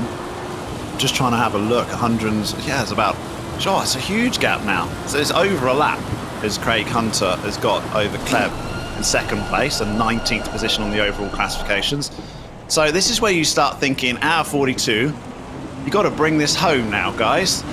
Craig Hunter, Raymond Duggan and Corné Breed, I'd be delighted for you guys to bring home the victory in the silver class. He lets our leader come through there in the unmistakable Aston Martin of the Custom Cut IT Solutions car. Oh, in the rain, it must be treacherous out there as the guys carve their ways through. And just look at that little LED light for show. And I'm not the biggest fan of undercar lighting, but that looks kind of cool. One of the Mercedes-Benz in the background there goes very wide. And we're now on board with Sergeant Adam in first position in the Aston Martin over there. And no issues for them so far. Things have evened out a little bit. Essa in second place again, with Patterson in third and Daniel Rowe in fourth position. Patterson then will be very happy with that. I mean, as we mentioned, it was them that got knocked down to 10th position, wasn't it? It was, yes. No, Philip Minard was down from 10th, from 5th, and they're still there.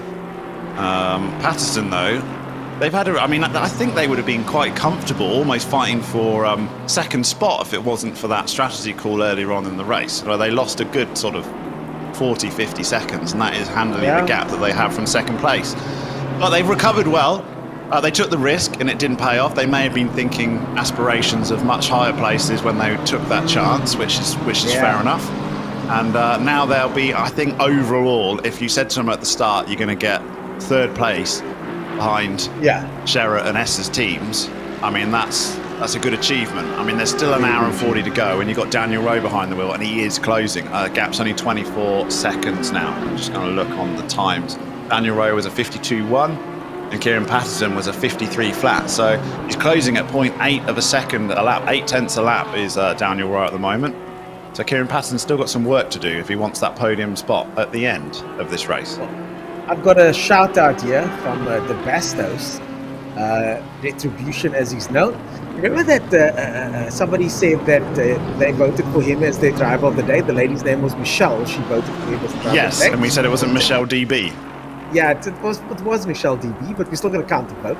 But what's interesting is that she's been keeping him motivated, and that's true. I mean, a shout out to Michelle and all those out there that are keeping our drivers motivated, hydrated, and fed. It's difficult to do this, and it's even more difficult to do this when you're alone. So it really does make a difference.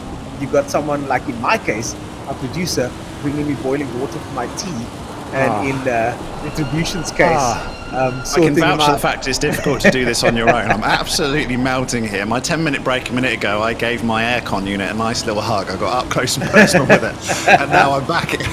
I'm now back for the last hour and a half. I'm slightly cooler than I once was, but it's flipping hot in Cape Town right now. Complete opposite to the conditions we've got on track in the wet weather at Kyalami. Complete opposite.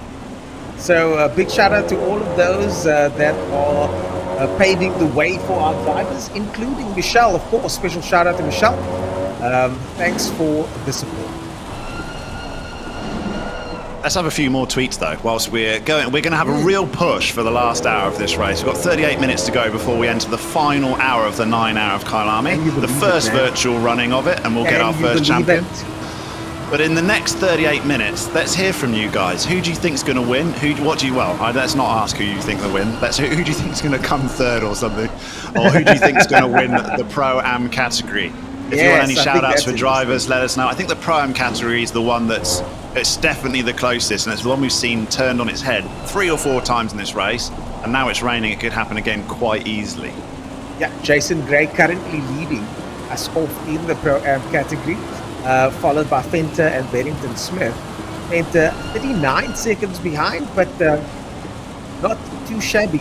Barrington Smith, though, 7.9 seconds behind, so the podium's still up for grabs, being shuffled around there for the top three in the Pro-Am division.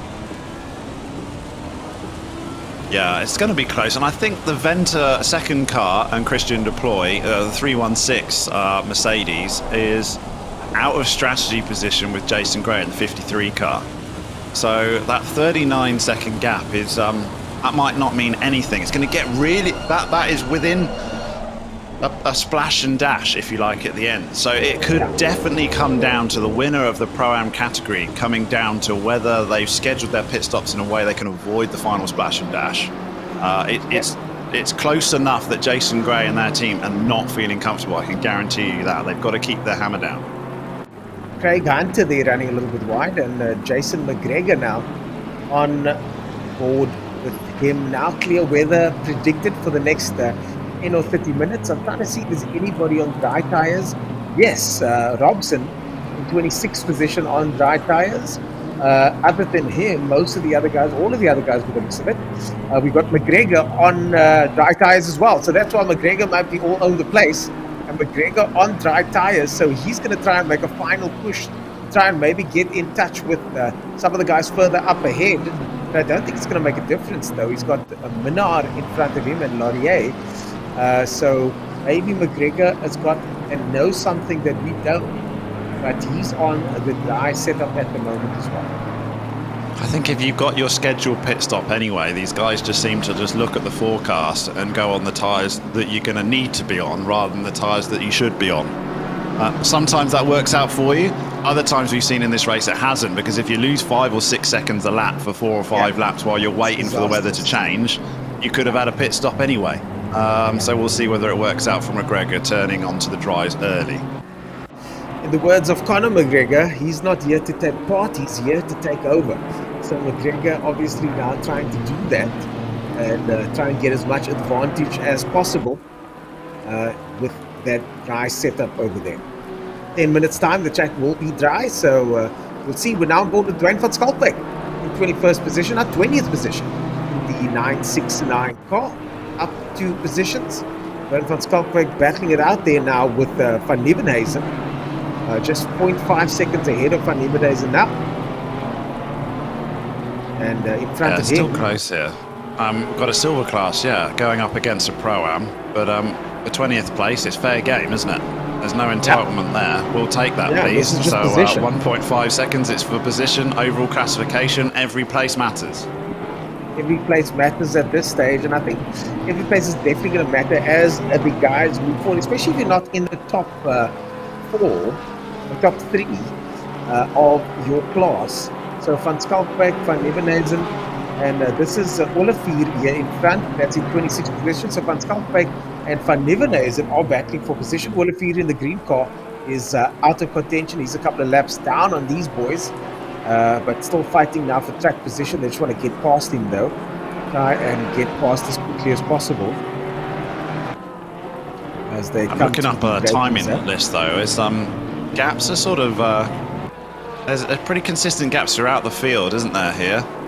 This is a battle with sort of three seconds in it. We just cut back to our Jason Gray, who's leading the Pro-Am category. This is probably where, Barrington Smith, who's 3rd position behind Jason Gray. So he's in the podium spot for the Pro-Am category, and he's trying to track down Jason Gray and Christian Venter. And there's still so much to play for between these 3, with the 2 in front of him outside of pit strategy cohesion. They're different. They're on different pit windows. I don't know where Barrington Smith lands in that pit window though. It could be anywhere. So these gaps, you look at it 1 minute and it's within a 10 seconds, and then you look at the next, it's sort of 40. But it all depends on their pit windows. And within 1 hour 33, it could change drastically. So there's a big story of who could win that. This is where it changes, isn't it? This is where it changes. The pit window changes right in front of our very eyes now as we go into the last hour and a half, because as you say, the maximum time is 70 minutes.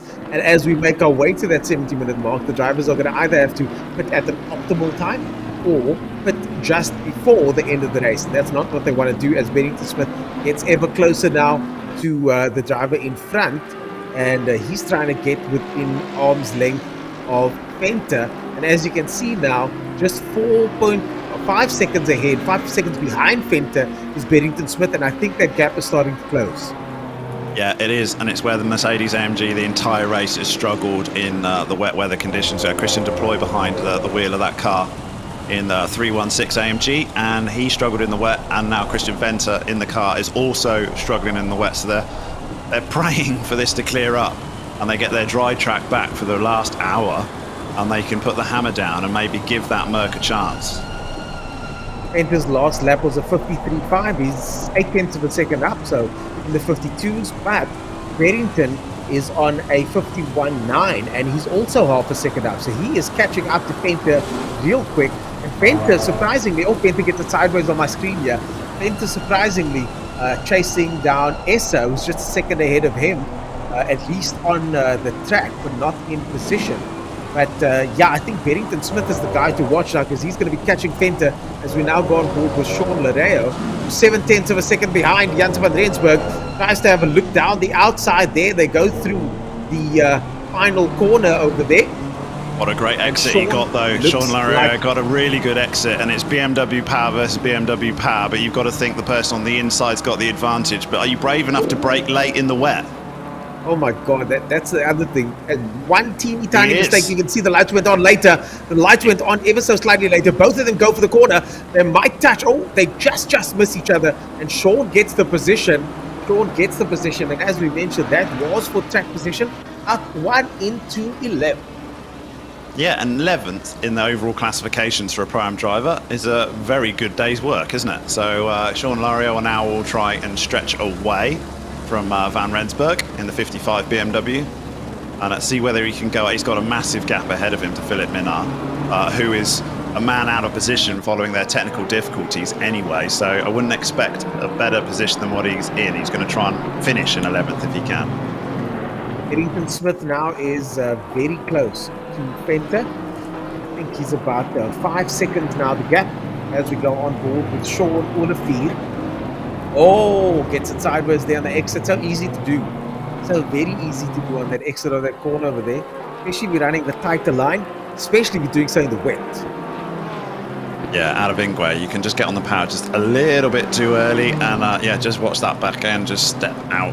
And you're a passenger at that point. You just got to correct it. And you lose so much time by the time you get down to Crowthorne Turn 2. Yeah, it's you're important to basically get a good exit there. On your way to the scene of your own accident. And it's not a fun experience when that's the case, is it? No, you just are glad to recover, but then it's a bit gutting if you've got someone behind you and you're just being dragged the entire straight.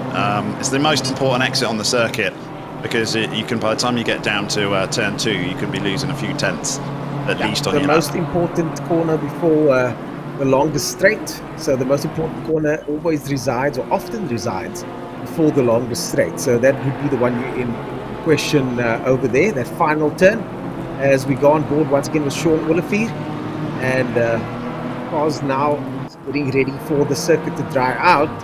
Sean Olivier 1.7 seconds behind Neville, looks like it. And yeah, Jude Neville in the number 4 car. What's that? Yeah, Jude Neville in the number 4 car, who is not, I haven't got a number there. So I don't know, 4's not on my spotter's guide. Yeah, there's a back marker in between them, but I'm trying to work out why Jude Neville is running in the number 4 car when we don't have a number 4 car. So we've got a interesting instance there on my spotter sheet. I've got a number 3 and a number 7, but number 4's missing. So they picked their different number. Oh, Olivier runs wide. Olivier runs wide and almost takes out Joubert there. It looks like well, that was the result. Olivier runs wide there. And almost takes out one of his teammates, number 22. Well, that was the number 22 car, was Joubert. That was the number 22 car of Joubert that almost got taken out.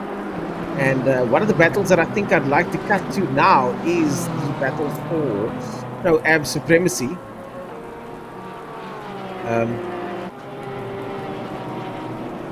So Barrington in 8th position now.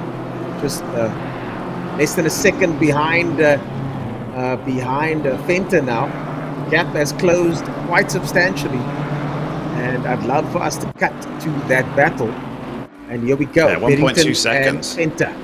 1.2 seconds now. Berrington touching the grass over there and going very fast at this stage. Best time last time 151.9, 151.1, full second faster than Fenter, who's on a 152.1. So Berrington and Fenter now everything to play for as they make their way through. This is for second position in the Pro-Am category. Oh, Fenter runs wide. Fenter runs wide there. Berrington now puts on his night vision goggles, reaches for his sight, sets his sights onto Fenter on the back of that Mercedes-Benz, a giant Mercedes badge to aim for, the back of that AMG V8. And that KSR One Plan Insurance car is just, that whole team is praying for this rain to stop because it just cannot cope with the wet weather. It has so much pace when it isn't there, but it seems destined that Ryan Barrington-Smith is going to take second place in this division. Hopefully he can do so cleanly. And then we'll see Christian Venter possibly fight his way back when the rain does pull over. We've got indicators going on from Christian Venter. Like, Venter was actually indicating right, as if to say, pass me on the right. He still is, look. So he's flicked on his indicators and he's left them on. So I'm not quite sure what the purpose of that is. Yeah, I think he's done it by mistake, must be, because he's certainly not leaving any gaps anywhere. And the rain is about to stop, Dan. The rain is about to leave us. And when it does, we will see what exactly is going to unfold here today in this dramatic end of the Kyalami 9 hour. We've got just about an hour to go. We also would love if you guys let us know what you think of the broadcast, what you think of the racing, what you think of the drivers, what you think of the support crews. VK9H, hashtag VK9H. So tweet us out and let us know what's happening as Barrington-Smith now chases down Fenter, and this is the battle for second place in the Pro-Am category. Podium position for Barrington-Smith or Fenter, one of the two. Oh, Fenter's touched the curb. Fenter's touched the curb. Barrington-Smith now going to try and take him around the outside. Fenter takes the inside line, he's going to go for the cutback. Barrington-Smith does the cutback, very nicely done there, just misses him. And now Bentley they make Power, their way though. down the back straight, on the main straight. We got Bentley Power down into Crowthorne. This is going to be ominous. You don't want a Bentley in your toe because he'll just drop it up on the inside and brake a little bit later than you, and it'll be past done. He did brake slightly later, and that's exactly what happened. That Bentley Power we've seen at the entire race is just a force to be reckoned with down the straight, but Christian Venter is not letting him have it. He managed to cut himself back. Great driving from both. He had to come out of that, did Barrington-Smith. He came out of that to avoid contact a bit more. How close do you want to be? How close do you want to be indeed? Side by side they go, now going into sunset. Venter still indicating to the right-hand side, but that doesn't mean anything. These guys are going sideways next to each other in the rain. No one giving a quarter, no one giving an inch as they go into the left-hander now. And Barrington-Smith must be holding back a little bit now, thinking, this guy's not going to let this position go at all. Venter absolutely on it. Venter touches the curb, so does Barrington. Both of them make mistakes going into the S's now. And you were right earlier on, Dan, following the drivers through the mistake. It's maybe easier to do that now on in the wet weather conditions. And Barrington-Smith hints that he's going down the inside and changes his mind as he comes down the mine shaft. This is a monumental battle between these two drivers. We've got an AMG that's struggling in the wet, but the track is starting to dry out, so will it come back to him? And we've got a Bentley that is very, very powerful down the main straight. But he's a little bit further back now. He's a good finish here. We saw Christian Venter go wide here last lap. He's done a little bit wide here again. Much better through Cheetah was Barrington-Smith. Coming round Ingwe, the final corner. No, this is Cheetah. It was Crocodiles who went wide. Cheetah, they come round to Ingwe now. But it's a bit further back than what he was before in the previous race. Is the power of the Bentley this strong that he's still going to be able to make a move here? I think he's too far back this time. Yeah, too far back. We saw earlier on Barrington-Smith made a couple of mistakes, got the car a little bit squirrely there. A little jig to the right, a little shake to the left. And the car, unfortunately, not 100% under his control. Maybe the rain guards took control there for a split second. You can see it again there as Barrington-Smith twitching his way through those corners. And now, Dan, we're really seeing Fenter now starting to eke out the gap now that the track is starting to dry. Yeah, I mean, they're desperate for it to dry because they just know that Mercedes hooks it up in the dry. So it could be a bit of an ominous situation for Ryan Berrington-Smith. So close, and he briefly had second spot in the Pro-Am class. But he's dropped back into third. He's not letting off, though. I mean, the gap is literally nothing, is it? It's nothing at this point. Any mistake from the AMG in front, and that Bentley will plough its way through, in the 81 Bentley. Oh, Had a there's little a pop comment. off on the side of the track. Wow. That looked like the Santos. That was the Santos. That was a scary situation when you come around the corner and there's a car sat there facing the wrong way. Oh, it's the worst. It is the absolute worst. You've got to choose your battles there, but luckily the Santos played it cool and didn't make any sudden moves. And Berrington-Smith could sheathe his gun once more, not have to take evasive action there. And neither did Venter, as we now cut to Martin Rautenbach in 18th position. Just behind Chantal Hansen, our only lady driver in the field. Right up there, with the boys in 17th position. Some hell of a pace set up in 17th overall classifications. So, but he's got Martin Rautenbach is like right on the tail of that BMW. Yep. Martin Rautenbach. Oh, a bit of a twitch. Gets it a little bit slidey there. And that can happen at any point because, as you say, the conditions are now changeable. And Dan, guess what? 30 minutes, we got rain again. Is it? So is this like we had a nice dry spell as we went into sunset early this evening, and we had a very changeable conditions at the start of the race, and it looks like we might finish with very changeable conditions. Still 1 hour 21 to go. There's enough time for another shower yet, guys. Yeah, another shower indeed. 30 minutes down the road is the next shower as Berrington-Smith looks on still for Venter, and Martin Rautenbach still looks on for Hansen. 7/10 of a second between them as Martin Rautenbach flips the curb there and now lets the Lamborghini through. Not for position though. That looks like the number 52 car there. That's Bellingham. Aldo Bellingham's car, I think. Yes. Aldo Bellingham getting the number 52 car. We've had a question in chat from Jason Holden-Jones, who is in the team Are We There Yet? He's asked the question, are we there yet? So he's got 1 hour 20 minutes to go, unfortunately, Jason. So maybe 9 hours is a bit of a stretch, but that made me laugh. We've got some tweets coming onto the screen now, and let's see what Logistical Nightmare says. Enjoying VK9H very much. Okay, commentary from the team, and lots of action on the track. Driver of the day, Ryan Berrington-Smith. But now Ryan Berrington-Smith will have a much better chance of getting driver of the day. How many votes has Ryan Berrington-Smith had? I mean, a lot. He's had a lot of votes. He's a very popular driver, and we've had a lot of entertainment from him. Oh, Cameron de Bastos not happy with the Lamborghinis, treating us dirty today. Issues with the wheel, not hitting the pit braking zones. Oh, setup issues. And that looked like a big ream of excuses coming through in one tweet, didn't it, unfortunately? But yeah, sometimes you just get days like that. If you don't have any luck at all, it's bad luck. Sometimes you're the nail, sometimes you're the hammer. Sometimes you win, sometimes you lose. Scary to think that 1.5 years ago I was a noob in sim racing. Now I'm racing the VK9H. Shout out to my main man and my best friend in the world, Ernest Page. And that other guy, I'm joking. And where's the ZA? Where's the ZA? He didn't even mention you, Dan. I think there's definitely some bias going on here. That does hurt a little bit. This is a two-man team. I know. Oh, it's a several-man team, but yeah, those okay. chicks in the mail finally landed. And, Cameron de Bastos is not getting my vote for driver of the day. That's reserved still for Craig Hunter and their team in the silver class, which is up to 13th in overall classifications. But we still got a ding-dong battle in the Pro-Am class. Yes. I mean, basically, the Pro-Am class has been the class of the day. No two ways about it. That's where most of the action has been for the lead. And it's going to go down to the end. I'm pretty sure it is. But Ryan Berrington-Smith is not allowing Christian Venter to drop him.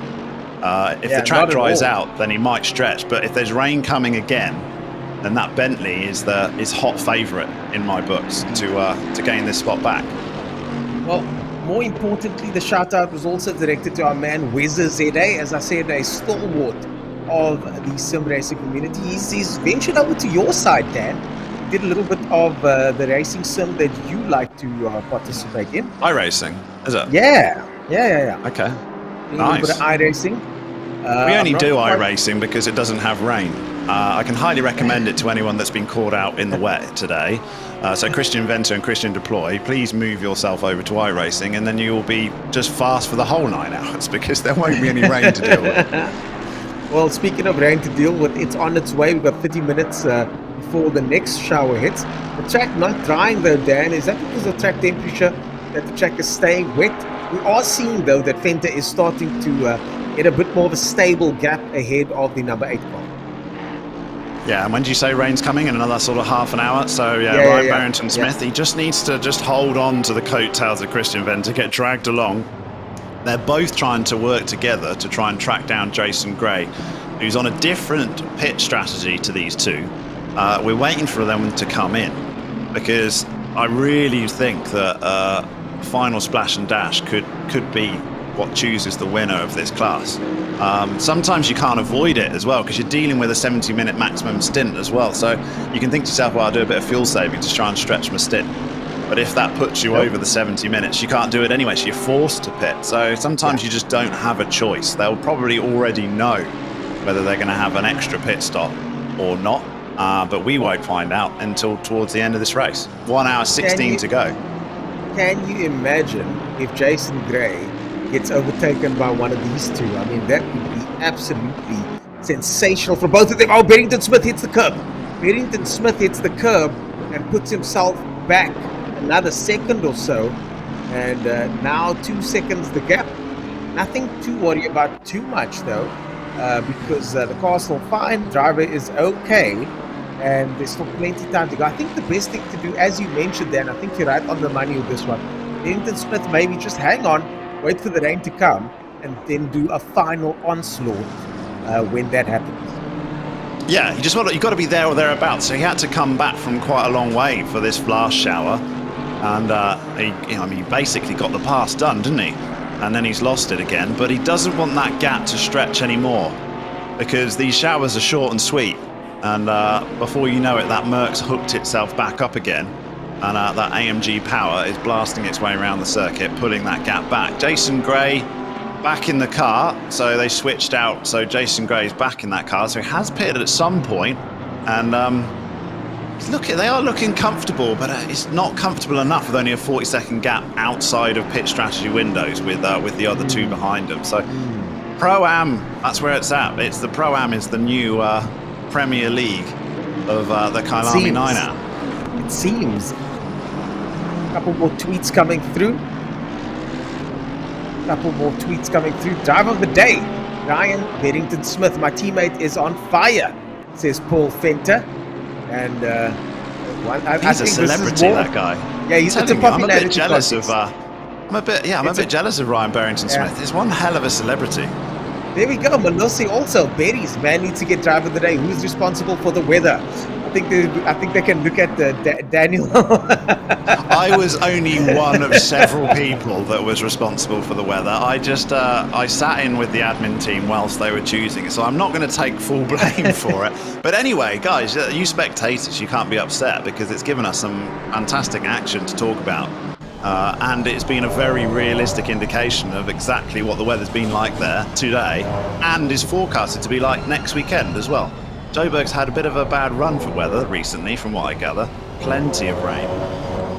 I'm going to call you Hand of God. I think that's what I'm going to call you. I don't need any more titles, thanks, Dennis. Because you have bestowed upon us so much rain today. But I get it. You put the settings in, a set of courses. Oh no, what's happened to Venter? Venter's dropped. Barrington-Smith's got the pass. Venter's dropped with 10 seconds is the gap now. So that pass has happened. Ryan Barrington-Smith has got past Christian Venter. Venter's clearly gone off the circuit. So we're going to have to grab a replay of that. Gives production something to do because they've been twiddling their thumbs for a while. But 10 seconds back from Ryan Barrington-Smith now is Christian Venter. And he didn't even need the rain. He did it in the dry. Yeah, Venter, unfortunately, they are still circulating, so not that he had a pit stop or anything like that. So Venter is out of action, at least out of contention for that second place. And this means now that Barrington-Smith is within 38 seconds of Gray on a charge, and the rain is about to come down. We're still 30 minutes away from the rain, so still a while to go. And we're heading into the last hour of this, the Kyalami 9 Hour virtual edition. My name is Ernest Page, and alongside Daniel Haynes. Daniel, what an incredible 8 hours or so we've had so far. We're now coming into the last hour. What are your predictions and thoughts going into the last hour? Well, I've got an outside prediction that Custom Cut IT Solutions might get the overall win if they can just keep it going. The fact that they're 3 laps ahead is going to be helpful. But so the pro class is basically disaster would have to strike. I mean, proper struck by lightning sort of disaster for the Custom Cut IT Solutions. However, I think for the next hour, the full story is this Pro-Am class. Jason Gray, Ryan Barrington-Smith, Christian Venter, their teams, the 53 car, the 81 car, the 316 AMG. Any one of those cars could take it. They've just been yo-yoing the entire 9 hours for the last 8 hours. Here's the replay of Christian Venter obviously making a mistake, must have gone off the circuit, and we're going to see Ryan Barrington-Smith pass him off track, I believe. There we go. Christian Venter in the replay. Top left of your screen goes into what looks like the first corner and into this. Oh, gets it a bit squirrely there. Oh, just a little bit of oversteer. Oh, just a slight touch on the wall. Yeah. Save. Just no damage though. Maybe scratched one of the spoilers there, but other than that, the car's still intact. I think those 3 cars are just pushing so relentlessly, all 3 of them, and Christian Venter and Christian Deploy have really struggled every single time in the wet, and he's pushing and pushing and pushing, and that is why they're struggling. It's just a little bit of a handful. I don't know why. It might be a setup, but it's just a characteristic of their car, and they'll be thinking to themselves, if they don't end up winning this group, they'll be thinking to themselves, what could have been if it was a full 9-hour dry race? Because, I mean, I think there they would have had the measure of the other 2. Yeah, definitely. But it wasn't a full 9-hour dry race, and that's why we come to watch the Kyalami 9 Hour, because of all the pandemonium and the drama, the pantomime, and all of the action that we're seeing here today. I mean, anything can happen, and it has with all this changeable weather there. And I've got to say, jokes aside, I have loved the fact that the weather has been changing all the time. As we look at Craig Hunter making his way through 14th position, up 12 positions, unbelievable. Here's the next set of tweets. What a joy to watch the VK9H. Sad that I could not be driving, says Dirk Kutsia. Okay commentary though, he says. And actually said great commentary. Thanks for that. I appreciate that. We're just not sure how to take compliments up in here. Daniel Haynes, the man alongside him, guys. Yeah, the other voice, the guy with the British accent, is Dan Haynes. I've got to read this one out, apparently, according to production. Shout out to the production team. The production quality is insane. Oh, it pained me a little bit. Hey, hold on. That guy is from ATK Met. Yeah, how can the production team tweet themselves? Okay. That's the best tweet of the day. Right, I'm going to get my phone and tweet out myself, because apparently anything goes here in this production room. The prize for best tweet of the day is to bring me a cup of boiling water in my office, please, if you don't mind, production team. Right, we've got 9 minutes. We got 9 minutes still to muck about, and then the last hour we got to knuckle down, and we really got to push for the final stretch, because the final hour is vital. We come through the S's with Craig Hunter. This is certainly by far and away my team of the day so far. I'm just praying that they can make it for the final hour, because 14th overall classification, up 12 spots in the silver class, Raymond Duggan, Corne Breed and Craig Hunter. By far and away, this is my team of the day. I'm not going to point out one driver, because I really think it's been a team effort. No one driver really stands out. I think they've all been equal to each other, and it will be one hell of an achievement to get a silver class car through in 14th in the overall classification. Yeah, 14th position, right up there, the fastest of the silver cars, and right up there, mixing it up with the big boys. Craig Hunter goes into the left-hander. A flawless drive from these guys so far. I mean, they've had some issues here and there, but for the most part, I mean, absolute pace, consistency, and consistency really is where it's at with this type of racing, isn't it, Dan? It really is, and that I've said it before. I don't know Craig Hunter at all, but I've heard that he is pretty damn quick in ACC. This is his preferred sim, but I do know the other two very well, and I've said a few times already in this stream, they are endurance drivers. They're experienced doing endurance racing, and it's showing when you gain 12 spots, and you're basically creaming your field in your classification. So, very good driving, but there's still 1 hour, 7 minutes to go. A lot could happen. We've got another rain shower coming. They've dealt with enough at this point. You'd start to think they'd feel a little bit comfortable, but they'll be concerned, because I've been with races with them where it's gone wrong towards the end, unfortunately. So they've got 1 hour to finish. 1 hour to finish. They won't be getting too excited just yet. Yeah, now it can end at any point. We've all lost races on the last lap, last corner, won races on the last lap, last corner, and you want to be on. You don't want to be on the receiving end of that kind of bad luck. So it's really, as I said earlier, you don't want to count your money at the table. You don't want to count your money at the table. You want to make sure that everything. It's only done when it's done. You know, there's a saying: finish strong.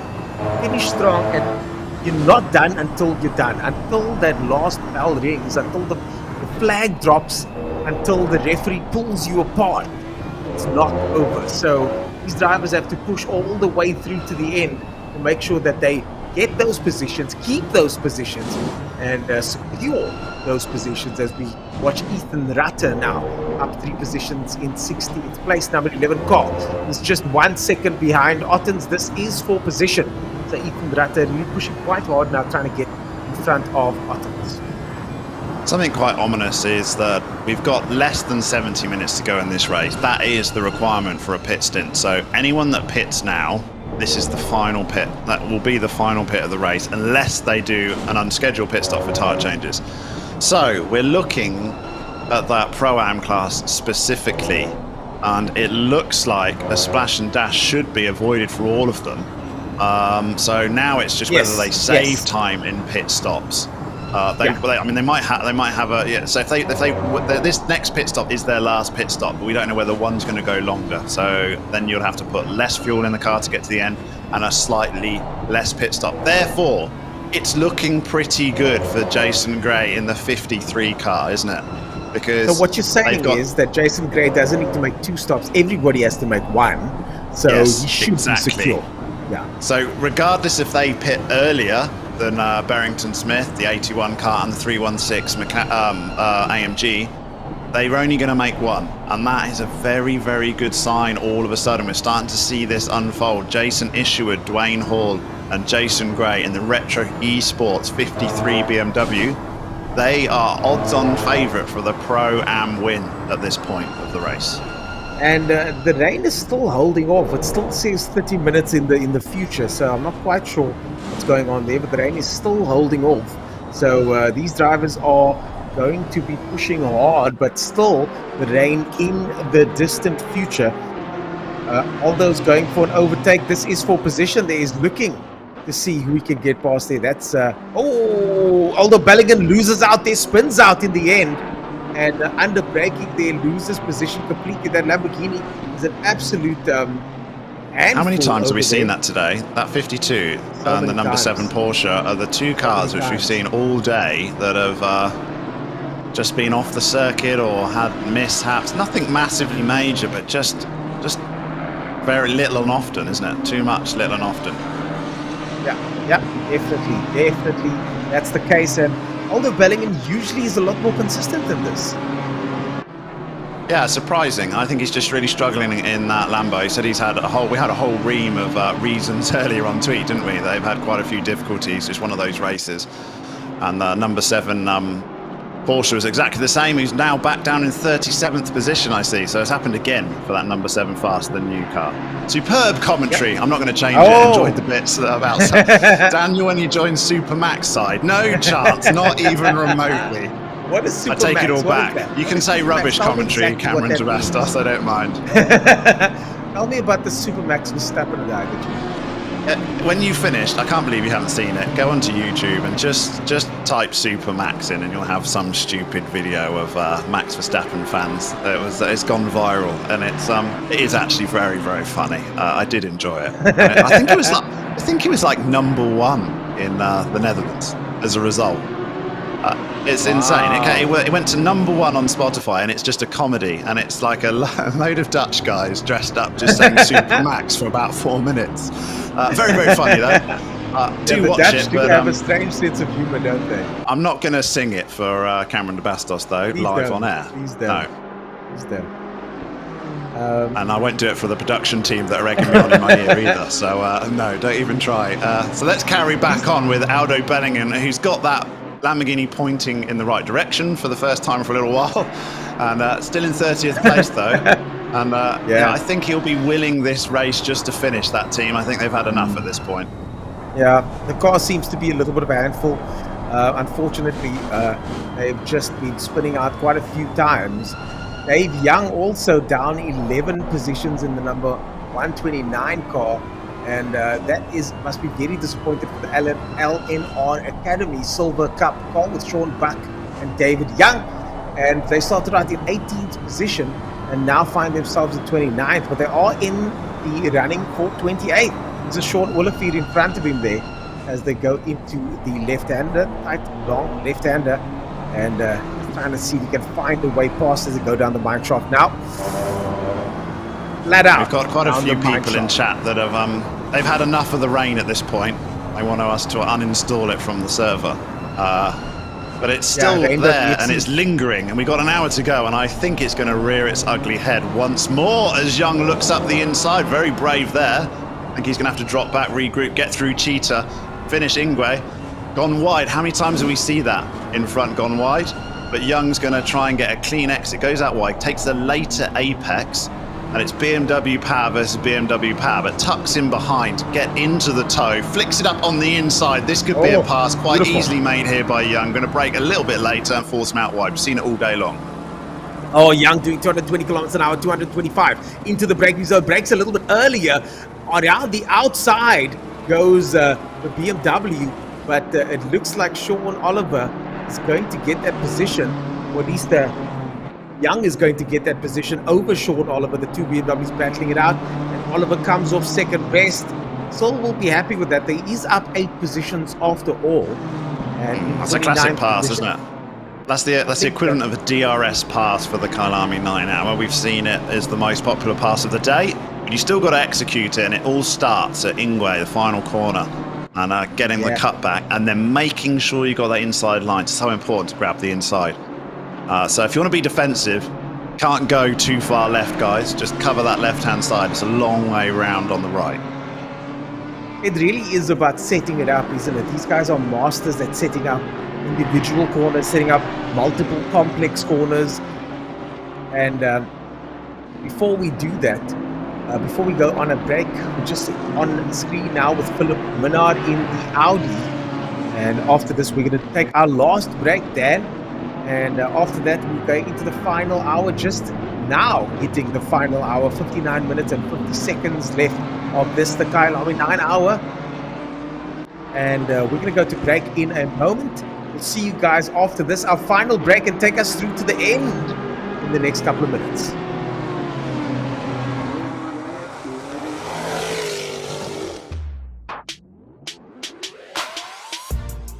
Whether open air on a bike or sitting behind the wheel of a car, motor racing is popular in South Africa. And one of the most anticipated events of the year takes place in Knysna on the southeast coast. The Simola Hill Climb started in 2009 as a response to the global financial crisis. We started it to bring people to Knysna, and in that time, in the 12 years since then, we've run 10 events. By 2019, it had become a premier event on the racing calendar, attracting 800 crew and participants and 17,000 enthusiasts to this usually sleepy holiday town. Then, just before the 2020 event, COVID struck, and the hill climb was cancelled. And by early this year, it looked like the 2021 event would suffer the same fate. Anticipating that this may happen, Managing Director Ian Shrewsbury had the idea to go virtual. I didn't quite know how to do it at that point in time. It was all very new. Then I was approached by Monarch, who said they had the technology, and we found a good fit between us and themselves. And that's when we decided to go ahead and create the virtual Knysna Simola Hill Climb. And the results were breathtaking. Every twist and turn, every bump in the road, tree and building were recreated. The cockpit view of the real track and the virtual track are almost indistinguishable. The brief to us at Monarch was plain and simple: recreate the Simola Hill Climb. The technical realization was, of course, a challenge. It wasn't just building the track, but setting the rules and regulations, creating a championship, and running the live event. Daniel Costello was tasked with the technical development. To start, he used Google Maps to plot out the course. And then moving on from there, we got some good bumper camera footage that include pitch and roll, which was extremely accurate. Once I was happy with sort of a beta version of the product, I gave it to some professional drivers, and they sort of critiqued it. And they were like, no, there's a bump in this section. This road surface here has been tarred over differently. And they pretty much gave me the critical feedback that I needed to be able to make it as accurate as possible. Later on in the process, we started working on the modeling. So this pretty much took a photo of, say for instance, the estate's gate, and sort of modeling from scratch all of the textures, the glass panes, all of that, just from a photo. So that definitely took a while, as well as making from scratch the humans and the buildings, and it was quite intense within a 3D modeling space. There were 297 entries from all over the country, with the pre-qualifying rounds run over a period of 4 weeks. The top 10 finalists then competed in the live event using the same start procedures as in the actual race. I've been through lots of events, lots of competitions, won a few, but this hill climbing event was special. Lorenzo Gualtieri is your winner, folks, by just 4 points. It was just so much pressure. Just like the real thing, I suppose. But yeah, it was just so close, because, you know, the guy that was 10th could win, because if you make one mistake, you make a mistake in every run that you do. Out of the 5 that we did, you're going to find yourself lost. In the 10 days of seeding, the 10 competitors did 3,772 runs, an equivalent of 7,167 kilometers. And the times set were within a half second of the real event times. Finalist Lorenzo Gualtieri has raced real cars as well. Funny enough, I actually experienced more adrenaline on a simulator. I don't know why, I have no idea. It's just crazy how you sit, you know, in your own house, in your own room, in your own chair, your own simulator, and you get so much more nervous than you do when there's another 30 cars around you on a real race circuit. The competition was intense, but Lorenzo held it together, winning the coveted title of King of the Hill, all done in his own rig, from his own home. Okay, so let's just talk you guys through a run of the virtual Simola Hill Climb. So we're pulling up to the line, first gear to the red line, leave the clutch, all the way to the red line, second, third, fourth gear, flat out into turn 1, nice early apex.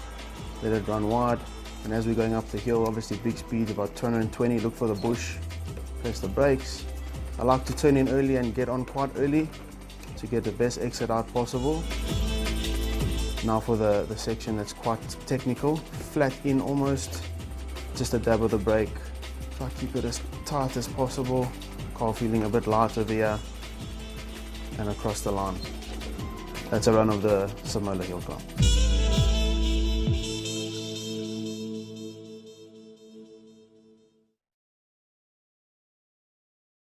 Oh, here we go. This is for position, ladies and gentlemen, and we are in the final 53 minutes and 36 seconds of this event. For position, this is Ruben Kruger trying to chase down. This is Ruben Kruger and Neville. Jude Neville looks like it. Yes, Ruben Kruger and Jude Neville. BMW number 84 over there. And as mentioned, for position. So these drivers really having everything to play for over here. We now go on board with Jude Neville in the number 4 car, 8th position. Actually, we just need the game sound back on again, but we need. They should be number 3 car, and I've got a story here because I was confused earlier with the number 4 car. It's the Pride Sim Racing team. They should be the number 3 car, but they messed up their login at the start. They didn't follow procedure and they dropped a driver. So I think they've been driving with one driver missing, and when you do that, it automatically pings you to the next car. So that's why they're the number 4 car. So the number 4 car doesn't exist on our charts. They're actually number 3. So they've had to go round as a 3-driver team with only 2 drivers. I'm not quite sure which one they've dropped.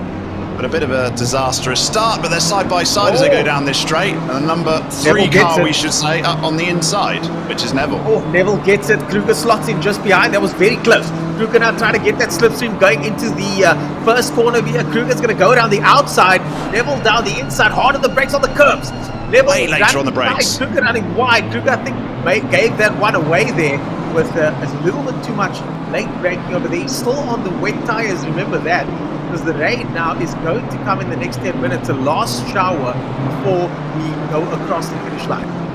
Both wide there, but yeah, Kruger was literally thinking I'll be the late breakers, but Neville onside brake late anyway, and Kruger just braked way too late and went super deep into Crowthorne and ended up losing quite a bit of time as he comes through Sunset. They got to regroup here. Oh, that could be contact. Oh, that was how close. He bailed it then, put it in the gravel to avoid contact. That was super close there between the two. Almost got here. Bit of a crying situation with Neville and Kruger. I think Kruger could have easily taken him out, but managed to avoid it and put himself in the kitty litter, so well done there. Chantal Hansen in the 513 BMW. Up 8 spots for the day, 20th position. Yeah. It's good overall standing, that is. There for Miss Hansen, Miss or Mrs. Hansen in 20th position. Up 8 positions on an event like this. If you can gain positions by the time you cross the finish line, that's a win. You know, because there are people out there that have had terribly dismal days, like our number 7 friends over there, and fallen all the way back. So if you can get a couple positions at 8, it's a very respectable number. Starting 28, finishing off in 8th position. Well done to team number 513. That's KSR 1 plan. Shortens again with Mike LeDoux, Grant Findley, and of course, Chantal Hansen. A KSR group have had a good day, haven't they? I mean, they've got plenty of cars, but we've been talking about them all day, and they've had lots of coverage, and they're a good different. I like the fact that you end up with a group of drivers that are spread out in skill level as well, but all joined together to form one sort of team, and they're spread out throughout the field of this race, and they're all going for something different, aren't they? But it's a good showing from the KSR guys, so thanks for joining us. 5 cars they have entered into this event, and they all qualified, which is fantastic work. But that's what Pro-Am racing is about, isn't it? It's about having maybe not the fastest 3 drivers. Maybe one of your drivers is pretty quick. The others are still sort of finding their way just a little bit off. And it all balances out in the end. That's why the series exists in this format. And Chantal Hansen makes her way into the pit lane. I just got a message here. I've got a shout out, something I'm going to read. The producer sent me this. Let me read this out to you guys. This is a big shout out to Daniel in the production office and also Gage in the production office. We are the best, they are the best, and they have done a fantastic job. This was just sent to me by production, so I'm just reading it out. Oh, how cute. No, I have to personally say thanks to those guys, because we get to chat, and but these guys are feeding us information in our ears, and without them we'd be pretty lost. So yeah, we're really a good commentator needs a hell of a producer, and we've certainly got it for this event. Now they think nobody said that. I just made it up. That was my way of saying thanks to the guys in the office. That was my way of saying thanks to the guys in the office for an absolutely stellar job so far. We've got 48 minutes to go, and we're almost there, boys. We're almost there. Oh, This hold is on! A the massive virtual story! Kyalami. Massive story! Look who's winning the Pro-Am category from nowhere. Jason Gray's in the pits. Come out. Oh, Jason Gray's Ryan in the pits, Barrington taking Smith has the lead. taken the lead of this race. Oh my God! Now. Barrington Smith has taken the lead of the race. One lap up now, looks like it. But why?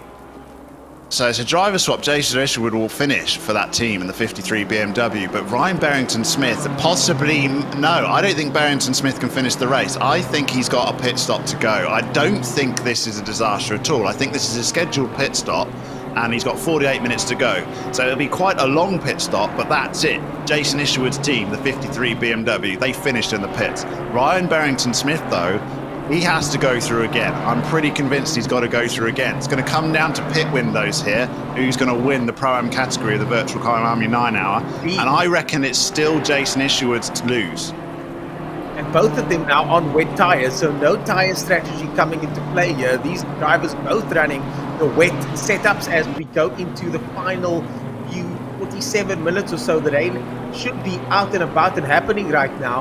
And the drivers now have another at least 10 to 15 minutes of rain to look forward to. And then after that, the track's going to dry. So could Jason Isherwood be pushing to get to a dry setup later on and then change in his final pit stop onto a dry setup? I think he's done. He's going to want to get to the end of the race on what he's got, and he's 24 seconds back from Barrington-Smith, and those guys are hoping that Barrington-Smith's going to come into the pits. I think he must do, purely because his stint time I don't think will make him. He won't make it, so I'm pretty sure Barrington-Smith's going to have to come. Might end up with a driver swap. We're going to check to see what his stint time is. Yeah, so he's definitely, we've just found out that Ryan Barrington-Smith is definitely going to have to come in very, very shortly because he's going to go past his 17-minute stint. He's got 6 minutes left on his stint window, so looks like the 53 BMW is there. Christian Deploy doesn't have to pit again.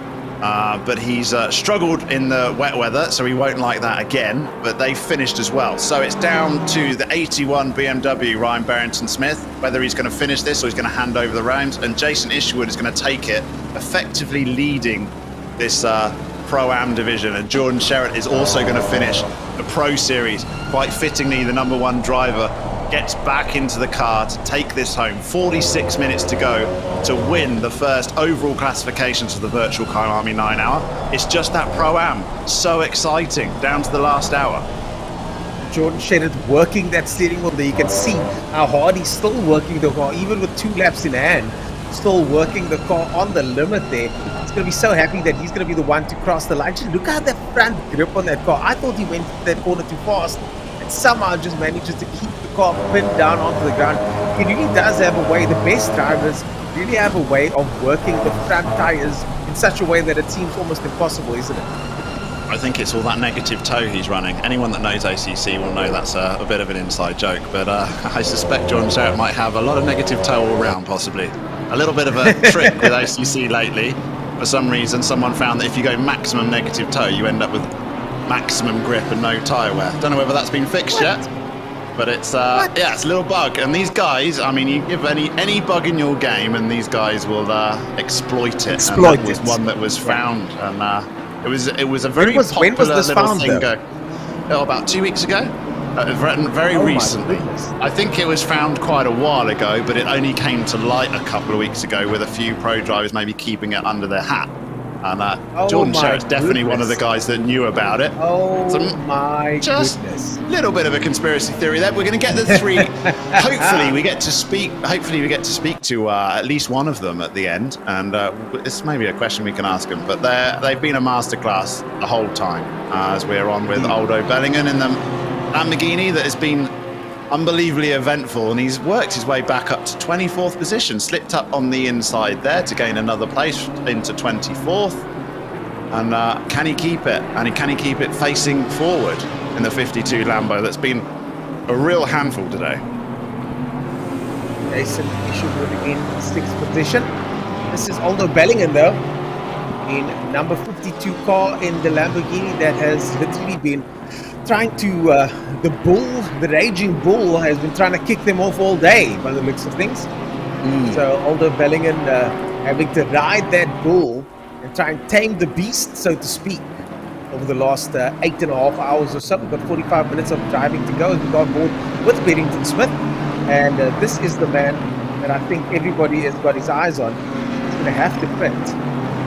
And another story I'm looking at, Ernest, is Daniel Rowe has been a man on the move. And look at the gap to Kieran Patterson and the Patterson Works 101 Porsche. That's quite interesting, only 14 seconds. 14 seconds and dropping. Daniel And Rowe, dropping. he wants a podium finish. 43 minutes to go, and he's after a podium, is Daniel Rowe. Can he get to the end of the race? I'm not 100% sure on his stint clock. But that could be a fight as well to finish out the podium spots in the overall classification. Indeed. So, the fights that we have happening at the moment is Jason Isherwood, Bennington Smith, and Deploy. And then, of course, as you mentioned now, Patterson and Rowe. With Rowe now only 13.6 seconds behind that gap, already dropping half a second and dropping fast. I suspect it's going to be dropping more still. Back up to 14 though.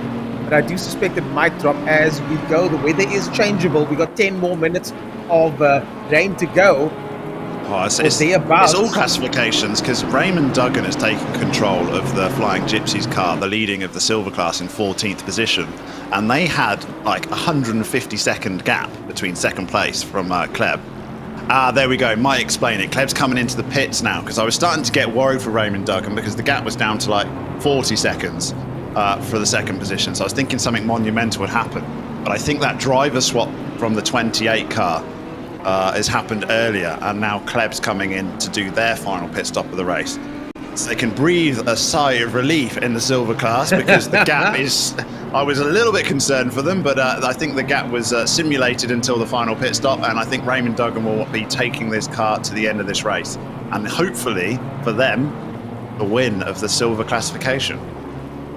Jason Isherwood still in the mix there. Bennington in second place in that classification for Pro-Am. Deploy in third place. In the lead there we have Jordan Shedid comfortably in the lead with only one lap in hand now. Essa still pushing hard. Kieran Patterson with a 70-second gap in front of him. But Daniel Rowe, the closest within striking distance in that top 5 challenge over there. 14.5 seconds. And now as it dries up, things are going to change because are these guys going to stay out on the wet tires, Dan? Most of them are on wet tires at the moment, and that means that when they do change from the wet to the dry tires, it has to be a scheduled pit stop. You yourself said that the cars can go 70 minutes. So effectively, these drivers are going to be forced into a splash and dash situation. Dan, your thoughts on that? Yeah, so I've been saying the entire time that I've been slacking people off for not coming in when they need to come in. Specifically Kieran Patterson in that first stint when it rained and we had about 8 hours to go. However, in this situation where it's 40 minutes to go, you've already made your final pit stop, you're fueled to the end, then this is the time I would maybe condone you just pushing through, especially if you're on wet tyres. Wet tyres on a dry track, especially a cooler track at night, is not now bad. It's okay. Now it's I'm okay going to give him a because you pass. said I'm going to give him a pass this time, yeah. And I remember when I was having my break that you said I was correct the first time, so I'm just going to bear that in mind. Okay, bear that in mind indeed. And I'm still waiting for that apology. I will accept written apologies as well. But so all we can do it in person. S is in the pits and Rowe is in the pits, so that's we were getting all excited with Kieran Patterson and Daniel Rowe and that gap had clawed down, but actually the Scribanti car still had a pit to go.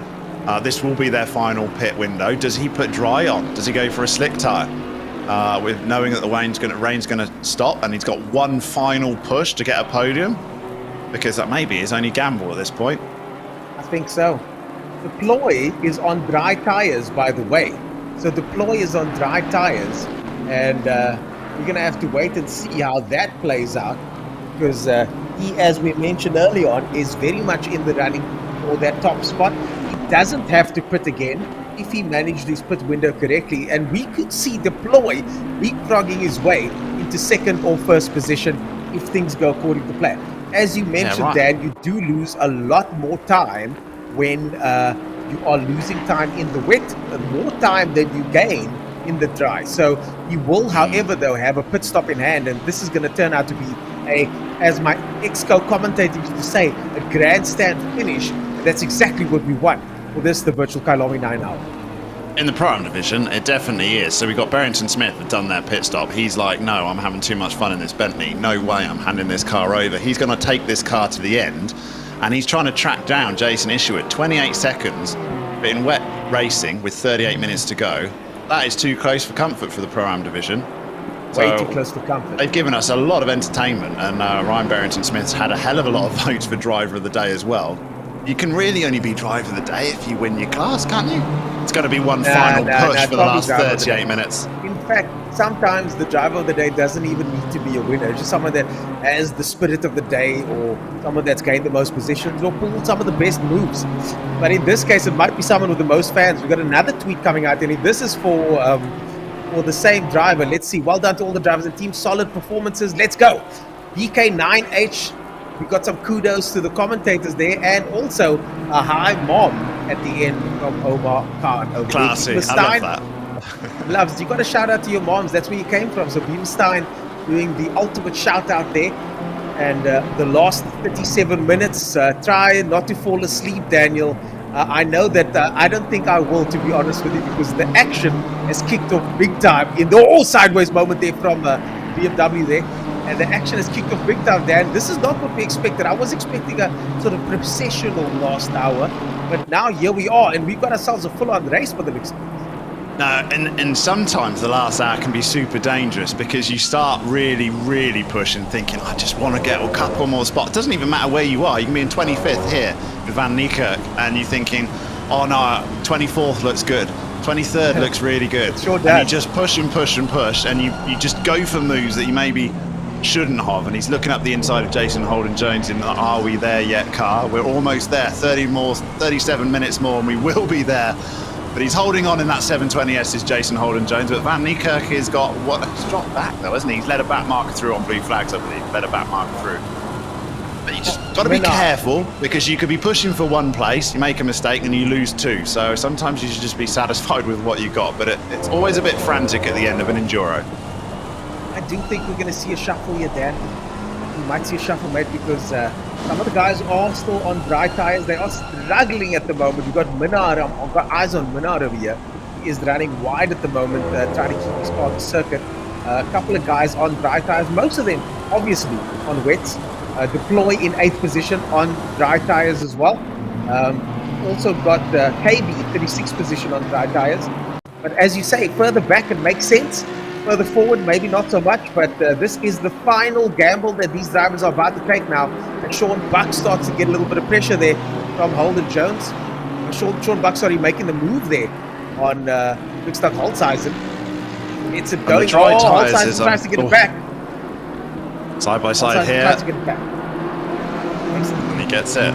So, just thinking back, the gamble is not paying off for Christian Deploy. He's 6 seconds a lap slower than Ryan Barrington-Smith on his dry tyres. So he's desperate for this track to dry out, and it's taking longer than it has done in the previous showers in the nighttime session.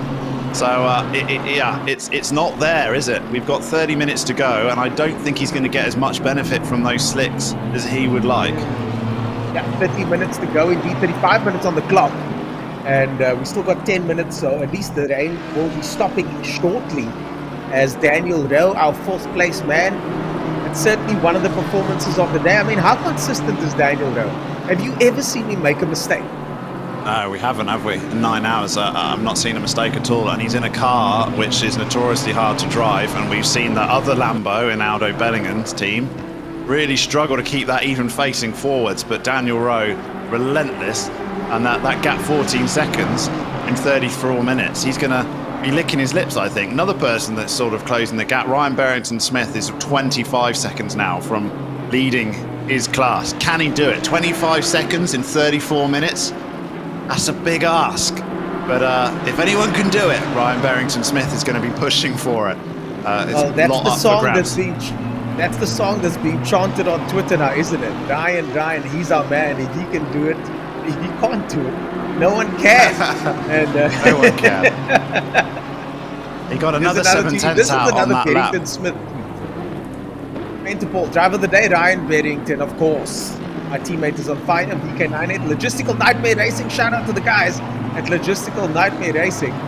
As Ryan Barrington Smith, if we're going to go by votes alone, it's got to be Ryan, hasn't it? Well, I think it's a bit rigged because that logistical nightmare are a close-knit team, and I've just went on to my Discord channel with every team here has their own private Discord channel, but as an admin I can see it, and they're in their channel drinking shots of tequila and putting videos on. So they're already partying and they're chanting Ryan Barrington Smith's name. They want a win in the Pro-Am division, and look, another second's come off, 23.5.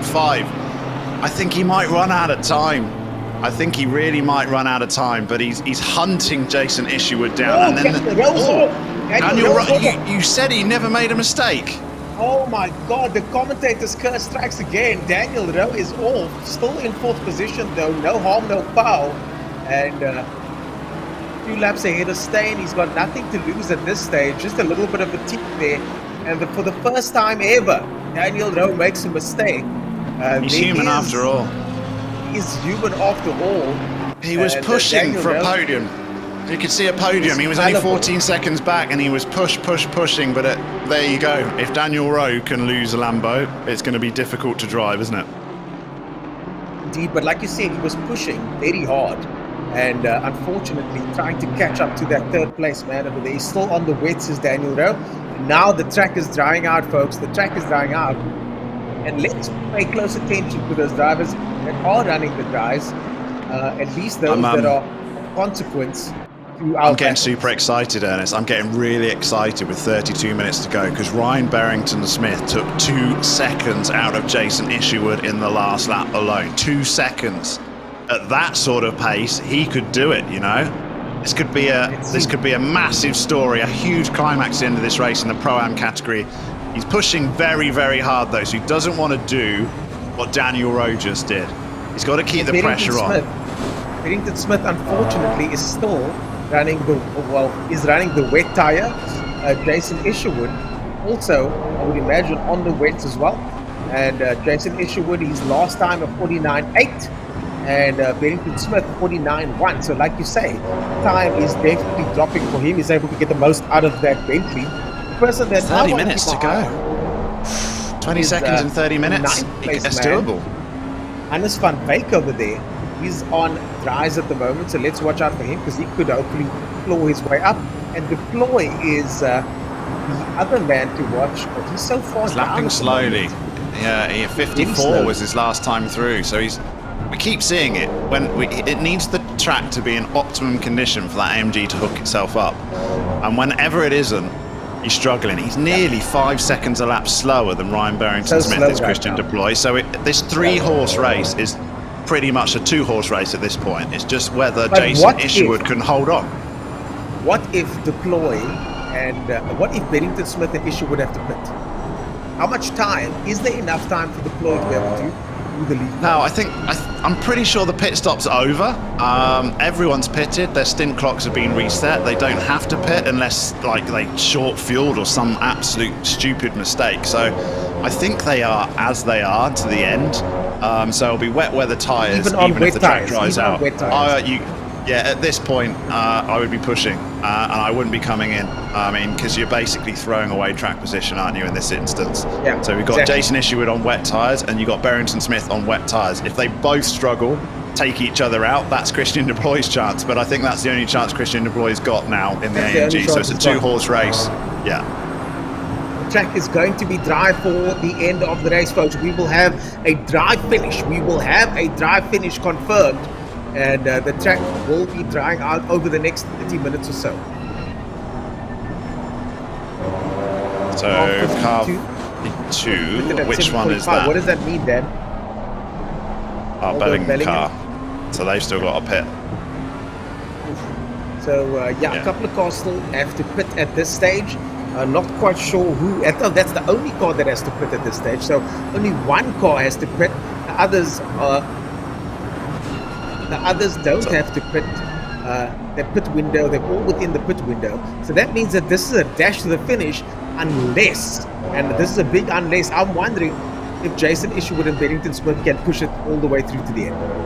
I think they're going to go to the end, and the fact that they're both on the same tyre, I mean, they might not know that, but they're going to go to the end. So if their tyre starts to go off them, they're going. They're thinking pit stop's out the way. I've got to do it. 20 seconds. in 28 minutes. I don't Barrington Smith is putting enough pressure on. Let's just have a look. Only half a second in the last lap, 1:48.8 against a 1:49.3. So half a second is not enough, really. He needs to be putting at least a second a lap to get him back. However, there is a massive pressure on you looking at that relative ticking down. I know it as a sim racer. You wait until the straights, you glance over left, you go, oh crap, lost another second. And then you wait to the next lap. Oh no, it's another half second. And then you just start pushing yourself. And that's where errors can come in. Remember, we're in the Pro-Am category, we're not in the Pro class. Pressure is a real big factor here. And all Brian Barrington Smith can do is just pile it on. And I think that is exactly what he is doing with his lap times. Oh, absolutely. Danny van Rooyen there, 2.2 seconds down from Findlay right in front of him. This is 4th position. And Findlay now starting to feel the pressure as the clock starts to tick down. 27 minutes on the clock. This is the virtual Kyalami 9 hour. And my name is Ernest Page. I'm joined by Dan the Man on the other side of the commentary box. In this case, the other side of Cape Town, Dan. Yep, Somerset West. So we're with Daniel van Rooyen, and it's in the maximum effort team. And I would say gaining 14 positions is indeed a maximum effort. And they're second in class, in the silver class, only behind Raymond Duggan in the Flying Gypsies car. Yeah, so great showing from the 88 BMW, second in class. They're up in their podium positions. Well done.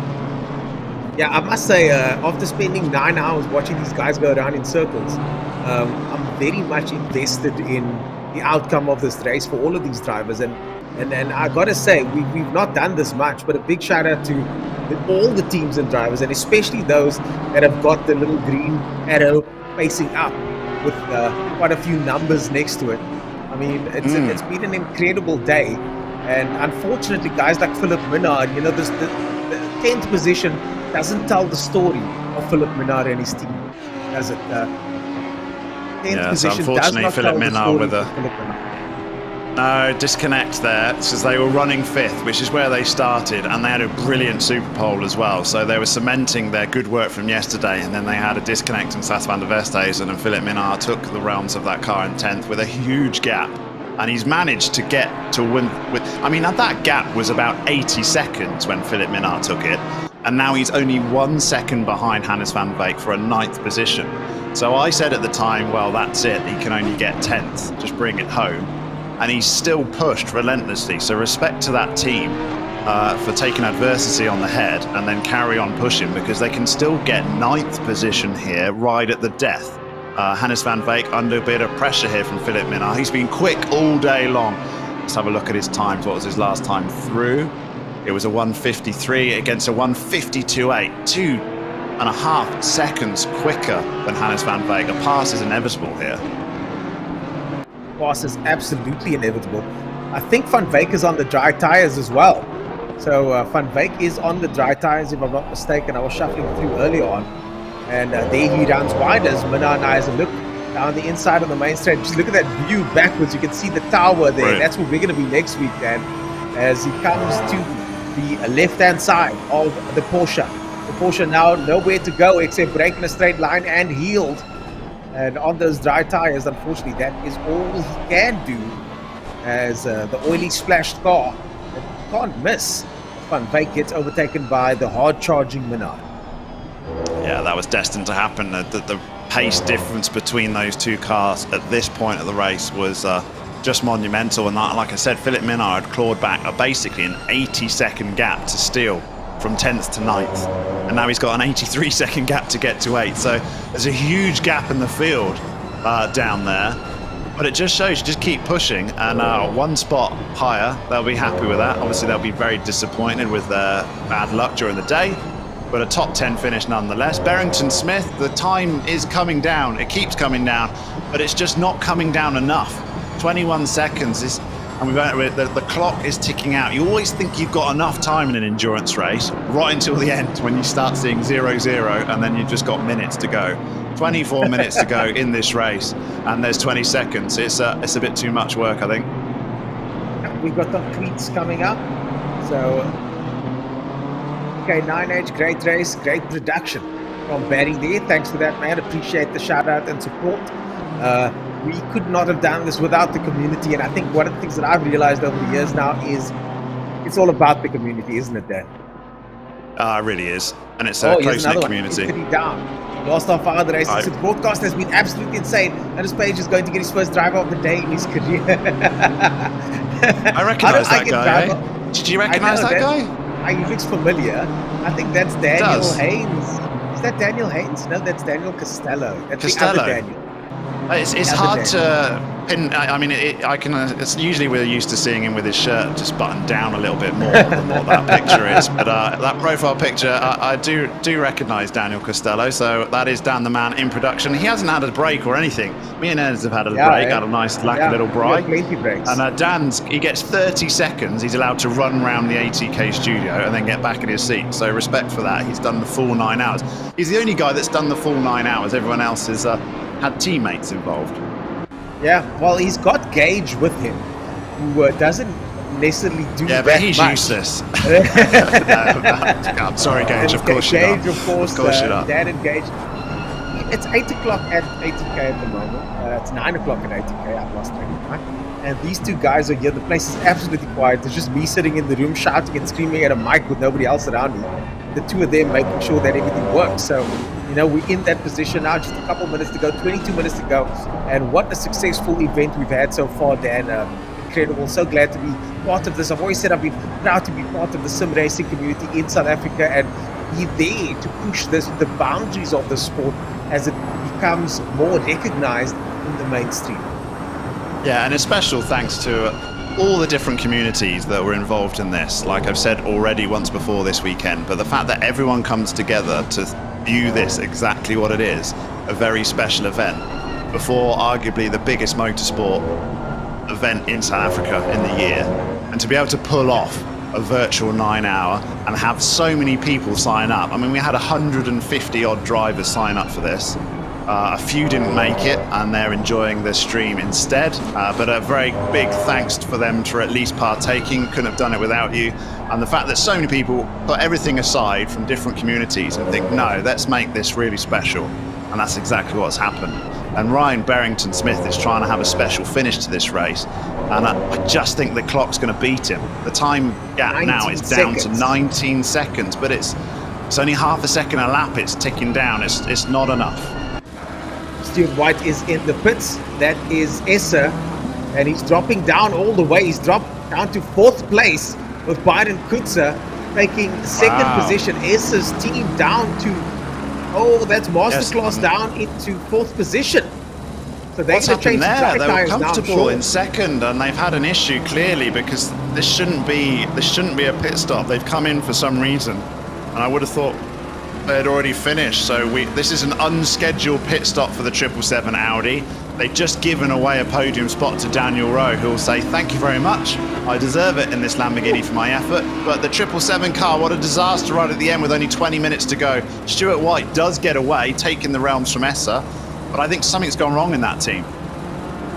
2.5 minutes in the pits, so something massive has gone wrong in the Masterclass team right at the end. They disconnected. Just been told Essa got disconnected. Oh, gutting for the Masterclass team.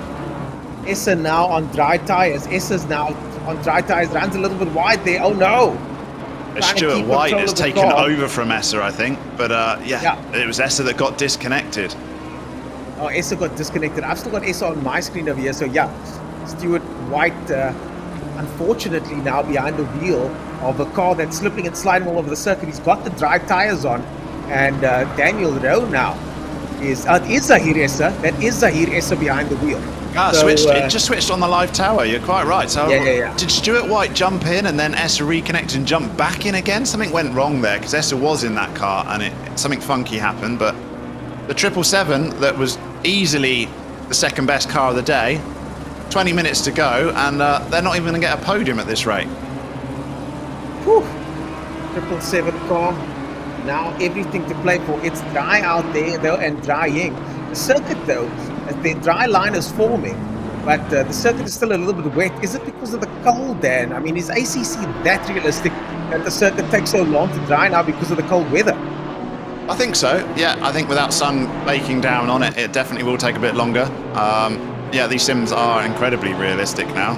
They simulate track temperatures based off of, I know iRacing even has cloud shadows affecting track temperatures, different parts of the circuit, and I think ACC will be exactly the same as that. So yeah, no stone goes unturned in these simulators to make it as close to the real race as you can get, and that's why real racers actually use them for their own practice, don't they? Yeah. It's an effective training aid. Very effective training aid. We've got Hein van Niekerk now on our screen, 1.4 seconds down from Bellingen over there, just in front. In the Lamborghini, he's going to want to make sure to get one last, as you were saying earlier on that, one last position just before the finish would not be bad, especially if you're fighting down in 24th position. 23rd sounds a hell of a lot better, so might as well go for it. Yeah, I remember like when you're spotting in Enduros and you're watching the team ahead and you're like, oh, they're in the pits, oh, they just hit the wall. You know, it's a major excitement. It's nothing to do with you because you're thinking, I could poach a place here right at the end, right at the death. And I can guarantee you Ryan Barrington-Smith's team, logistical nightmare team, they're all looking at Jason Isherwood now going, oh, a bit twitchy, oh, too much curb. You're praying for disaster on the team ahead of you because so much is at stake, the win of the Pro-Am category, and he needs a little bit of help, I think, does Ryan Barrington-Smith, because he's running out of time. He's lapping almost the same pace. Jason Isherwood's managed to stop the rot, settled down, probably both on completely knackered tyres at this point. They're on the wets, aren't they? And the track's very dry, so the times aren't significantly quick, but they're lapping or basically matching each other. 18 seconds is the gap for the Pro-Am category. Can he concentrate for another 17 minutes, Jason Isherwood? Most important 17 minutes of his life. Laps are still very much biased towards the wet tires. I mean, these guys are still doing 48s. Menard just did a 48 on dry, though.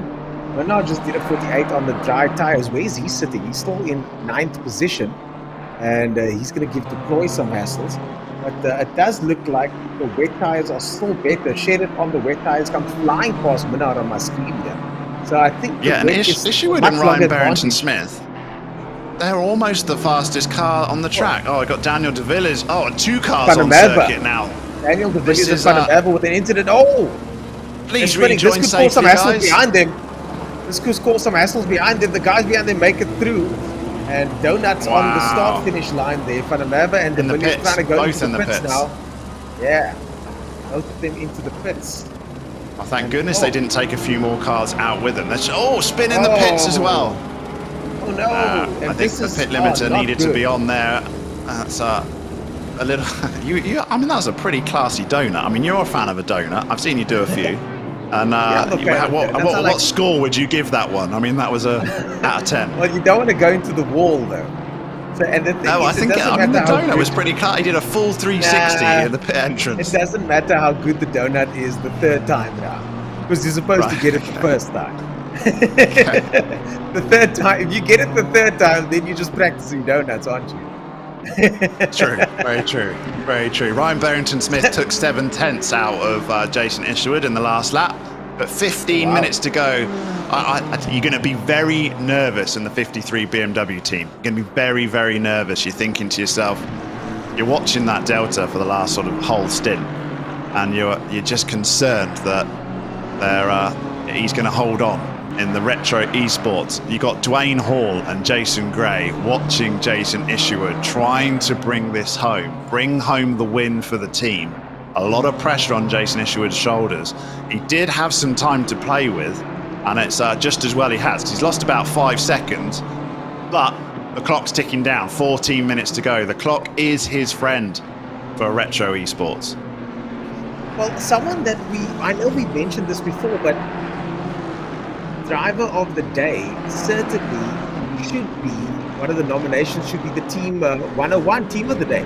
They came from 10th position to 2nd position at the moment. Yes, they have.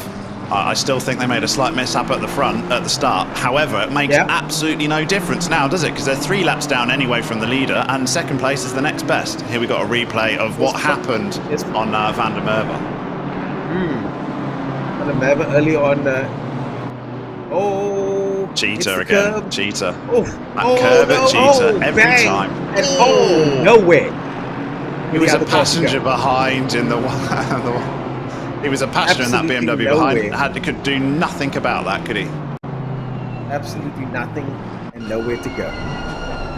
And Van der Merwe is still in the pit, so that's some pretty substantial damage he's had to repair with only 13 minutes to go. That's exactly how you do not want to end an endurance race. Ryan Barrington-Smith we're on board with again, 16 seconds back, 13 minutes to go. Team Faster Than You Racing all the way.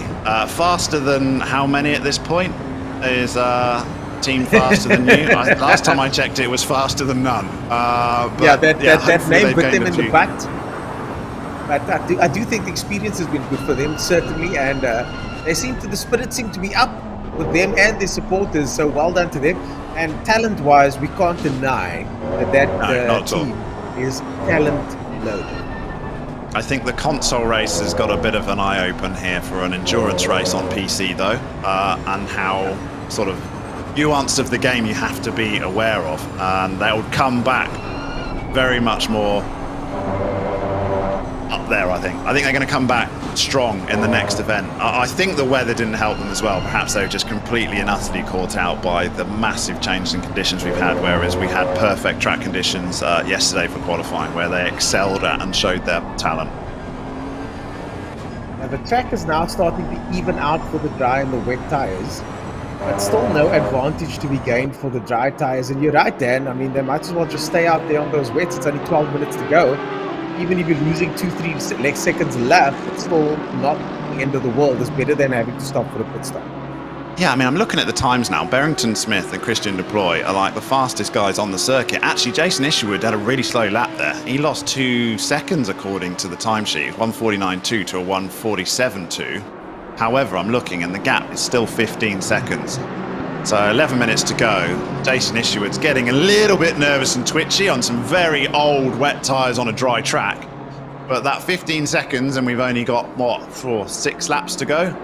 And we might just tick to the 300 laps. If we can get to 300, that would be a good final lap of the race. And Jason Isherwood's thinking, well, I can afford to lose 2 seconds a lap quite comfortably and still take the win in my class.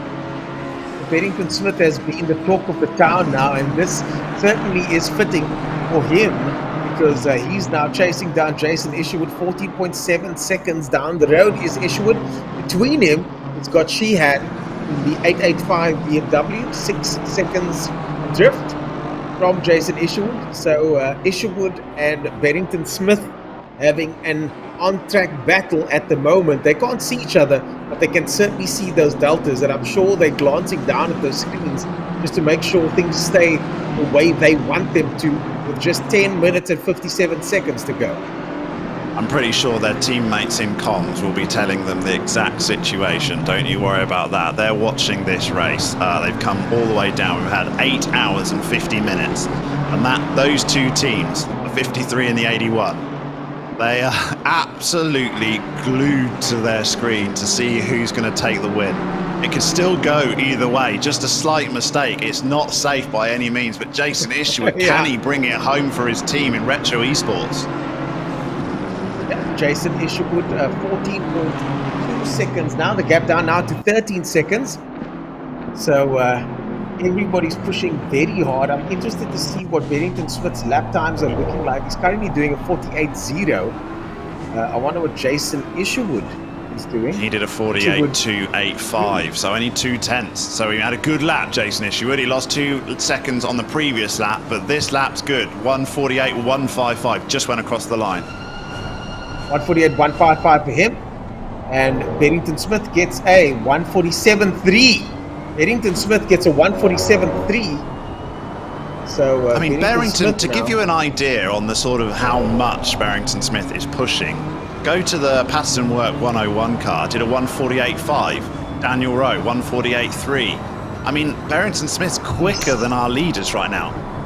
It's nuts. He's giving it absolutely everything. He wants to win his class, and he's pulled a gap of 67 seconds from Christian Deploy in 3rd place, and those two are right next to each other not long ago. Yeah, Barrington-Smith really has shown why. So, other than the fact that he's the most popular guy on Discord, has shown why he might be one of the guys to look for driver of the day. Hard charge from Bennington Smith. It's not over till it's over. 9 minutes to go, drivers. 9 minutes to go. And if you're doing a 1 minute 47 or 2 minute lap, that's still quite a few laps to go. It's not over yet. It certainly is not over yet. However, for some drivers, it does look like that might be all she wrote. Issa, unfortunately, is now in 4th position. Finds himself off the podium, as somebody else tweets. Thanks to Dan and Ernest for their broadcast. Unfortunately, we were Team 41 and did not make the event. See you guys at the next one. Ryan, I got a story about them. They're the bread team. It's like Wholesome Foods, and they've got an awesome livery that is sponsored by Wholesome Bread or whatever it is. And it's an epic livery, and they lost out in 41st spot on qualifying on Friday. Philip Minard's just lost it. Shame. So anyway, the bread team in 41, they lost out by literally a couple of hundredths of a second from getting 40th spot on into this event. So yeah, thanks for joining us in stream though. Superb that you've taken it on the chin and still watch the event anyway. Daniel de Villiers in the number 934 car over there. It's looks like he got the position from back. Bennington Smith gets overtaken there by one of the other cars. So Bennington Smith, I think the track might be going to the dry tires. Let's see. Yep, the track is now officially starting to go to the dry tires, ladies and gentlemen. Oosthuizen easily dispatching Bennington Smith, and that means that Zahir Essa is the guy to watch at this stage. Now, Zahir Essa just did a 44.3. Zahir Essa just did a 44.3. Wow. And he's going to be on the hard charge, trying to catch up to the drivers in front. Is it too little too late? And with 7 minutes to go. Yeah, so it was actually, we found out Stuart White that got disconnected, not Zahir Essa, and Zahir Essa was the one that quickly scrambled into his rig to take an unscheduled stint to take this car home. And they dropped from 2nd to 4th, and he can just have a bit of fun and push as hard as he can, as he always does in the 777 Audi. But yeah, 144. That's a good chunk of time. Back to Barrington Smith, there was a 47.1 versus a 48.2, 1.1 seconds in the last lap. But 6 minutes to go, and it just feels like he needed another sort of 15 minutes in this race, possibly. Because 13.7 seconds, Jason Isherwood is just, I mean, he has got sweaty palms right now, as Jason Isherwood, I can guarantee you. 5 places he's gained during the race. Barrington Smith themselves have gained 6 spots, so they'll probably be happy with 2nd, but in some ways they'll think, wow, I was so close if they don't make it. The rest, obviously, Jordan Sherritt, look, they're the only non-movers, or one of the only non-movers, because they started on pole and they've led from the start, literally 9 hours leading this race. First lap to last lap of this race will be Jordan Sherritt in the custom IT Solutions car, so that's done.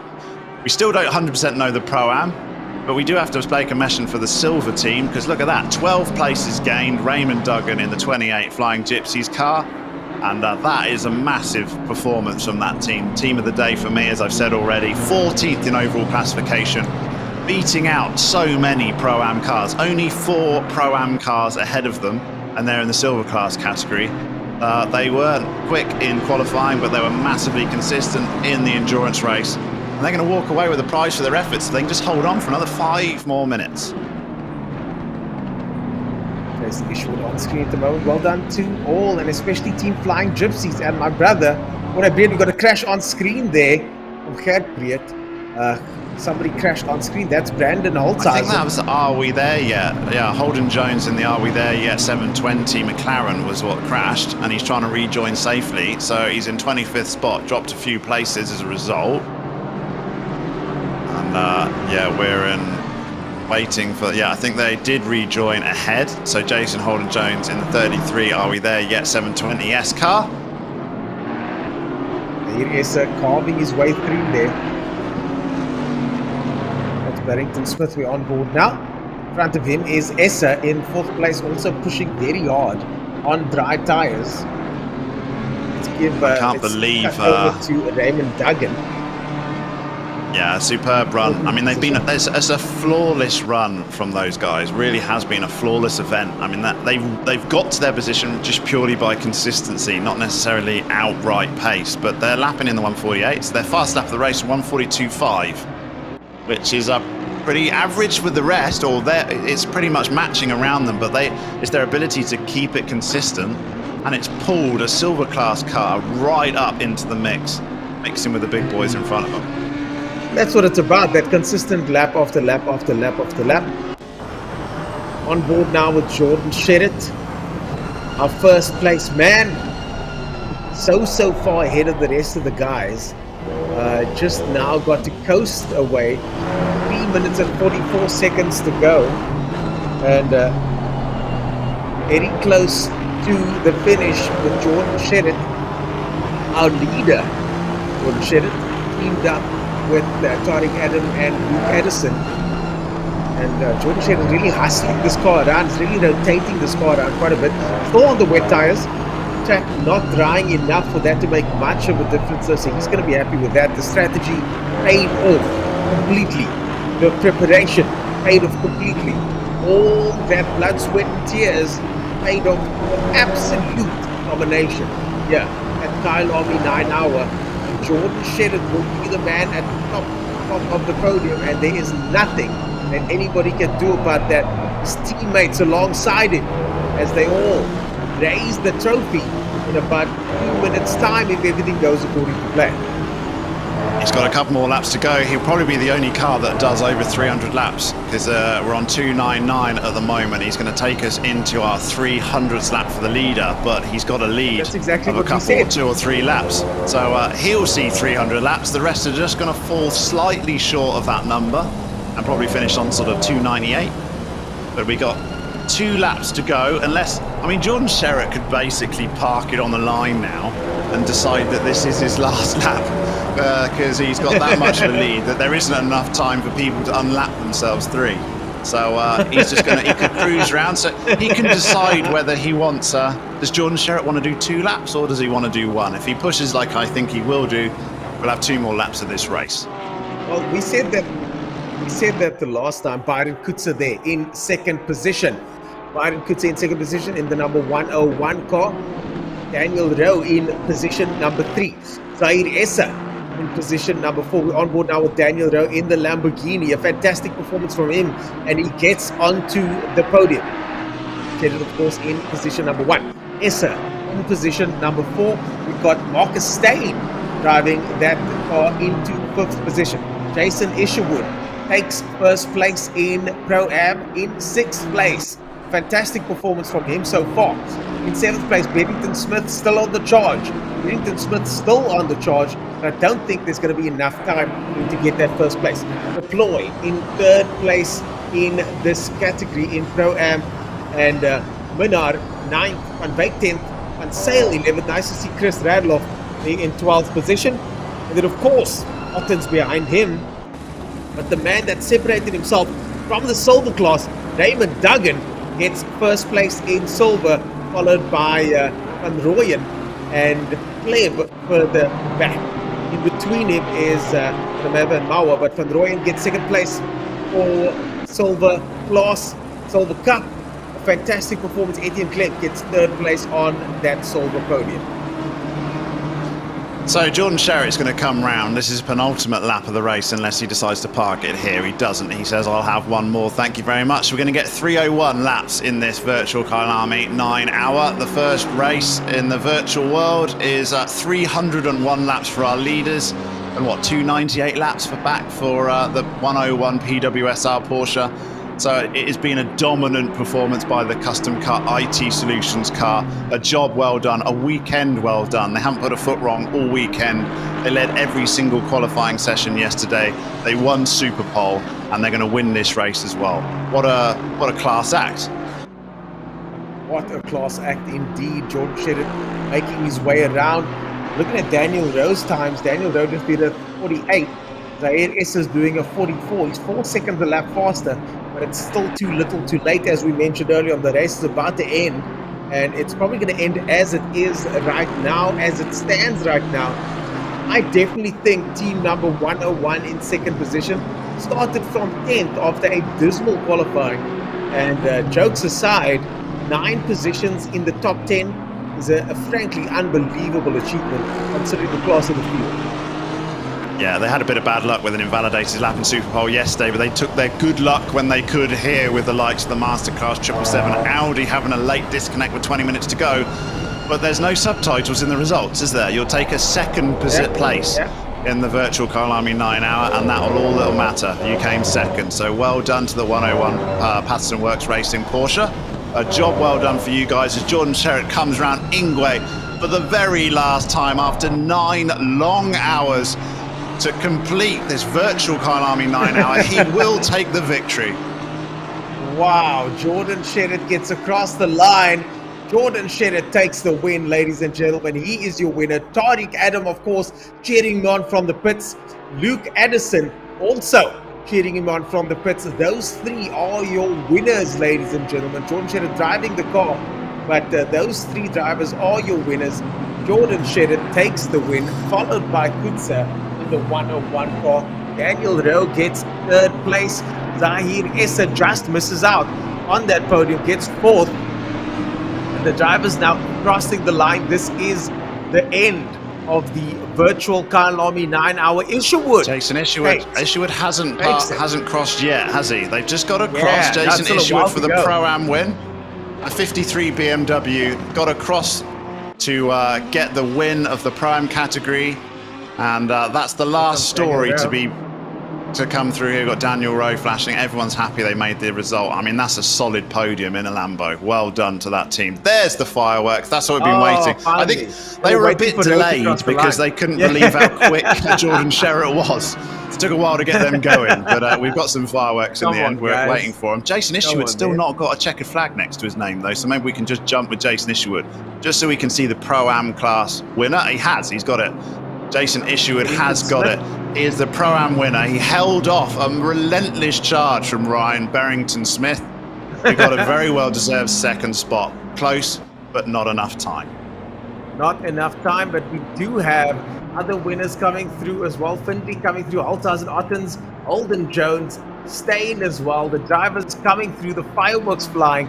As you can see there, the winner in your silver class, Raymond Duggan, and his team. A fantastic performance from them. I mean, what an incredible race that was, Dan. I mean, 9 hours of racing, and I gotta say, it went pretty quick because these guys provided the action, didn't they? Yeah, 40 cars on the grid and superb driving throughout. We didn't have hardly any mishaps. The chat was quite complimentary towards the standard. The stewards they've had a pretty easy job, I think, in the end. But thank you ever so much for taking us through it. And I think that's it. We did it. I told you we'd get a champion today, and that's exactly what's happened. And it's the custom cut IT Solutions Aston Martin V8 that won it. Unbelievable stuff. Unbelievable stuff. We've got to go to ads. We'll be right back after this with the official announcement of your winners. My name is Ernest Page, joined by Daniel Haynes. We'll see you guys after this ad break. The Intercontinental GT Challenge, powered by Pirelli, heads to South Africa for the world-famous Joburg Kyalami 9 hour. On the 5th of February 2022, the season finale promises to draw to an epic African conclusion.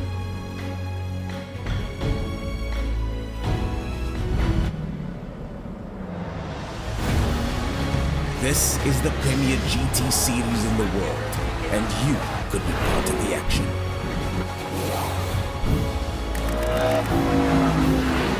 With the title yet to be decided, Audi, Ferrari and Mercedes-AMG have unsettled business on the blacktop.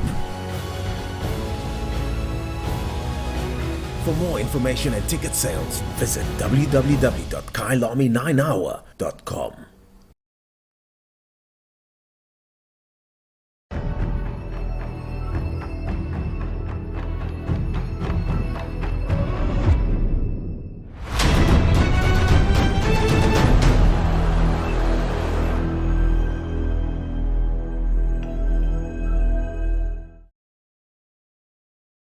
The 2022 season is upon us, and South Africa finally has an FIA-approved GT3 series.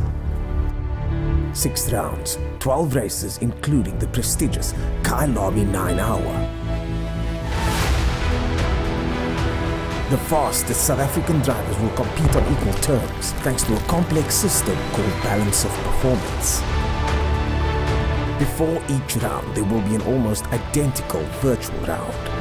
This is South African GT Racing, and we'll see you in 2022.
Well, there you have it, folks. That is what your podium looks like. Custom Cut IT Solutions gets first place. PWSR Alpha gets second place, and Scribanti Racing gets third place.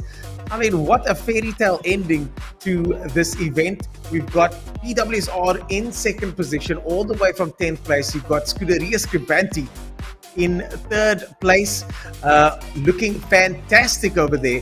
And then, of course, Custom Cut IT Solutions, the winners by quite some margin, in first position after 9 hours of racing.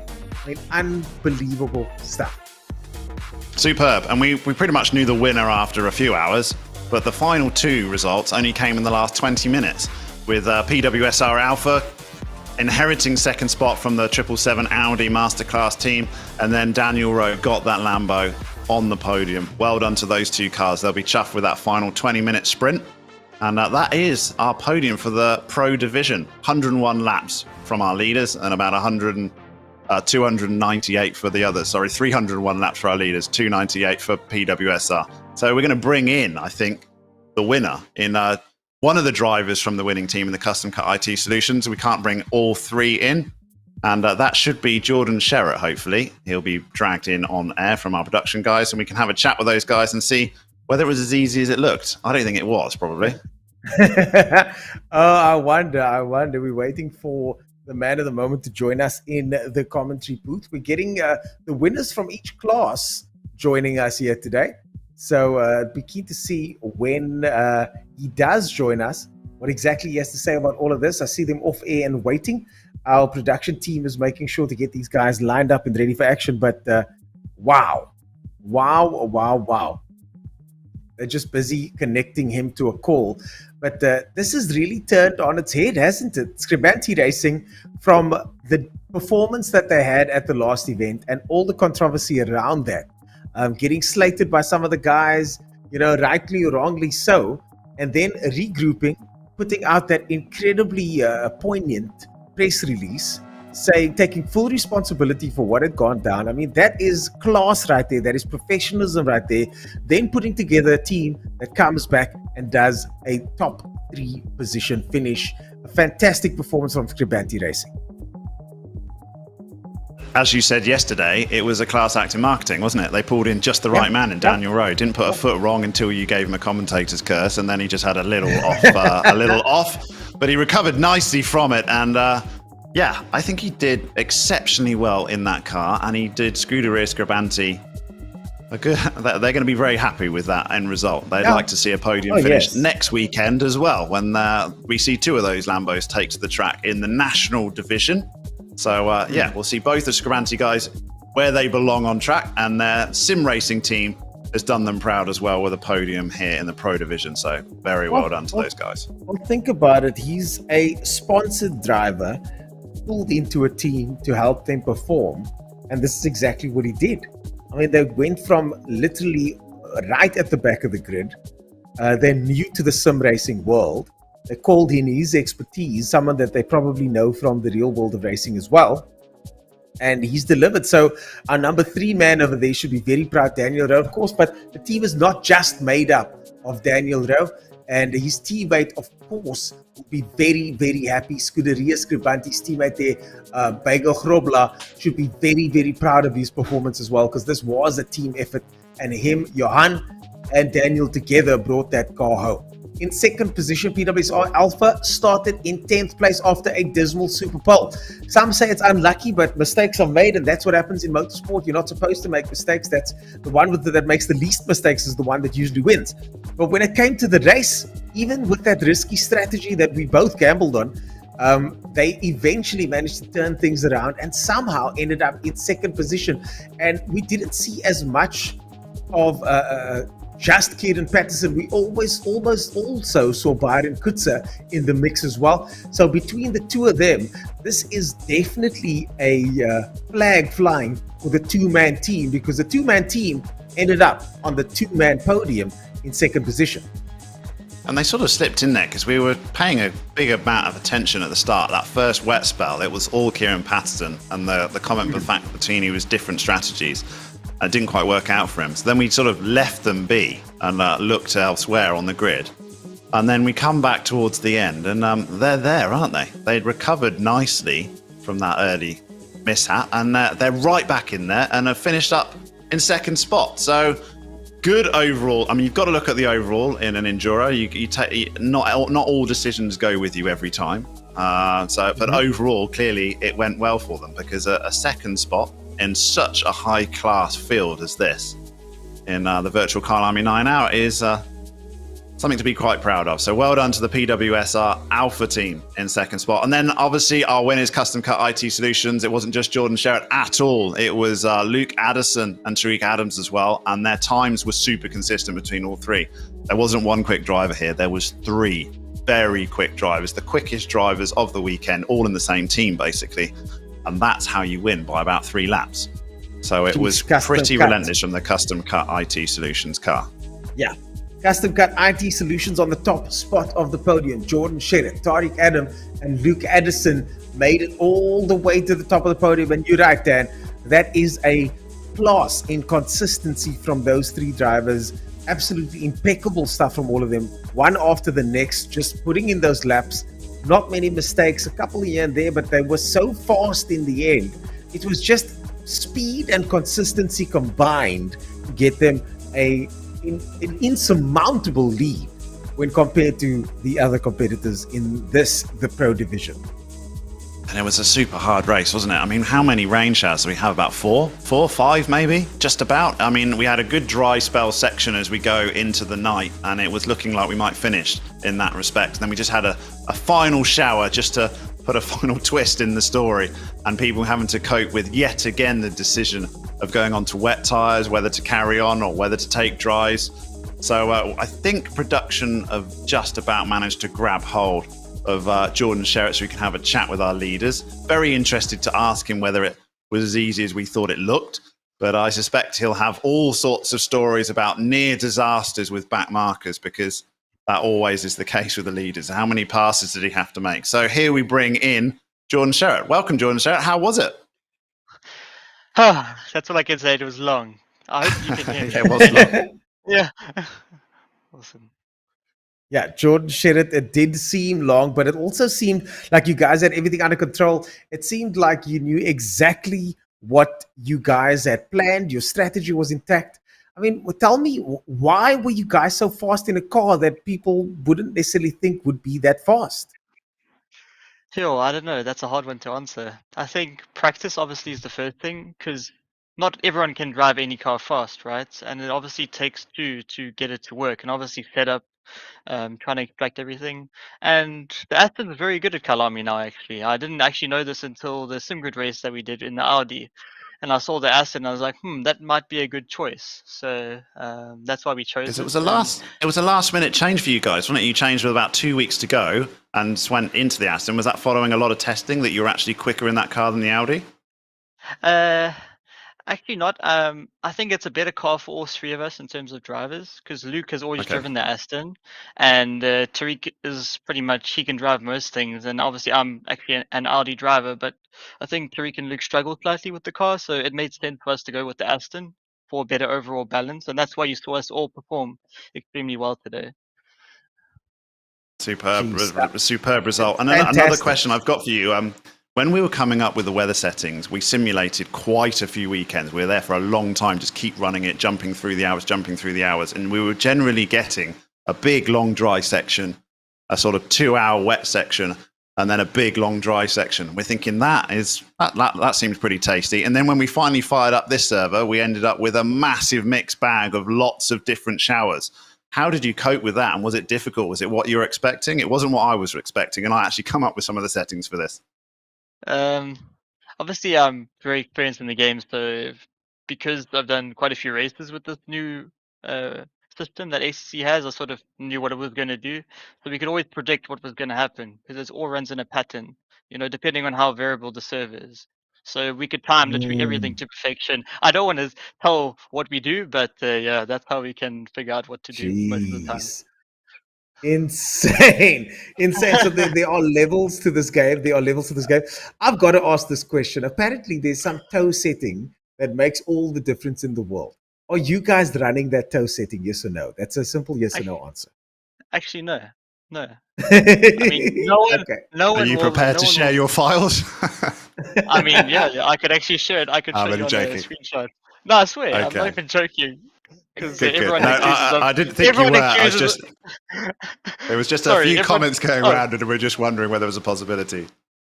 No, but everyone always says this about people when they see they fast. But our team that we've always been, and we've never actually done that. And the first time I actually knew about it was when that post was posted. So yeah, and it doesn't work in Aston. Let's say that. Yeah. Okay. But you tried it. Yeah, I tried it, of course. Cool, well done. I wouldn't expect anything else. You guys are exceptionally fast. I mean, I cannot believe how quick you guys were across all three drivers. I mean, do you think you guys have the dream team over there, don't you? I mean, we've often called this the Jordan Shedder team because your name is in the front. You started the race off. You're the guy in the interviews now. But your team is solid, man. Your team is very solid. Yeah, very, very, very good. Luke and Tariq have improved so much in the last year, and they're still improving. So when you put sort of us three together, like you said, it forms a strong a team that's hard to beat. Let's say that way. Yeah, because you need three drivers over the course of 9 hours to perform well, all of them. I mean, a fantastic performance from you. Congratulations on the win. I cannot believe you guys won by the distance that you have won. Are you excited for your VIP tickets for the Kyalami 9 hour? Am I going to see you at the event? Of course. Unfortunately, I only have my first vaccine, and my second one is due on the 9th of Feb. So, but Luke and Tariq will definitely be there. I won't, unfortunately. But, shame. Man, what a pity. What a pity. But I look forward to chatting to your teammates and hopefully getting some inside information as to how all of this was made possible. Cool. Perfect. Well, and thank thanks you to you so guys much. for putting on this great show. Sorry for butting in, but I just want to say thanks to you guys and all the sponsors for putting this on for us, because without you guys, we wouldn't have this event. So awesome stuff. Now, we had a great time. We enjoyed watching you guys. You guys put on the show. We're just here to facilitate it. So thanks for that. And a fantastic performance, Jordan Shedder. Well done to you and your team. Custom Cut IT Solutions, your sponsors, should be proud to have you guys flying the flag. And we'll see you guys, two of you guys, at the Kyalami 9 hour and hopefully in the future somewhere on track. Ladies and gentlemen, your winner there, Jordan Shedder. An unbelievable performance by him, Tariq Adam, Luke Addison, the three of them taking that Aston Martin across the line in first position without much protest from the rest of the teams, Dan. No, they just kept on pushing though, didn't it? They never just managed a gap. There was at no point they thought, well, just manage this gap. They just pushed and pushed and pushed, and that's how you just end up with just a stupid amount of lead at the end. And then we've got the next story now, which hopefully we move over in the Pro Am division, and we look at the podium for that class. Because for me, that was the most exciting division of the day.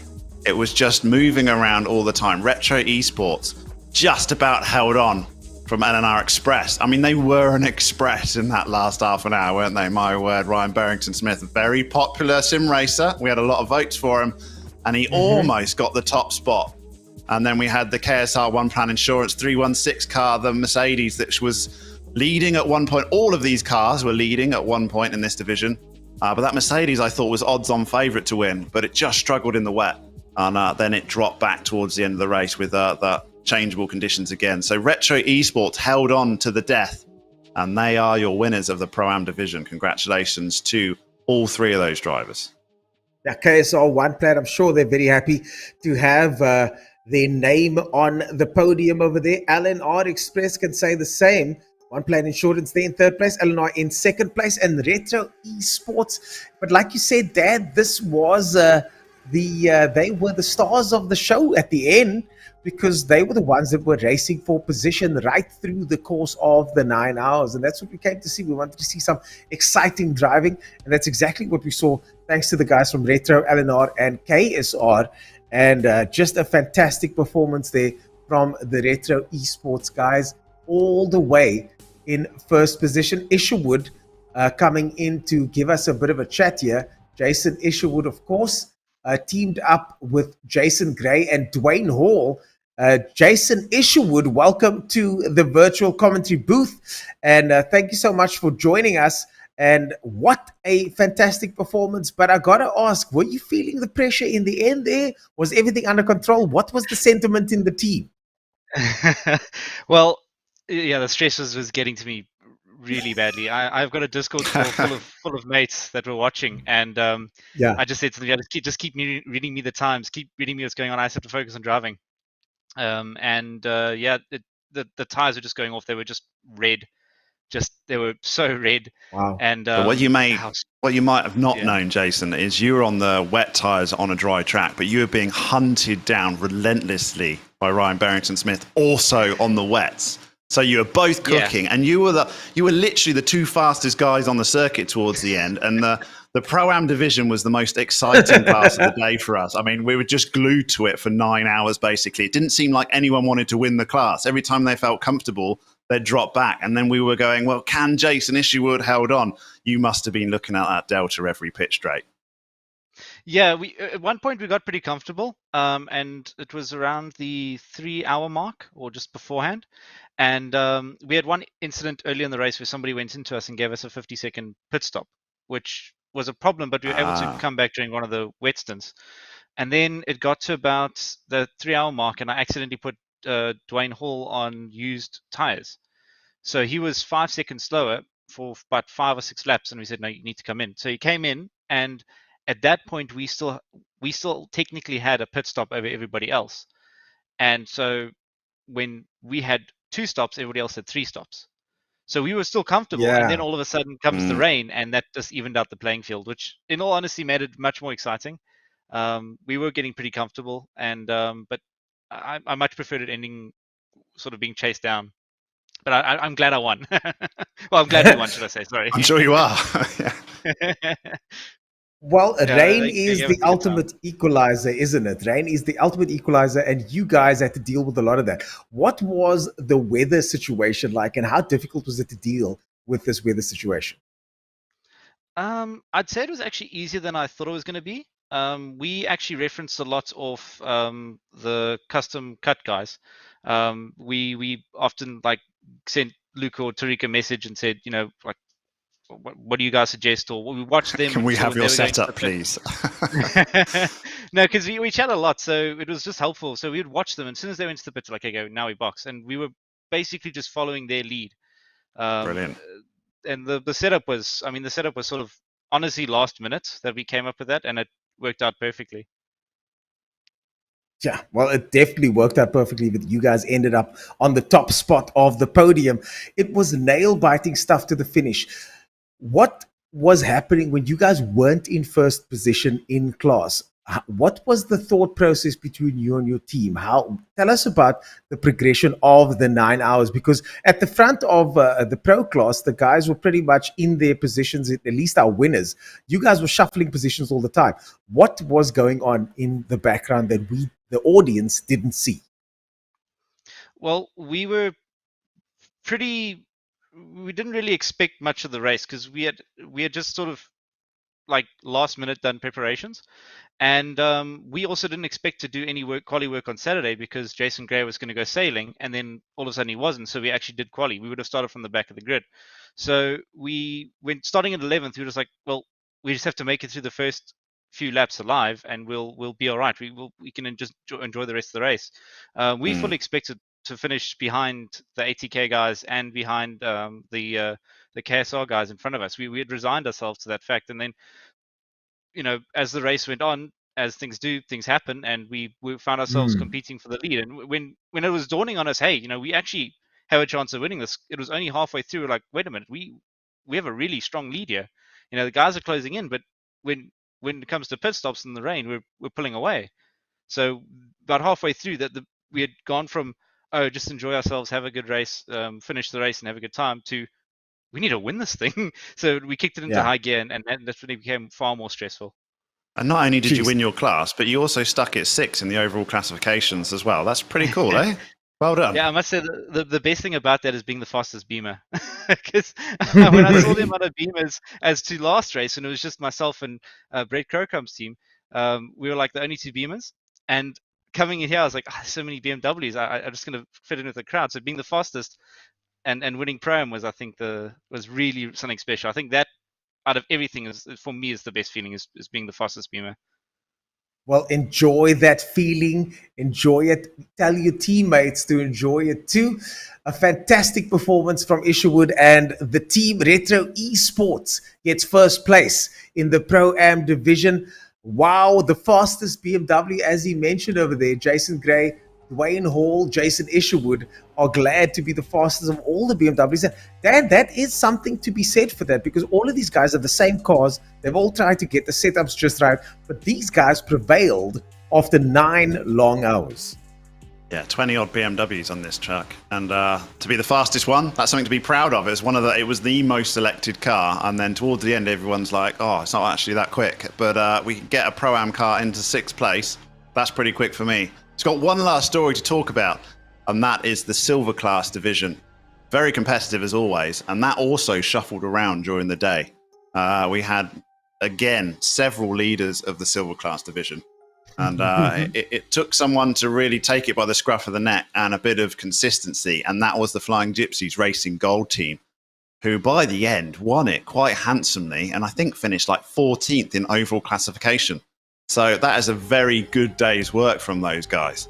Team Heap Together was 2nd in the silver class, and then Team Maximum Effort, if only they'd put a little bit more effort in, but they still get onto the podium in 3rd position. So Flying Gypsies, I think we have Cornet Breed joining us shortly, and we'll look forward to hearing from him, because this is not his first effort, because he did the Daytona 24-hour a couple of weeks ago, I know, and it didn't go to plan whatsoever. I don't think he finished. So now in the virtual Kyalami 9-hour, it's a good result for his efforts. Well, Cornet Breed joined by Raymond Duggan, and looks like Craig Hunter, the 3rd driver. And Cornet Breed joins us now on behalf of his team, Flying Gypsies Racing Gold. They certainly racing green, I apologize, certainly getting the green and gold today in the number 1 spot.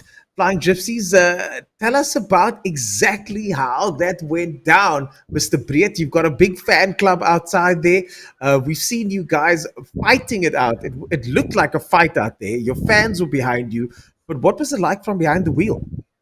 Yeah, good evening. There was one hell of a race. Like Jason said, we went out to go enjoy ourselves, and halfway through with the pit stop strategies, because the first rain really caught us out. And then from there on, we actually pushed the limit for the stint per driver. And on our in-lap, it started raining. So we were able to switch to wet straight away and save the pit stop there. And then from there on, we just made the right strategy calls by the looks of things. But yeah, it was very tough competition. And when we started noticing we were gaining the gap, we just settled down and said, it's time to bring it home. Don't take any risks. Nothing to gain, everything to lose. And it was complete team effort. Thanks to Raymond and Craig, we managed to pull this one off. Yeah, well done, Cornet. I was rooting for you. You were my team of the day because you got 14th in overall classification as well. And I'm like, blimey, these guys, why can't they do that when I'm driving with them? You did an awesome effort and you just absolutely dominated the silver division in the end. I mean, the gap back to second was like about a minute. So it was super comfortable. And I was willing you on in the last couple of hours to make sure you could get it across the line and hoping that you wouldn't fight positions. And like you said, I think your endurance experience paid through there because, yeah, it's not worth fighting. You just look going for the classification win. Yeah, we kept our nose clean, made sure we're not involved in any incidents. And yeah, it seems to have paid off. Fantastic. Yeah, super pleased off. for you guys. It certainly paid off big time. Well done to you and your team, Mr. Breed. Your fans seem to believe that you are the bee's knees, and they are right. Anything you want to say to your fans out there? Yeah, well, it sounds like the fans, including Daniel today, is what actually brought us through. So thanks to everybody that rooted for us. And yeah, thanks for great production this time around. It was awesome. Went very smooth. A fantastic day. You guys put on a show. We facilitated it. Thanks so much for doing what you do. Well done to the Flying Gypsies. Well done on first position in the silver division. And ladies and gentlemen, we're going to wind things down pretty soon. Daniel, what a fantastic day. It's been a long day of broadcast. My eyes might be showing it ever so slightly, but it has certainly gone well. I'm glad that all drivers crossed the line. I think we've only lost one driver in all of that, and that was nothing to do with our server setup. We made it 9 hours, and you and your team and the guys that were working in the background did a fantastic job to prepare this. Well done to you. And I think you might be right on the driver of the day as well. Yeah, I think we got Ryan Barrington-Smith as unanimous as the driver of the day. I mean, he earned it at the end in my book. He had enough votes and he really, really pushed. So congratulations to him. And thanks for everyone that's taken part.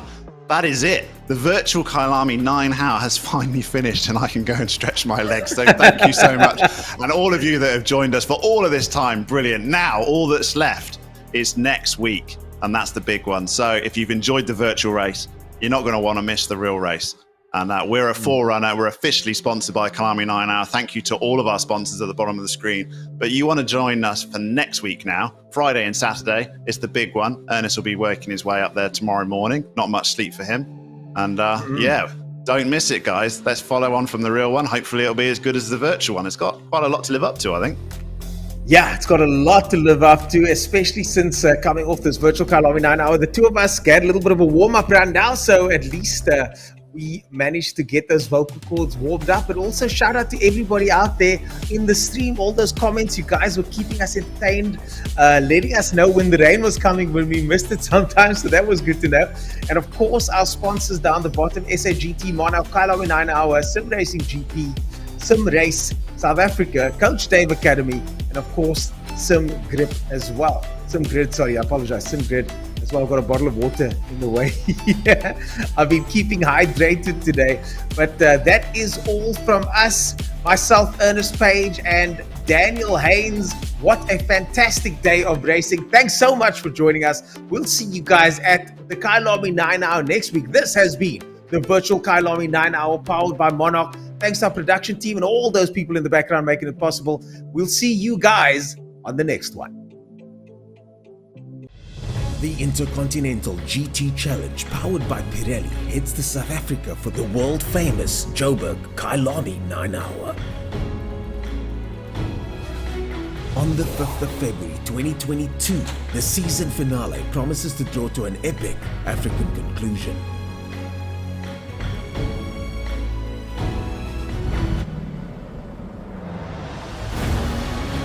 This is the premier GT series in the world, and you could be part of the action.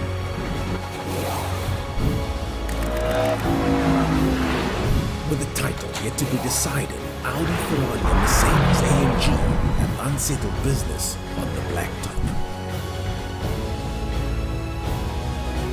For more information and ticket sales, visit www.kyalami9hour.com.